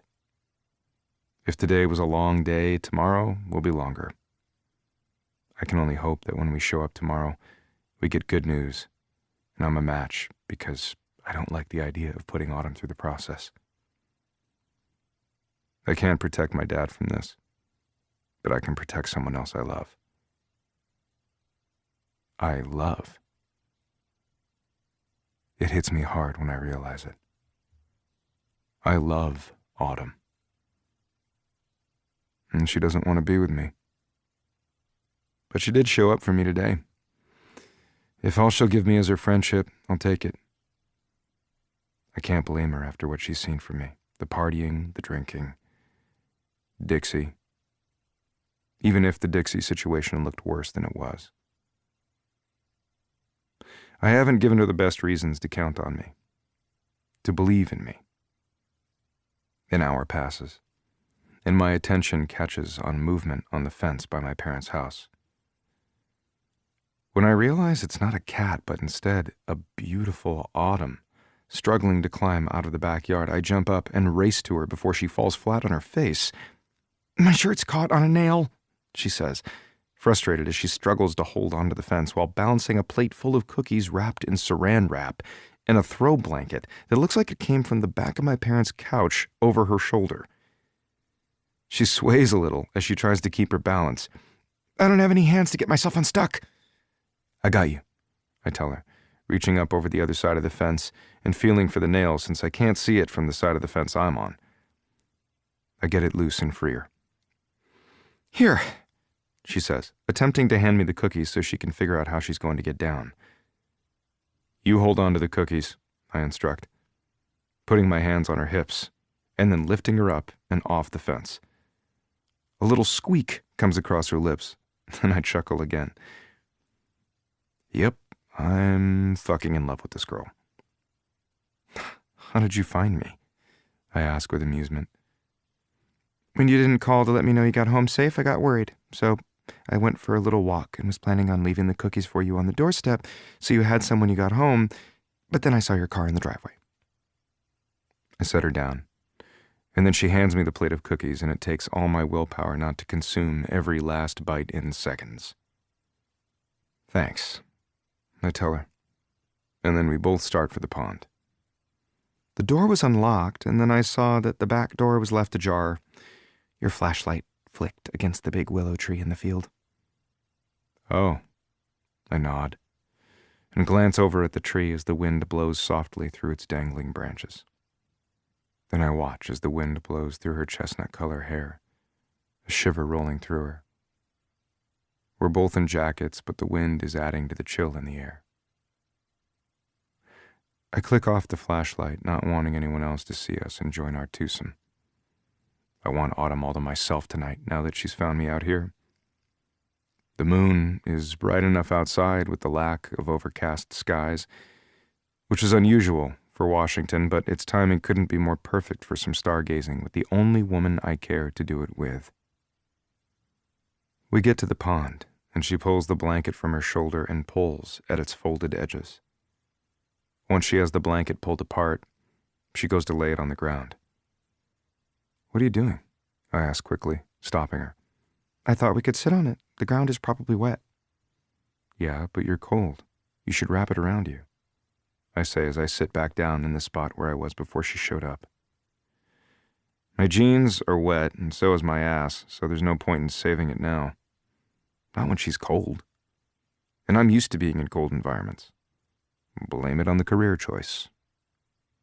"Here, give me the blanket," I tell her, while I pull off the down vest I have over my hoodie. I don't need both. She looks down at me in question, but does as I ask. Come here, I instruct, laying out my waterproof vest between my thighs and opening my legs wider for her to sit between them. She does as I ask again without question, stepping between my legs and sitting against my crotch. Maybe I should have rethought this since my cock twitches at her nearness. I whip the blanket out over her and cover her up to her neck with it, pulling her against me for more warmth. How's that? I ask. Better, thanks, but are you warm enough without your vest? I'm fine, but if you're too cold, we can go back inside. Nope, I'm right where I want to be, she says, settling her head back against my shoulder. I'd stay here all night if I thought I could keep her against me like this. I pull her even closer and set my cheek against the side of her head. How was your meeting today? I ask. She seems to hesitate to tell me. Does she not want to tell me that she got the promotion? Does she not believe that I'd be anything other than proud of her, even if it is one of the reasons keeping us apart? Or at least, I think it's one of the things keeping us apart. I don't want to consider the idea that she kept quiet in that garage because external forces aren't the reason we can't date. Maybe she really isn't interested in me, and she's only here because she's a good person and I asked her to come. It went well. She offered me the promotion, she says, still looking straight ahead. That's amazing. You deserve it. I wrap my arms around her a little tighter to emphasize my sentiments and to seem sincere. It's true, she deserves the job, even if it means I can't have her. Thanks, she says with a lack of enthusiasm and lifts her head off my shoulder. I don't like that small gesture of pulling away. She thinks I'm not happy for her, and that stings a little. Of course I'm happy for her. And if the plans I've set in motion follow through, her promotion and her brother will no longer stand in our way if she'll give me a shot. I'm proud of you, Autumn. I hope you know that. She cranes her neck back and looks at me. Her lips are so close, and with the moonlight casting a glow across her cheek, I do everything I can not to dip my head down and kiss her. Her eyes cast down to my lips, and she sucks in her bottom lip. She's wavering on self-control just as I am. She turns back to face the pond to break the moment, but at least there was a moment. A string of moments all day. Between holding my hand and baking me cookies, climbing over the fence and bringing a blanket to sit with me, gazing longingly at my mouth like I am at hers. There's more than physical attraction and more than friendship here, and that's all I need to know to push forward with my plans. The last piece of the puzzle is to find out if she wants the same things I want. Can I ask you something? I ask. You have my undivided attention. She finally leans her head back against my shoulder. Is there any reason, other than the promotion and your brother, that has you unsure of giving us a shot? She goes silent, but she doesn't tense like she did in the garage. I hope this is a good sign. You've never noticed me before this. I've always been your best friend's nuisance of a sister. Then I walk back into your life, and it's all different. She takes a deep inhale and then blows it out. I want to believe you when you say you want me, but... You're worried we don't want the same things like your brother keeps telling you. You think I'll change my mind when the new wears off? She nods. I guess. Yeah. Okay, so you don't trust me then? I ask. That's not exactly what I said. I'm just not sure why you're now willing to have a committed relationship after living like an aged-out frat boy living in a sorority. Hey, I'm no saint, but I've never been that bad. She looks back at me and gives me a don't insult my intelligence look. Okay. How about I haven't been that way in a while? The drinking and partying, though, yes. I'll admit, that it's been a recent couple of years of mistakes. And now all of a sudden you want a woman you forgot even existed until 1 month ago, and you want to give all your freedom up to date me. I think that's what you're stuck on. You think I'm giving something up? I hope to God this is her biggest hesitation, because this one is easy to solve. There is nothing about the life I was living before you that held any appeal to me, Autumn. Losing you is the only thing I'd consider a loss. The other shit is trivial, unimportant things I used to pass the time or fill the empty parts of me. She looks back up at me, her eyes darting between mine to gauge my sincerity. You fill the parts of me that were void. And the parts of me that I thought were already full overflow when we're together. There is no scenario in which my mind changes about us, or that I feel I'm giving up anything to be with you. She looks back at me over her shoulder. I have her attention. And there is nothing I'm not willing to give up to be with you. Nothing. Don't say anything. Please. I stop her. I'm not ready to hear her turn me down. I want to spend tonight believing I still have a chance with her. Tomorrow is going to be a long day, and the potential of losing her is too much on top of everything else. Take the night and think about everything I said before you answer. She nods and then responds, Okay. Let's get you inside. It's cold out here. Only if you're ready to go in. I am, I say, pulling her up and then standing next. I can walk you back to your parents' house if you want. Even though the thought of her leaving guts me a little.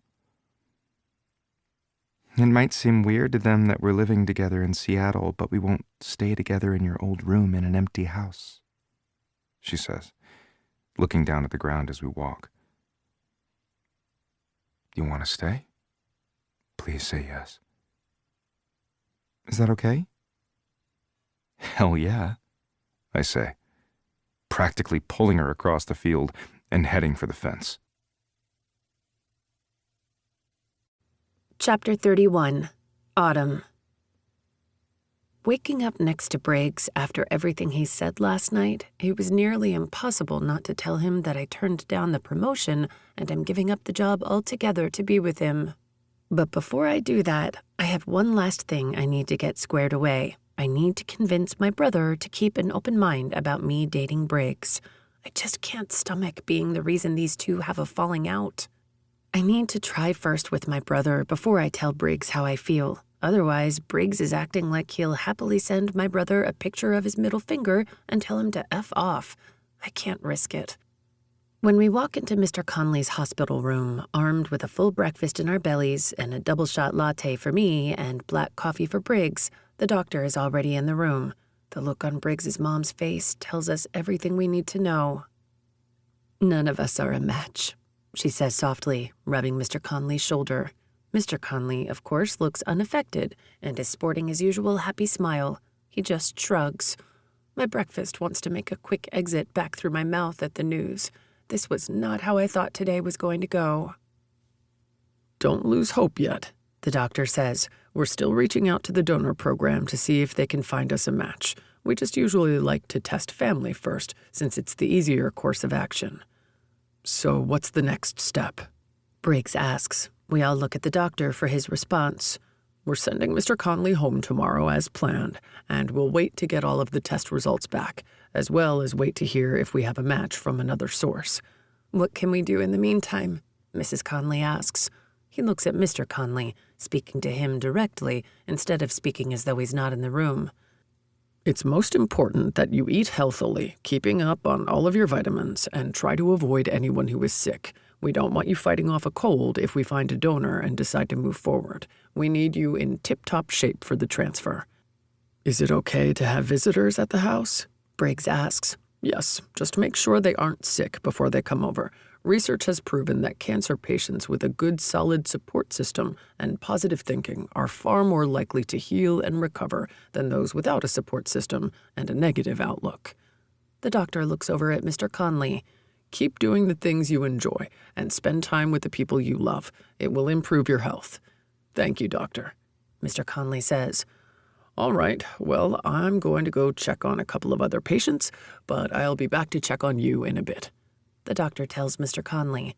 I hear a knocking on the door, and when I look over, my heart leaps to see Isaac standing at the door. "Isaac!" I yelp and race to him, throwing my hands over his neck and give him a giant hug. "You're here!" Of course I am. He squeezes back. Hello, Mr. Conley. He says over my back. Isaac, what a surprise. Mr. Conley says. What are you doing here? I thought you have a fight in a couple of weeks. Shouldn't you be training? Isaac releases me and heads over to Mr. Conley's bed. Well, I heard there might be some donor testing I could get in on, and I didn't want to miss my chance. You'd like to be tested? The oncologist was just on his way out after writing a few more notes on Mr. Conley's chart. Yes, sir. I flew over from Las Vegas on the first flight out this morning when my sister called me yesterday. You didn't need to do that. Mr. Conley attempts to argue, but my brother raises his hand to stop him. We're family. That's what we do. Isaac says, and then looks over at Briggs. Briggs walks over, and they embrace for a manly hug that ends in a lot of back patting. It means a lot to me that you're here. Briggs tells Isaac. I'll always show up for you. You know that. Briggs nods in agreement. Follow me, and I'll take you down to the testing. The oncologist says.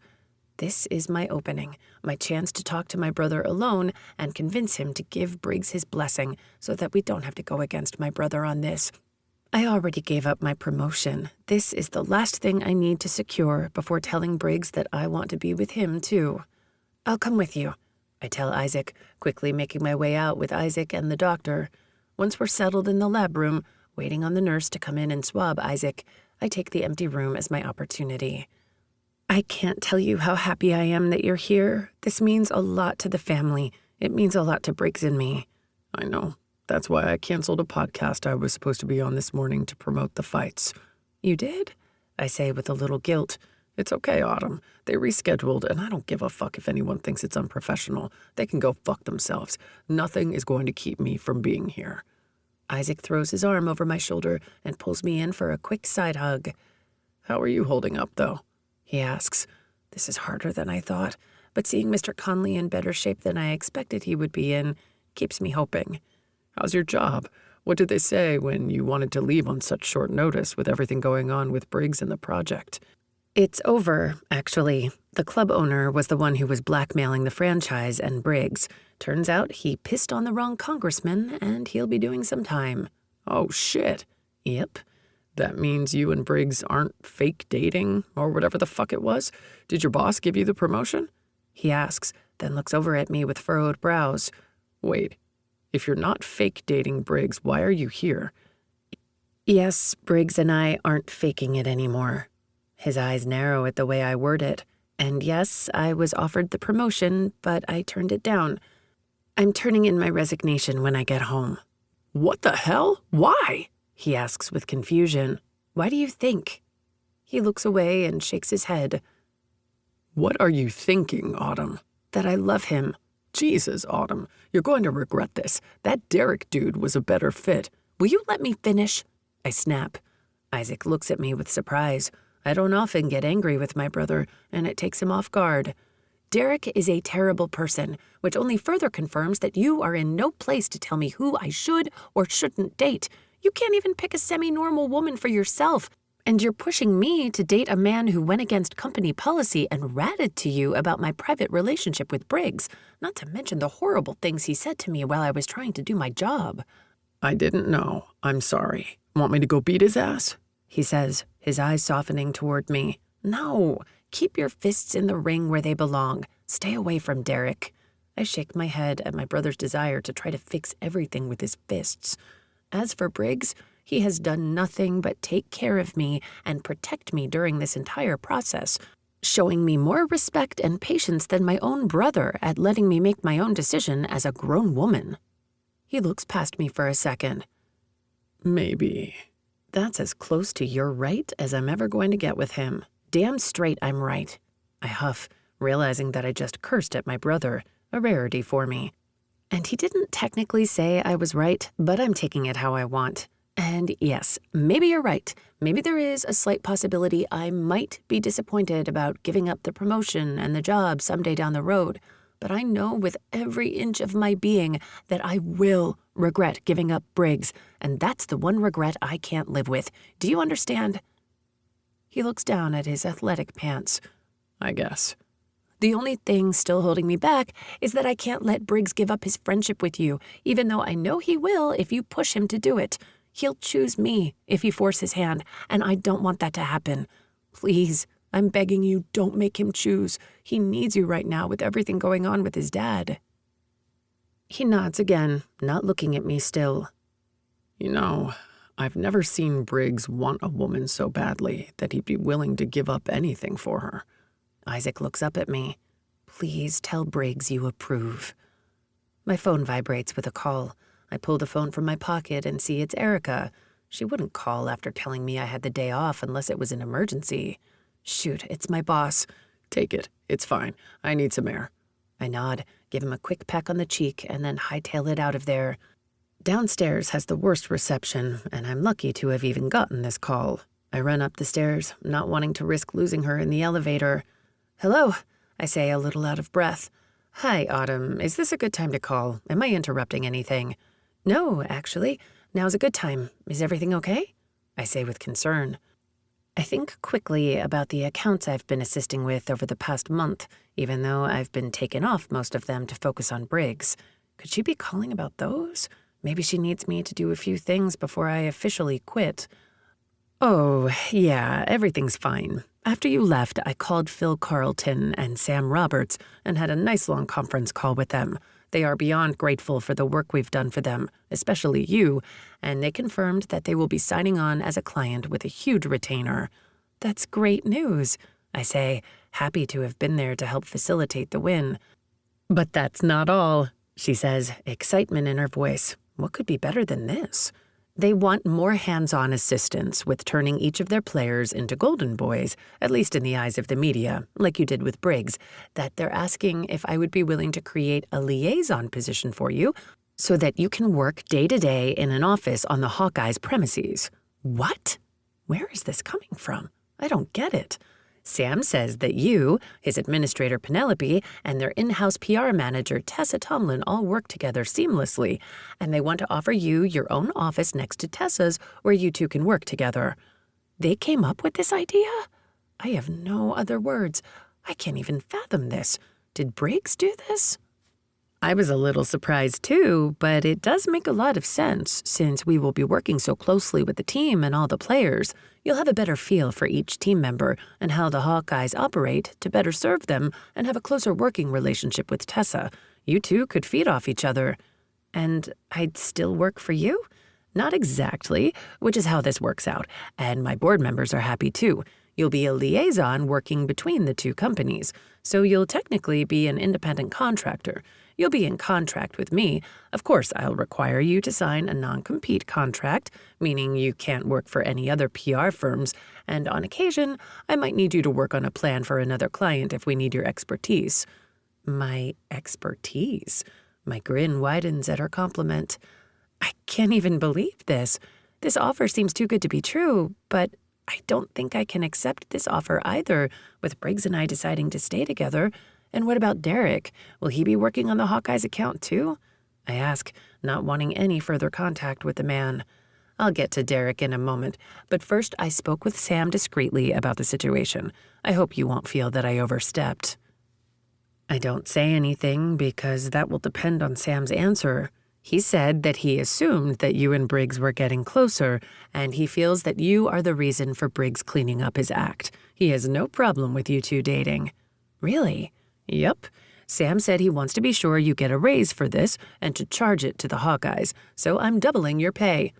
What? That's more than the promotion pay I was going to get. I know, but I think you're worth it. And you'll be wearing a lot more hats over there as our in-house PR director. I have a feeling that you'll earn every dime with those boys on that team. A new wave of relief hits me. I can't even describe the cloud nine I'm bouncing around on. And it gets me out of the office where I no longer have to see Derek regularly. Thank you, Erica. I won't let you down. But then a thought comes to mind, and I have to ask, did Briggs have anything to do with this?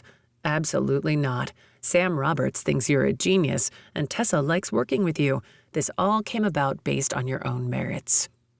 I smile as I walk down to the far end of the hall, where there is a small sitting room and no one in it. Then I remember I have one other question that she hasn't answered yet. You mentioned Derek. Right, yes.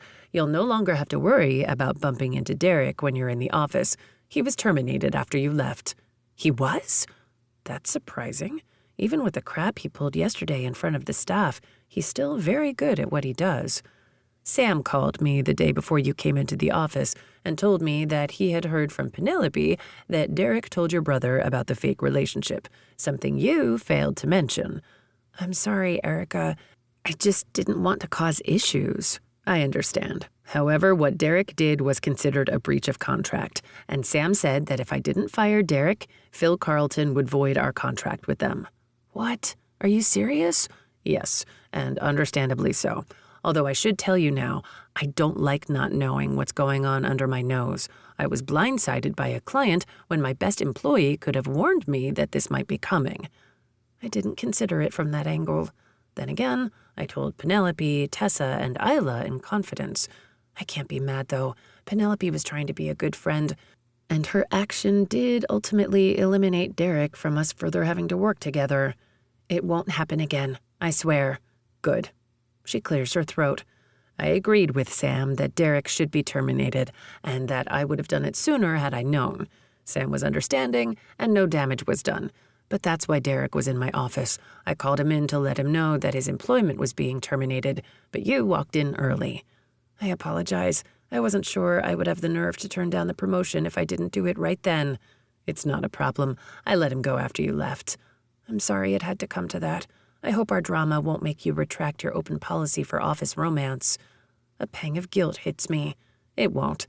He was jealous about your relationship with Briggs, but he was aiming for your promotion behind your back. It came with a better office and a bigger salary than his. That little shit. No wonder. I kind of feel stupid that I thought he wanted me to turn down the project because he wanted to date me. He's always been a selfish dick, and you're a catch. He wanted both, so don't sell yourself short. Thank you, Erica, for everything. Think about the position and let me know. Let me bounce it off Briggs, but I think he'll like this option. Take care. You'll start first thing on Monday morning at the Hawkeye Stadium if you decide. We hang up, and I stand looking out over the hospital parking lot on the second floor of the hospital, reflecting on everything that's happened over the last month. Chapter 32. Briggs. I walk out of the hospital room when Autumn and Isaac's parents come to visit. The hospital room is large, but with 5 grown adults, it's a little cramped, and I could use a little breathing room to digest the fact that I'm not a match for my dad, and Isaac is downstairs, unaware that I'm about to give him an ultimatum of our friendship. The sound of the elevator pings and it grabs my attention. I've been waiting patiently for Autumn to come back to the room after leaving with her brother to get his test swab. But disappointment sets in when it's not Autumn, but Isaac instead. "Hey, man," Isaac says, strolling over to me, one hand in his pocket. He looks as though he doesn't have a care in the world. His usual demeanor, unless he wants to put his fist through my face, obviously. "Hey, how did it go?" "Easy enough. They said they'll have the results tomorrow. They'll call your parents since your dad is going home today." I nod. "Listen, I know this isn't the best time or the best place to have this conversation, but we need to have it," I demand. "You're not going to back off my sister, are you?" he says, calmer than he's ever been when discussing his sister and me together. "Not a chance in hell. I told you I'd fight you for her. And I didn't realize until now how much I meant it. Beat the shit out of me if that's what it takes. I'm not backing down." He still stands with his hand in his pocket, and the way he's taking this has me on alert. Is he going to sucker punch me when I'm not expecting it? Fuck it. He can do his worst. I'm not stopping until I get this all out. I called my agent a couple of days ago. I'm looking at other teams for next season. His eyebrows furrow. What the fuck? Why? I thought they unofficially already offered you a spot. They did. 3 more years and double the pay. I don't get it. He shakes his head, staring back at me.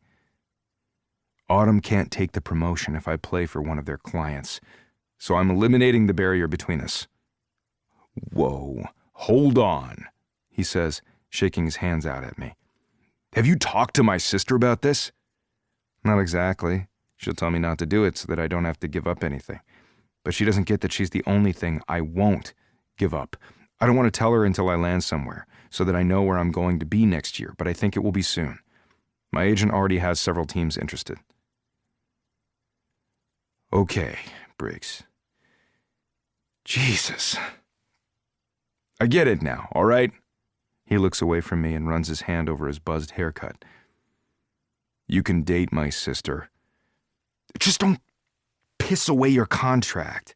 Call your agent and tell him you changed your mind. Not until your sister agrees to be with me. She already quit the firm to be with you, he says, frustrated.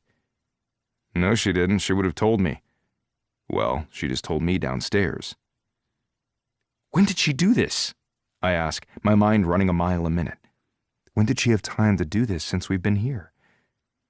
The meeting she had with her boss before she left for Walla Walla. She turned down the promotion yesterday and didn't tell me. Why? Why didn't she tell me? I would have told her not to. I don't need to play for the Hawkeyes. I can play anywhere. She should take the promotion. Fuck if I know. Go find her and ask her yourself. Shit. He's right. But where is she? Then he turns and heads down the hall to my dad's hospital room. I hear his parents celebrate when he walks into the room. They haven't seen him in months. And as much as I'd like to get in on that reunion, Autumn and I have a lot to discuss. I race down to the elevator that Isaac just exited and jump in once the door opens for me. This hospital is 3 stories and she could be anywhere, but my guess is one of the 2 stories below me. I decide to stop at level 2, and when I step out of the elevator, I find a mostly quiet hallway with Autumn standing a hockey rink length away by herself, staring out the large floor-to-ceiling windows out at the hospital parking lot below. Autumn! I yelled at the end of the hallway and begin to move quickly toward her.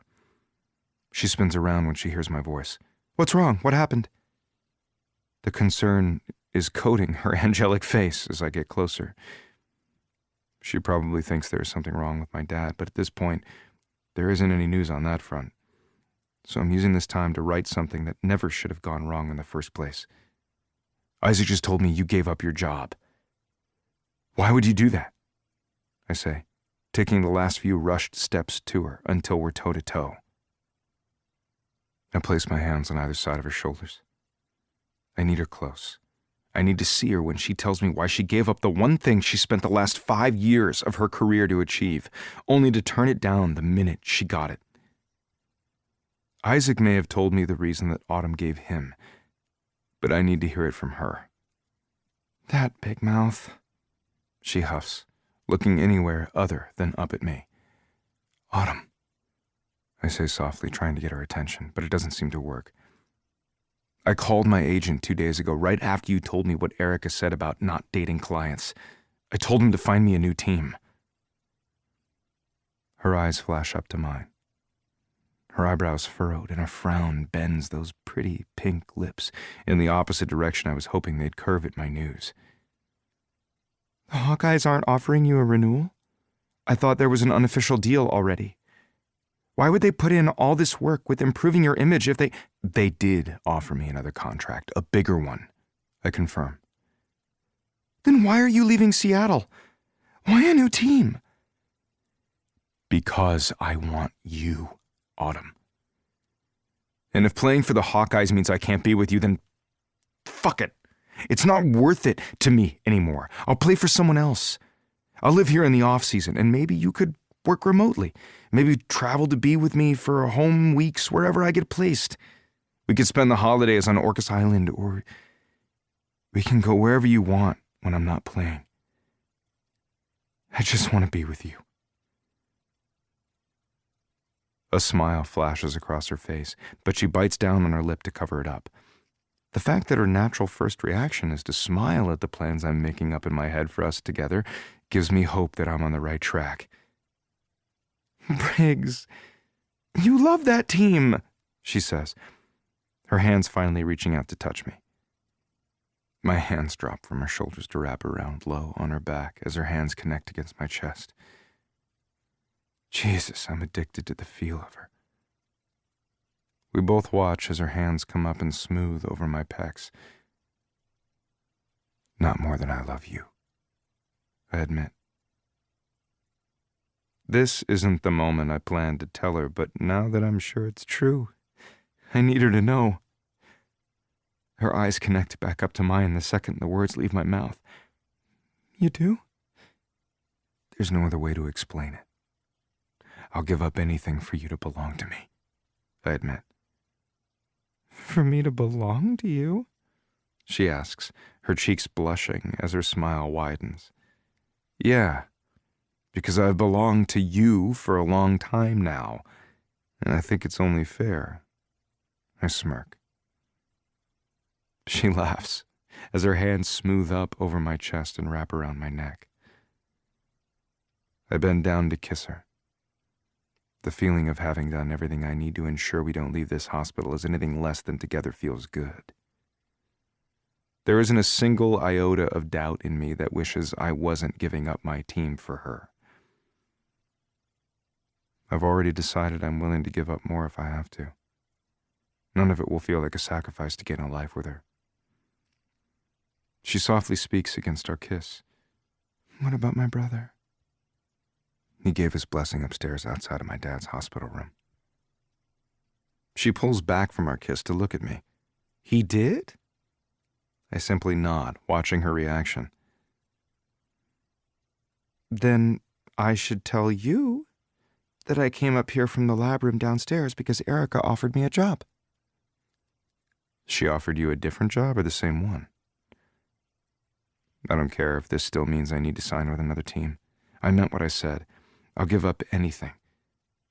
But what does this new job entail? And does it have some stupid as fuck rule that she can't date a man with the last name Conley or some other ridiculous thing that would attempt to sabotage our newly formed and permanent relationship?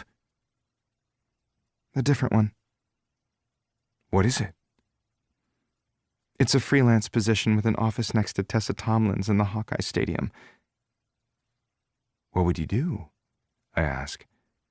Hope blooming in me at the idea that Autumn and I might both soon be working for the same team, and if that's the case, I'm calling my agent and telling him that I want the fact that I'm allowed to date Autumn as part of my new terms for re-signing. My job would be to help each player in the franchise individually, and I'd help turn the franchise into the family-friendly image that Phil Carlton wants. They want me to try my hand at a little bit of elbow rubbing to get players more lucrative deals. I chuckle, thinking about Autumn running around at the fundraisers, schmoozing with big-time companies in the sports realm. We already know you're good at that. My agent received 2 calls from the people you talked to at the fundraiser. I have a phone interview with one of them next week to endorse some high-end athletic wear. It could be big. Really? She beams. I nod again. Well, the best part of this new job is since I'll be freelance, I can date whomever I want, she says, tightening her arms around my neck and pressing her breasts further against my chest. I dip down and take her lips again. Why the hell can't we be home in our apartment when this conversation is happening? I need her stripped down and bare for me, laying naked on our bed where I can map every inch of her body with my tongue. My hands trail down to her perfect ass, and I grip it with both hands and pull her against my growing cock. She moans into my mouth on our next kiss. We're in a goddamn hospital, out in the open, where anyone can see us, but I'm about to sit in that waiting room chair by the window, unzip my pants, and pull Autumn on top of me, seat her on my pulsating erection, and claim her. For a split second, I considered the terrible idea of searching out an open hospital room or abandoned broom closet to cement this verbal agreement we just made. Physically claiming Autumn is the only train of thought I have right now, and my desperation has me considering leading her downstairs and taking her in the back of her 4Runner parked downstairs. The thing has tinted windows, and if I lay the rows of seats back, I might be able to fit in the back with Autumn. If we get caught having sex inside, we run the risk of getting kicked out of the hospital that my dad might still spend many more days in. I don't need security denying me access if he's ever admitted again. Autumn. He told his agent to find him another team? My heart melts. He was going to give up a team he loves and a group of guys who have become as close as family to be with me. This is not what I expected. I could never live with myself if I let him sign with a different team to be with me. He has dreams of retiring with this team, and because I love him as much as I do, I'd never let that happen. With Sam's request to Erica and Erica's creative ability to solve an issue, even when it comes to my employment, neither Briggs nor I have to give up anything. We get to keep everything. Even if something happened in our future and one of us had to switch our job situations out, there are plenty of public relations firms in Seattle. With Erica's letter of recommendation that she agreed to give me with my resignation, I could find something else. Come on, Briggs says, pulling his mouth off mine and his hands off my bum. He reaches for my hand and links them together, pulling me behind him. Where are we going? somewhere I can get these clothes off you. Briggs, I giggle as he pulls me towards the elevator. We have more than enough time for that now. Let's go see our family. Our family, he whispers to himself with a smile while pushing the elevator call button. I like how that sounds. You're right. We should go see them, he says as the elevator opens and pulls me through with him. Can I announce that you're my girlfriend when we walk in? I chuckle. Everyone already thinks we're together. I know, but now that we're not faking it anymore, I want to tell everyone that we're together, he says, looking over at me and squeezing my hand as the elevator doors close. It starts moving up to the top floor. Okay. I smile back, loving that this is important to him. Hey, Autumn, he says, wrapping his arms around my waist from behind and bending down to press his lips against my neck, right below the soft spot behind my ear. Yeah? I ask, my eyelashes fluttering at the sensation of having his mouth on me. Will you move in with me? My heart squeezes at his request. We already live together, I remind him. I know, but our lease on the apartment that Penelope got us ends next month, and I want us to stay together, even when our time at the apartment is up. Where would we live? I don't care. We can live in the penthouse I own across town during the season, and my house on Orcas Island in the off-season, or we could live in your studio apartment for all I care. I just want to call the same place home. I want to be wherever you are. My smile stretches so big that it almost hurts. Usually, I would think this is fast to be moving in together, especially after becoming a couple all of 20 minutes ago. But we already live together, so what would be the difference now? Okay, I agree. The doors to the elevator open when we get to the next level. We walk out into the hallway, and I can see Briggs's dad's room at the end of the hallway. But can we stay in the Commons? I like being close to all of our friends. And I'm going to be at Penelope's for all of your away games anyway to watch you play. Briggs pulls out his phone and starts typing with one hand. What are you doing? Texting Penelope to see if she can help us find a bigger apartment on her floor. My brows furrow together. Does any of that matter as long as we're in the same building? I like the idea of you on the same floor as Penelope for when I'm away. You two can look out for each other. Okay, I get that. But why the bigger apartment? It's just the two of us, and that apartment was huge as it is. We'll need room for the dog. A dog? My ears perk up. I've always wanted a dog, but I didn't peg Briggs as an animal person. I like the idea of some huge man-eater around to protect you when I'm not home. I was thinking of a Doberman. Really?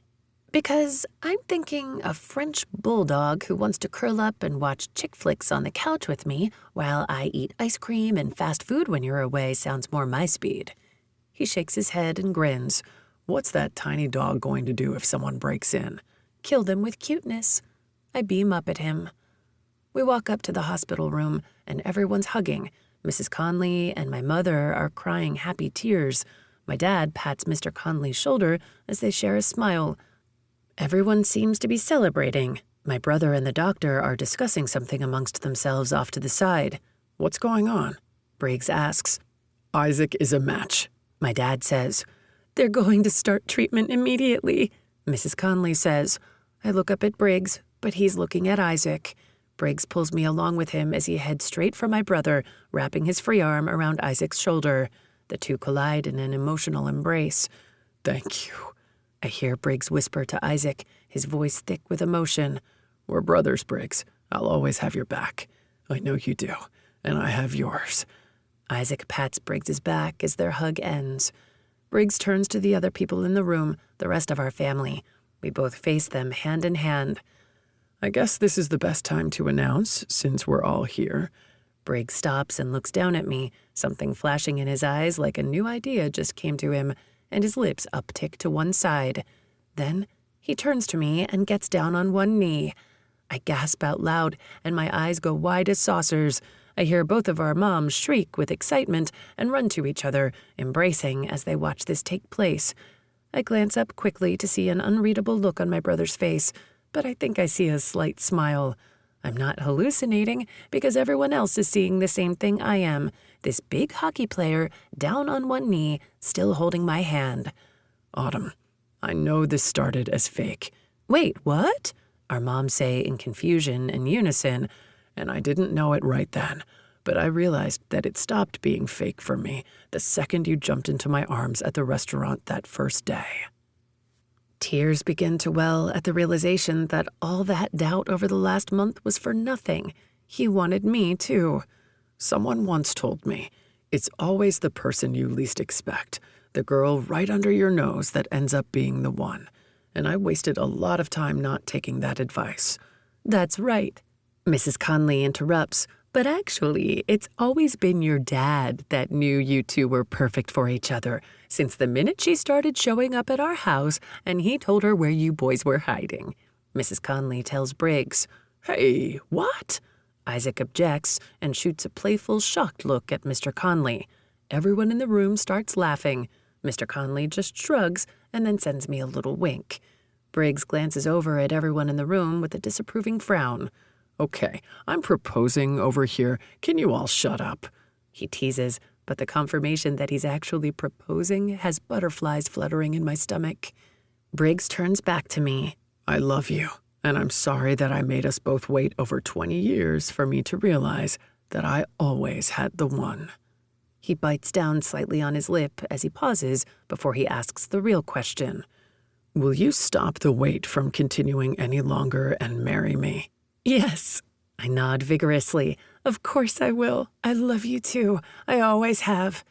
He stands and pulls me into him. I toss my arms over his neck and tighten my squeeze on him. I'm sorry I almost missed you. He whispers against my ear. It wasn't our time then. I whisper back and then pull back to see his face. But it is now, I tell him, and then he leans in and kisses me passionately, pulling me against his chest, my feet dangling off the ground. He sets me back down when my brother clears his throat. Obviously, Isaac's had enough of our PDA. I didn't get a ring, since up until an hour ago, I wasn't sure if we were real or not. Is someone planning on explaining that to us? My mom says. Nope, Briggs says, smiling down at me. My mom looks at Isaac, and he just shrugs. Well, in that case, I believe I have something for you. Mrs. Conley pipes up. We look over to find Mrs. Conley looking down at Mr. Conley, and he nods in confirmation. Mrs. Conley walks up to us, smiling at us both, and then turns to me. We could never have dreamed up a better wife for our son, and we can't wait to add you to our family. She smiles, rubbing my arm, and then her right hand reaches for the heirloom wedding ring that was Briggs's great-grandfather's, brought over from Italy when he immigrated here. I've never seen the ring off her hand my whole life. It's a large 2-carat solitaire, simple in design, but perfectly classic. I've always admired it as a kid, the way it sparkles effortlessly in any kind of lighting. I'd never admit it, but I used to imagine wearing the ring when I was younger, daydreaming of what it would feel like to wear the Conley ring and to belong to Briggs. It feels too surreal to now be offered everything I've dreamed of. If you'd accept this ring, Mr. Conley and I would be honored for you to carry on the tradition and pass it on to your firstborn. My throat clogs with emotion. The Conley family accepting me so instantly into their family within a minute of Briggs's proposal, and the idea of building a family with Briggs, my heart is bursting at the seams. I look at Briggs for approval, and he nods. If you want it, but we can get you something else if you— No! I practically shout, my eyes widening at the thought that he thinks I would want anything else. This is exactly what I want. I turn to Mrs. Conley, and she beams back at me, pulling the ring off her hand and separating the diamond-encrusted band from the solitaire. "I'll hold on to the wedding band, since he bought that for me to go with the heirloom," she says, slipping the band back on her finger. "Maybe you two can pick out a wedding band together," she says, handing Briggs the engagement ring. "Here, put this on your fiancé's hand." Hearing that title makes me want to jump around and scream into a pillow like a lovesick teenager. "Then you'll have something new and something old," my mom says, walking up to us. "You'll just need something borrowed," Mrs. Conley says. How about my last name? Briggs winks. "No, that's something I plan to keep," I say, turning to face him. He nods with a grin and then pulls my left hand into his and slides the ring onto my finger. "It's a perfect fit." That's because it was always meant to be yours, just like you were always meant to be mine, Briggs says, and then he seals this moment with a kiss. This has been Cocky Score, Book 1 in the Hawkeyes Hockey series, written by Kenna King, narrated by Aaron Mallon and Christian Fox. Copyright 2023 by Kenna King. Production copyright 2023 by Kenna King. Production coordination by Lyric Audiobooks. Produced by Brittany Cottingham. Post-production by Chrissy Farrell. Aaron Mallon and Christian Fox are members of SAG-AFTRA. To see upcoming releases, visit kennaking.com and subscribe to Kenna's newsletter to keep up on all news, promotions, and giveaways. Audible hopes you have enjoyed this program.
from the people you talked to at the fundraiser. I have a phone interview with one of them next week to endorse some high-end athletic wear. It could be big. Really? She beams. I nod again. Well, the best part of this new job is since I'll be freelance, I can date whomever I want, she says, tightening her arms around my neck and pressing her breasts further against my chest. I dip down and take her lips again. Why the hell can't we be home in our apartment when this conversation is happening? I need her stripped down and bare for me, laying naked on our bed where I can map every inch of her body with my tongue. My hands trail down to her perfect ass, and I grip it with both hands and pull her against my growing cock. She moans into my mouth on our next kiss. We're in a goddamn hospital, out in the open, where anyone can see us, but I'm about to sit in that waiting room chair by the window, unzip my pants, and pull Autumn on top of me, seat her on my pulsating erection, and claim her. For a split second, I considered the terrible idea of searching out an open hospital room or abandoned broom closet to cement this verbal agreement we just made. Physically claiming Autumn is the only train of thought I have right now, and my desperation has me considering leading her downstairs and taking her in the back of her 4Runner parked downstairs. The thing has tinted windows, and if I lay the rows of seats back, I might be able to fit in the back with Autumn. If we get caught having sex inside, we run the risk of getting kicked out of the hospital that my dad might still spend many more days in. I don't need security denying me access if he's ever admitted again. Autumn. He told his agent to find him another team? My heart melts. He was going to give up a team he loves and a group of guys who have become as close as family to be with me. This is not what I expected. I could never live with myself if I let him sign with a different team to be with me. He has dreams of retiring with this team, and because I love him as much as I do, I'd never let that happen. With Sam's request to Erica and Erica's creative ability to solve an issue, even when it comes to my employment, neither Briggs nor I have to give up anything. We get to keep everything. Even if something happened in our future and one of us had to switch our job situations out, there are plenty of public relations firms in Seattle. With Erica's letter of recommendation that she agreed to give me with my resignation, I could find something else. Come on, Briggs says, pulling his mouth off mine and his hands off my bum. He reaches for my hand and links them together, pulling me behind him. Where are we going? Somewhere I can get these clothes off you. Briggs, I giggle as he pulls me towards the elevator. We have more than enough time for that now. Let's go see our family. Our family, he whispers to himself with a smile while pushing the elevator call button. I like how that sounds. You're right. We should go see them, he says as the elevator opens and pulls me through with him. Can I announce that you're my girlfriend when we walk in? I chuckle. Everyone already thinks we're together. I know, but now that we're not faking it anymore, I want to tell everyone that we're together, he says, looking over at me and squeezing my hand as the elevator doors close. It starts moving up to the top floor. Okay. I smile back, loving that this is important to him. Hey, Autumn, he says, wrapping his arms around my waist from behind and bending down to press his lips against my neck, right below the soft spot behind my ear. Yeah? I ask, my eyelashes fluttering at the sensation of having his mouth on me. Will you move in with me? My heart squeezes at his request. We already live together, I remind him. I know, but our lease on the apartment that Penelope got us ends next month, and I want us to stay together, even when our time at the apartment is up. Where would we live? I don't care. We can live in the penthouse I own across town during the season, and my house on Orcas Island in the off-season, or we could live in your studio apartment for all I care. I just want to call the same place home. I want to be wherever you are. My smile stretches so big that it almost hurts. Usually, I would think this is fast to be moving in together, especially after becoming a couple all of 20 minutes ago. But we already live together, so what would be the difference now? Okay, I agree. The doors to the elevator open when we get to the next level. We walk out into the hallway, and I can see Briggs's dad's room at the end of the hallway. But can we stay in the Commons? I like being close to all of our friends. And I'm going to be at Penelope's for all of your away games anyway to watch you play. Briggs pulls out his phone and starts typing with one hand. What are you doing? Texting Penelope to see if she can help us find a bigger apartment on her floor. My brows furrow together. Does any of that matter as long as we're in the same building? I like the idea of you on the same floor as Penelope for when I'm away. You two can look out for each other. Okay, I get that. But why the bigger apartment? It's just the two of us, and that apartment was huge as it is. We'll need room for the dog. A dog? My ears perk up. I've always wanted a dog, but I didn't peg Briggs as an animal person.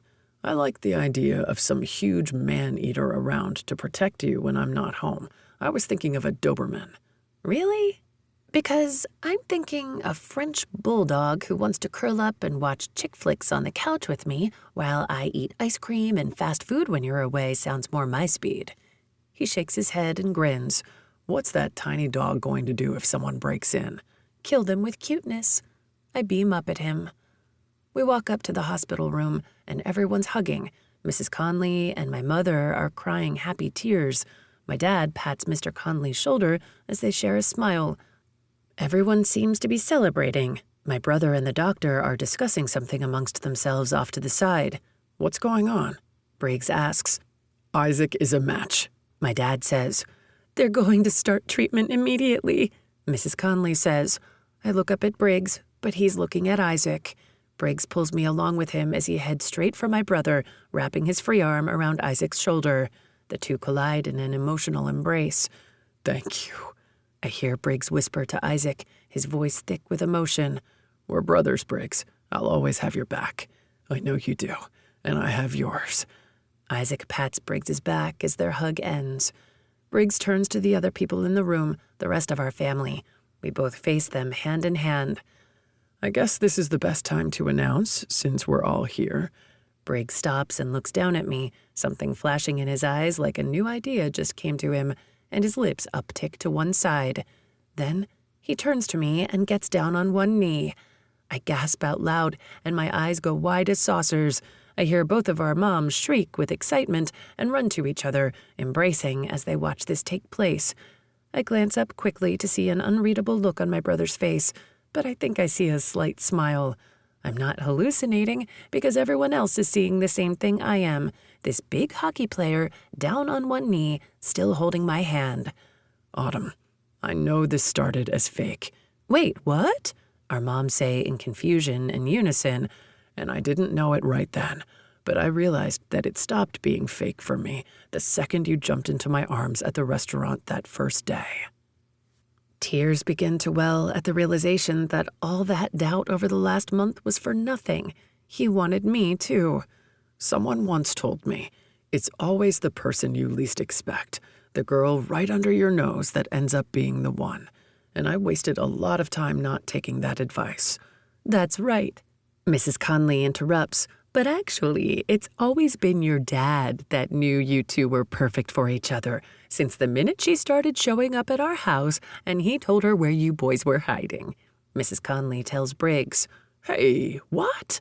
Isaac objects and shoots a playful, shocked look at Mr. Conley. Everyone in the room starts laughing. Mr. Conley just shrugs and then sends me a little wink. Briggs glances over at everyone in the room with a disapproving frown.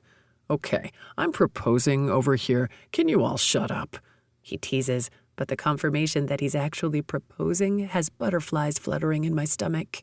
Briggs turns back to me. I love you, and I'm sorry that I made us both wait over 20 years for me to realize that I always had the one. He bites down slightly on his lip as he pauses before he asks the real question. Will you stop the wait from continuing any longer and marry me? Yes. I nod vigorously. Of course I will. I love you too. I always have. He stands and pulls me into him. I toss my arms over his neck and tighten my squeeze on him.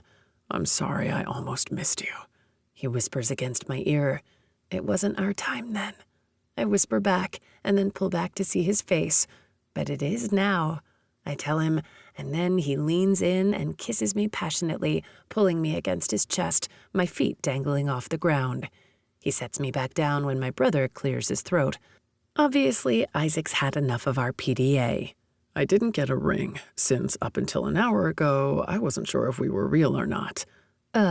Is someone planning on explaining that to us? My mom says. Nope, Briggs says, smiling down at me. My mom looks at Isaac, and he just shrugs. Well, in that case, I believe I have something for you. Mrs. Conley pipes up. We look over to find Mrs. Conley looking down at Mr. Conley, and he nods in confirmation. Mrs. Conley walks up to us, smiling at us both, and then turns to me. We could never have dreamed up a better wife for our son, and we can't wait to add you to our family.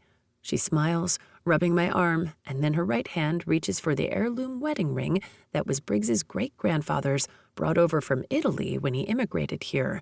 I've never seen the ring off her hand my whole life. It's a large 2-carat solitaire, simple in design, but perfectly classic. I've always admired it as a kid, the way it sparkles effortlessly in any kind of lighting. I'd never admit it, but I used to imagine wearing the ring when I was younger, daydreaming of what it would feel like to wear the Conley ring and to belong to Briggs. It feels too surreal to now be offered everything I've dreamed of. If you'd accept this ring, Mr. Conley and I would be honored for you to carry on the tradition and pass it on to your firstborn. My throat clogs with emotion. The Conley family accepting me so instantly into their family within a minute of Briggs's proposal, and the idea of building a family with Briggs, my heart is bursting at the seams. I look at Briggs for approval, and he nods. If you want it, but we can get you something else if you— No! I practically shout, my eyes widening at the thought that he thinks I would want anything else. This is exactly what I want. I turn to Mrs. Conley, and she beams back at me, pulling the ring off her hand and separating the diamond-encrusted band from the solitaire. I'll hold on to the wedding band, since he bought that for me to go with the heirloom, she says, slipping the band back on her finger. Maybe you two can pick out a wedding band together, she says, handing Briggs the engagement ring. Here, put this on your fiancé's hand. Hearing that title makes me want to jump around and scream into a pillow like a lovesick teenager. Then you'll have something new and something old, my mom says, walking up to us. You'll just need something borrowed, Mrs. Conley says. How about my last name? Briggs winks. No, that's something I plan to keep, I say, turning to face him. He nods with a grin and then pulls my left hand into his and slides the ring onto my finger. It's a perfect fit. That's because it was always meant to be yours, just like you were always meant to be mine, Briggs says, and then he seals this moment with a kiss. This has been Cocky Score, Book 1 in the Hawkeyes Hockey series, written by Kenna King, narrated by Aaron Mallon and Christian Fox. Copyright 2023 by Kenna King. Production copyright 2023 by Kenna King. Production coordination by Lyric Audiobooks. Produced by Brittany Cottingham. Post-production by Chrissy Farrell. Aaron Mallon and Christian Fox are members of SAG-AFTRA. To see upcoming releases, visit kennaking.com and subscribe to Kenna's newsletter to keep up on all news, promotions, and giveaways. Audible hopes you have enjoyed this program.